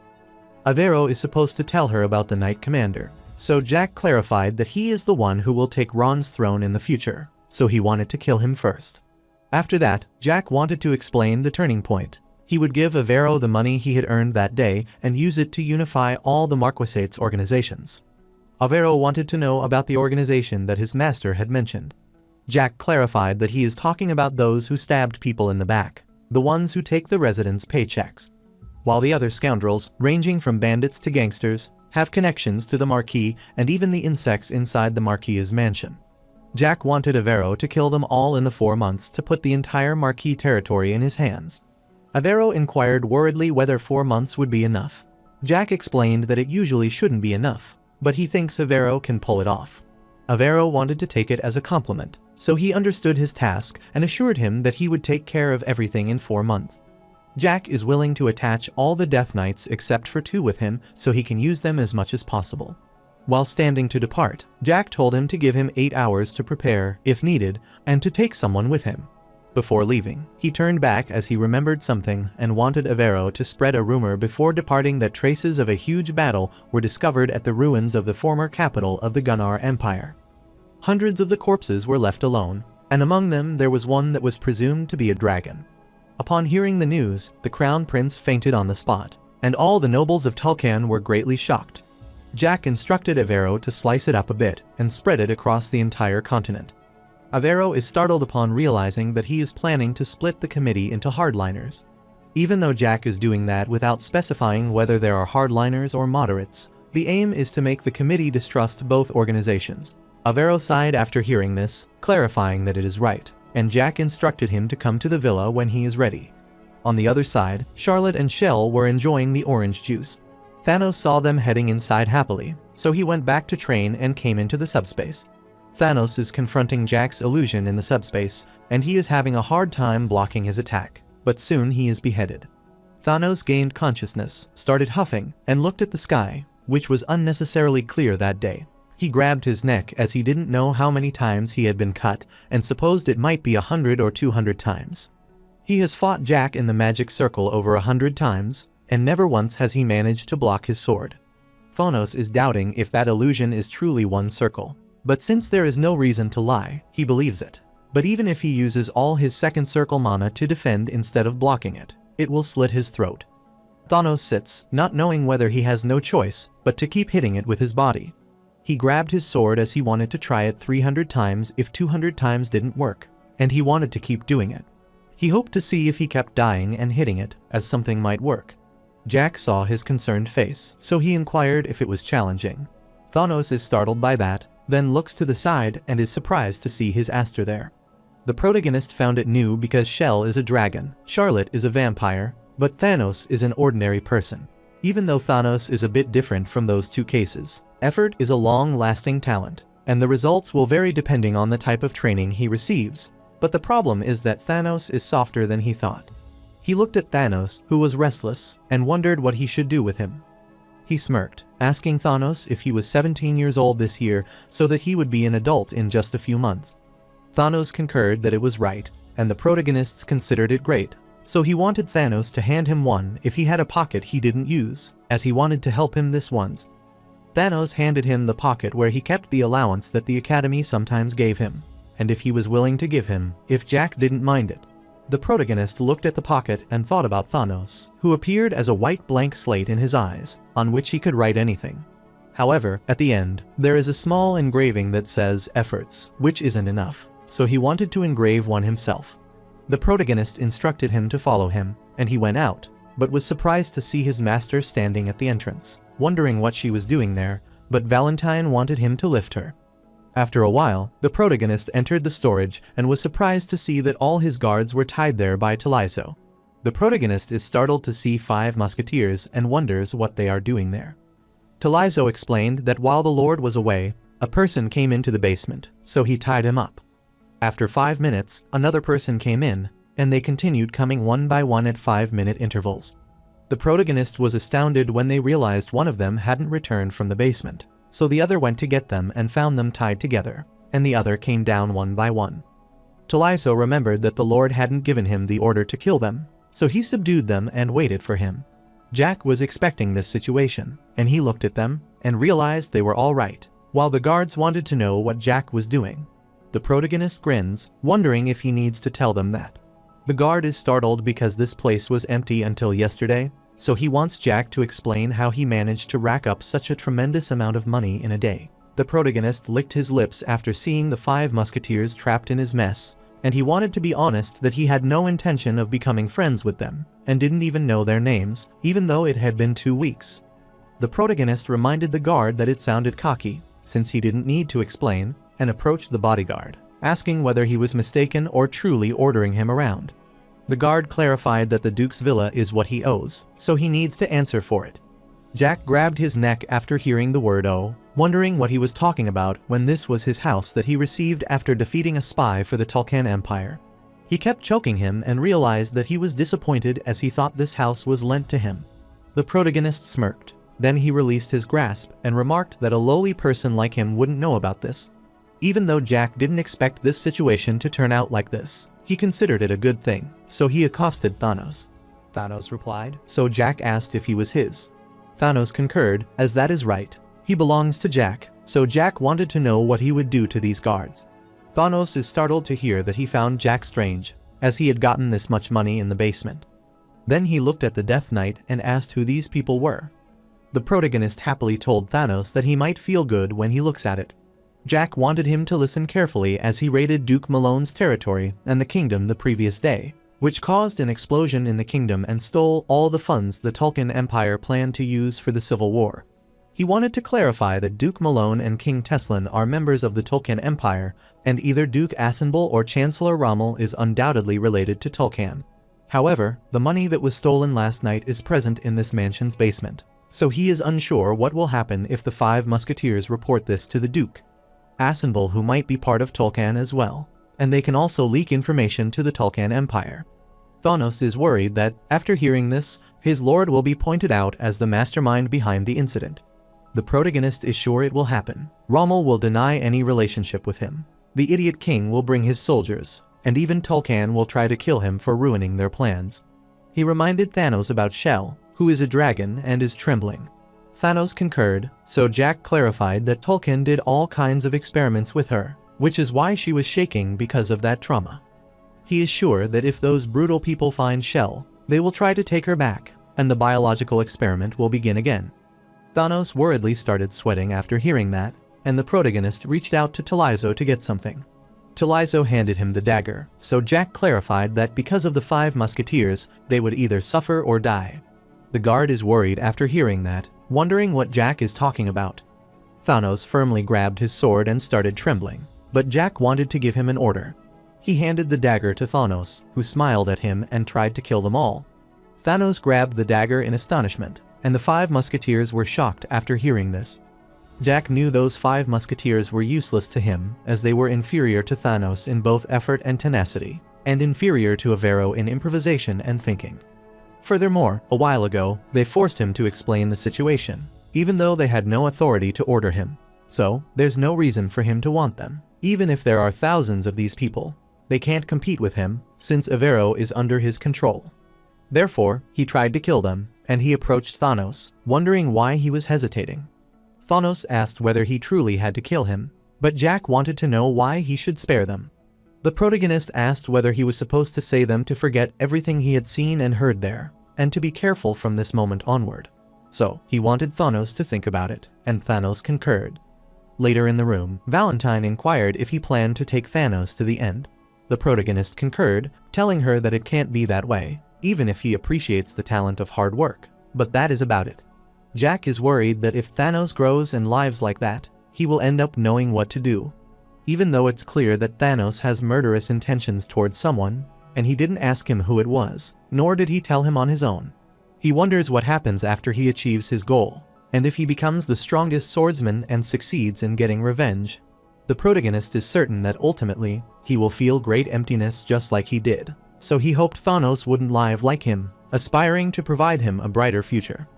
While smiling cunningly, he glanced back at his master, who was convinced that he might be planning to instill a sense of responsibility in Thanos.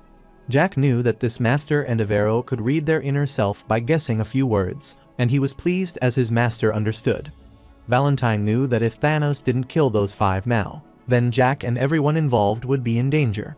Furthermore, since Thanos isn't used to killing, it will be even more vividly remembered, so they can prepare for the future and solve Thanos' problem at the same time. The protagonist smirked as he anticipated that his master would comprehend everything with remarkable speed. At the time he accepted Thanos, Jack thought he was just a throwaway stick, but as time passed, he thought he should seriously try to raise him. Later, Thanos became one of his people, just like Shell and Charlotte, but he is unsure about Thanos and whether he truly considers him family as well. The answer to this is in denial because Thanos is afraid of getting attached to someone, so he doesn't want to get closer to anyone and thinks he would be a burden. Thanos considers himself useless, which is why, when Charlotte handed him an apple to try affectionately, he was reluctant to accept it. Jack knew it might be a cruel method, but this way they would foster a sense of belonging and responsibility. That is because if the growth is stagnant, then he needs to let it grow, as that is the role of the master. The protagonist approached his master, lifted her, and Valentine caressed his cheeks in astonishment, considering herself unworthy to be the master of someone like him. The protagonist smiled after hearing this, as he was uncertain about how to respond after receiving a compliment from the ghostwriter raccoon, which infuriated Valentine. On the contrary, the guard is certain that Thanos is a fourth-year student at the academy, and he knows him well. He clarified that the president is considerate of him because of the hardships he endured in the past. He wondered if Thanos planned to stab the president in the back, so he wanted to make a deal with him. Since the destiny of the country is in Thanos' hands at the moment, if Thanos handles this matter well, he is willing to provide him with a position of his preference. The guard clarified that he could make this kind of a deal with him, even if he is powerless, so he asked Thanos for his opinion on his offer, as they should help each other. Thanos glares at him, remembering Jack's command to kill them. He has tried killing before, and he has killed animals and monsters as a hunter during academy training, but he has never killed a human. Thanos is certain it wouldn't be dissimilar, but the hesitation he is feeling now is for a completely different reason. He is nervous because Jack has given him a chance and accepted him into his family. Furthermore, Jack helped him to become stronger, but this chance makes him wonder if he is really his master, and if those two kids are his own family. Thanos kept thinking about it for a while, recalling Charlotte and Shell, and Jack dropped his wooden sword. He firmly grabbed the dagger and started manipulating the aura, as he is his master swordsman, so Charlotte and Shell are both his family and people he must protect. The guard is worried after seeing Thanos approaching him to kill him, and wants him to wait, as he would give him money. Abruptly, he got another idea as he recalled Thanos' enemy, and tried to help him find out who his enemy is, so he wanted him to wait, but Thanos didn't stop. Thanos started stabbing all of those guards, and their blood splattered on the gold bar, but he mercilessly kept attacking. Luckily, it was the turn of the last guard who requested him to wait, but Thanos didn't stop and killed him. After completing the task, Thanos could feel it's real, and at that moment his heart started creating another circle and started beating, so he dropped the dagger. Abruptly, Jack entered the storage room, came closer to Thanos, and he could tell that he was happy. Thanos accosted the protagonist, bowed before him, and thanked him. The protagonist smiled, patted his head, then commanded Talizo to put these roughly in a corner. Talizo appeared there and understood his command, so he set to work. The protagonist took out the pouch he had acquired from Thanos, counted the money, and realized it was truly pocket money. He threw back the money, which made Valentine wonder what he was trying to do. Jack was thinking of creating an artifact, and he knew they were called subspace pockets, so he thought people might think they're more common than they are. But what he is trying to make is different. There are two types of subspace pockets. One uses an artifact as a passage to retrieve items from a designated space. For example, he can put his hand in and take out an item from this basement, which is a standard method used on the continent, with about 100 items. However, the downside is that because the designated space exists in the world, there is a risk of theft. That is why a second method was invented, which is a method of creating a subspace using soul energy and storing items there. This method reduces the risk of theft, and this pocket serves as both the only passage and the storage area. The subspace pocket created by the second method can only be made by a transcendental person using soul energy. The protagonist smirked as he recalled that there was only one in the entire continent, but now there are two. He started casting the first engraved accelerated thought teleportation formula, transforming it into mana and surrounding it. After injecting soul energy, a dimensional hole is created in the modified formula. Thus, by metaphysically engraving location, circulation, and area of the hole, and imprinting it in harmony with the soul energy. After struggling for a while, Jack wiped his sweat, and he inquired how much time had passed as he barely managed to finish it. Thanos offers him the towel, telling him that 2 hours have passed. Jack felt strange as it had been a while since he had had a headache. He looked at his subspace pouch, knowing it might look like a simple cloth pouch, but it's a rare artifact that can hold almost unlimited amounts of money and is immune to theft. Jack is thrilled as there are only 2 of these pouches on the continent. Valentine inquired if he has a deep knowledge of its production. Jack grabbed her, telling her that he learned it from a teacher in a past life. Valentine sighed as she understood, and Jack clarified that compared to the inventory magic that the teacher used last time, it's less effective. He threw the subspace pouch toward Talizo, telling him to put all the goods there except for the potions, and clarified that it wouldn't tear since it's durable. He wanted him to leave 1 million gold behind, and Talizo concurred on his command. After some time, the protagonist was going around, but he felt so sweaty that he wanted to take a shower. Valentine wanted him not to overdo it, but Jack requested his master not to worry. He accosted Thanos and instructed him to try entering the magic circle while he was in the third circle. Thanos worriedly asked if he had to do it at the moment, and Thanos wanted him to feel the difference between the second circle and the third circle. Thanos was still reluctant, but Jack gave him some advice, and he wouldn't lose anything by listening to him. Jack instructed him to focus all his mana into his eyes as soon as he entered and wanted him to do just as he said, even though he might be slow to react. After a while, Thanos entered the magic circle, and after focusing on his mana, he opened his eyes and looked at Jack's illusion. Jack's illusion charges at him, but Thanos manages to evade his attack on time, and he's amused because the moments that weren't visible before can be seen now. He finally realized that it isn't the power wielded by a first circle mage. Now everything makes sense to Thanos as all of his mana is being concentrated into his arms. As he saw Jack illusion lunges at him to strike again, Thanos wonders if the concentrated mana can be instantly redirected to the right hand, and he wonders if such a thing is possible for a night sorcerer. Since the physical mana binds the person, they distribute it through the body in an accepted manner, so the reason for using a method is slimly because it is efficient. Thanos thought it was efficient and has been using mana that way, but the illusion before his eyes now is different. As Thanos saw Jack's illusion charging at him, he quickly blocked his sword. Thanos realizes that when attacking, he needs to focus on the parts being attacked, but when evading, he needs to concentrate all his mana on the part he needs to evade. Even though that is an unbelievable method of operation, Thanos understood that it is called the superiority of the circle. Thanos figures out that the illusion before his eyes was still immature, which is why he could easily face it. As the illusion charges at him again, Thanos was confident to face it, and both of them launched an attack simultaneously. The illusion manages to cut Thanos' ear a little bit, but Thanos pierces through his neck with his sword, thus subjugating him. Thanos' eyes sparkled with excitement after realizing that he had won, but suddenly, he was startled as he stepped back, wondering who he had just stabbed. He worriedly called out his lord and wanted to say something to him, but before he could say something, he saw Jack's illusion attacking him. Thanos' eyes widened in shock after realizing that the illusion was counterattacking even in this situation. Thanos found it absurd, as his eyes were finally open, and he realized he knew nothing about the man before him. He is unable to discern who Jack was, the source of his immense power, or the means through which he had accumulated it. Furthermore, Thanos can tell the way Jack has grown up until now. As Jack pierced through his chest again, Thanos stared at his eyes, and, facing the straightforwardness contained within, he became certain that his eyes were always looking at something firm and unwavering. Thanos knew it was not any ordinary madness or obsession, but it was the willpower of a certain death. Even though Thanos had never had those emotions before, that is why he couldn't grow with mere repetition.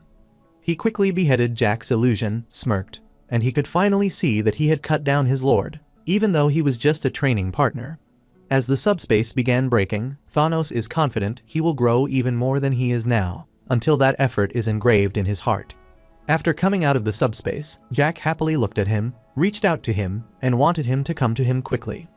Thanos reached out to his young lord with a smile on his face and clarified that he had returned. He grasped Jack's hand, and through that fight, Thanos ascended to the realm of the fourth circle. Just a moment ago, Valentine glared at Thanos in astonishment because the circle was formed not long ago, and yet there was growth again. She noticed a fourth circle forming inside Thanos' body, and agreed that the saying is correct that changing oneself can change the future.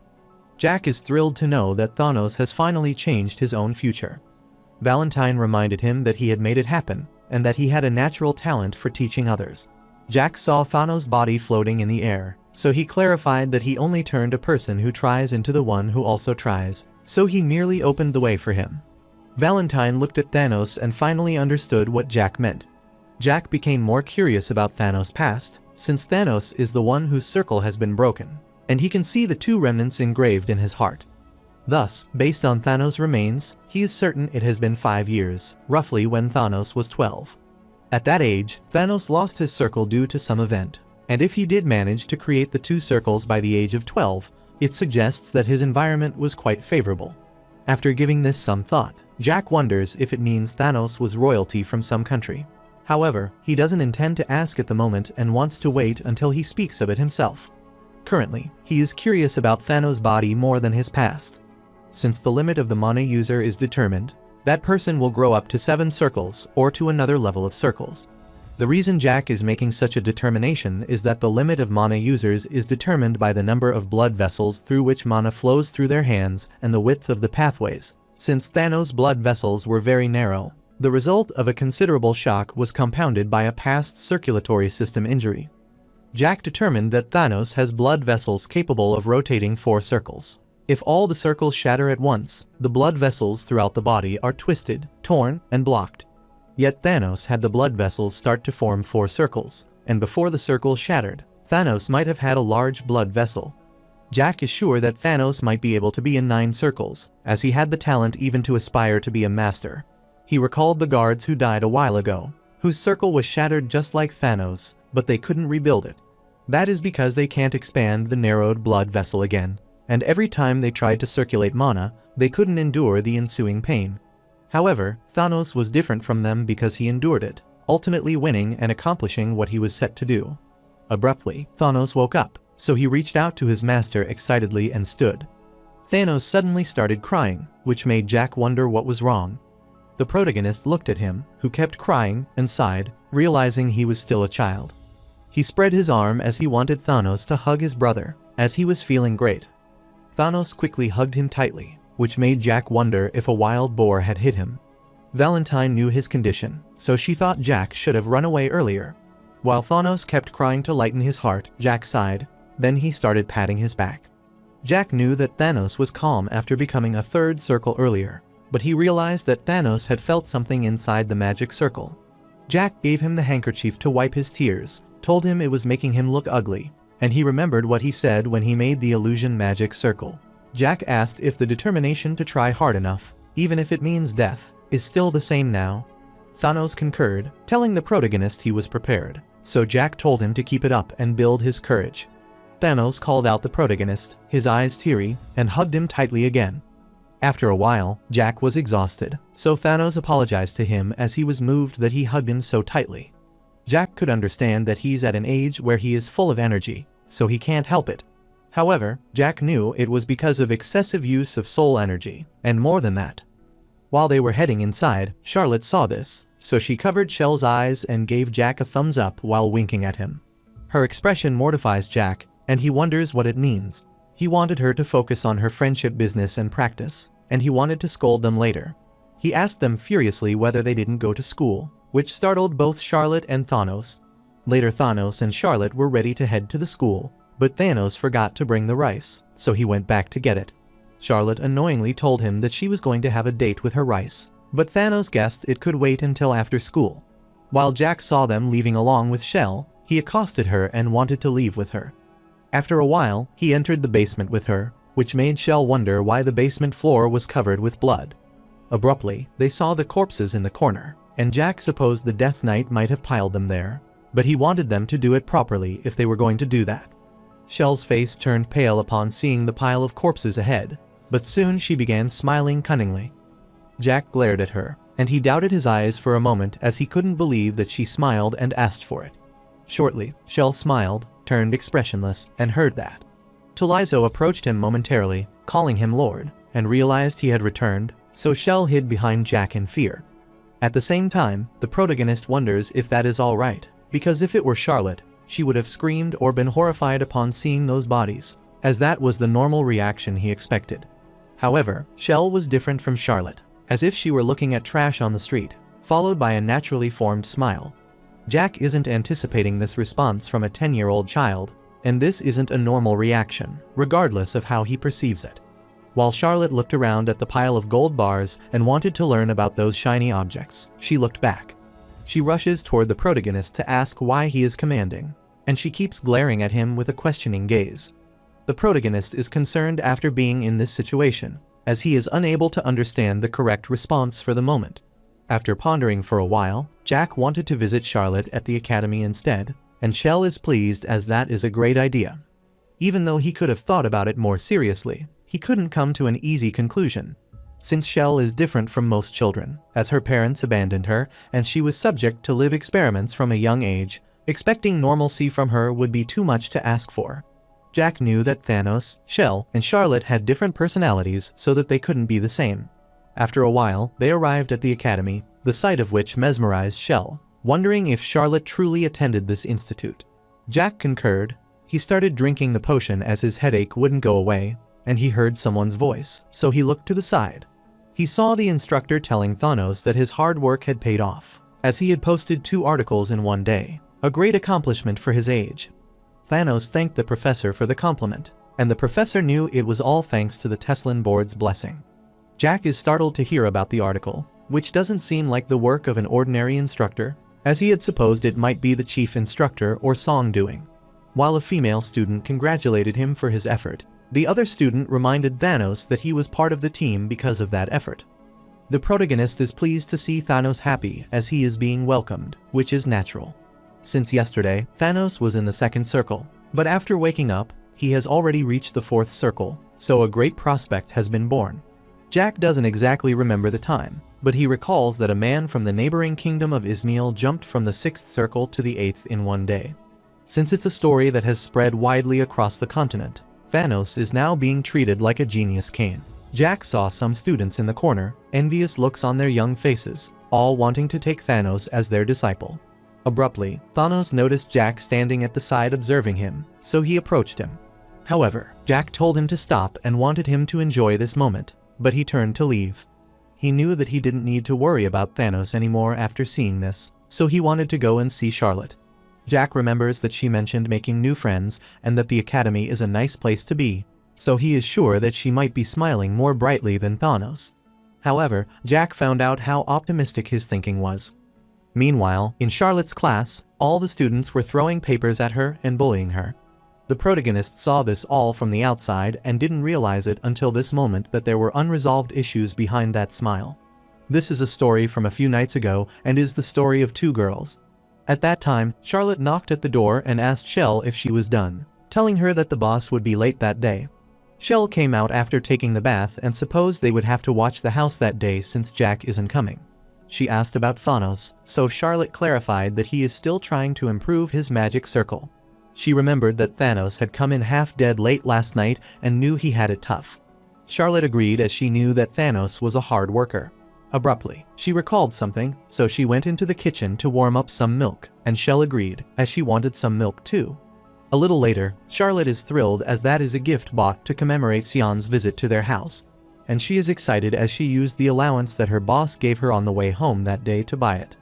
She went excitedly to her room, recalling that she had bought it there before dinner and was sure Sion would be happy about it. Abruptly, she saw the cat holding the necklace, so Charlotte's face turned pale after seeing this. She started chasing the cat, wanted it back, and kept asking for it. However, the cat rushes out of her room, leaving Charlotte in tears, and she keeps begging it to give it back to her. Shell heard the commotion on the other side and wondered what was the matter. Charlotte was chasing the cat and wanted to know why it was stealing that. Abruptly, she tripped and hit her head hard, and the guard worried about whether she was all right. Charlotte wanted to know if he saw a cat running away. The guard remembers that there has been a particularly troublesome cat around these days and sees one running toward the north road with a limp. Charlotte thanked him, then rushed in that direction and kept looking around for the cat, wondering where it had gone. After a while, she saw the cat sneaking into the room and realized that the area was for staff only. She barged in, asking if she was inside, and she saw the cat sitting nearby. Guinness apologized for the interruption and wanted to continue his work. Charlotte saw the cat running out of the window and couldn't believe that it was running away. Guinness is annoyed that he missed that thieving cat again, even though he was so close to capturing it. Charlotte jumped out to follow it, but, in anger, wanted it to stop there. While the cat looked back, it was startled to see the furious Charlotte chasing it. The cat jumped up on the umbrella, which infuriated Charlotte, and she wondered if it was mocking her. She exuded her aura, started chasing the cat, and wanted to do it now, wanting it to give the necklace back to her. After a while, she finally grabbed the necklace and was relieved, but it broke and the beads started falling out. Charlotte fell back as well, hit hard on the ground, and wanted to know why there wasn't any break in this. Shell approached her, called her out in astonishment, and clarified that she had come because of the noise but wanted to know what was going on. After a while, Charlotte explained everything so Shell understood what it's all about, and she clarified that she has 2 necklaces made from a leather strap tied to clothes, so they're modest. However, Charlotte wanted to give something more splendid and pretty. Shell tried to calm her down, telling her that they have a playful cat that often takes things, but she is happy enough with just the thought.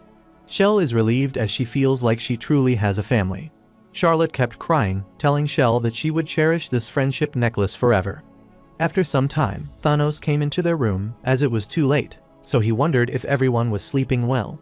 He is relieved to see both Charlotte and Shell sleeping soundly, so he covers them with a blanket and wishes them sweet dreams. Meeting Jack drastically changed Charlotte's life because the void left by her mother, who vanished into a handful of dust, was filled by the enormous presence of Jack and his master, Valentine. Furthermore, Shell and Thanos also helped her fill the emptiness, but the Academy wasn't one of those things. Initially, it was undoubtedly good, even though he deceived everyone by pretending to be 14 instead of 11, and her experience selling goods in the market made it easy to blend in with people. She attends lectures on society and economy, politics, social skills, the mindset of mana users, and techniques for mana manipulation, which are challenging but worth attending. She found it worth it as special treatment, out of curiosity about what kind of kid gets special admission in the second semester, and because she might be a remarkable genius, which makes everyone attentive toward her. She recalled the time when she had a duel with her classmate and was declared the winner.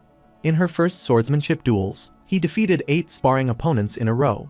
She was praised by the swordsmanship instructor, and the assistant instructors also lauded her as a prodigy. Furthermore, he was the one who poured fuel on the fire, Charlotte's instructor, Leonhardt. Leonhardt criticized her as a kid who relied on one good trait to get by and started showing discrimination, making her clean the muddy floor. From the moment the instructor began treating her differently, everything changed, and in the end, no one stayed by her side. While he was watching this, he looked back at Shell, who was infuriated by how Charlotte was being treated and wanted to teach a lesson to those fools. Jack tried to calm her down as he was concerned they all would end up dead at this rate. Shell wondered whether Jack would stand by and let this happen, and the protagonist wanted her to wait and see. Shell pouted, tears in her eyes, but she didn't know why she was so angry. Jack knew that they slept together leaning on each other, so they are special friends and family to each other. Even though they act differently from ordinary kids, they genuinely care for their family.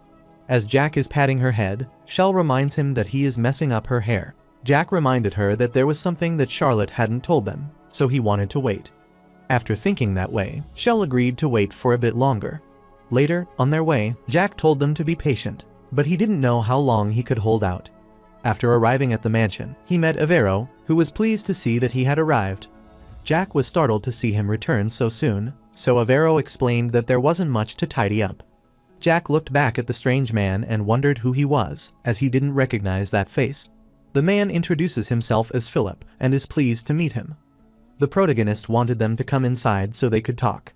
After heading down, Jack asked if Avero knew Leonhardt from the academy, and Avero confirmed that he did. After arriving at the basement, Jack wanted to know about him. Avero instructed Philip to take it out and clarified that he would give Jack what he had prepared.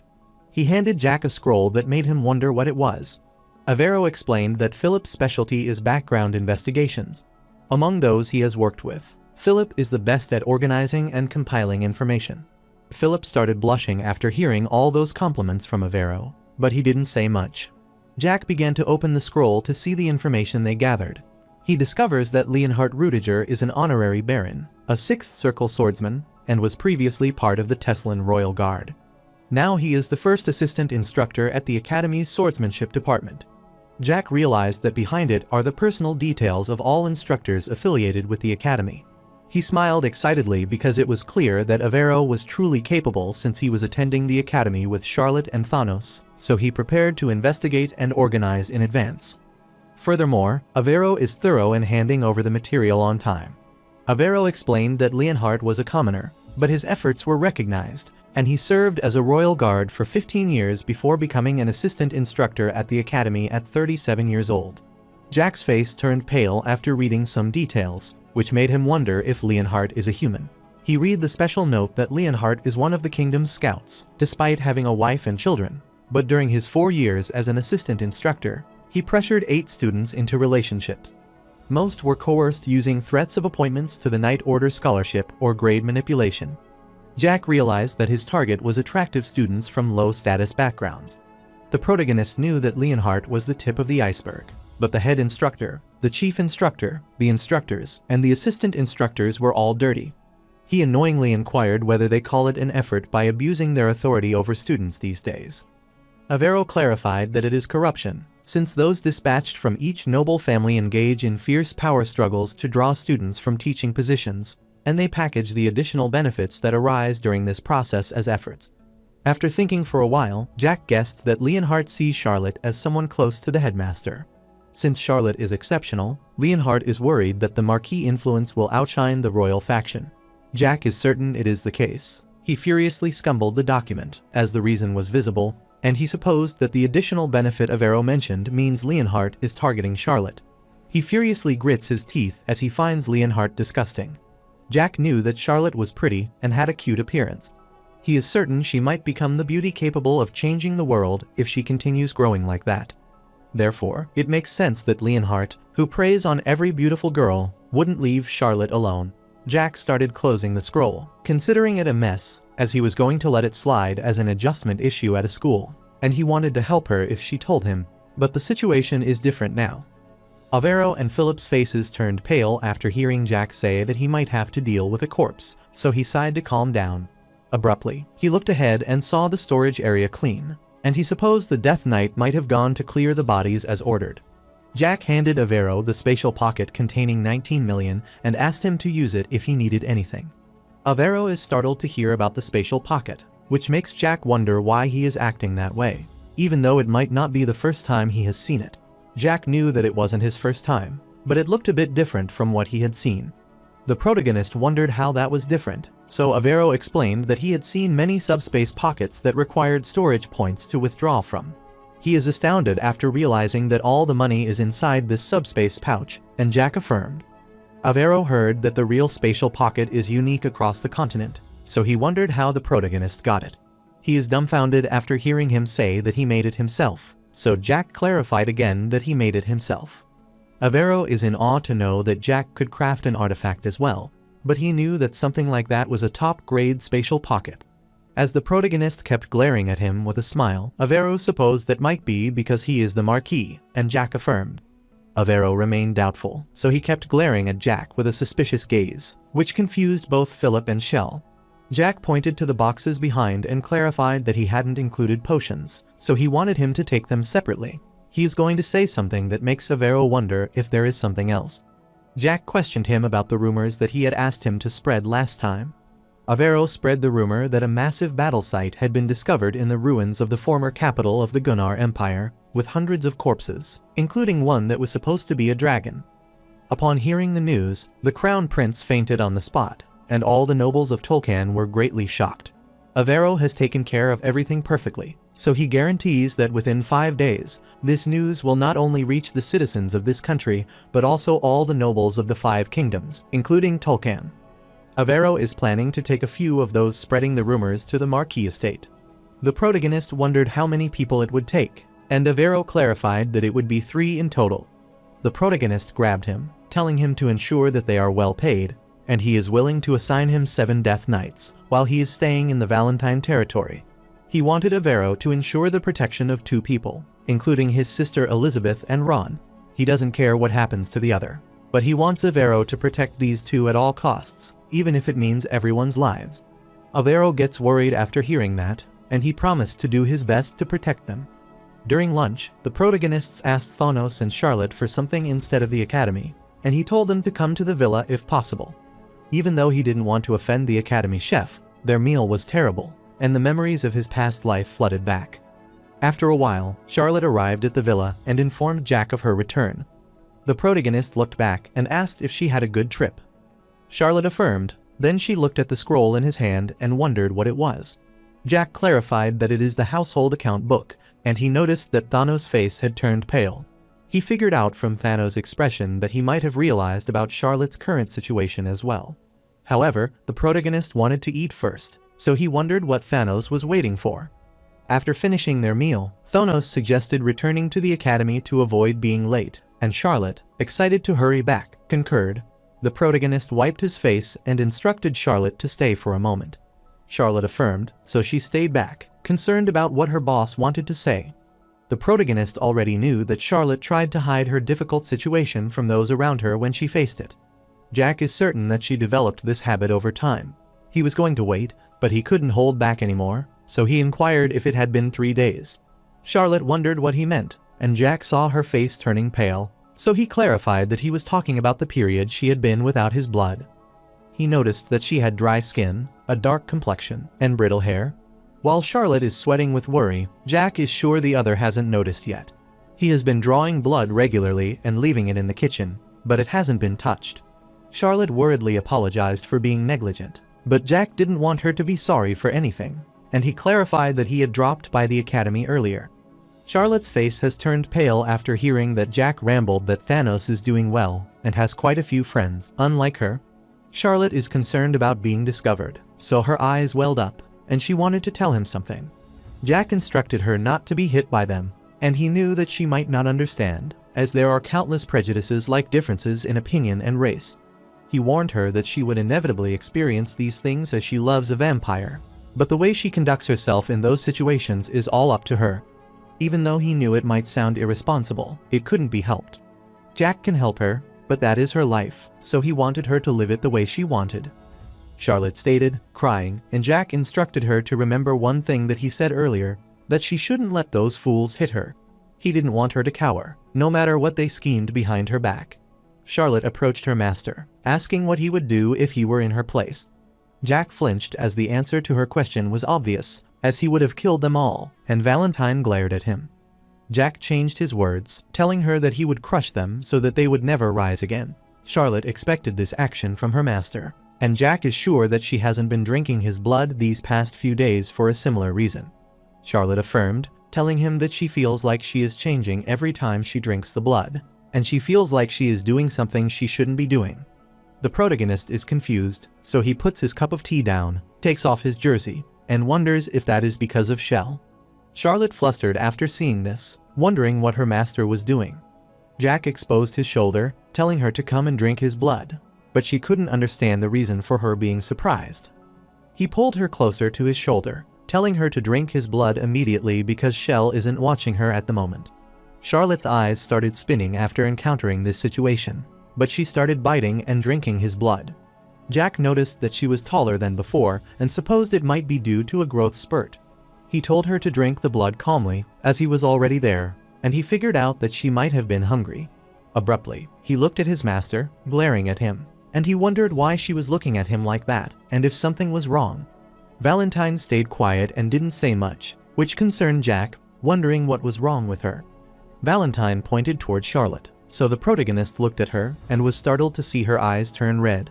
That is beautiful, but he could feel her killing intent. Jack always thought that Charlotte didn't want to kill others like Shell did, but he wonders if that is really true. He pushed Charlotte back, telling her it was enough. However, Charlotte grabbed his hand and kept growling furiously, which made the protagonist wonder if she was that hungry, so he worriedly asked his master what this was. Abruptly, Charlotte pushed him back, then started getting closer to him, which worried him and made him wonder what was wrong. Charlotte widely opened her mouth as she was ready to bite him again, which concerned Jack. The blood spluttered in the air as Charlotte bit him, and Jack's face turned pale with pain, and he realized that his shoulder bone was broken. He grabbed Charlotte, telling her to stop, grabbed her firmly, and pushed her back. But Charlotte was completely out of her senses, and she was going to drink his blood again. The protagonist grabbed his broken shoulder, telling Charlotte that her prank was going too far.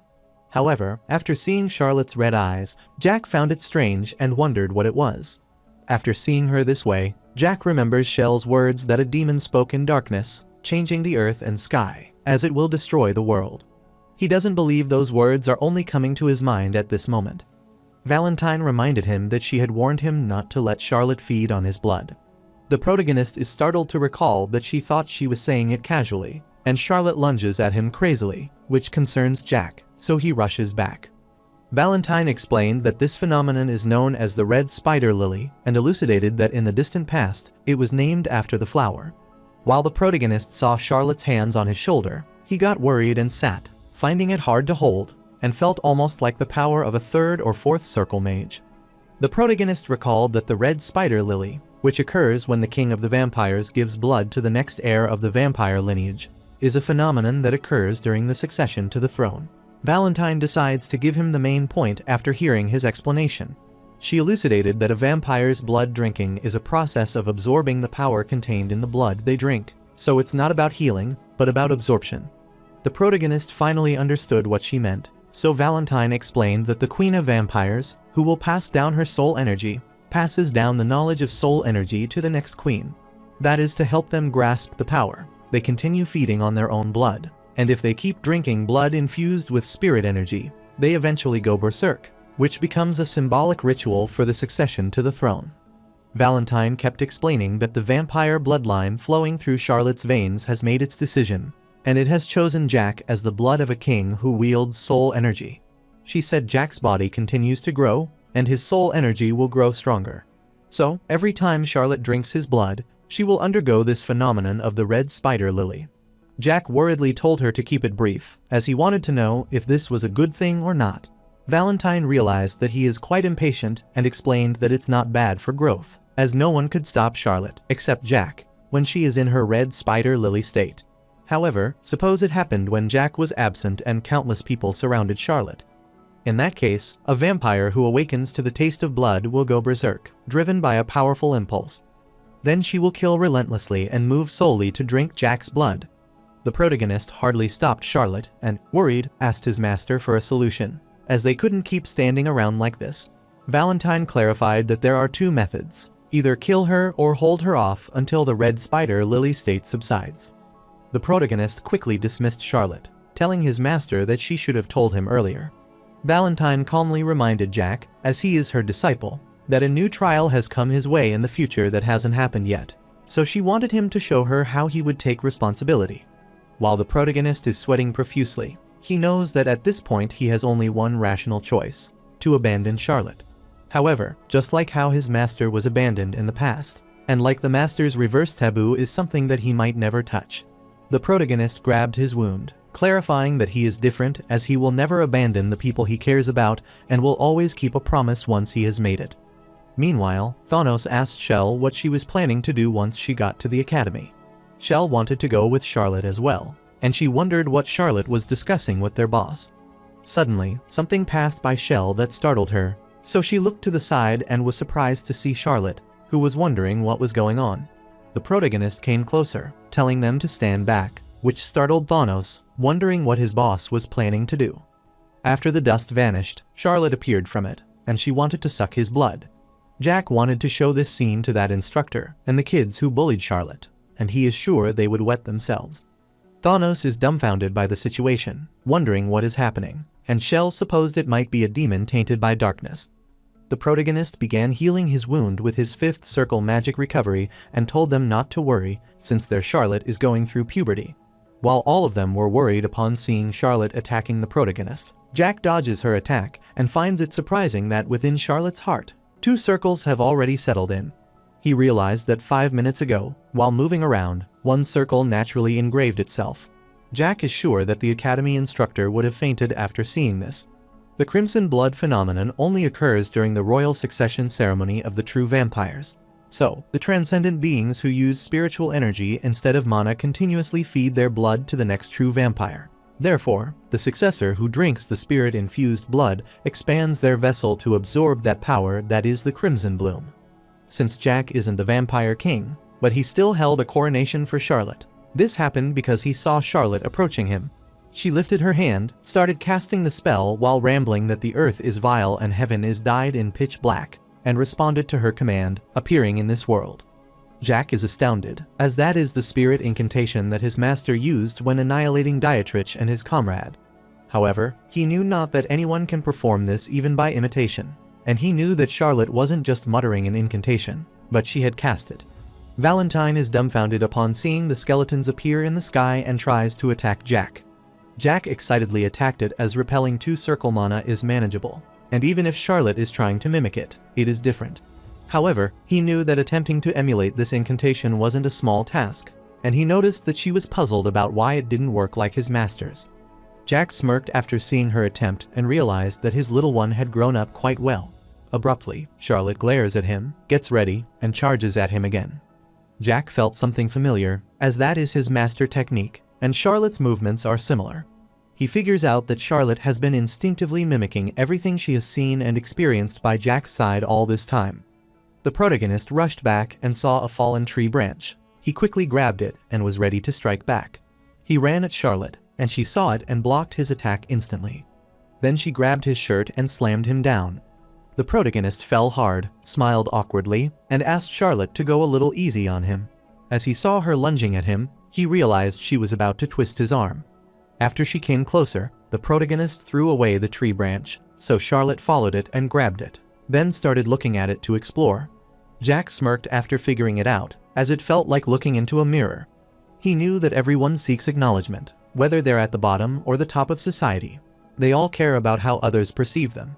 Humans are weird that way, and Thanos was no exception, as he was born in a commoner house without any backing or connections.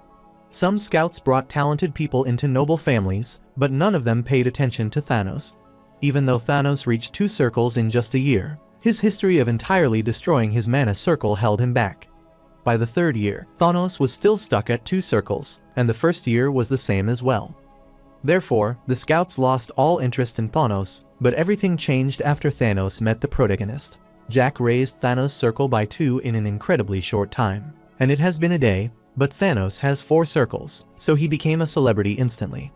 Therefore, everyone wanted to recruit him, including professors, instructors, and even the head instructor himself. They promised him at least a formal knight position and guaranteed the role of a knight commander if he reached the 7th or 8th circle. The offers poured in all directions, so Thanos got carried away for a moment, and for a brief moment, he entertained complacent thoughts that he always had talent. However, after witnessing the current situation, Thanos' face turned pale, and he sweat profusely, as that didn't make sense, and at that moment, all his thoughts shattered. Charlotte floated in the air, lifted the tree branch above to start casting the spell. The protagonist stayed quiet for a while and realized that it was a clumsy plaything of the second sword. He wondered what would happen if Charlotte really learns to use the Hanjia. Then he could guarantee that no one except him and his master could defeat such a monster. Charlotte wanted to tear Jack into shreds, so she launched the slashes toward him. However, the protagonist created a magic circle in front of him and then discarded his fake sword.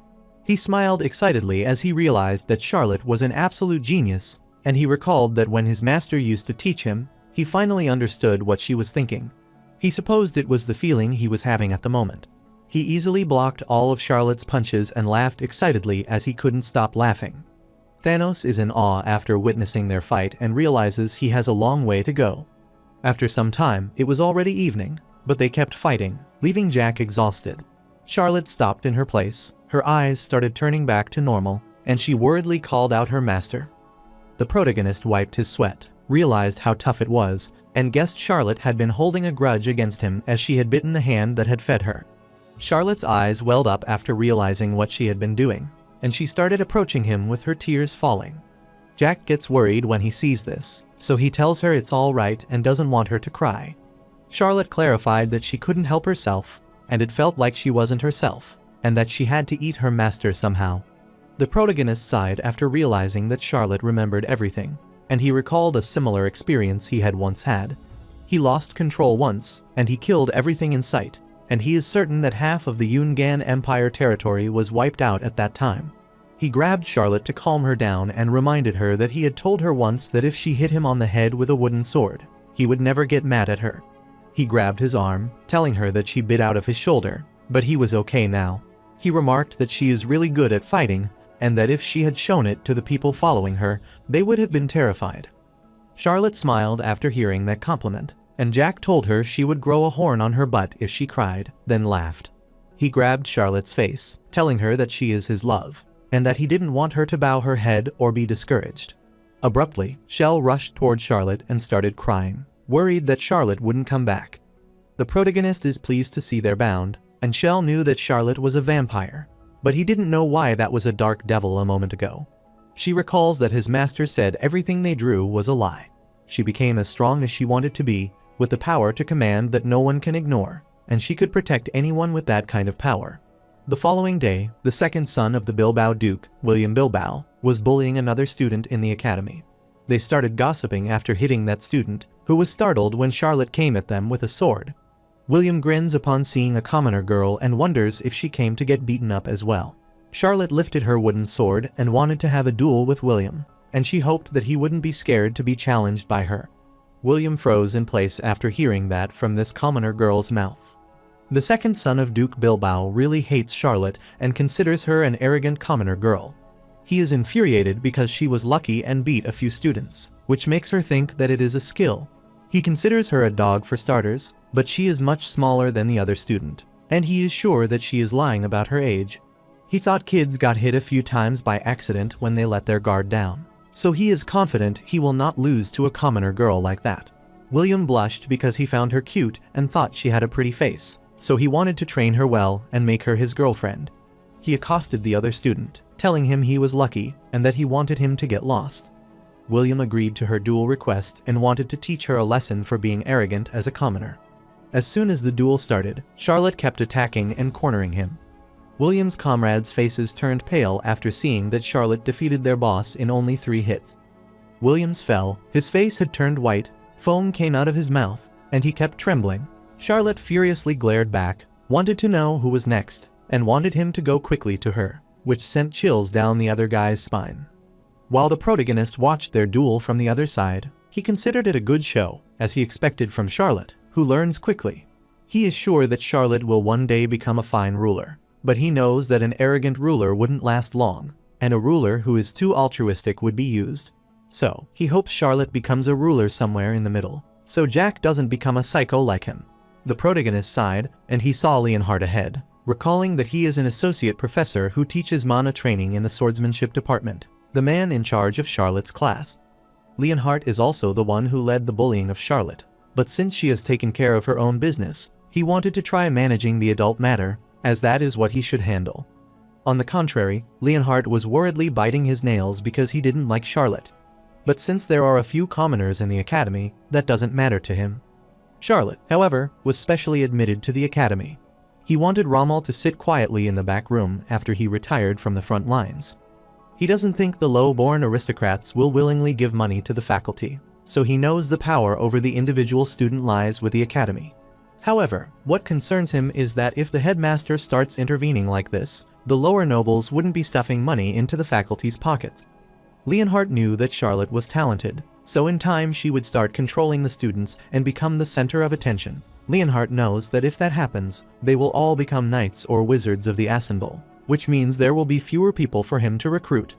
Furthermore, until now, the headmaster has arbitrarily enrolled a new student in the middle of a semester without consulting the faculty. Leonhardt knew this was a complete disregard for the faculty, and there was no guarantee that the old man wouldn't bring in another kid. He wanted the headmaster to be neutral, so he didn't know the reason for his suddenly sticking his nose in and weakening the faculty's power, so he wondered if the headmaster had lost his mind. Leonhardt smirked as he intentionally made the kids bully Charlotte, and it worked out well, as by creating this situation and demanding her expulsion would solve the problem.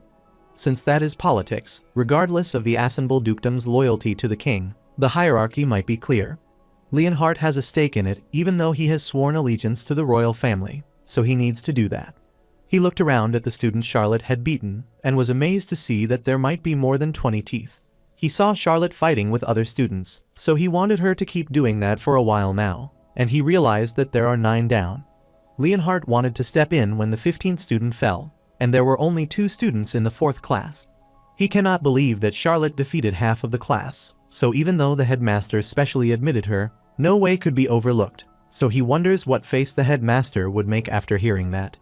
The protagonist quietly approached him and remarked that something interesting was happening there. Leonhardt, worried, looked back at the protagonist, confused, since he didn't think there had ever been a kid like him at the academy. He realized that Jack is quite handsome, but he is different from others of his age. He noticed a doll on his shoulder, so he considered it a strange taste for a boy to have a doll. The protagonist came forward, saw 12 students down, and remarked that his Charlotte is good at fighting. Leonhardt is annoyed to see him intervene and inquires who he is. The protagonist smiled excitedly, telling him that it doesn't matter, as there is an interesting thing happening in front of them, which annoyed Leonhardt. Leonhardt approached Jack with his widened eyes, wondering if Jack was insane. He remarked that Jack is arrogant, as he is the instructor there, and a student dares to answer his questions so arrogantly. Leonhardt supposed the protagonist might be backed by a duke or marquis, given his looks. so he asked the protagonist to introduce himself. The protagonist remarked that in a place meant to educate and nurture students, Leonhardt led the bullying of one child, and now he is just standing by and watching. Leonhardt is dumbfounded after hearing this, and Jack keeps mumbling that Charlotte is a student admitted by the president as a prodigy with outstanding talent. Furthermore, she is receiving support from the Marquis, so he wonders if it's jealousy that makes him bully her, or if it's a petty desire not to lose what he has. While Leonhardt furiously grits his teeth, Jack found it laughable enough to make him sigh. Leonhardt furiously clenched his fist, seeing how arrogant he is when he is just a kid, and he knows who every student is connected to because he has his connections. However, he had no information about Jack, which is why he asked who was backing him. He saw Jack glaring at him arrogantly, which he considered too much for him to tolerate.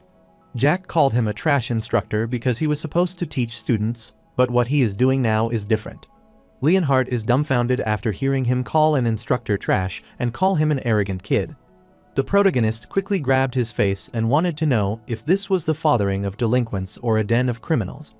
Leonhardt wanted him to let him go, but Jack didn't loosen his grasp, and he kept pondering what to do with a useless person like him. Jack started lifting him with his face, but Leonhardt wanted to let him go. The protagonist smiled as he saw the students watching him. Charlotte is confused after seeing her boss there, and the other students wonder what is happening, and if a fight is going to break out there as well. Leonhardt kept asking for help, but everyone stood by, and Shell smiled cunningly.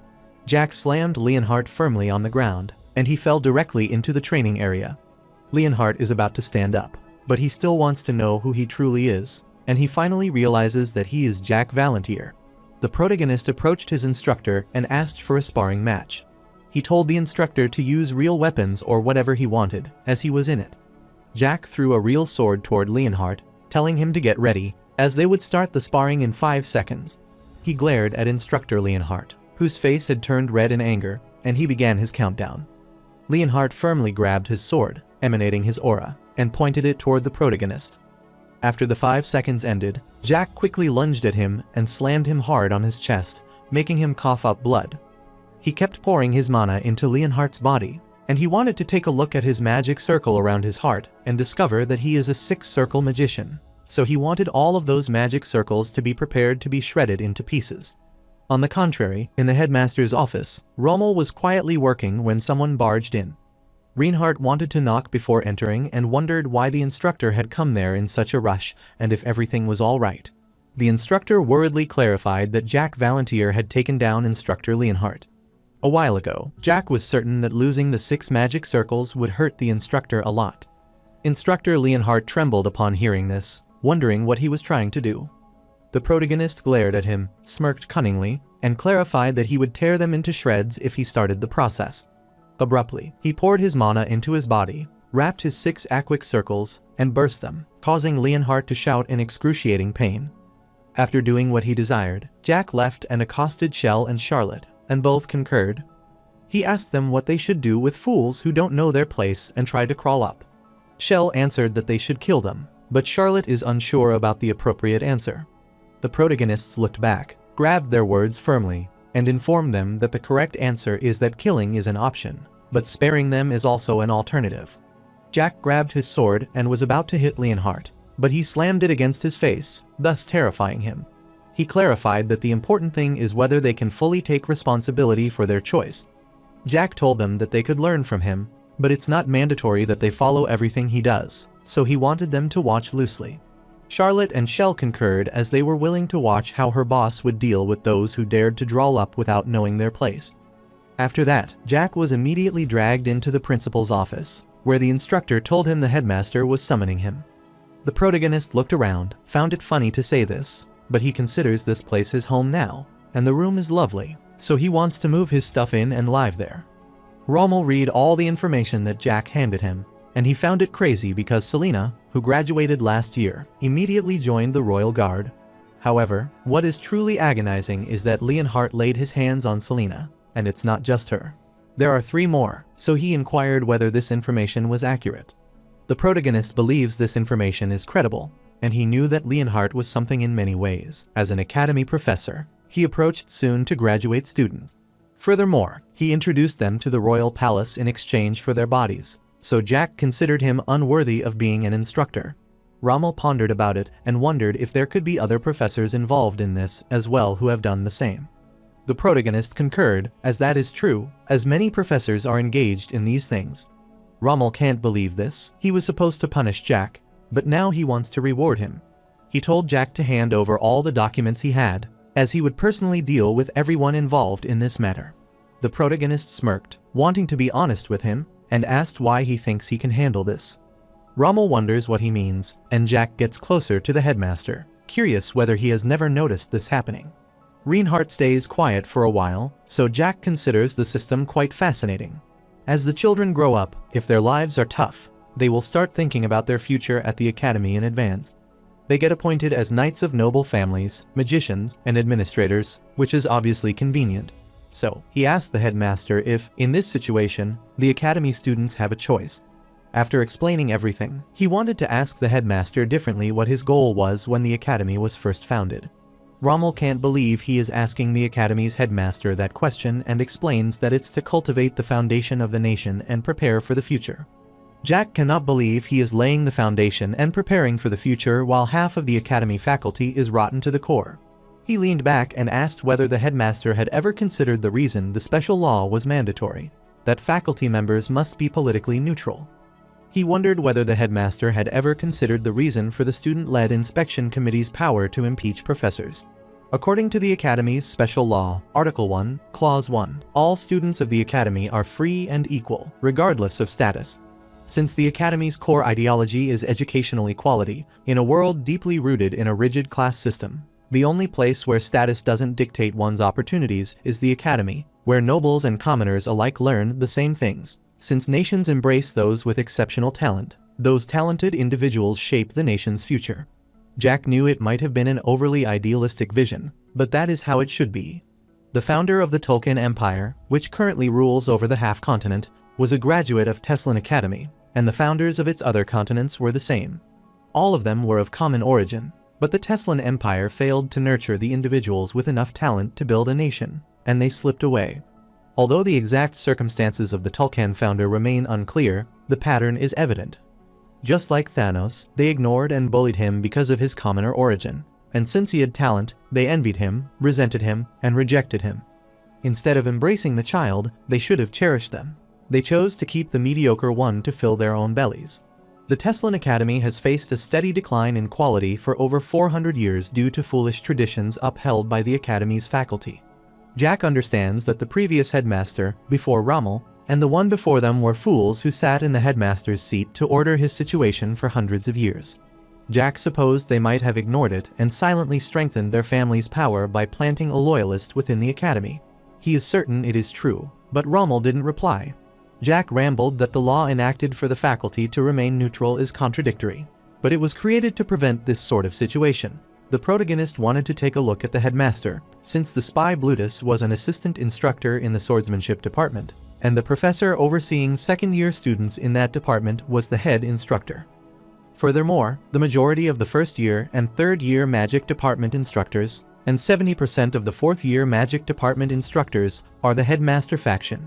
Jack wanted to make it simple, as there is one thing that makes the headmaster wonder what it is. Jack is aware that Rommel has secretly trained and established a magic battalion about which even the king doesn't know. Rommel is dumbfounded after hearing this, wondering how Jack knew about this. The protagonist smiled, since there was no way he wouldn't know. Even though he knew the outcome, seeing how things are turning out makes it easy to deduce. The protagonist doesn't care about the headmaster's goal, whether that is to overthrow the country or to counter the Tolkien Empire, but that is none of his concern. The only problem is Rommel's focus, which is so distracting that he can't focus on his role as headmaster. The protagonist smirked as Rommel thought that someone with divided attention could handle this correctly. He saw Rommel glaring, and it intrigued him because those eyes no longer saw him as a kid, but as an enemy. So, he stood and asked Rommel not to look at him like that or sit on his lap, because he had a good proposal for him. Rommel found the way he was talking strange, which made him think Jack was claiming to be the one who could solve this matter. The protagonist concurred because he could do it, so he asked the headmaster to appoint him to the vacant position of chief inspector. The headmaster pondered for a while, wondering if he was serious. Jack concurred, as he is serious, but he never wanted a title like that. and the school is so rotten that it needs a thorough cleaning. Jack remembers that this academy was built on his master's will, so he doesn't want the academy to fall even if the kingdom does. Since this is the place that his master built and it's where their little ones study, that alone is enough reason for Jack to clean it up. Furthermore, Jack knew that more than half of the faculty would die, so he wanted the headmaster to handle the aftermath and find competent replacements for the faculty. While outside, Leonhardt was lying on the ground, moaning. Shell looks at him, infuriated, and stomps on his chest, glaring furiously. Jack knew that the existence of the Magic Battalion was a secret known only to the headmaster's closest aides. Despite being instructed to be dispatched from noble families, it has remained undiscovered until now, so he could understand why the headmaster is wary of him.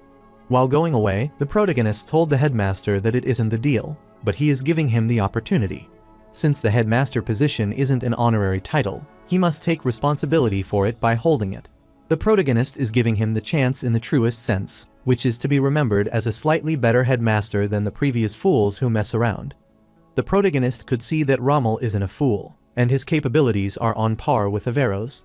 Still, the only difference between them lies in two things: experience and political power. After pondering for a while, Rommel wanted Jack to answer one thing honestly without lying. He, as the protagonist, then corrected himself, as he also wanted to know about Valentine and where he belongs.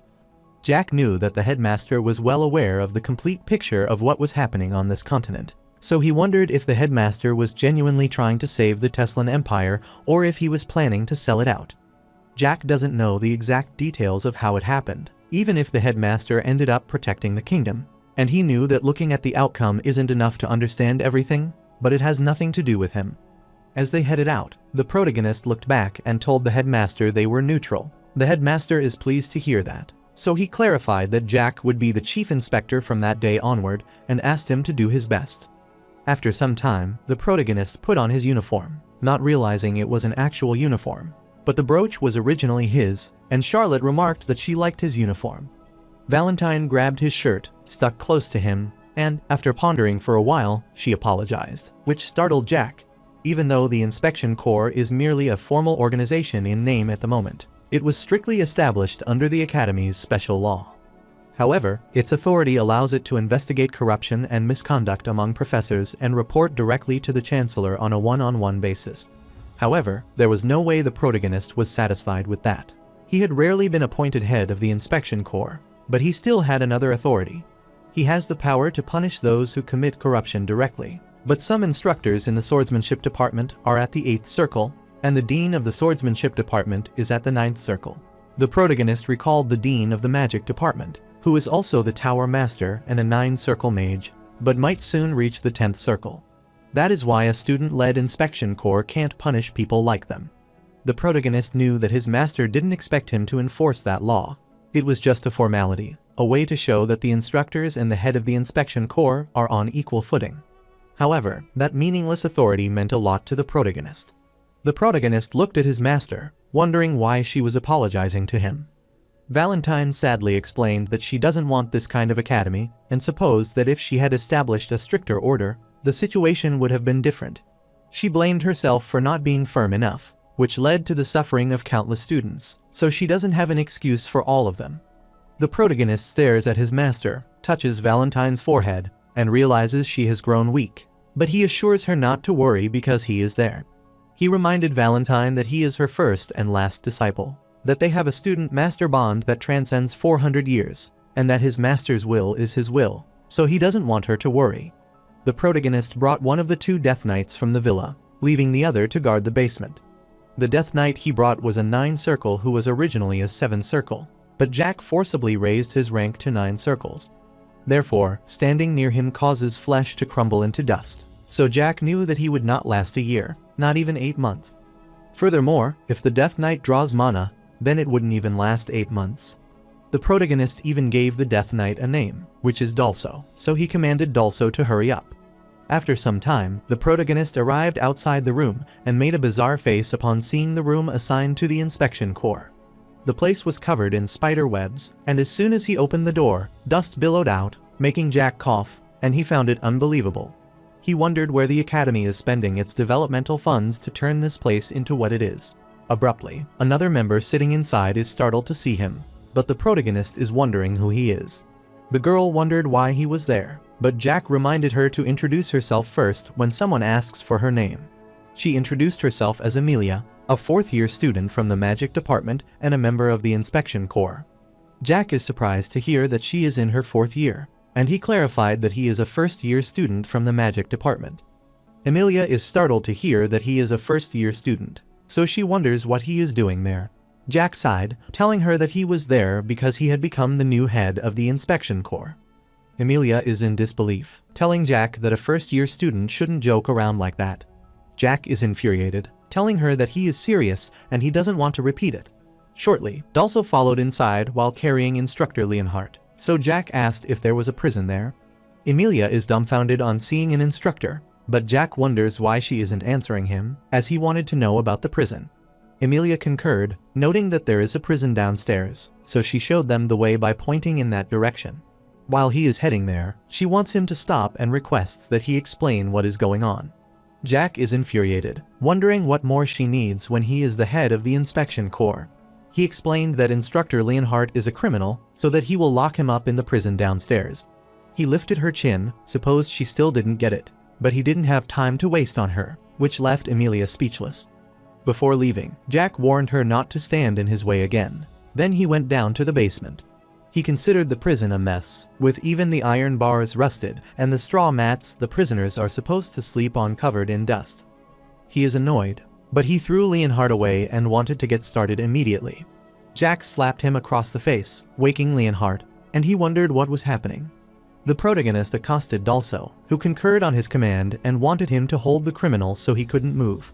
As Dalso held him down, Jack sat on Leonhardt's chest and asked if he knew Selena, Malin, Arian, and Iriel. Before Leonhardt could answer, Jack slapped him again and wanted to know the reason for doing that. After getting beaten for a while, Leonhardt clarified that he didn't know anything, and he didn't admit his crimes. The protagonist glared at him, asking if that was true, and Leonhardt kept denying his crime. Jack chuckled after seeing how persistent he is and realized that the faculty has serious issues because the level of strength is one thing, but their mindset is rotten.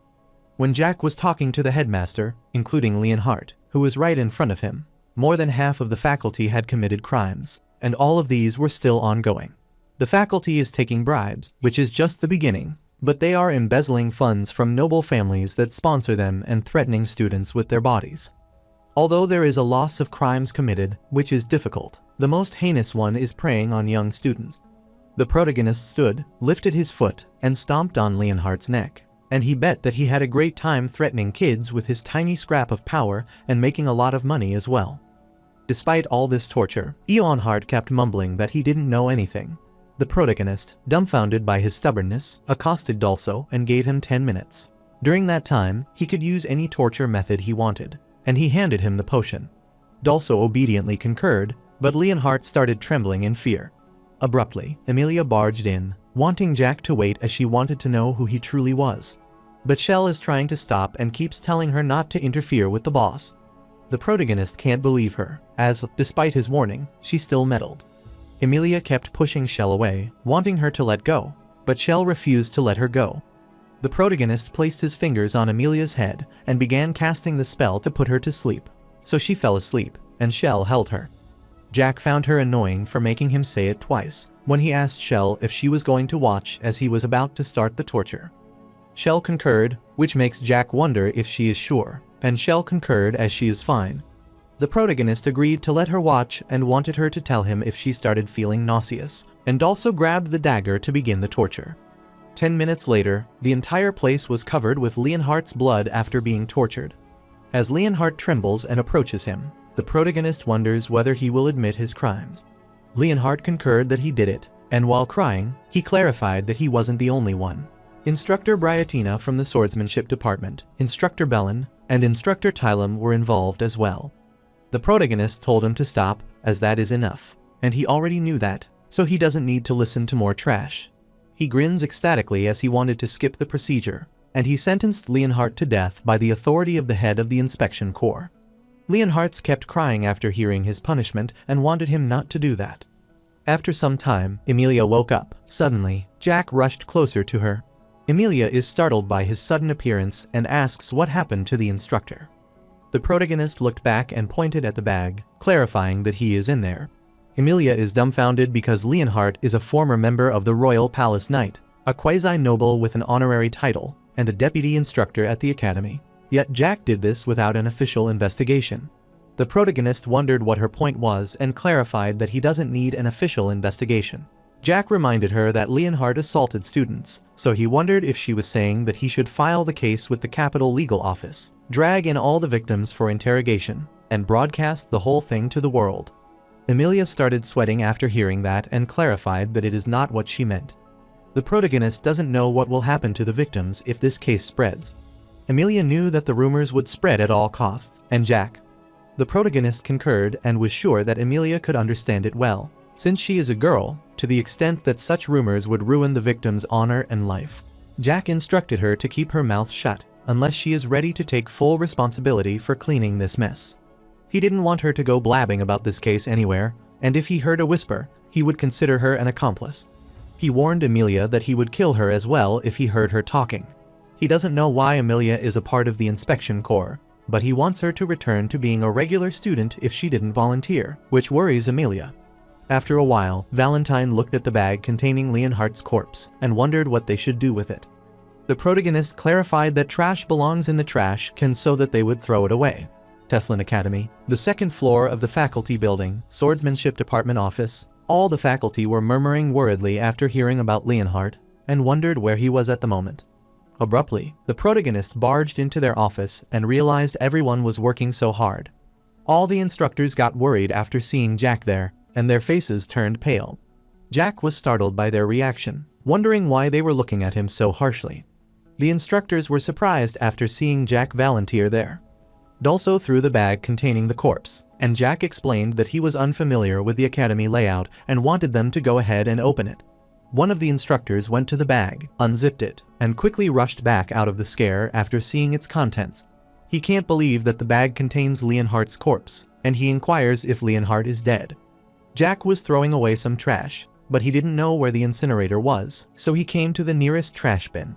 The protagonist looked at the instructor and considered it an interesting situation, and supposed it would be faster to cunt the one who has sinned among themselves or the one who hasn't. As he turned to leave, he hoped to meet them next time and asked them to take care of the trash. One of the instructors furiously cursed the protagonist and was ready to attack him.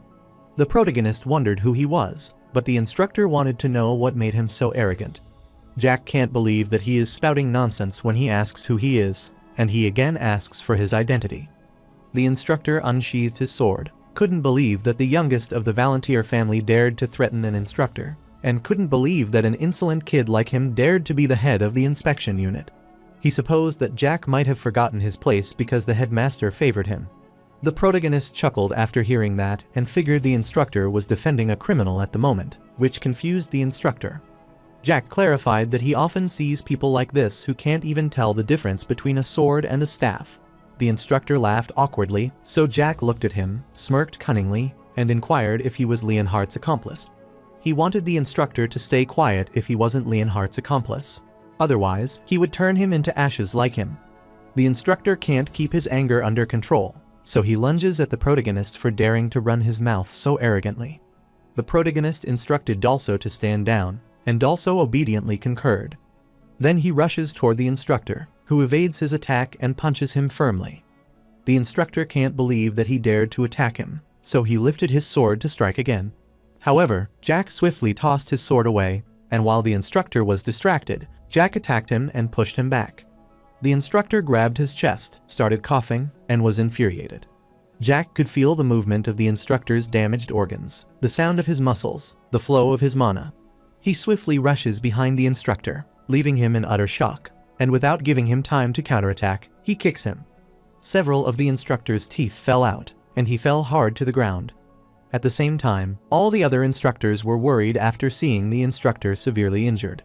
Jack furiously glared at the instructor and supposed he might be an accomplice as he raised a sword against the head of the inspection unit, so he asked for his name.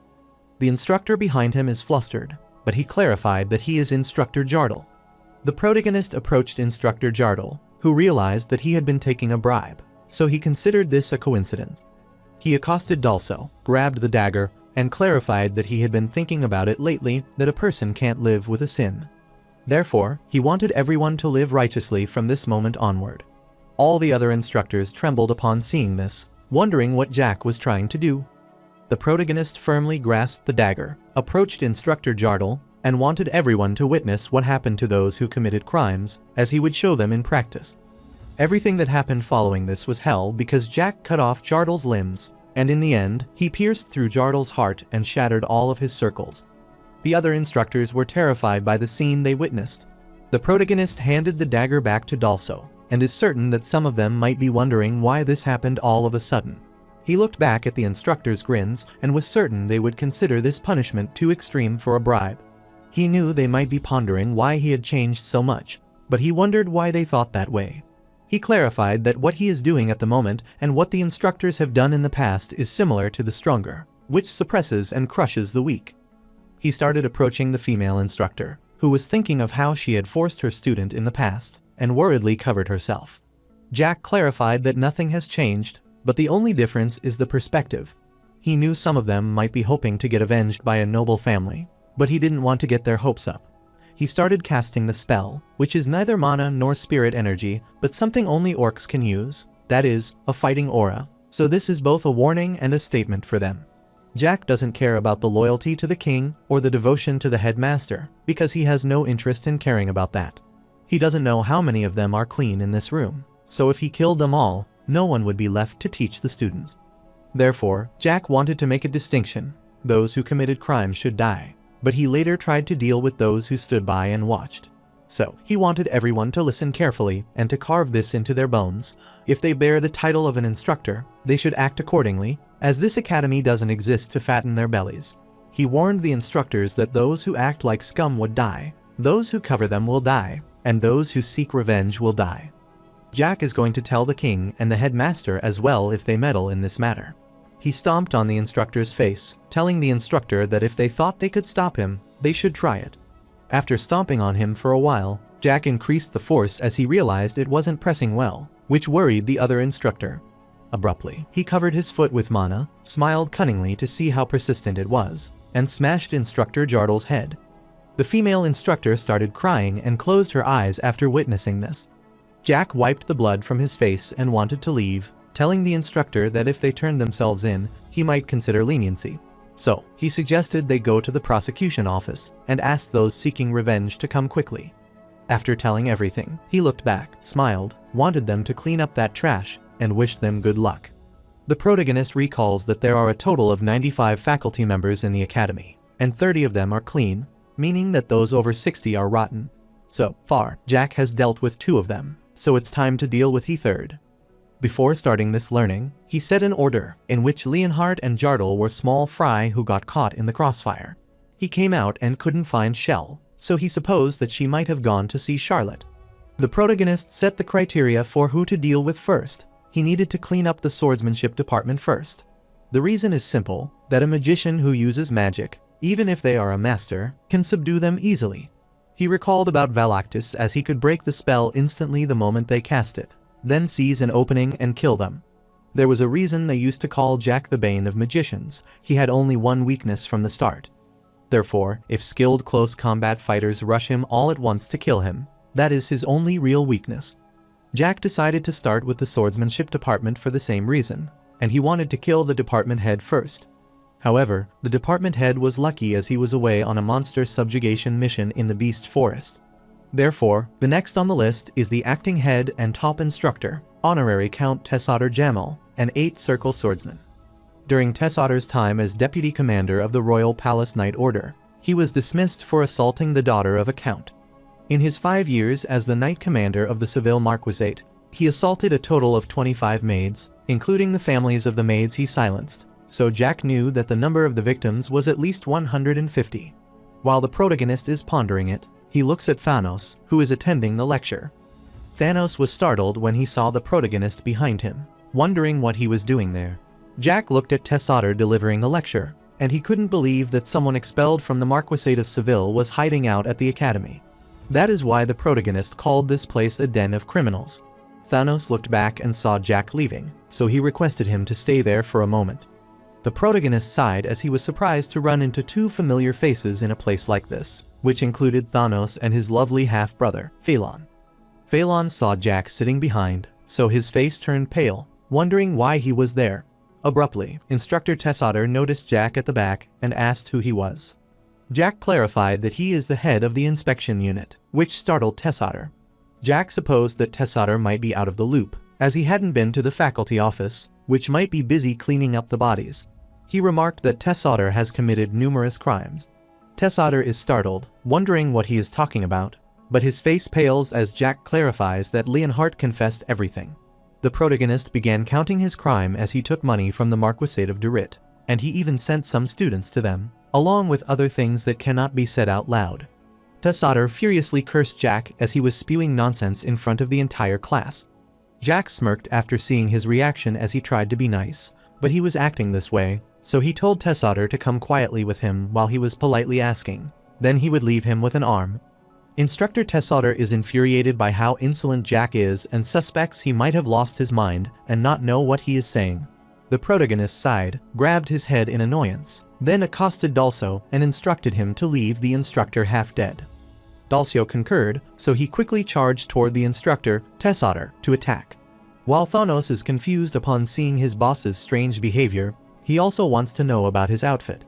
The protagonist clarified that there is nothing special about him, but he has become the head of the inspection unit. Thanos was confused to hear about it, and Jack sighed, knowing he might not know the details, but wanted him to think of it as student council so that Thanos would understand. Jack grabbed him, told him not to overthink it, and asked if there were any issues. Thanos is confused, wondering if by issues he means what's happening ahead. Jack saw them fighting like wild animals, and Tessauter is the only one bleeding because Dulcio has no blood left to spill. He sighed, telling Thanos not to mind it because the academy would be noisy for a while, and he wanted to talk about the details at home, and Thanos affirmed. Jack stood on the desk, clapped to gather all the students' attention, and clarified that he wouldn't repeat himself, so he wanted them to pay attention. He informed them about an official notice that will be issued across all departments, but he wanted to say it himself since he has time. The first thing is that from this moment onward, any student conspiring with professors and engaging in illegal activities via connections will have their limbs severed, their mana heart crushed, and be expelled from the academy. The second notice is that from this day onward, any student or professor who abuses their status to bully others will have their mana heart destroyed and be expelled without exception. Furthermore, these rules will be effective immediately from that day. One of the students is infuriated upon hearing this, wanting to know who he thinks he is, since he is a fool from a marquee house.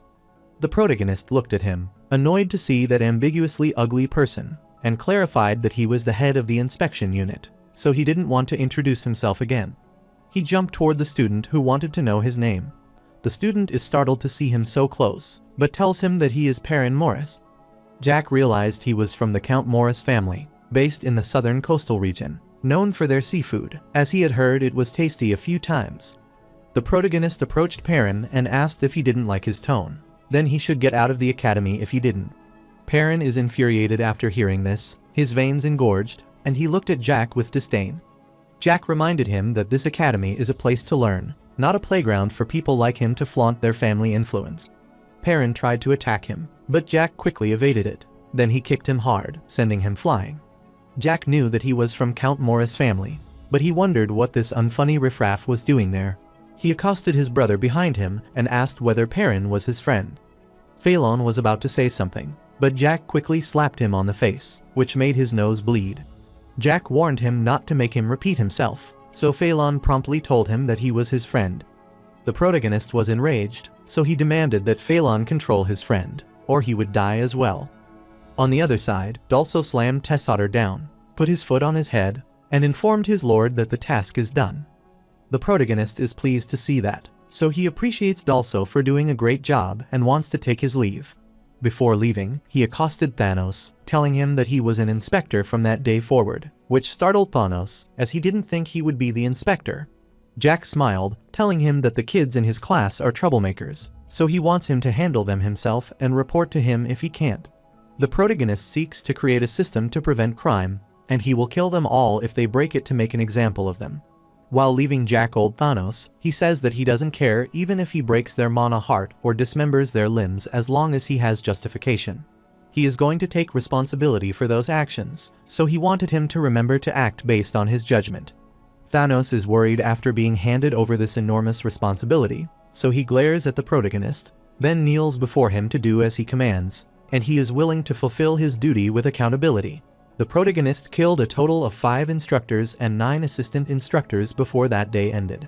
He smashed every last circle in a way so cruel, it was unimaginable, and then he dumped all those pieces of trash in the faculty office.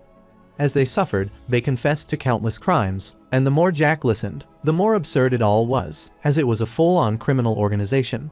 The protagonist is angered after hearing that, and he can't believe how ridiculous it was. Shell was with him during this entire process, and Jack couldn't even think about how baffled she might have been. Shell is so enraged that she went to the instructor and started hitting her to vent her anger. After that, Jack ordered Dulso to complete everything they confessed in a report and instructed him to deliver it to Rommel. After that, Jack is relieved as he finally gets off his work after thinking about it for a while. Jack realized that he hardly knew anything about the headmaster, Rommel Einhardt. He realized that Rommel is more focused on things outside the academy, which seems a bit of a dereliction of duty. While strolling through the market, Jack kept pondering it, unsure. But the thing that mattered was that the headmaster was not getting in his way and was helping him out. He looked around at the stall and wanted the headmaster to do something for him so that he could live just a bit longer.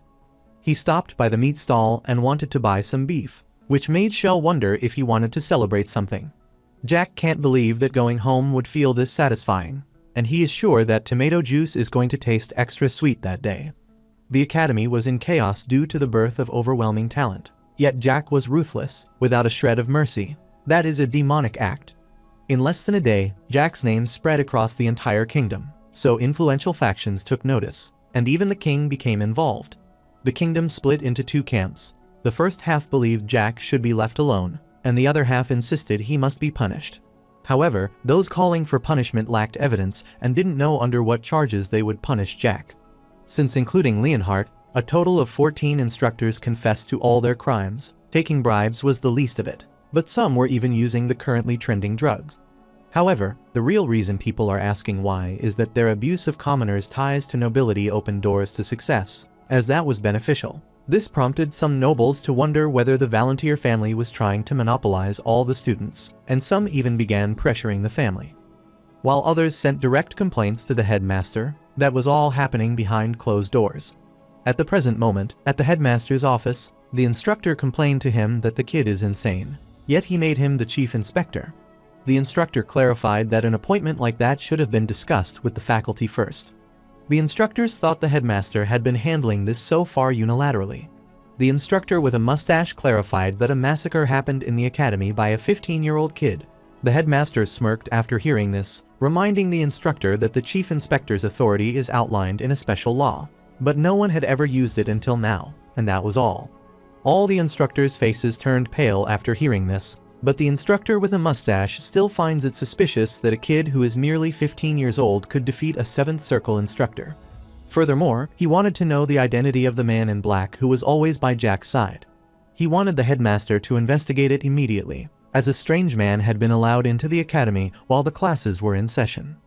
The headmaster disagreed with him, clarifying that the chief inspector is a 5th Circle mage. The instructor in mustache clarified this, making it even more absurd. But the headmaster wondered why that which confused the instructor, and what that meant. Rommel clarified that Jack is a genius. He is only a 5th Circle, and many have seen him fight firsthand, so he inquired if there is anything suspicious about his movement. The instructor has no answer for that, so Rommel admits that Jack is abnormally strong for his age and worthy of being called a once-in-a-century prodigy. He clarified that if Jack has committed a crime, he will be punished. If he hasn't, nothing should happen to him. The instructors started sweating after hearing that because they knew Jack hadn't done anything wrong, so they had to agree with them. Rommel truly found it strange that Jack had that kind of power, and he also wanted to know about the man in black. He is certain that man might be a clue to something that Jack is hiding. He instructed all the instructors to leave, and after they left, he sighed and began thinking about it. For that is a power the world must never find out about. In the evening, while having dinner, Thanos explained that the Academy's atmosphere was really off. The protagonist already knew that, as that was an expected reaction after what happened, since those who were the instructors the previous day were brutally killed for committing corruption. The more shocking thing is that a 14-year-old inspector general killed them.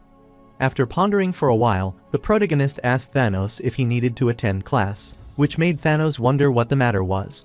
Jack explained that what the swordsmanship instructor teaches him is equivalent to what he teaches. Since Thanos isn't majoring in administrative studies and is only learning the basics of military studies, Jack thought he could skip his lectures. Thanos answered affirmatively, but the protagonist wanted an honest answer. Jack inquired what he plans to do after his graduation next year. Thanos is unsure about that, and he intends to keep training there. The protagonist smiled, telling Thanos that a lot of instructor spots are open at the academy and more would be opening soon, so he hopes Thanos understands what he is saying. Thanos kept eating, but he was shocked when he realized Jack wanted him to become the assistant instructor. Jack concurred, as that was right, but Thanos was in disbelief, wondering if that was possible. The protagonist isn't bringing it up because it's so apparent, as there is a custom for appointing faculty. The applicants must have at least 6 circles of magic to become faculty in swordsmanship or the magic department, but the administrator and military studies programs are exceptions. Those 2 departments don't require a circle, but this department needs someone with solid experience to apply. However, Thanos not only lacks talent in administration, but also has low grades in military studies due to excessive swinging. So, there is only one option, which is to make Thanos 6 circles before the end of the year. Thanos is dumbfounded after hearing that, but Jack wanted him to be an assistant instructor and hang out with Charlotte, and Thanos obediently concurred to do his best.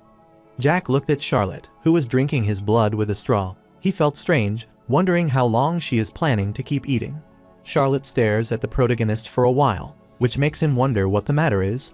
Charlotte left his straw and wanted to know what he decided to do with her. The protagonist pulled out the straw, smirked, and wondered if she wanted to become an inspector as well, and Charlotte concurred. But Jack wanted her to forget about it and hang out with the kids around her, as she would become a good neighborhood boss. His words stunned both Valentine and Thanos, but Charlotte wanted to know what she should do about the kids who were talking badly about him. Jack realized that a lot of people might be talking behind his back, which was enough for it to reach Charlotte's ears. The protagonist saw her eyes tear up, telling her to let it go, and if it bothered her, he wanted her to join them and talk badly about him. Charlotte is excited to hear that, wondering if she could truly do that. This made Jack wonder whether she was going to talk badly about him, but Charlotte smiled and said no.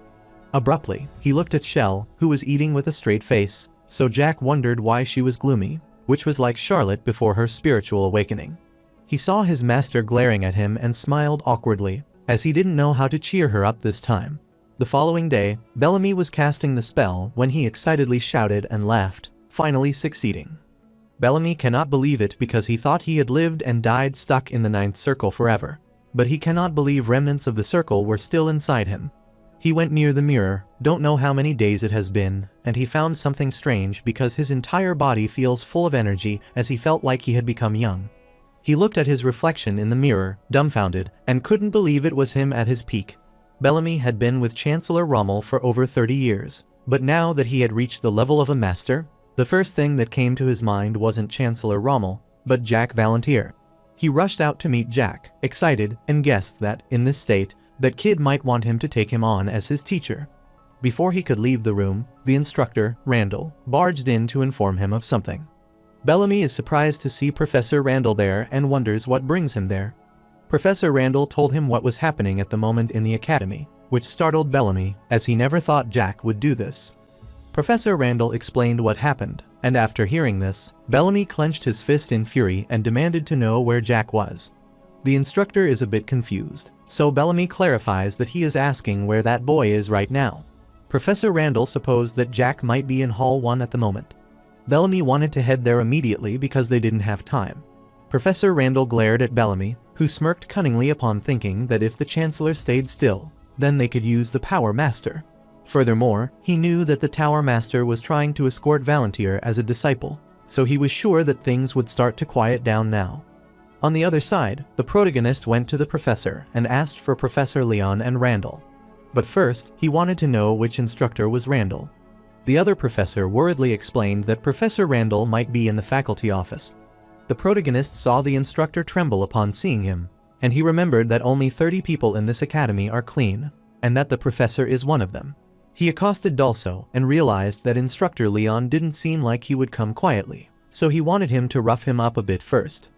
Momentarily, Bellamy arrived there and furiously inquired of Jack what he was doing there.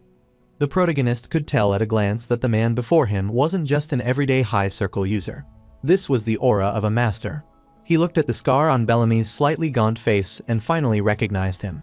He can't believe that the person before him is the Tower Master, as he looks a bit different.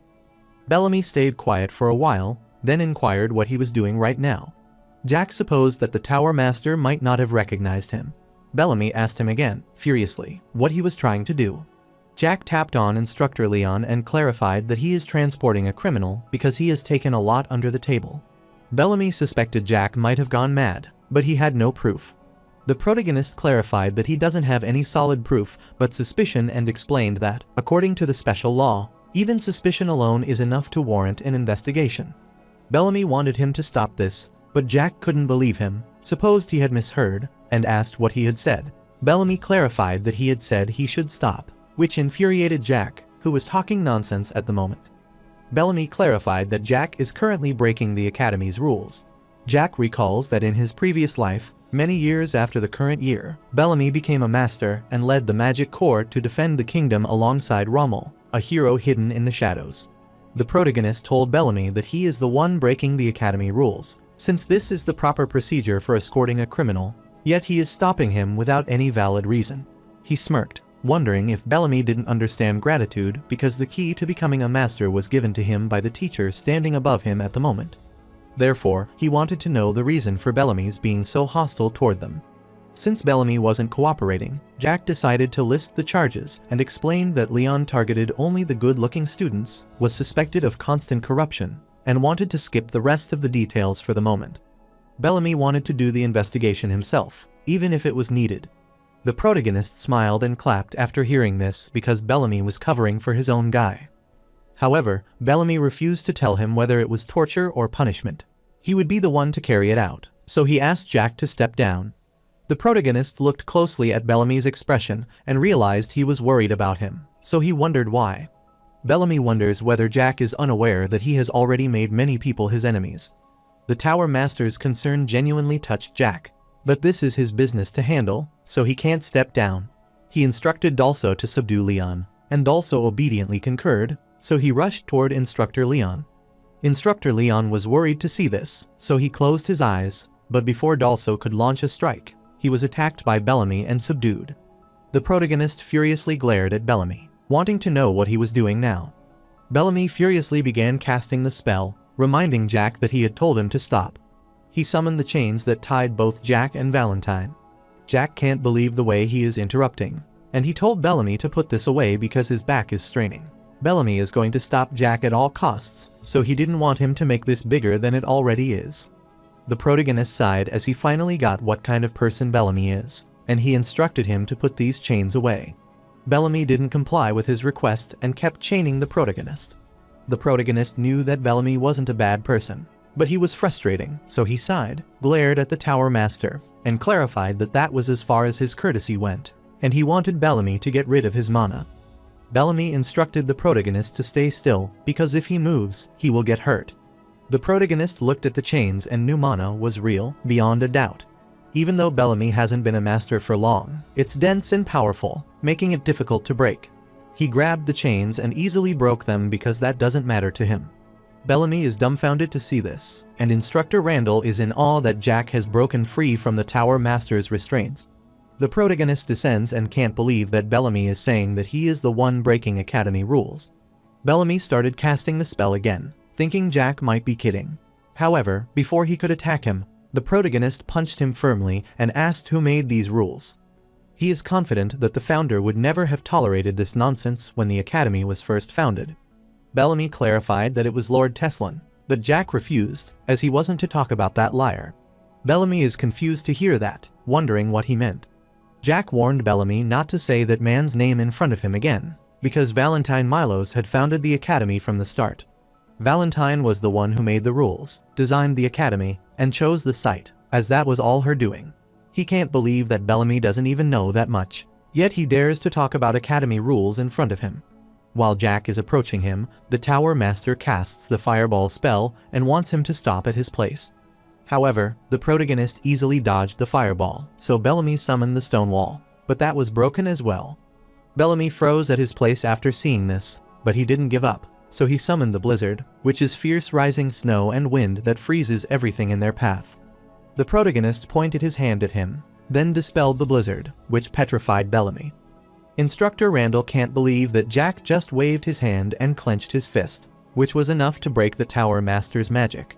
The protagonist finally arrived close to Randall and couldn't believe they had forgotten everything created by those who were true, who fed on their own rules, and now were trying to deny history as well. The protagonist pulled Bellamy's hair, and he couldn't believe that Bellamy didn't know that he could breathe and live in the present moment. Jack acknowledged they could convey certain truths, but couldn't alter the history along the way. He contemplates whether this is the world they constructed, and if this is all it ultimately signifies. He elucidated that the instructor, with a little bit of their authority, threatened and humiliated the students because they had a few meaningless things. Furthermore, they treat people they should protect as tools and kill them. So Jack can't believe that those filthy people who formed a future like this dare to talk about rules in front of him. Before the protagonist could attack Bellamy, he sensed something, so he looked down and saw Valentine holding his leg and nodding her head to stop this all.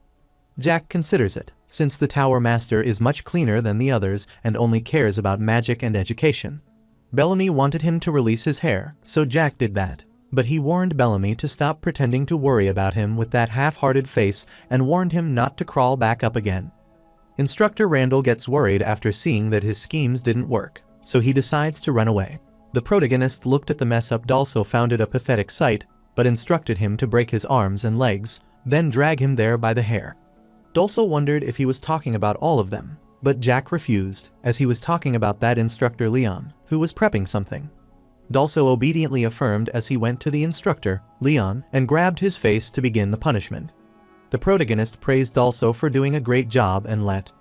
On his way, he heard students gossiping about Professor Leon being punished this time, and they stopped gossiping when Jack passed by. The protagonist sighed as he wanted to find a hole no one approached, but he knew it would remain the same until the academy ended. He is startled as he sees his master gently patting his cheeks, which makes him feel happy, so none of that matters to him anymore. He continued his journey and considered that his master accompanying him was more than enough. 4 days passed like that. At the present day, the protagonist has captured Professor Randon, who kicked at his leg, and remembers that he ran away back then. He let Randall off because he was adorable, but he tried to escape again in the night. Luckily, the protagonist has left Dalso to track them, so he quickly attacked all of Randall's men and subjugated them. Then the Death Knight threw a dagger toward Randall's horse, which made him fall, and he was captured. The protagonist supposed that Randall might have forgotten that Dalso is an expert at finding people. He added that another Death Knight, Madingso, is guarding the academy and surrounding it. Madingso was a covert operative who worked behind the scenes and was particularly good at fighting. The protagonist sighed, tired of repeating himself, and told Randall that he had done something worthy of death. He wanted to give Randall time for his last words, so he asked whether 5 minutes would be enough. Randall started crying, begging the protagonist to spare him and let him live. Jack found it hilarious that if he coaxed them a little, even the crime he didn't know about came pouring out, and the most notable one was manufacturing and distributing illegal drugs. Jack knew that the crimes didn't end there because they were distributing those drugs not only to the residents of the territory, but even to the students. He remembered that among them there was a person who had gathered evidence against himself. When the protagonist gave the evidence to Rommel, he was very pleased, so there is no one left to complain about the swordsmanship and magic department, except for Randall. All the loudmouths are dead. After thinking for a while, Randall clarified that he was doing whatever everyone else did. He smirked cunningly without a glimpse of guilt on his face. He is sure that it is the custom, and he knew that Jack would understand because he is a noble as well. After hearing him say that, the protagonist furiously grits his teeth, pulls Randall's hair, and wants to stop making excuses. He knew that Randall wanted to control them because it made money, and because the nobles who wished to send academy graduates were stuffing cash in his pocket. He can't believe that Instructor Randall still hasn't come to his senses, and he cursed him, then slammed him firmly on the ground. The protagonist recalls that Randall was the one who shook up the Tower Master and ran away with his tail between his legs during the disaster. The protagonist smirked because he knew that all of this started with greed, as they appointed biased individuals from certain families to the faculty. They unnecessarily focus on politics and on lining their own pockets, so there is no way the academy could function properly. Some of them even use this as evidence that nobles are superior to commoners under the name of custom, but that is nonsense. Jack knew that when education is carried out so unfairly, then those without family backing or connections fall behind, and the nation's strength weakens over time. The protagonist is certain that those mean people are aware of this situation because the continent's reality is unfolding before everyone's eyes. Jack is aware that if someone doesn't have a connection to it, it doesn't matter whether they have talent. They become a mercenary and end up at the bottom of some rural noble family, living like a slave for their whole life. Jack doesn't know this because he is smart, but it's something anyone can understand, but everything is just twisted. He thought Randall was stupid, so he stomped on his head and asked if he was done with his last words. Since Randall didn't reply, Jack grabbed his hammer and knew that an unconscious man can't answer him, and he killed him. After some time, the protagonist went out of the academy while carrying Randall's corpse in a sack from which the blood was seeping out. Since the punishment for criminals is simple, which is to cut off their arms and legs, pull out their tongues, gouge out both eyes, and pull out their tongues. After that, destroy their mana circuits and implants, jack mana into their bodies to make recovery impossible, so they could never recover, no matter how many potions are poured on them. After arriving at the destination, Jack instructed Dulso to throw that in the trash and to come find him after he was done, as he was going to eat. Dulso obediently affirmed on his command, and he submissively rushed away while carrying the corpse. Jack looked at him, doesn't care about those criminals, whether they are created or the bodies are sent back to their families, because no one cares what happens to trash that is thrown away. The protagonist has thoroughly cleaned the faculty of the swordsmanship and magic departments, and the number is as high as 40 people. Jack turned upside down day after day, starting from the swordsmanship department, and now the instructors trembled at the mere sight of his shadow. Now, 55 faculty members are left out, of which 31 are those Jack selected for surviving, and people who had a sense of duty as instructors and genuinely cared for the students. These instructors not only avoided committing crimes, but also tried to stop other instructors from such actions, only to be silenced due to a lack of support. The protagonist remembers that several of those dutiful instructors had gone missing over the past few years, and the culprits were the instructors whom he killed over the past few days. Valentine is dumbfounded, having thought the academy was rotten, but it turns out to be rotten to the core. As a teacher, she is humiliated because this isn't the place that she wanted to make this academy into. Jack guessed there wouldn't be any more criminals among the instructors, and since things have turned out like this, the academy would thoroughly investigate criminal records before appointing instructors. He is confident this will happen until he becomes head of the inspection department. Jack posted those instructor crimes on the bulletin board, turning the very honor of the dead into trash, and he exaggerated several things. If the instructors took 10 gold, he said they took 100 or up to 1,000 gold. Furthermore, if someone has killed 2 or 3 slash and burn farmers before joining the academy, Jack turned it into at least 2 to 100 slash and burn farmers. While the students were dumbfounded after seeing their crimes, some were even worried about their projects. But the protagonist has downplayed the part regarding abusing students because stirring this up wouldn't benefit but hurt the past victims. Since most of them are already working somewhere as apprentice knights or magic researchers, and some are living as mercenaries, he doesn't think it would be right to reveal their names. Jack knew that even if he didn't reveal their names, the victims would know. He recalled that yesterday, 20 anonymous letters addressed to him arrived. When Dulso handed those letters to him, Jack suspected these would be poisoned, so he wanted Dulso to test them. Dulso licked the letter before handing it to the protagonist and assuring him there was no poison on it. After the confirmation, the protagonist opened the letter and realized that it was to express their gratitude to him for avenging them. The protagonist is pleased to see this, and after reading those letters, he burned them right away because he didn't want those children to have any connection to him, and he didn't want to have any connection to them either. Jack didn't want those past 5 years to hold the victims back, even though it might be difficult for them. Currently, half of them remain. He hasn't yet touched the administrative and military departments. However, one thing is confusing Jack, the utter silence, as he was expecting something. He wonders if the backer of those he killed would do nothing, but that seems unlikely, and he found it boring as they sat quietly. He can't believe that there haven't been any assassination attempts so far, and no one is poisoning his food, even though his food tastes awful to the point of death. Jack guesses their noblemen are watching public opinion, which is a cutting loss. He smirked after realizing that those nobles were treating their own as strangers, and he wondered if they would stay quiet even if he killed their own blood. After reflecting for a while, Jack noticed that his master was glaring at him intently, so he wondered what the issue might be. Since his master didn't answer, Jack requested her not to worry. Valentine wonders what she might be worried about, so Jack wonders if she is concerned that he might kill all human beings. He is sure that Valentine was worried about that because if he killed one person, he would simply become a murderer, and if he killed 1,000 or 10,000 people, he would become a hero. However, if he kills more than 10,000 people, Jack can't remain a hero, since continuous killing could make anyone addicted to blood, and those who lose themselves can never return to their original state, like Jack's past self. Valentine wants to go his own way without being conscious of her, as it's okay to destroy what she created and start anew. Jack agreed with her because it would be better to destroy everything and build anew in the current situation. After hearing the word built, Valentine deduced that he might be thinking of creating a country. She felt Jack might be capable of doing that, and she remembered that a war would break out, and he seemed inclined to stop it, so she wondered if he planned to take the ruined land. Jack smiled after hearing this and couldn't believe that she was getting a bit ahead of herself. Valentine guessed she got a bit excited, but she wanted him to answer whether there was a new country in his heart. While the man watched him from his hiding place, the protagonist gave it some thought and clarified that he isn't considering a new country for now. The protagonist wanted to make a stronghold and fortress, so he sent Avero to the Archbishop's territory. Therefore, the Academy becomes his second base, and the Marquis territory becomes his primary base. Even though the Marquis is in that state for the moment, it's the 5th largest land in the kingdom, and the Volunteer territory ranks high even by continental standards. Moreover, the Marquis territory still has plenty of undeveloped wilderness, so Jack is confident about becoming independent from the Teslan kingdom.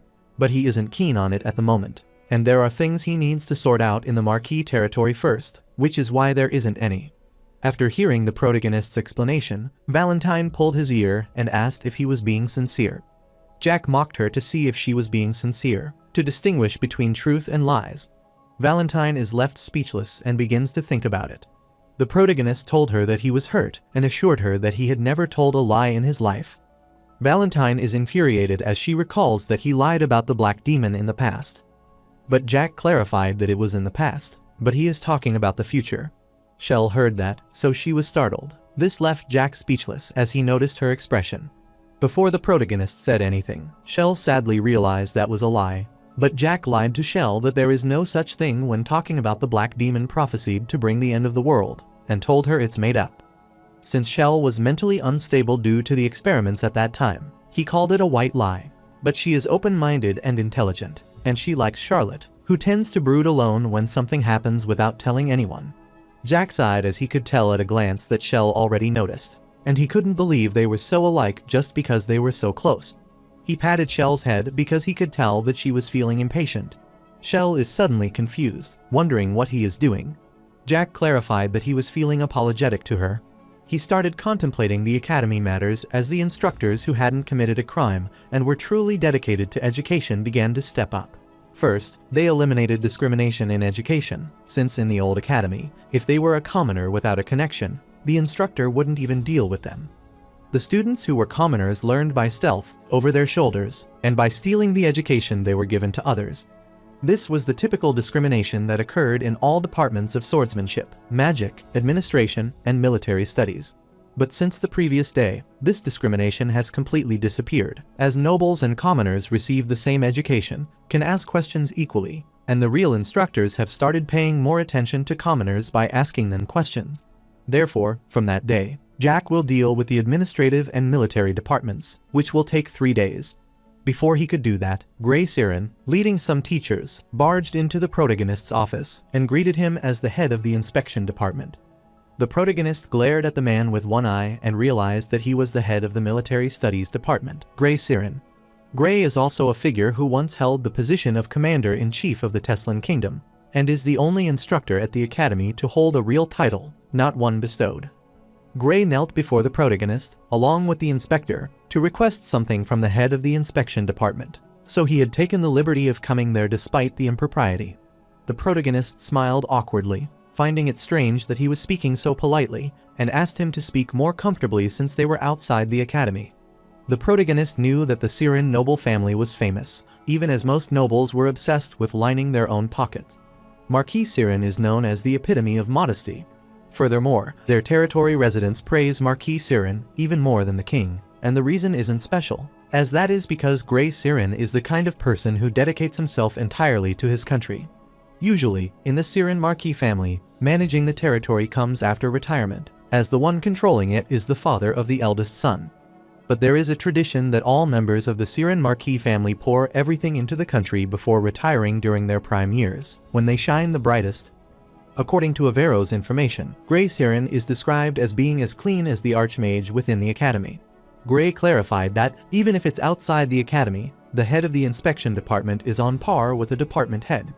Therefore, if they don't maintain military discipline and rules, then there is no need for soldiers to exist. The protagonist felt a bit awkward upon seeing that Grey is that serious about rules. The protagonist remembers that next year, Grey Siren would have his head rolling.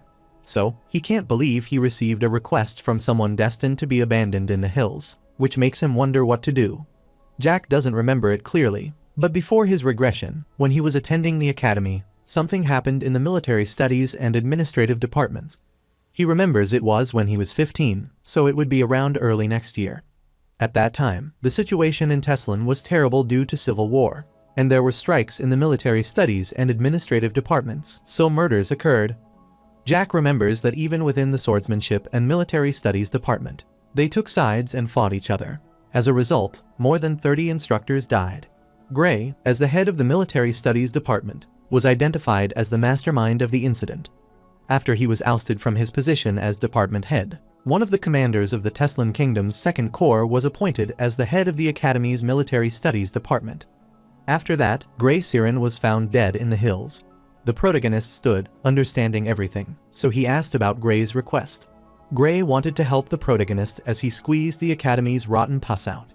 The protagonist started after hearing his request, and Grey knew that Jack had cleaned up the swordsmanship and magic department.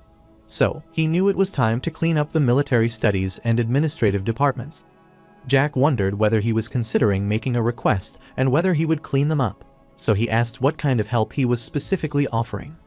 Grey clarified that they have been preparing for this and have secured evidence and witnesses indicating that some instructors have been showing favoritism towards certain students and taking bribes in exchange for their positions.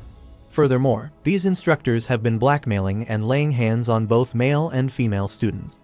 Initially, he gathered this information to report to the Chancellor, but he wanted to give it to Jack, as he is the head of the inspection department.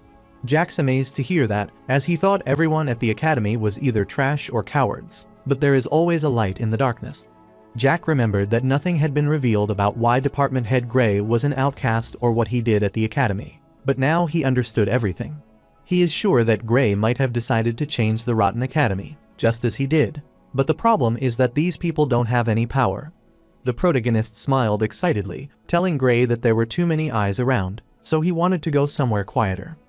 After some time, he arrived at his mansion, where Guinness's face had turned pale to hear that he had to make 18 servings for entertainment. The protagonist concurred, so Guinness worriedly told him that recently the 5 musketeers haven't been coming to work, so 18 serving is a bit difficult, but it might be manageable. Grey stepped forward, wanting to help since he had been cooking during his time in the military, though it had been a while. The protagonist found it odd how they all barged into the kitchen, offering to prepare the food as a guest when this is his home. Guinness gets worried when he sees him clarifying that it's fine, but Grey insists on helping him. The protagonist's face turned pale as he found this strange, and he wondered who these people truly are. He accosted Grey as he wanted to talk for a moment, and Grey affirmed as he understood. Later, outside the kitchen, the protagonist inquired if Grey's offer to help him was genuine.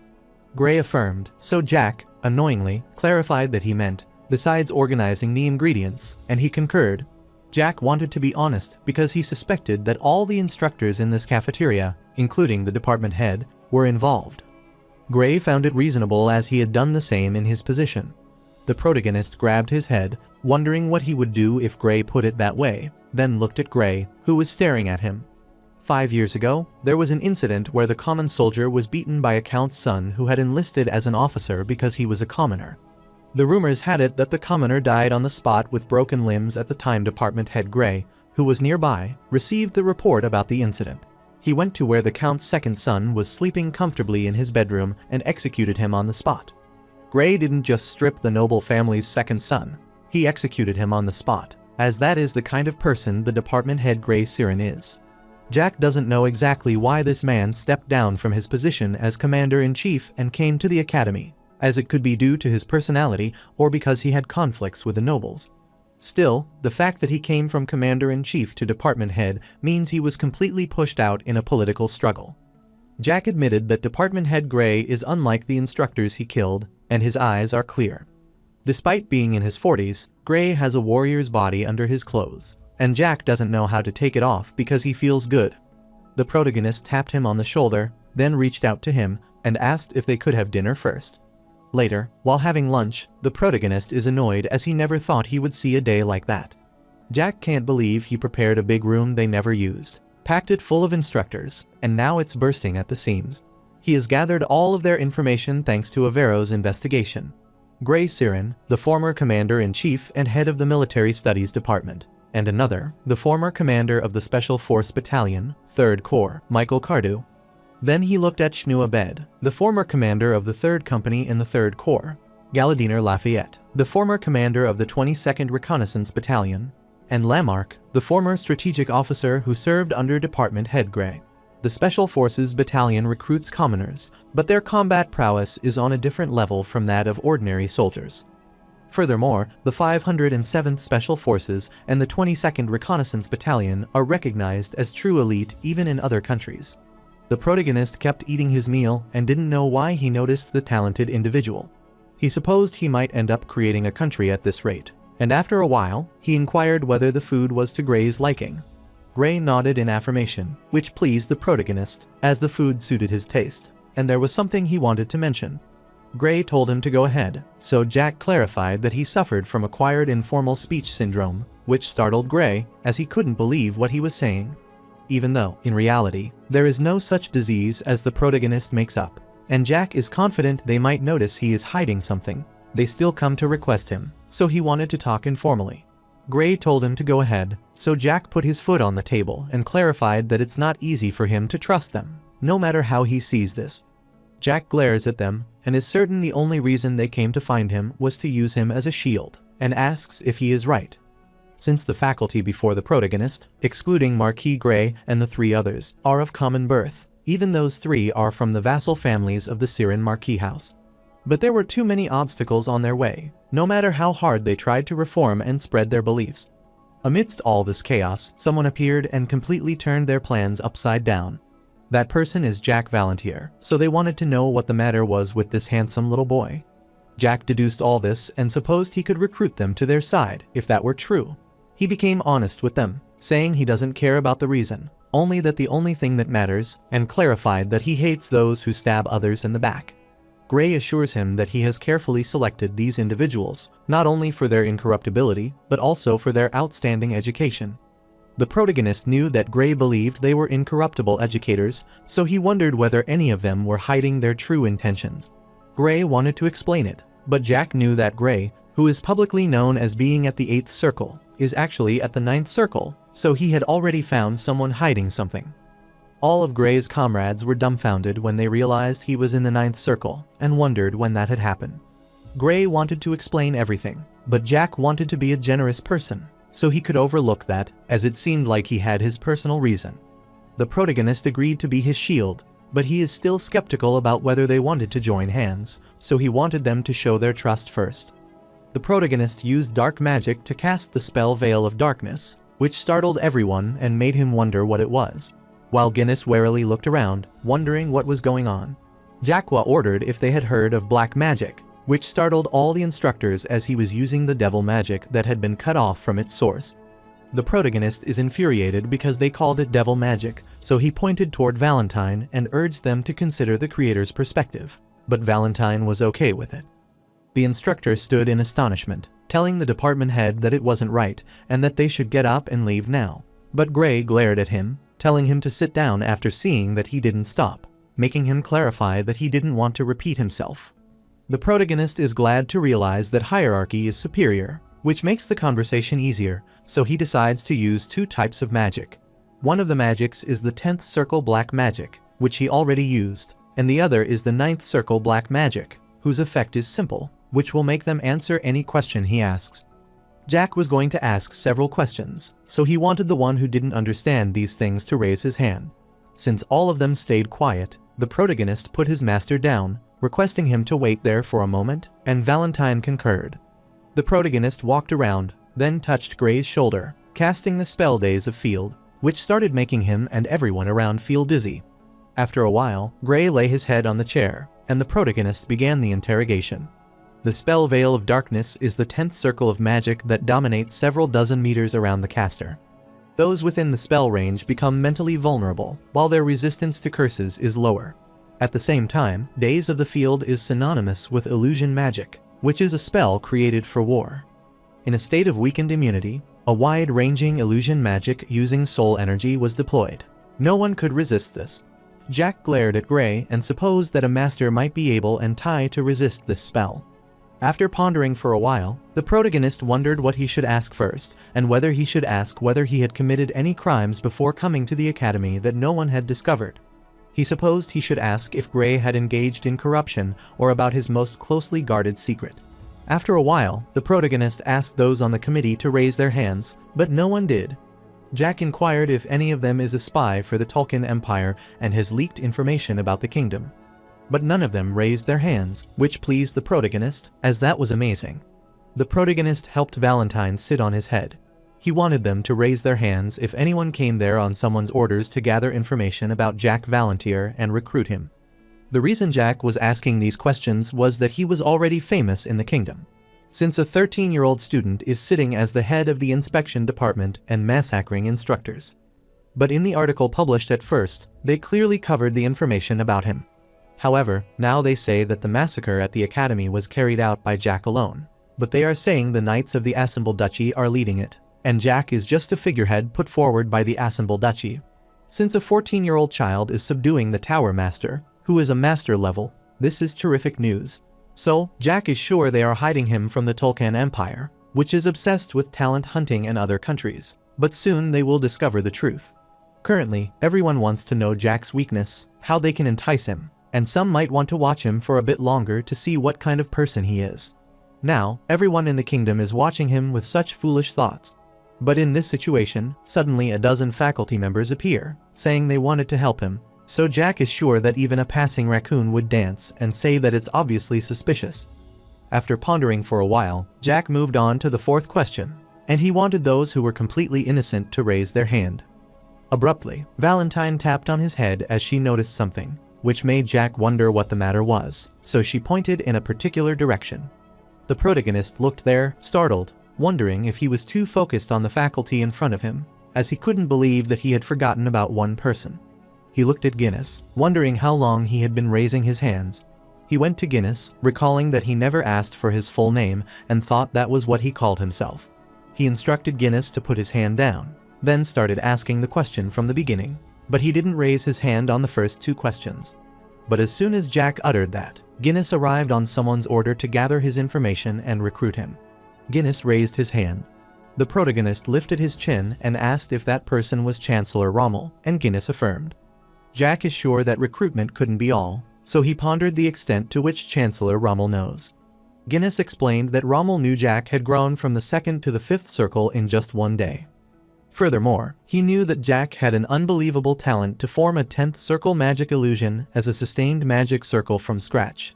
Rommel also knew that Jack had made some deal with Avero, who is the former Assemble branch manager of the Alaves Guild, and also that he had killed Daniel and his group. Guinness kept mumbling about another situation the headmaster is aware of. Thanos has sworn loyalty to Jack and is receiving personal training. Along with the fact that Charlotte is a vampire, he also knows that Shell is a dragon. The protagonist's face opened widely after hearing this, and he blushed in excitement after realizing that the old man knew all of that. Then though Jack didn't go around carelessly blabbing about Shell being a dragon, so Charlotte, Shell, and Thanos might have a conversation among themselves while he was away, which reached Guinness' ear. After thinking for a while, Jack remembered that he had only asked Guinness if he belonged to the committee, so he inquired if he knew about the committee. Guinness affirmed, which astounded Jack, so he started clapping happily, as that is amazing. Jack wanted to be honest because he thought Guinness was an enthusiastic cook, always making trendy dishes for him to try. Furthermore, whenever he created a new dish, he would bring it to the protagonist for testing, so Jack never asked him about his personal life, and he didn't think about it. He is sure that Guinness is a stereotype as a cook. It might have been easy for him to approach nobles and gather information. Jack realized that he is a tight-lipped as well, and his poker face is impressive as he can't imagine how surprised he might be after discovering that Shell was a dragon. Jack realized that Guinness had never shown its impressive side, so he finally realized the Five Musketeers were just a distraction, and Guinness was the real deal. He tapped Guinness on the shoulder and wanted to have a serious talk with Rommel. Valentine considered it an unexpected response because she thought he would immediately jump up and strike with his sword. Jack felt mortified after hearing this and couldn't believe that she thought he was that kind of kid. Valentine sighed and said anyone could see he was a kid. Jack considered it harsh, but he wanted to finish what was in front of him for the moment, as it would be pitiful to leave them like this. After investigating, Jack discovered that the instructor's eyes were clean. Before coming to the academy, they had never committed a crime, never embezzled, nor lined their own pockets. However, the important thing is that the man before his eyes was Dean Gray, as he asked him if he knew about the committee. But Gray clarified that this was the first time he had heard of the name committee, and he only knew it as a secret organization. Jack commanded him to keep talking. Gray knew that the Crown Prince of Tolkien was using a baby dragon to conduct research on immortality, and that if one cooperated with that research, they would receive the results in immortality and create a world where only the chosen one lives. Jack asked who said such a thing, so Gray explained that it was Majar Teslan, the current king. Majar told him that if he wanted to belong to the secret organization of the Chosen One, he should point his weapon at the Crown Prince of Tolkien, a hardliner, and obey his orders. The protagonist guessed that Gray might have refused his offer, and Gray concurred, as that is true. So, the protagonist wanted to know the reason for the rejection, as it's better to live long. Gray doesn't care whether he lives for 1 day or 1 year, but living each day to the fullest and creating the kind of future one builds is more meaningful than simply living long, and he believes it's more important. The protagonist is dumbfounded by his answer, finds it interesting, and realizes he is a decent person. Gray doesn't trust Hardliner because their words ultimately mean abandoning his own country. Even though he knew it was all right to abandon a rotten country, he couldn't abandon the people because they were innocent. Gray felt disillusioned by the nobles who fell for something as trivial as living long, but he would have felt deep despair if he agreed with those intentions to the king's word of reinstating him as commander-in-chief. That is why he made up his mind that this kingdom is corrupt, and the duty of a noble is to protect the people, and the king's duty is to protect the nation. Therefore, he gathered those who followed his will, and Jack told him to continue talking. Gray rambled that the academy is the marketplace of education, which has degenerated into a playground for some noble long ago. Even though there are no commoners superior to nobles, their talents would not shine due to ridiculous customs.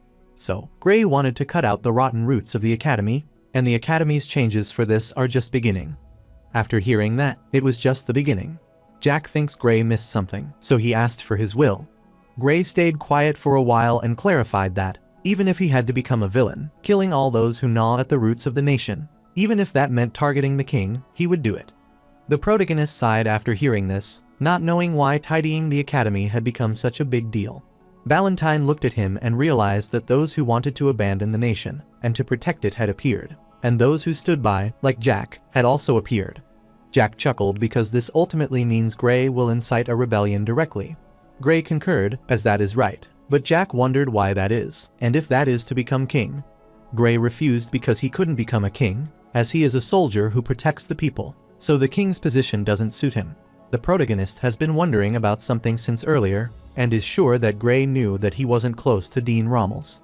Gray concurred, as he already knew that, and Jack thought that no matter how many Teslan times claimed that Den Rommel is backing him, or that everything he did was done for the Dean, to those who knew everything, it was as visible as they knew. Sign Assemble Kingdom is a pro-kingdom, so Gray, who is considering rebellion, wouldn't get entangled with them. Jack is sure that winning him over would be the first step to his rebellion, whether that is as his shield or for any other reasons. Gray believes that they must kill him unconditionally, which startled Jack, and he laughed in disbelief that he thinks it is easy when no one in the world has ever been able to do. Gray wonders if that is the case, and Jack offered the alternative. Gray thought they should become allies at all costs. Jack agreed with him because he could not kill them, so he must become allies with them. Since Gray is plotting rebellion, but his target isn't becoming the king, then Jack is sure that he might have a clearly defined target. Jack wonders if he has the list of those who belong to the committee. Gray concurred as he knew all the Teslan nobles who belonged to the committee. The protagonist is startled as he remembers that during the war, Dean Gray led a strike, which resulted in his dismissal from his dean position and was found as a corpse in a wilderness area within a day. Even if that is the case, Jack knew that assassinating Ninth Circle for leading a strike was impossible. Therefore, if Dean Gray knew of the committee's existence and even secured their list, that might be why they killed him. Jack wonders what Gray would do if, after tidying up the academy, his goal of rebellion succeeds. The protagonist knew that the nation would fall into chaos after the king and the nobles fell, and the people would suffer the damages directly, so he wanted to know what Gray would do about the aftermath. Gray clarified that he didn't need to think about the aftermath for the people. The protagonist can't believe that is what he thinks as they plan to stage a rebellion, but there is no chance of success. Since the chances of success are low, they don't think about the aftermath either, but they plan to burn themselves out like a fading flame, sacrificing themselves to leave a mark on the world. The protagonist realized that Gray already knew that the rebellion's success rate was 0 and that he would die. Since the Civil War hasn't broken out in Teslan at the moment, the existence of Jack fell like a meteor drawing attention, and the massacres committed at the academy disrupted the atmosphere. Furthermore, with the monster's forest subjugation force still not returned, there is no better time to stage a rebellion. Jack supposed that meant even if they are going to die, they will kill at least 1 or 2 more of them to leave an undeniable scar in his kingdom. Valentine is pleased to know that he hasn't completely rotted away. Abruptly, with the flicker of his finger, Jack got rid of his illusion magic and woke everyone up. All the instructors were startled, wondering what had just happened. The magic that Jack cast was a mere daze, not brainwashing, so they remember every single detail of the interrogation that had happened without missing a thing. After returning to consciousness, Gray glared furiously at the protagonist for a while, who was looking back at him, then looked away. The protagonist laughed after seeing his reaction, as that was a wise choice, and he was grateful to trust him for now, but he had a few questions, so he hoped that he would answer them honestly. Gray wondered why he was asking them now instead of earlier. Jack wanted to hear his answer with a clear mind, and Gray told him to go ahead. Jack wanted to know how many troops Gray has gathered so far. Gray explained that they have 1,200 people from the 517th Special Battalion and the Reconnaissance Battalion. 850 forces members comprised solely of mana users. Furthermore, among them, many are High Circle mana users and 3 7th Circle users, 1 9th Circle user. The protagonist cannot believe he has this many warriors, so he understands why the rebellion failed. The instructor stood in shock after hearing this, and Jack found his reaction strange, wondering whether he thought he could succeed in a serious situation. He revealed that they didn't grasp the reality, so Jack explained they could kill a few small fry with that much manpower, but they couldn't defeat the king, the Snake's Head, and Duke Malone. Jack is sure that Duke Gray knew that no matter what they did with those numbers, they would fail, but the instructors vaguely knew that. Even though Jack didn't see him personally, he heard that Duke Malone's adopted son was Shusher, and the instructor concurred. The protagonist recalls that man is a master, so even he alone could wipe out all their forces. Since Jack is an out-of-spec monster, it hasn't been highlighted, but those who have constructed their bodies in the master realm can't be ignored. Their magic itself. He has the spiritual energy that could shatter their magic, which is why a master magician was no match for him. But the story is different when it comes to swordsmen, since a single swordsman could subdue 10 9th Circle and up to 20 if they risked their life. But the instructor reminded him that Shusher is currently the supreme commander of the subjugation force in the monster forest. Jack supposed he didn't understand what he was trying to say, so he cleared up one point. The force they have is as powerful as a knight order for some rural count family. But they can't do much with this, as the king or Duke Malone doesn't even need a knight order to deal with them, even if only the entire Black Ops are deployed. Jack bet his hand that Gray forces will be wiped out in a single day. The instructor pouted after hearing this, and he sat back. The protagonist kept explaining that since they had secured the committee list, they could have rallied the opposing forces. Gray clarified that they have already tried that, so Jack wonders why they are still in this state. After seeing his reaction, Jack supposed he might be clearly rejected, or there might be no one with enough strength to share their cause. Jack doesn't know about other places, but he is sure that the Volunteer Marquis has been worth recruiting for the rebellion. The protagonist is genuinely curious because his Marquis is entirely unaware of what is happening on this continent and is sure that his foolish father could be used as a pawn. Gray refused, telling him he couldn't, which infuriated the protagonist, who wondered why they couldn't use him. Gray explained that the Marquis's wife is from the Count Mantis family, which is a member of the committee. They are the ones controlling the Volunteer Marquis from behind the scenes, a well-known fact among high society. Jack thinks for a while about his father, and is sure they wouldn't have targeted only him, but the more he thinks about it, he feels like a waste. Gray wonders if he is talking about the Volunteer Marquis. The protagonist refused, as he wasn't talking about the Marquis. Then he smirked, telling Gray that he was telling him because he was too good to discard.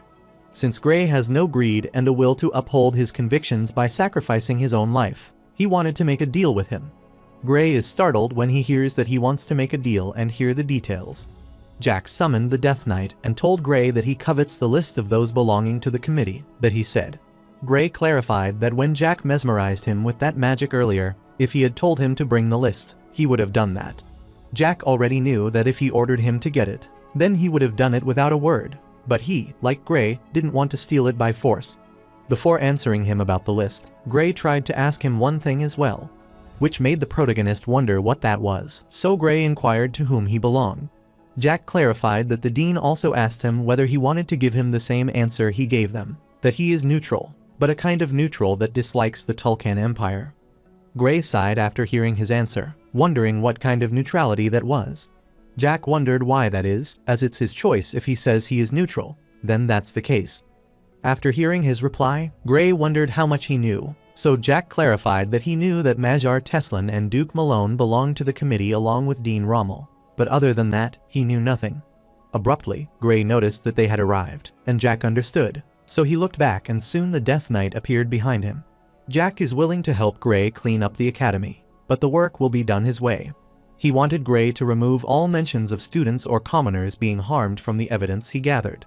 Gray is unwilling to do that because it will make it impossible to distinguish between victims and perpetrators. Jack is dumbfounded upon realizing that he thinks that, so he wanted him to make it clear whether he wants to be a villain or a hero. Since the process and procedure scrutinize every single thing Gray is trying to do, if his heart wavers, his actions will waver as well. He lifted Gray's chin with his foot, wondering why he was reluctant now when he was trying to be a villain. Gray is consumed, wondering what he is trying to say, so Jack tells him to look at the men beside him, who are Death Knights and also from Duke Malone's Black Ops. The instructors were dumbfounded after hearing that they were the assassins who could kill a king if their entire organization gathered. Jack is confused as they were conversing in a way that makes it look like they are explaining. He is sure that he doesn't need to explain about the Death Knight, as they might know it, and they saw them using black magic as well. Jack is willing to assign these two Death Knights to Gray so he can go to the military faculty and administration faculty to clean them up. Gray is confused because earlier, Jack said it was a deal. Jack clarified that it's a deal, but after seeing Gray's expression, he assured him he would understand everything. Then he asked his Death Knight if they had heard what he said and commanded them to help Dean a bit and protect these instructors there so they don't die, and the Death Knight obediently concurred. Jack stood from his place as he headed away. He uttered a phrase that suddenly came to mind, so he whispered in Gray's ear that those without power yearn for freedom, and only those with power can truly be free. He is sure that it is an interesting saying, so he tapped on Gray's shoulder, telling him to go out. All of them took their leave, and at the door Gray looked back for a while, then left. Abruptly, Jack rushed toward Guinness and kicked him, but Guinness knelt to dodge his attack, started sweating profusely, and worriedly looked at him. Jack glared at him coldly, accosted him, and asked what was for dinner that night. Guinness was startled by his question, so Jack inquired again regarding the menu for dinner. Guinness explained, in a trembling voice, that he is preparing vegetable stew, fish, and chips with peas. Jack inquired if that was true, then imagined the menu, then walked away, telling him he was looking forward to his dish, as fish and chips were ones he hadn't tried before. Guinness' face turned pale, and he breathed deeply, as that scared him to death. But he wondered why Jack saved him. Before leaving, Guinness accosted Jack, who asked him why he had stopped. Guinness clarified that he is an informant, so he acted out expressions under the protagonist, and he delivered information about Charlotte, Shell, and Thanos to Dean, so he wondered why he wasn't saying anything to him. Jack clearly told him at the beginning not to put poison in the food, and if he's going to observe, then he should do it diligently. He reached out to Guinness and touched his face, which scared him. Jack reminded him that he didn't put poison in the food, and he diligently observed everything that happened. Since the 5 musketeers were useless, he dealt with them, but Guinness isn't like that. He cooks well, he is discreet, and he manages his expression well, which is worth treating him a bit differently. He accosted Guinness, who turned his face pale, but he asked what he mattered. Jack suggested that he work with him, and he doesn't know about the other things, but it seems like Guinness likes cooking the most. After peeking at his heart, Jack realized that he isn't a mana user either, so he is sure that he might consider his life tiring, and he might think sometimes that it isn't the life he wanted. Before Guinness could say anything, Jack was certain that he might know that he was different from other people, and he was willing to let him cook if he wanted. He is willing to create a cooking school for himself, as his skills go to waste without one. Guinness blushed after hearing this, which Jack noticed, so he instructed him to fry some crispy French fries for dinner and told him to do good work. Guinness quickly grabbed his blazer with excitement in his eyes, and he assured him to consider his offer. Jack affirmed, telling him there was plenty of time, and that he was sure he remembered what he had said to Gray earlier. Guinness concurred, saying that the powerless yearn for freedom, but those with power can be truly free. Jack wanted to add something to that, so he wondered if Guinness knew what it was, but Guinness refused. The protagonist clarified that if he were powerless, he would entrust himself to the powerful, hoping to gain the opportunity to be free. Jack wanted to embrace both Gray and Guinness since Gray's convictions made his heart pound after a long time, and he liked Guinness because he cooks well.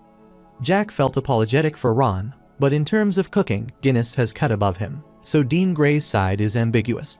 Even though Jack likes Dean Gray, the problem is that he already has influence, which is as tiny as an ant's droppings for now, so he wanted to observe him a bit more at the moment. The protagonist looked at the sky, found it dazzling, and knew that everything that happens in the world has meaning and is a necessity disguised as a coincidence. However, those who realize this reality are few. Someone who understands the whole meaning of countless events does not exist, and if it did, it would be an existence called God. Since Jack isn't God, but the meaning of all these events happening around him recently, he feels like he might know it. He thinks about a new nation that looks at his master, glaring at him, and realizes that her gaze is so hot, which makes him feel like he is going to burn. While returning, Gray thinks about Jack, as he has one reason to approach him. He is certain that the child shares his thoughts. He also wants to reform the academy and make it a partial education for professors who were enriching themselves. He also thinks that the qualifications of the narrow-minded faculty who cause talented commoners to fall behind are questionable. But the first person to wield a sword in that process was a 14-year-old child, Jack Valantier. Gray is sure his planned rebellion would fail, yet he could still wipe out 4 to 5 families. But after that, everyone would die, and the families would be implicated in treason, and all would die. Then Gray would become a despicable traitor who raised troops and killed fellow nobles without applying for territory war, and it would be another name he would gain after the rebellion. This is the reason Gray went to find Jack, thinking about what would happen if such a child killed the traitor, a child whose talents surpassed anyone else. Since a chaotic world always needs a hero, or if a young hero who killed the traitor were to emerge, then the confused populace would find stability. Gray recalled the protagonist's words and how they joined hands with him, so he thought that if he had asked for a third option, then he would have given his neck to Jack. That is because he wanted to grant Jack his dying wish, to reform this world. A long time ago, Gray saw the Tulkun Empire king from a great distance. He had a private audience with Majar Teslan and other kings from other countries, but undoubtedly, no one exuded such an overwhelming presence as Jack. Gray figured out that Jack possesses the power, along with his ability to use black magic and his peculiar growth process, and that he is a king. He considers him the real emperor. He looked at the sky and considered freedom a vague word, but he knew he couldn't do much, as he was the former commander-in-chief with no backing. Gray knew that no matter how he tried to present the common soldier to higher-ups, in wartime, they were tasked with securing retreat routes for mana users or scouting enemy positions. At worst, they had to throw away their lives for the mana users, which means they were a meat shield. So, the nobles naturally shunned him as a mutant for treating such objects as if they were himself. So if he would join under Jack, he wondered if everything would be different. Abruptly, one of the instructors accosted Gray and inquired if he was all right. Gray knew that he had to kill 20 people as he returned to the academy.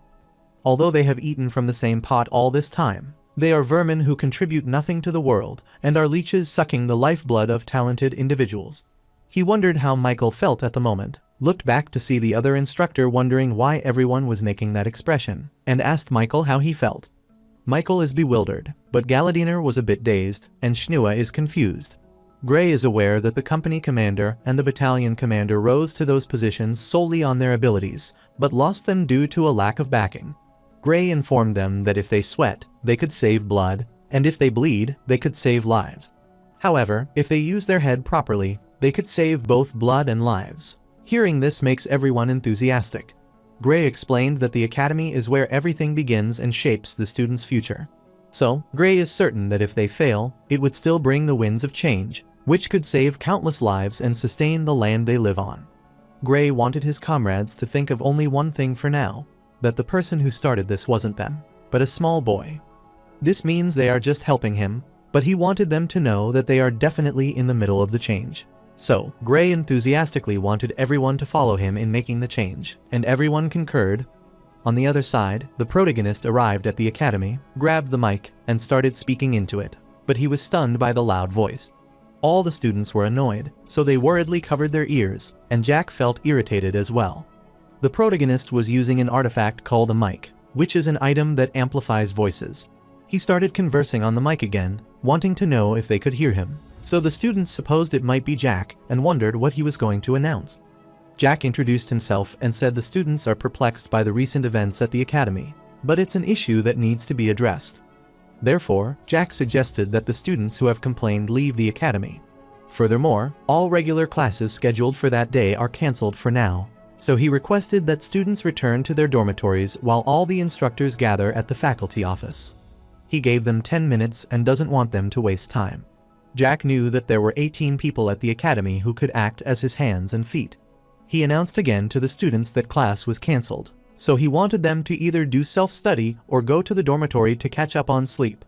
While the students were returning, they were pissed and didn't want to catch his eye unnecessarily, or he might face the consequence. While he was announcing the gathering of the instructors at the faculty office, he might find the one who sends chills down the instructor's spine. After announcing everything, he needed to, so Jack dropped the mic, as that is all, and he felt better now. Valentine has felt this before, but she is certain that Jack isn't destined for an ordinary life, and the protagonist is astounded on hearing this, but he also thought that way. Meanwhile, one of the instructors, annoyed by Jack's announcement, commanded all the students to return to the dormitories and left. While the students wondered what was happening, the others didn't know either. The instructor commanded them to return to the dormitories, but they didn't pay attention. Charlotte came out, saw them standing there, and told them to return to their dormitories. The students get worried upon seeing her, so they wanted to leave. Before leaving, Charlotte looked back, telling them that everything would end that day. Charlotte absolutely trusted Jack, believing everything he did had meaning, and she pondered how to help him. Since Charlotte grew through the Higanbana process, her intelligence, her senses, and even the limits of her body have grown. She remembers that more than the professor came to see Jack that day, and in the end, they didn't die. So, she is sure they might have joined forces with Jack, and that sending the students back to the dormitory might be to prevent them from witnessing something they shouldn't see, and that gathering the instructors in the faculty office might be to prevent them from witnessing something they shouldn't see. While she is pondering, she sees Thanos telling everyone to return to the dormitory. She is surprised to know that it's not just Thanos' skin that has changed, but also the number of times Thanos had entered the illusion magic circle, which was a total of 558 times. Even though all these times Thanos wasn't actually dying, and she is aware that if an ordinary person had entered the magic circle that many times, their mind would have already broken, so it was something only he could do. After hearing Thanos' announcement, all the students started leaving, and Thanos looked at Charlotte, then gave her a sweet smile. Charlotte knew that at the moment, some of the students who trust their family backing are dissatisfied, but that is all. Meanwhile, the protagonist is heading to the faculty office, since he has already dealt with the swordsmanship and magic faculty. Now he has to deal with people from the military and administration faculties. He looked at the instructor and found many unfamiliar faces aside from those who came to his villa, and could tell from looking at their face that they already knew instinctively that they were going to die that day. As soon as the protagonist coughed, all the instructors were scared, and he looked at Gray, wondering what he was doing. Gray is a bit confused, wondering what he meant, so Jack pointed toward the instructor, telling Gray that he has already gathered the ones that need to be dealt with, so he needs to deal with them. After hearing that, Gray worriedly bit his lips. Then he raised his hand to command his comrades, who were ready to get rid of the rotten instructors. All the other instructors were worried after seeing this, wondering what Dean Gray was planning and what was happening. Shortly thereafter, the instructor began subjugating the corrupt instructors, and blood splattered everywhere. While some of the instructors were running away to save their lives, Gray saw this, so he commanded the Death Knight to attack, because he didn't want any of them to escape alive. The instructors worriedly looked back and were soon killed by Dulso strikes, calling them crazy people. The protagonist looked up, realized he was seeing the instructor using fly magic, and wondered how much she wanted to live after committing so many sins. Dulso grabbed his sword firmly and launched it toward the instructor, who was running away, subjugating her. This scared the remaining instructors. Although it was exactly 15 seconds, it was the time it took for a total of 24 instructors to die. Abruptly, Gray approached the protagonist, remembering that he had said it was a deal to him, so he wondered if he had shown him the path he must take. Jack is startled, wondering if that is because he is a soldier, but he is more perceptive than he thought, as he thought it would take him one more day to understand. The protagonist wondered if Gray was planning to deal with those who belong to the committee the same way. He has a rough estimate including Teslan's kingdom and other countries, but it's likely over 100 people at minimum. Although the number is an issue, more importantly, to be part of the committee, they are at least heads of their families. Jack is unsure how long it will take them to go around killing them one by one, and he wonders if the others would sit idly by after they erase one family. He is certain that all sorts of troops will come, so they will end up killing those who don't need to die. Furthermore, to hunt them down one by one across this vast continent, teleporting can only be done so many times, so he doesn't need to say more. The protagonist is considering gathering them into one place. If that happens, they can cut off their heads. Since that is the best, most efficient, and cleanest method, everything that happened with the instructors was a miniature version of future actions, so Jack grins, as that is what he meant. Furthermore, he is telling the department head, Gray, not to kill a few small fry and die in vain. Since Jack didn't say it directly, he knew the department head was also an academy graduate and an alumnus, so that he might have understood. Gray knew that the price of the deal would be high, but he felt he had gained too much this way. Since he has already achieved so much, he wanted to request a few more things. The protagonist wondered what that meant, so after thinking for a while, Gray rambled that one day, at that moment in time, he wanted to be there. The protagonist is startled by what he hears from Gray and wants to know what he could get in return. Gray knelt before him, offered him his life, and assured him that he wasn't old enough to be called a veteran yet, that his mind isn't set in its ways, and that he knows how to do the dirty work. Jack glares at him for a while, dumbfounded, as those with their own beliefs and trust in them bow their heads and show such a sincere side. Then they are trustworthy. In the midst of change, as the academy seeks reform, Gray has bowed his head to Jack and is willing to serve him. The protagonist retracted his hand, surprised, as he had wanted to serve him and had expected things might unfold differently than he had expected. He is certain that in the process of setting the board, those Gray want to protect might get swept up and die, as he might even kill them himself, so Jack wonders if he could handle that. Gray glared at the protagonist for a while, then confidently told him that he could handle this. The protagonist is pleased to see how determined he is, so he hopes that Gray's resolve doesn't change in the future. Gray stood and is looking forward to working with the protagonist in the future. After a while, Jack kept pondering where he should put their department head to use. Since Gray is well versed in strategy as a former commander-in-chief and department head, he is also skilled at educating others. Furthermore, he is a 9th Circle Mana user, so he isn't as bad as a combat force, and he is a true talent who will be helpful to Jack no matter what task he is given. After pondering for a while, Jack remembered that the swordsmanship department head position is currently vacant. Gray elucidates that the original head, Eric Schmitz, went on an expedition with the subjugation unit. so an instructor named Tessotter Jamal was acting as interim department head. Jack is aware that Eric is going to die, so it doesn't matter, which means the position is vacant, so he wanted Gray to become the swordsmanship department head. Gray is startled after hearing this, which makes Jack wonder why he is so flustered. Gray is flustered because that is a position that one can't get so easily. The most prized part of the academy is the swordsmanship and the magic department. Even though the administrative and the military studies department heads are also department heads, but their authority isn't the same. Jack is sure that Gray is worrying about things that are not worth worrying about, but he wanted him to know that it is easy to get. Abruptly, he told all the instructors who came to see him that they were all dismissed, and with the snap of his finger, he started casting the magic.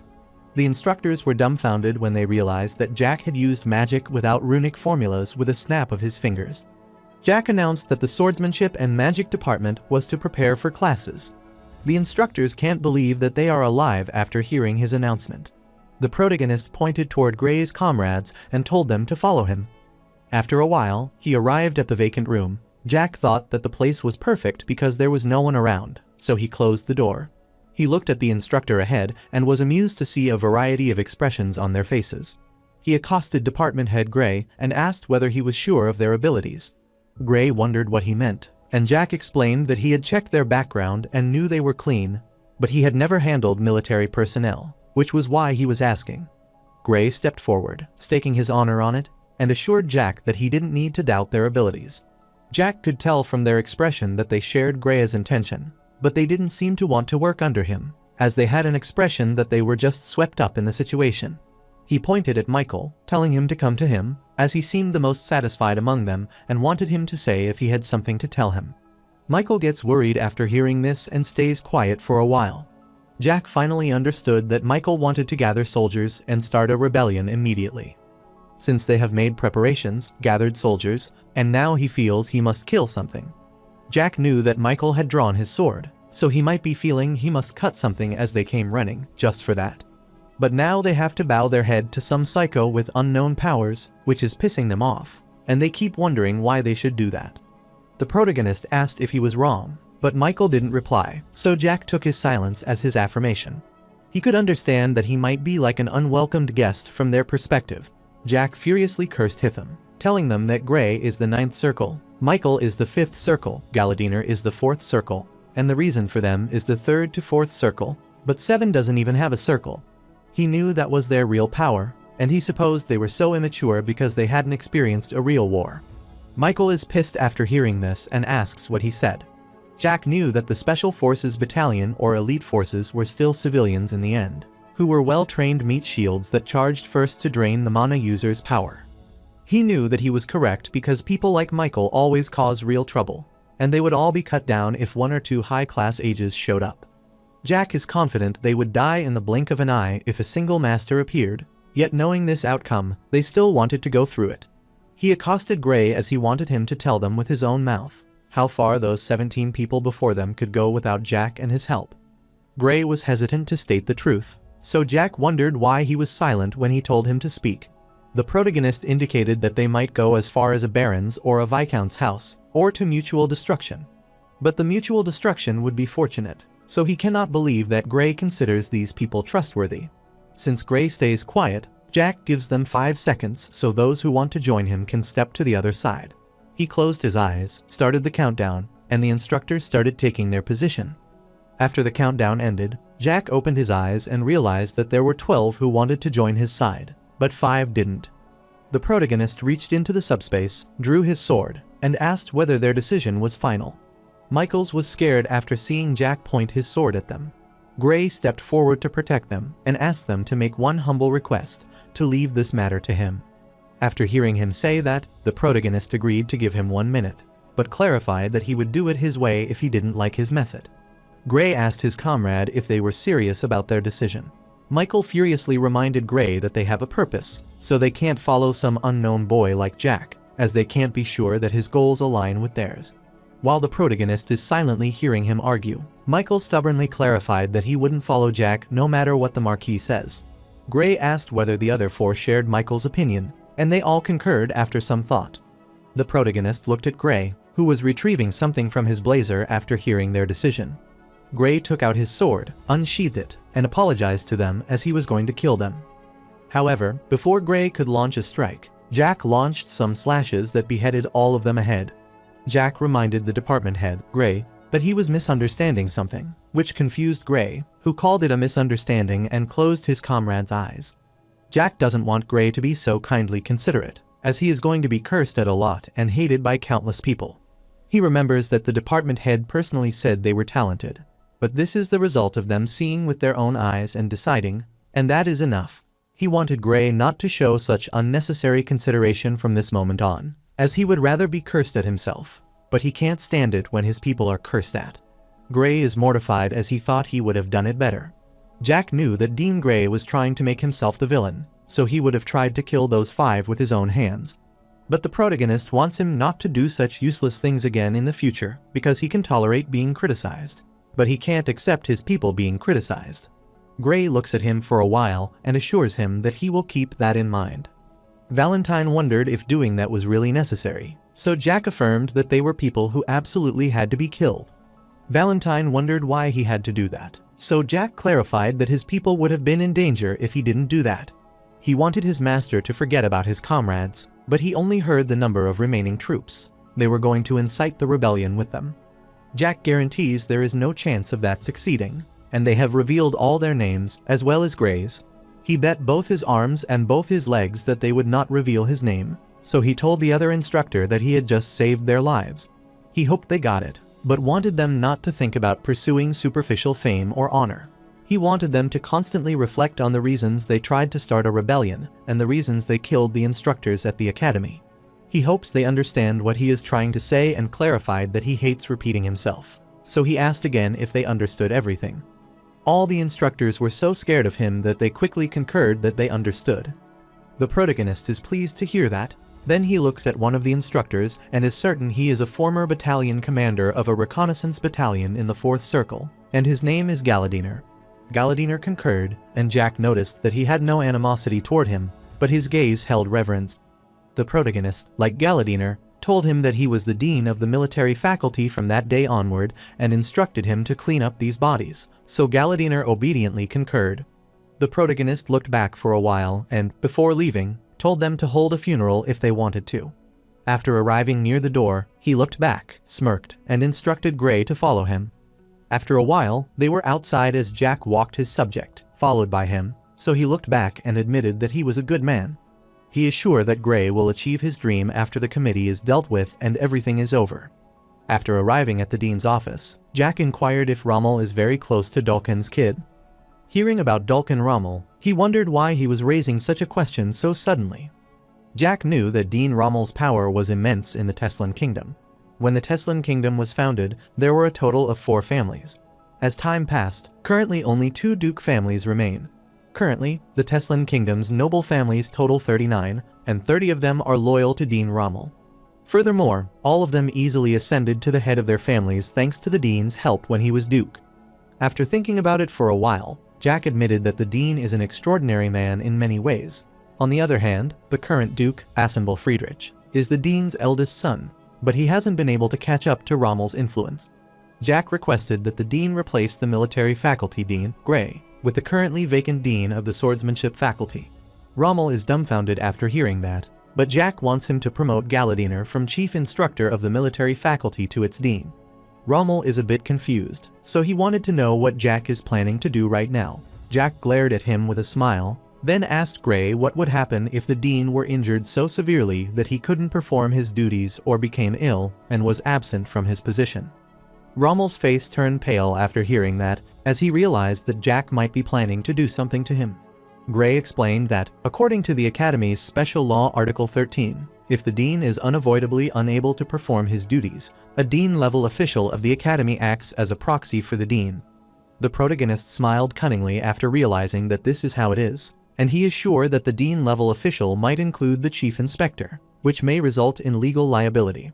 Gray rambled that there is no precedent, but since the inspection department head is equal to a department head under the special, it's not impossible.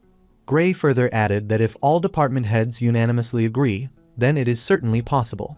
Rommel started thinking about it. So Jack glared at him with a cunning smile and clarified that he was asking this out of genuine curiosity about whether he was part of the committee. After that question, there was complete silence, but Jack and Gray knew this silence was an affirmation because both of them already knew the truth.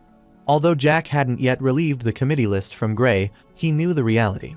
Since the influence of the two ducal families is almost equal to that of the king within the kingdom. However, the assembled duchy doesn't know what is happening in the kingdom, and they don't know that Tolkien hardliners are tempting nobles with immortality, and that several have actually fallen for it. However, Jack's thoughts are similar to Avero's, who is certain that at least one of Friedrich or Rommel would be included. Jack finally discovered that Friedrich Einhard and even the Royal Guard captain, Douglas, were part of the committee. But he thought it was strange from the beginning. That's why they are raising magic core in secret, and that is unknown to others.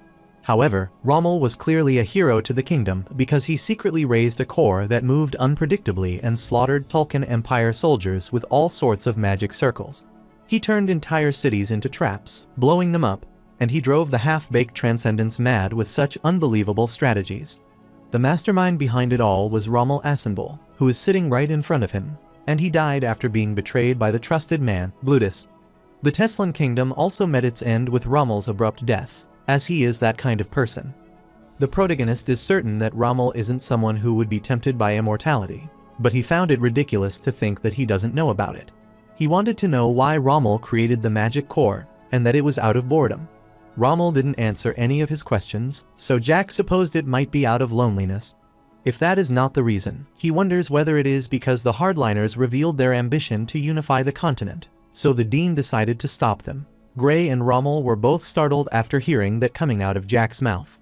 Jack wonders if the Dean is a double agent who is also a guardian protecting the kingdom. Jack wanted to ask him one last time, because he wanted to know why Rommel was living such a tiring life. All his questions started with the magic core, as he tried to understand why Rommel raised his personal army instead of doing so secretly under the duchy. Jack supposed it might be because his two sons had been entirely fooled by immortality, so Rommel needed to move in secret. Rommel furiously glared at the protagonist after hearing this, and he slightly moved forward. The protagonist is startled by his behavior and recalls the 5 kings he has seen in his life, which include the King of Orcs, Blackman, the King of Harpies, Leon Villia, the King of Elves, Barbara Guido, the leader of the Hardliner and Crown Prince, and the future Emperor of the continent, unifying the Tolkien Empire, Iskandar Tolkien, and 2 Lord Dragons who barely deserve the name Lord. However, the pressure exerted by Rommel is comparable to that of Blackman, the great chieftain who ruled millions of orcs. Rommel is suspicious after hearing that, so he wanted to know the protagonist's real identity. But Jack is sure he wouldn't believe him even if he told him the truth. Rommel wants to be the one to decide whether to consider, and is annoyed as the more he investigates the protagonist, the deeper the mystery becomes. He heard that Jack went to prison when he was in the Marquis territory, where he cut off the guard's 10 fingers and gouged out his eyes. And then he was mysteriously attacked in the mountains and escaped alone. Although everyone said it was an outside attack, Rommel knew that Jack was the one who killed the Marquis family soldiers, and then he escaped, which is hard to believe. That is why Rommel is always curious about his identity. He wants to know who he really is. Rommel knew that people can change during the 1-month vacation period because children are like blank slates, so they might show changes depending on what color they are dyed. However, he is sure that no one can change as much as Jack has, so he wondered whether Jack Valantier is already dead. The protagonist answered vaguely, saying that the old Jack had died. Rommel wondered if he was a dragon, which made Jack burst out laughing. Since that isn't true, he is a human. Jack instructed him to call him by his first name because the Valantier doesn't sit well with him. He wanted to be straightforward and tell him that he is going to kill everyone who uses the name Tolkien unless they are undercover like Rommel or they join his side and help him. But if they wouldn't do either of those, then Jack doesn't plan to leave a single one alive. Rommel wondered why he was telling him this at the moment. Jack can't believe that Rommel doesn't understand, so he explained that it is an offer to join hands. Jack added that 3 years from now, on the day he graduates from the academy, he will start for real. The protagonist was astounded to learn that Rommel was going to start his own little war. However, Jack plans to kill them all, and he never thought about hunting them one by one to kill them. But he isn't stupid enough for that. Rommel understood, so he wondered what he planned to do. Jack clarified that he intended to gather them all from the ones on the committee to the one he had to kill. He planned to bring all of them to one place and kill them all there. Rommel is confused, wondering why he intends to kill them. The protagonist is amused by his question because he wants to ask how, but he wants to know why he is doing that. Although the Lord of the Magic Tower has reached the master level, Jack took down someone who has reached a superhuman level so easily.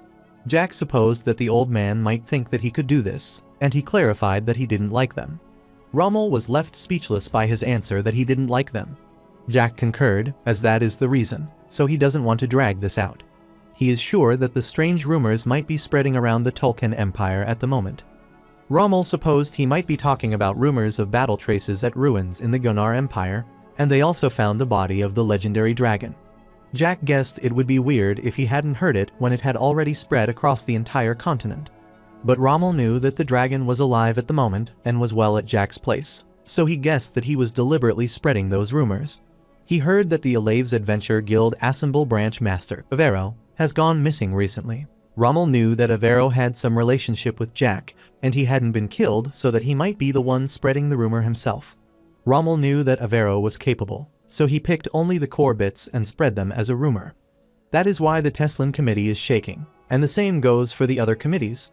The protagonist smiled as he considered it great news.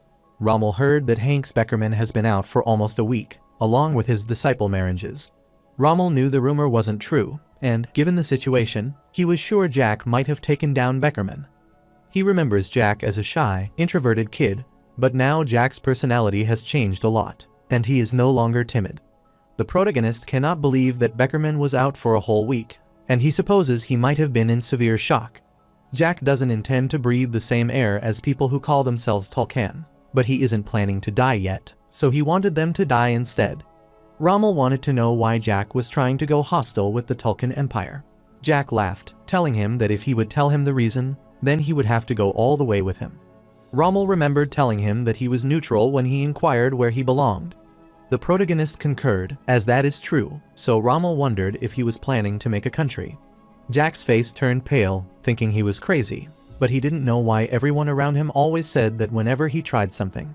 Jack glared at him, smiled cunningly, and clarified that no other country will be allowed to exist beside the one he makes if he makes his own country, whether that is inside the Beastwood or a country of different races. Rommel told him that he is going too far with pride, but Jack wanted him to know that confidence is a fundamental virtue of a great man.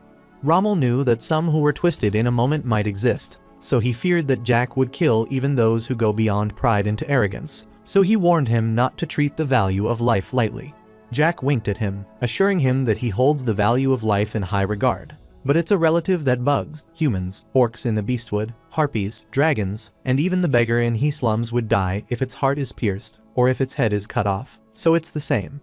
Jack wanted to tell him what he learned living about 30 years, which startled Rommel as he said 30 years when he was merely 15. Jack rambled that someone's views ultimately decide everything in the world, and even the same thing can be good to one person and evil to another. Since that is the case, it raises the question of where good and evil exist. Therefore, when Jack weighs life value, he judges it by his own view of whether it's good or evil. After pondering for a while, Rommel supposed that he valued life highly, but killing is separate, so he thought Jack would decide who to kill and who to save by his own rules. Rommel can't believe how arrogant Jack is, as that idea leans into the idea that the powerful should rule everything, so he realized that Jack truly has the features of a tyrant. Jack felt a bit awkward after hearing him say tyrants, but he doesn't care about it because the point of his sword aims equally at commoners and nobles, even at the royal family. Rommel furiously stood from his chair, threw the table away, telling Jack that it's dangerous because if his whim decides everything and his whim moves the world, then that isn't a tyrant but is in the realm of a demon. Rommel wanted him to know that some things need to be taken seriously, so Jack could do better with the talent and power he has. The protagonist looked at the fallen table, wondered whether Rommel considered him a kid, and clarified that he could not even imagine what would happen if he truly got serious. He is sure that Rommel can't imagine the number of people who would die if a war broke out. Rommel is shocked by this, so Jack explains that if the Tolkien Empire started the Unification War, 21 million people would die. He stated that 1/3 of the Western continent will be completely devastated. Since this is a war of conquest, it is an epic of death that began with one individual's ambition. Jack has felt that before that. Rommel knew something different from what he practiced. Rommel is confused, wondering what he meant by this. Jack is certain the dean knows about the academy's condition, as it's impossible he didn't. Since the so-called tradition has become a weapon that no one can halt, and talented students live like slaves to those insignificant ones who weren't even in the 9 circles. Rommel knew about it, but he didn't deal with it as he might have judged that there was something more important. Jack stared at him, telling him that he would become a murderer after killing 1 or 2 people. But if he killed thousands or tens of thousands, he would become a hero. While Jack was just talking about hundreds, he knew that tens of millions of humans would be sacrificed if he didn't kill them. Rommel was speechless after hearing that, and Jack is amused to see him at a loss at the moment. So he inquired if a noble life was more valuable than that of commoners. Jack wonders if he is being casual in considering them both equal, since he wanted him to be serious, but he wants to know who would judge that. Jack wants to think correctly about whether he has lived long enough, and he clarifies that he revealed his own values through this conversation, that the lives of nobles are more precious than those of commoners, who will be sacrificed. Jack finally understood what the dean was trying to say, but he found it disgusting, so he wanted the dean to stop talking. He reminded the dean that killing hundreds could save 10 million lives, which is simple, so he doesn't understand why he is trying to save hundreds while abandoning tens of millions who are nothing in his eyes. He furiously glared at the dean, telling him that if they did something worthy of death, then they should die. He wanted to tear them into pieces if they made the innocent kids and people suffer because of their greed. He tried to turn their greedy corpses to dust so they could not be found, as that is what the nobles were for and the role of the state. He wondered if Rommel was denying that, so he questioned the existence of the king and the nobles in society. There was utter silence after hearing what Jack said, so he looked at his master, worried as he became emotional for the first time in a long while, and he felt apologetic for his master for no reason. Jack doesn't care if the dean cooperates or not, but if he cooperates, a few dozen will die within the Teslan kingdom. But if he doesn't, he will be torn apart and killed even at the root. He glared at Rommel, telling him that he was no exception to that category, which concerned Rommel. Valentine finally understood what conversation she had with Jack in a time that hasn't happened yet, and how she taught him. The protagonist is pleased to hear that and remembers that his master was a great person who ended the racial war and opened up the world to humans. However, she made a colossal mistake. She didn't uproot all the sources of every problem, as she should have killed all the dragon lords. The protagonist remembers his master telling him that words have some point. Even though some among humans benefit from their expression, they can gain honor for being human and comrades. His master regretted not killing such hypocrites and taught him not to regret it. Rommel realized that Jack's words had some point, but the protagonist could tell the dean's expression said the opposite, while his words said he agreed, so he wanted to move on and have a constructive conversation. Rommel wondered what constructive conversation he wanted to have, so Jack instructed him to gather the committee members into one place, as they needed to buy time first. Jack suggested a kingdom alliance, which startled both Rommel and Gray. Valentine finally understood what the protagonist was talking about in the past. Rommel thought it would be impossible for the 5 kingdoms to unite to check Tulkan. Still, now that Jack had stolen the Civil War fund and attempted to assassinate the king, the situation would be different. Jack clarified that he didn't go as far as attempting assassination, as he wouldn't kill him when he already has some uses despite being stupid. He just made the king feel threatened, and he knew that Majar Teslan had his uses, even if he needed to be killed, but he is incompetent and has power. Therefore, the protagonist planned to use him, suck him dry, and then kill him. To instigate internal conflict within the committee and spread rumors that there are no dragons to create this situation, he wanted to gather all the justification and then unite. Jack wanted him to gather everyone in that villa within a week, and he wanted Rommel to whisper in the king's ear. But Rommel reminded him that he didn't say he would do that. Jack can't believe that he is saying that when he knew that the old man would do it as long as it benefits him, and this offer doesn't harm him.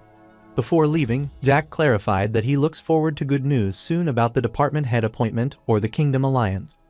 After he left the office, Rommel kept pondering the mess he had been entangled in. Later, on their way, Gray wonders if Rommel would follow his command. Jack is certain that he will follow his command because his necessity meets necessity, so Gray wondered what would happen after that. Jack explained that Rommel is acting as a double agent because he is hostile to Tulkan. But in this situation, his 2 sons joined the committee, so he wondered what Gray would have done if he were in his place.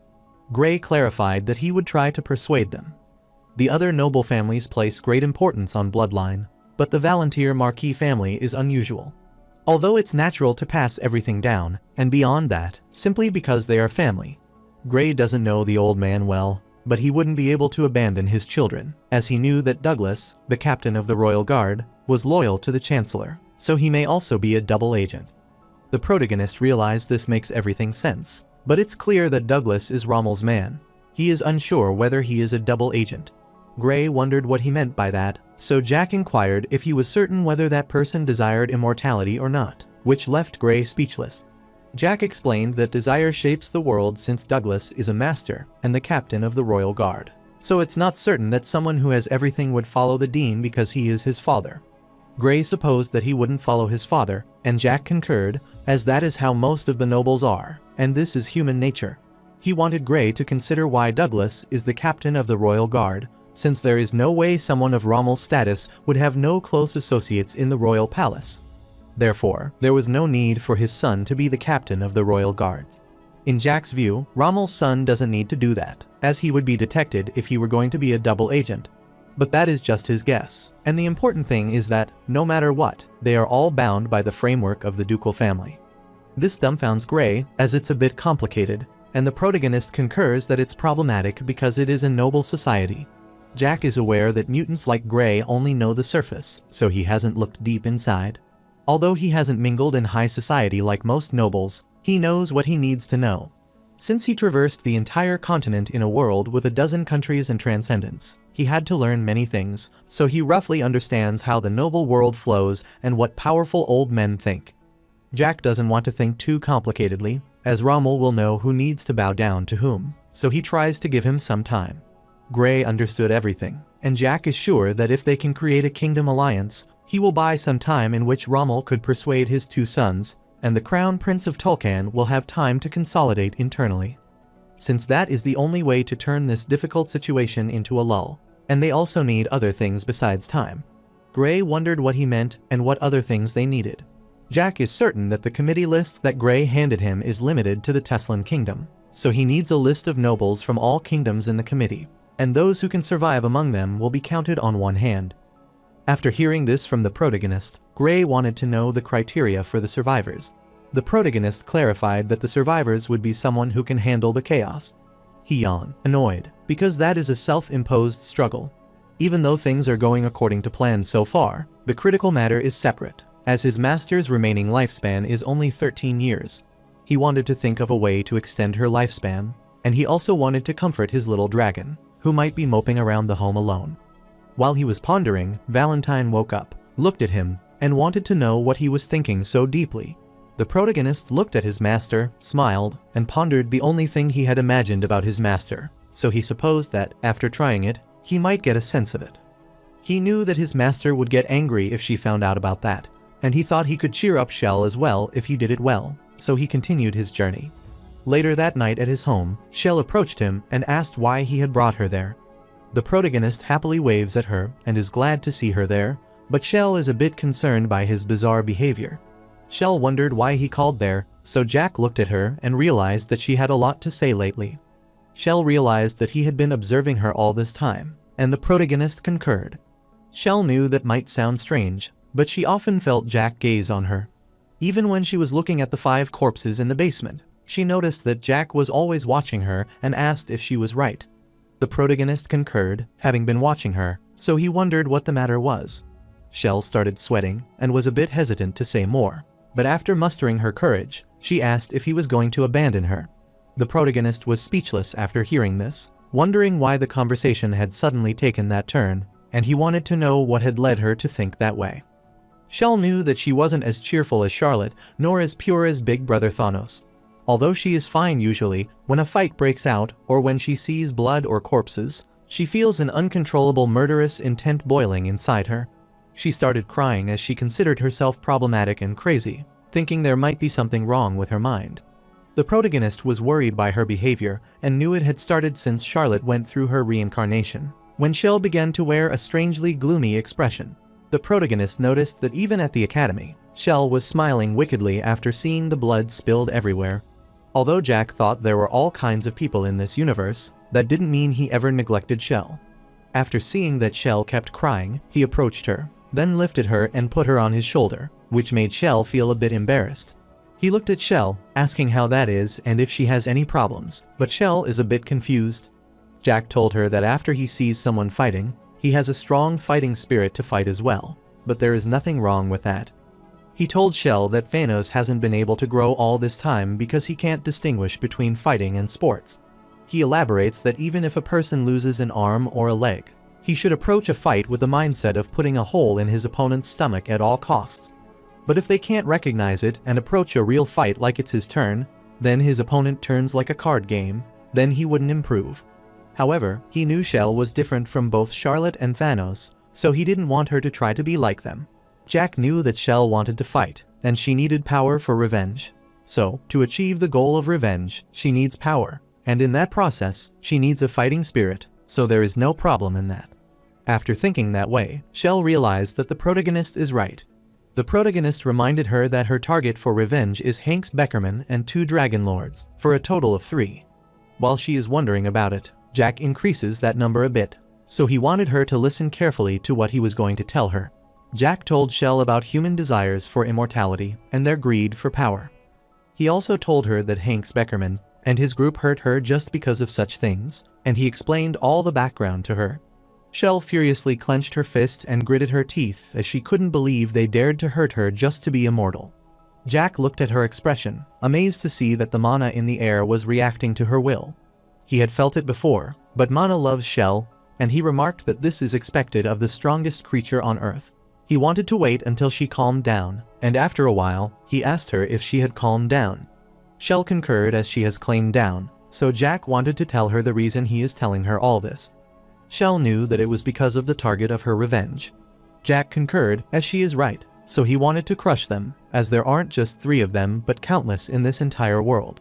Her enemies include those who belong to the committees, and all those who were helping achieve immortality are targets of revenge, so he asked Shell what they should do now.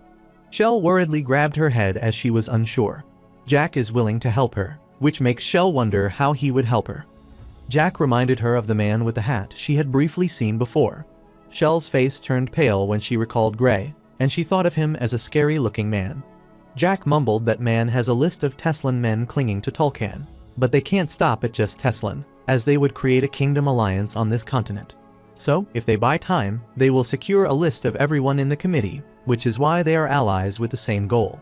Shell smiled after hearing this and kept pondering as Jack asked what she would do in the meantime. After giving it some thought, Shell deduced that she needed to build her strength. The protagonist is pleased to hear that answer from her, as she is right, and he admits that she is smart. He knew that Shell was at the 4th circle at the moment, a level unattainable for a 10-year-old human, but since Shell is a dragon, it was anticipated.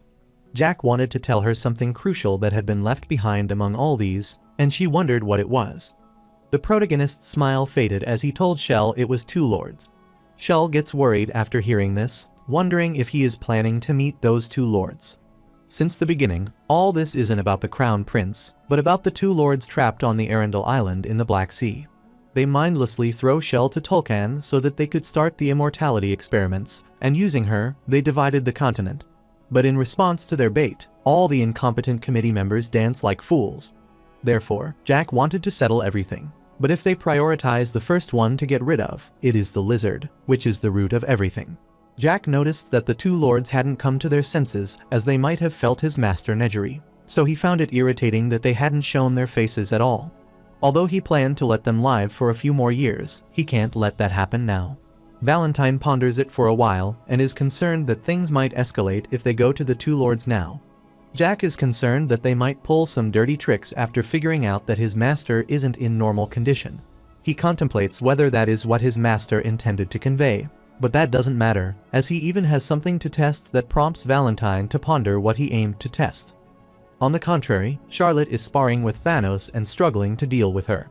The protagonist is sure that his master wants to watch Thanos grow and see what kind of child Charlotte will become, and how Shell will develop. He asked if she was sure how long she could live, but Valentine couldn't answer that, so Jack clarified that 13 years is too short. Although that is his greed, he hopes that his master will live longer. In the protagonist's previous life, his master was concerned about him living his life alone after her death. In her last moments, as she took her last breath, she hoped they would meet a little earlier and that she would live a little bit longer. At that time, Jack didn't know how to divert spirit energy, so he could only helplessly send the master off. There is nothing like a predetermined fate, so Jack believes in creating his own fate and his own future. He put Shell and his master on the railing, telling her to wait there for a moment. Valentine wondered what he was trying to do, and Shell wanted to know what he was planning. Jack took off his blazer, shoes, and shirt.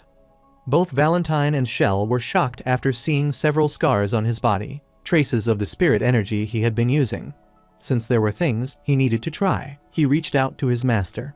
Valentine inquired again what he was trying to do, but Jack didn't intend to answer his master's question.